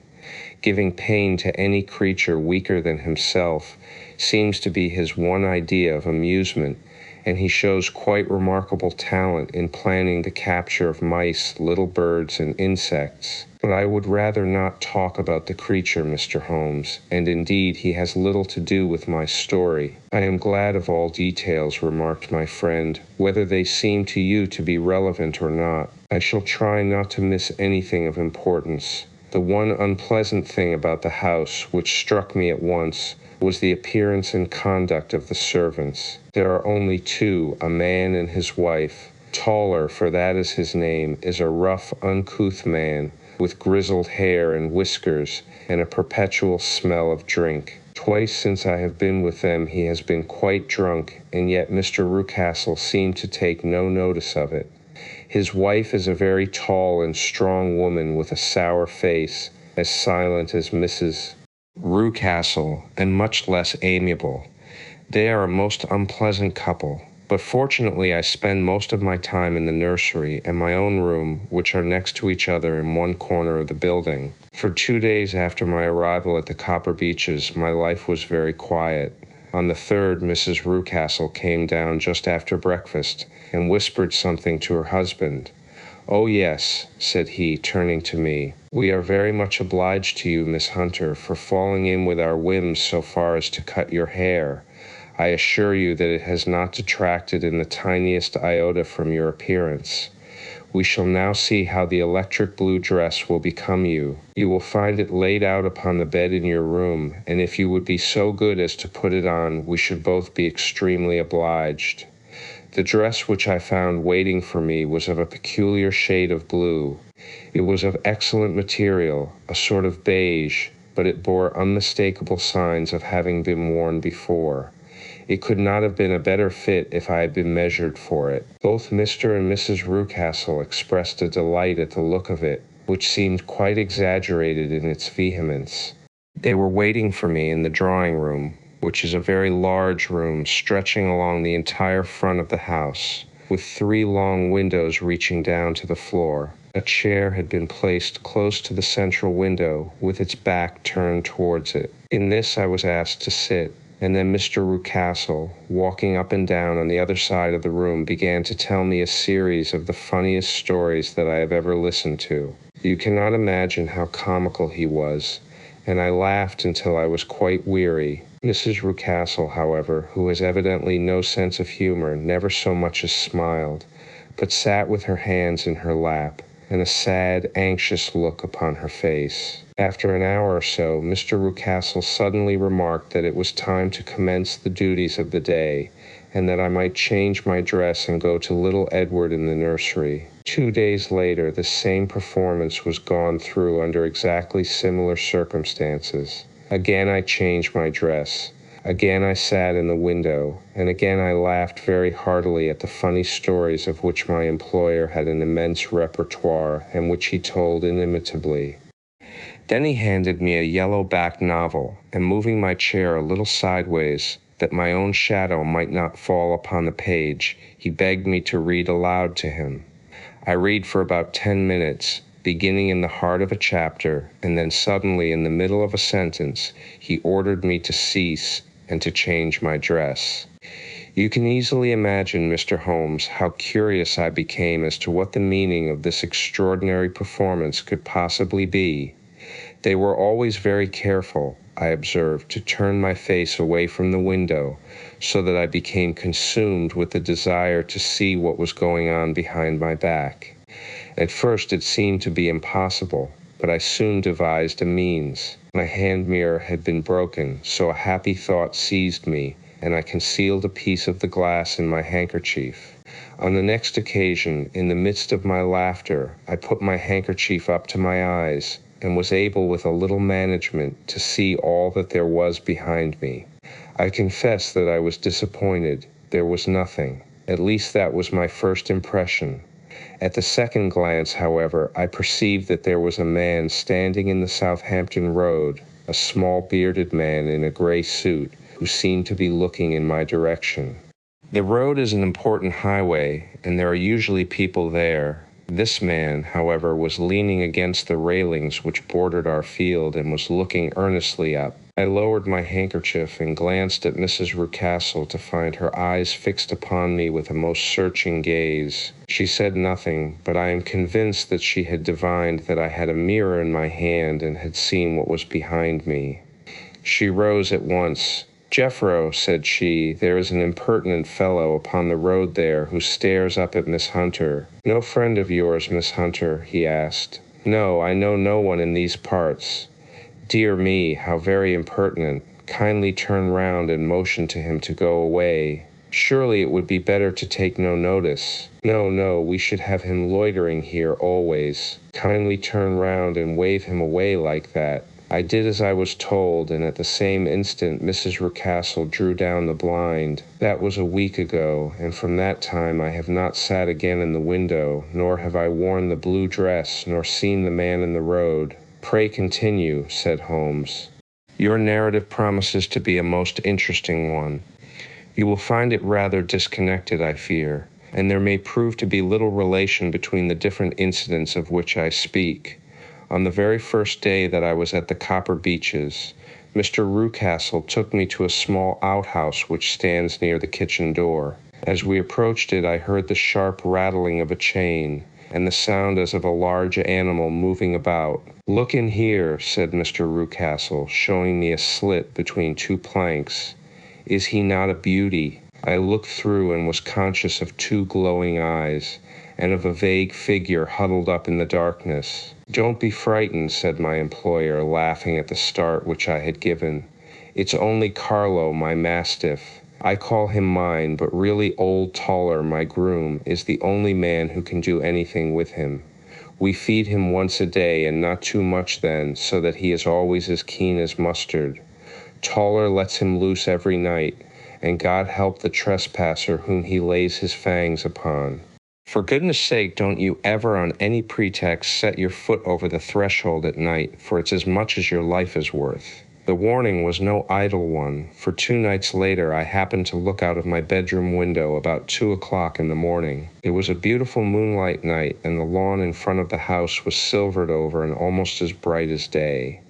I was standing, wrapped in the peaceful beauty of the scene, when I was aware that something was moving under the shadow of the copper beeches. As it emerged into the moonshine, I saw what it was. It was a giant dog as large as a calf, tawny tinted, with hanging jowl, black muzzle, and huge projecting bones. It walked slowly across the lawn and vanished into the shadow upon the other side. That dreadful sentinel sent a chill to my heart which I do not think that any burglar could have done. And now I have a very strange experience to tell you. I had, as you know, cut off my hair in London, and I had placed it in a great coil at the bottom of my trunk. One evening, after the child was in bed, I began to amuse myself by examining the furniture of my room and by rearranging my own little things.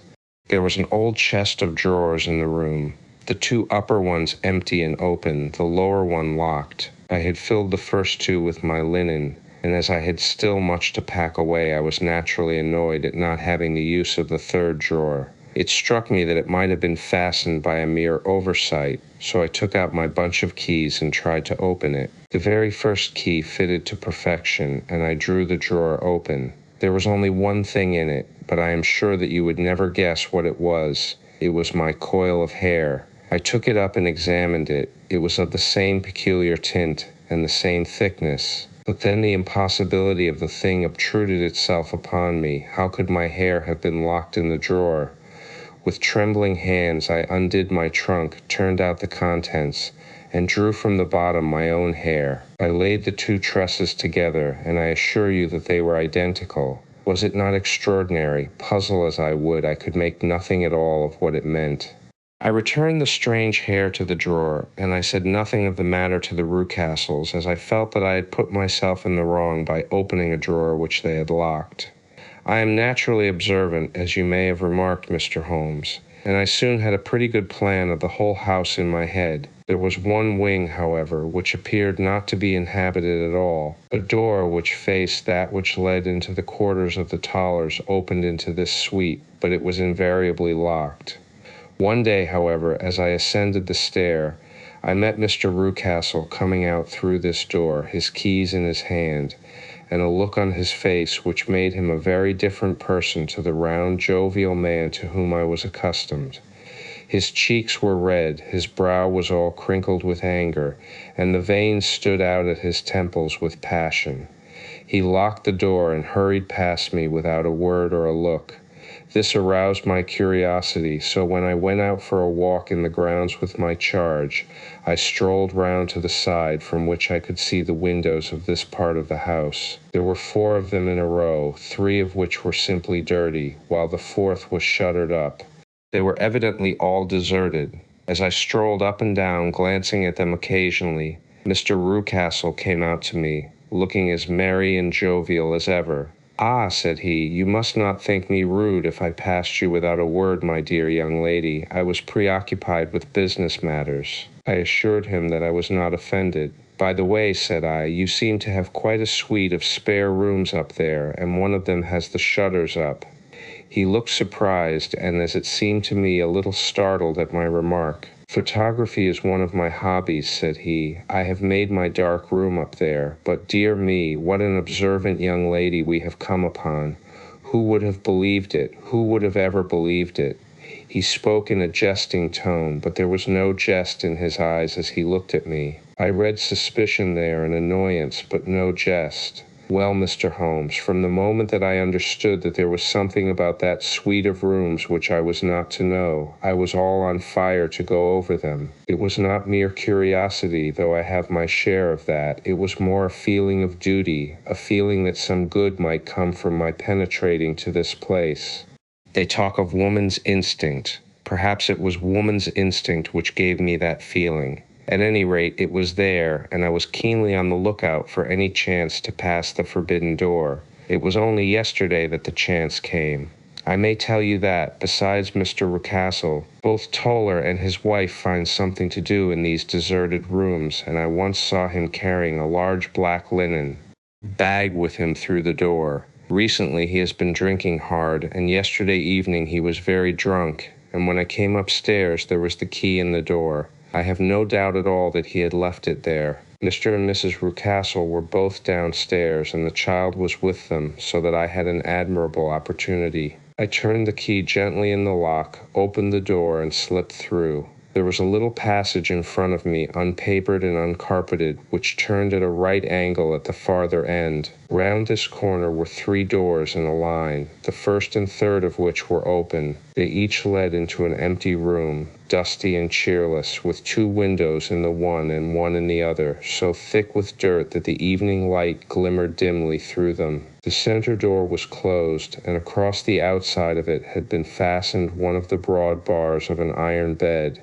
padlocked at one end to a ring in the wall and fastened at the other with stout cord. The door itself was locked as well, and the key was not there. This barricaded door corresponded clearly with the shuttered window outside, and yet I could see by the glimmer from beneath it that the room was not in darkness. Evidently there was a skylight which let in light from above. As I stood in the passage, gazing at the sinister door and wondering what secret it might veil, I suddenly heard the sound of steps within the room, and saw a shadow pass backward and forward against the little slit of dim light which shone out from under the door. A mad, unreasoning terror rose up in me at the sight, Mr. Holmes. My overstrung nerves failed me suddenly, and I turned and ran as though some dreadful hand were behind me, clutching at the skirt of my dress. I rushed down the passage, through the door, and straight into the arms of Mr. Rucastle, who was waiting outside. "So," said he, smiling, "it was you, then. I thought that it must be when I saw the door open." "Oh, I am so frightened," I panted. My dear young lady, you cannot think how caressing and soothing his manner was. And what has frightened you, my dear young lady?" But his voice was just a little too coaxing. He overdid it. I was keenly on my guard against him. "I was foolish enough to go into the empty wing," I answered. "But it is so lonely and eerie in this dim light that I was frightened and ran out again." "Oh, it is so dreadfully still in there." "Only that," said he, looking at me keenly. "Why, what did you think?" I asked. "Why do you think that I locked this door?" "I am sure that I do not know. It is to keep people out who have no business there. Do you see?" He was still smiling in the most amiable manner. "I am sure if I had known, well then you know now. And if you ever put your foot over that threshold again," here in an instant the smile hardened into a grin of rage, and he glared down at me with the face of a demon, "I'll throw you to the mastiff." I was so terrified that I do not know what I did. I suppose that I must have rushed past him into my room. I remember nothing until I found myself lying on my bed, trembling all over. Then I thought of you, Mr. Holmes. I could not live there longer without some advice. I was frightened of the house, of the man, of the woman, of the servants, even of the child. They were all horrible to me. If I could only bring you down, all would be well. Of course I might have fled from the house, but my curiosity was almost as strong as my fears. My mind was soon made up. I would send you a wire. I put on my hat and cloak, went down to the office, which is about half a mile from the house, and then returned, feeling very much easier. A horrible doubt came into my mind as I approached the door, lest the dog might be loose, but I remembered that Toller had drunk himself into a state of insensibility that evening, and I knew that he was the only one in the household who had any influence with the native creature, or who would venture to set him free. I slipped in safety, and lay awake half the night in my joy at the thought of seeing you. I had no difficulty in getting leave to come into Winchester this morning, but I must be back before 3 o'clock, for Mr. and Mrs. Rucastle are going on a visit, and will be away all the evening, so that I must look after the child.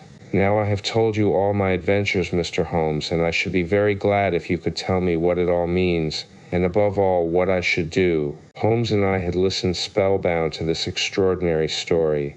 My friend rose now and paced up and down the room, his hands in his pockets, and an expression of the most profound gravity upon his face. "Is Toller still drunk?" he asked. "Yes." "I heard his wife tell Mrs. Rucastle that she could do nothing with him." "That is well. And the Rucastles go out tonight?"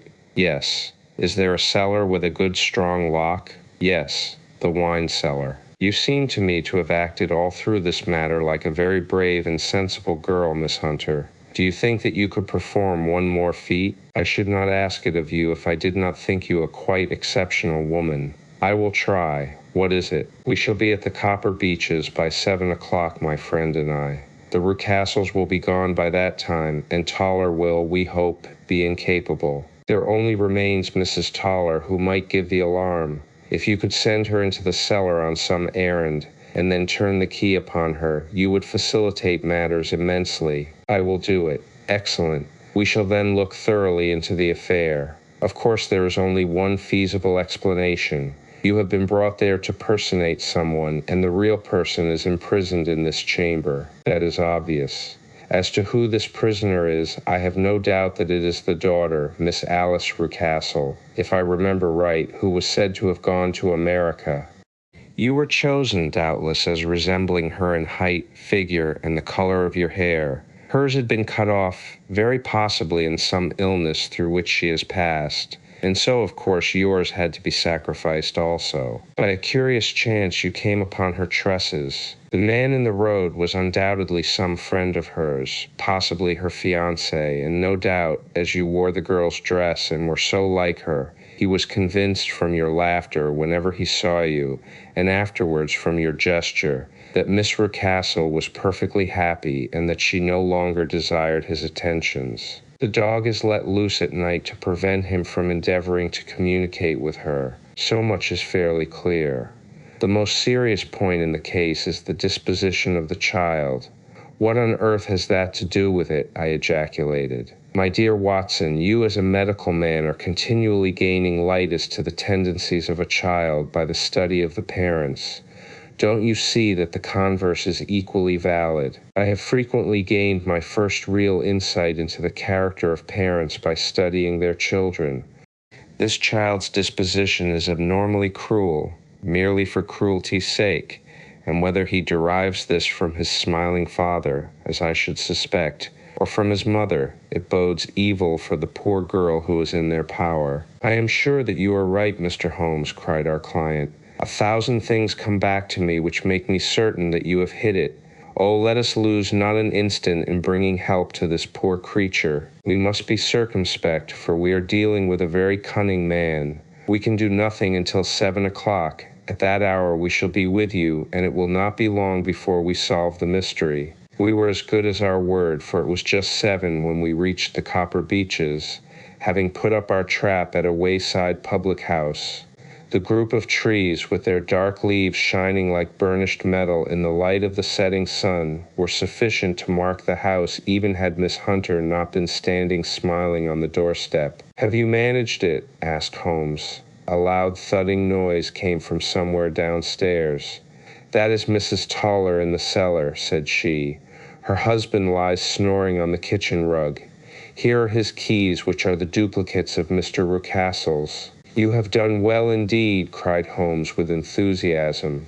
"Now lead the way, and we shall soon see the end of this black business." We passed up the stair, unlocked the door, followed on down a passage, and found ourselves in front of the barricade which Miss Hunter had described. Holmes cut the cord and removed the transverse bar. Then he tried the various keys in the lock, but without success. No sound came from within, and at the silence Holmes' face clouded over. "I trust that we are not too late," said he. "I think, Miss Hunter, that we had better go in without you. Now, Watson, put your shoulder to it, and we shall see whether we cannot make our way in." It was an old rickety door, and gave at once before our united strength. Together we rushed into the room. It was empty. There was no furniture save a little pallet bed, a small table, and a basket full of linen. The skylight above was open, and the prisoner gone. "There has been some villainy here," said Holmes. "This beauty has guessed Miss Hunter's intentions and has carried his victim off. But how? Through the skylight. We shall soon see how he managed it. He swung himself up onto the roof. Ah, yes," he cried, "here's the end of a long light ladder against the eaves. That is how he did it." "But it is impossible," said Miss Hunter. "The ladder was not there when the Rucastles went away.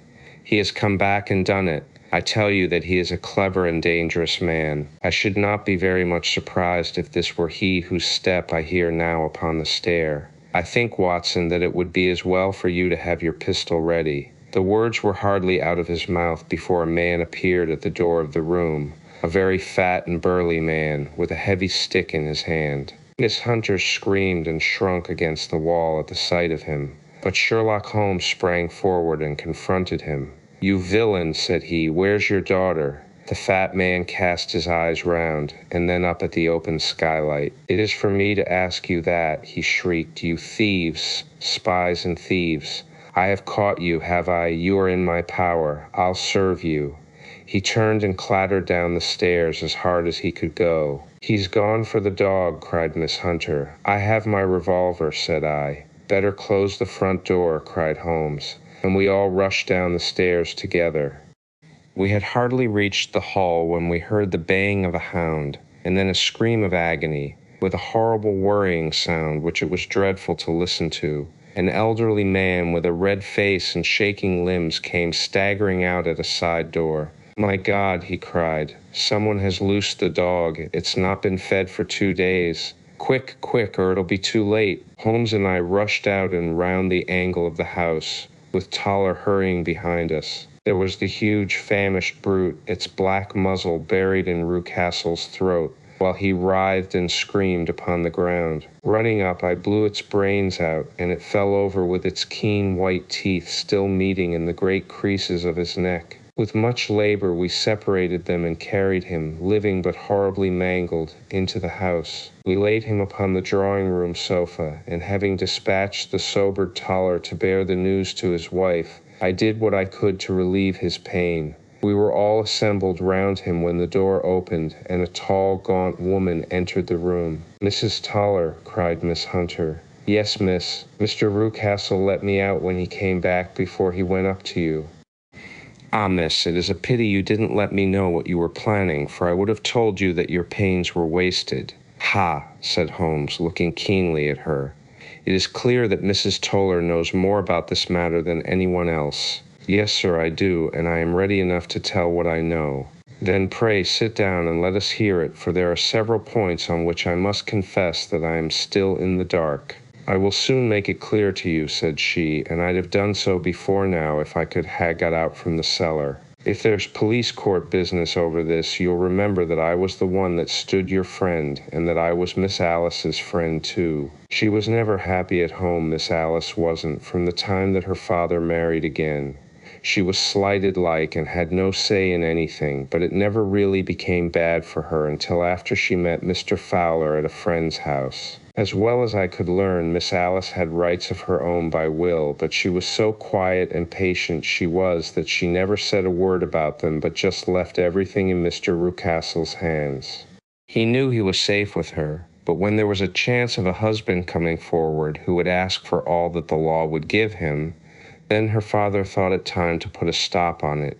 He wanted her to sign a paper so that whether she married or not, he could use her money. When she wouldn't do it, he kept on worrying her until she got brain fever and for 6 weeks was at death's door. Then she got better at last, all worn to a shadow and with her beautiful hair cut off. But that didn't make no change in her young man, and he stuck to her as true as man could be. "Ah," said Holmes, "I think that what you have been good enough to tell us makes the matter fairly clear, and that I can deduce all that remains. Mr. Rucastle, then, I presume, took to this system of imprisonment." "Yes, sir, and brought Miss Hunter down from London in order to get rid of the disagreeable persistence of Mr. Fowler." "That was it, sir. But Mr. Fowler, being a persevering man, as a good seaman should be, blockaded the house, and having met you, succeeded by certain arguments, metallic or otherwise, in convincing you that your interests were the same as his." "Mr. Fowler was a very kind-spoken, free-handed gentleman," said Mrs. Toller serenely. "And in this way he managed that your good man should have no want of drink, and that a ladder should be ready at the moment when your master had gone out. You have it, sir, just as it happened." "I am sure we owe you an apology, Mrs. Toller," said Holmes, "for you have certainly cleared up everything which puzzled us. And here comes the country surgeon and Mrs. Rucastle, so I think, Watson. that we had best escort Miss Hunter back to Winchester, as it seems to me that our locus standi now is rather a questionable one, and thus was solved the mystery of the sinister house with the copper beeches in front of the door. Mr. Rucastle survived, but was always a broken man, kept alive solely through the care of his devoted wife. They still live with their old servants, who probably know so much of Rucastle's past life that he finds it difficult to part from them. Mr. Fowler and Miss Rucastle were married, by special license, in Southampton the day after their flight, and he is now the holder of a government appointment in the island of Mauritius. As to Miss Violet Hunter, my friend Holmes, rather to my disappointment, manifested no further interest in her when once she had ceased to be the center of one of his problems, and she is now the head of a private school at Walsall, where I believe that she has met with considerable success.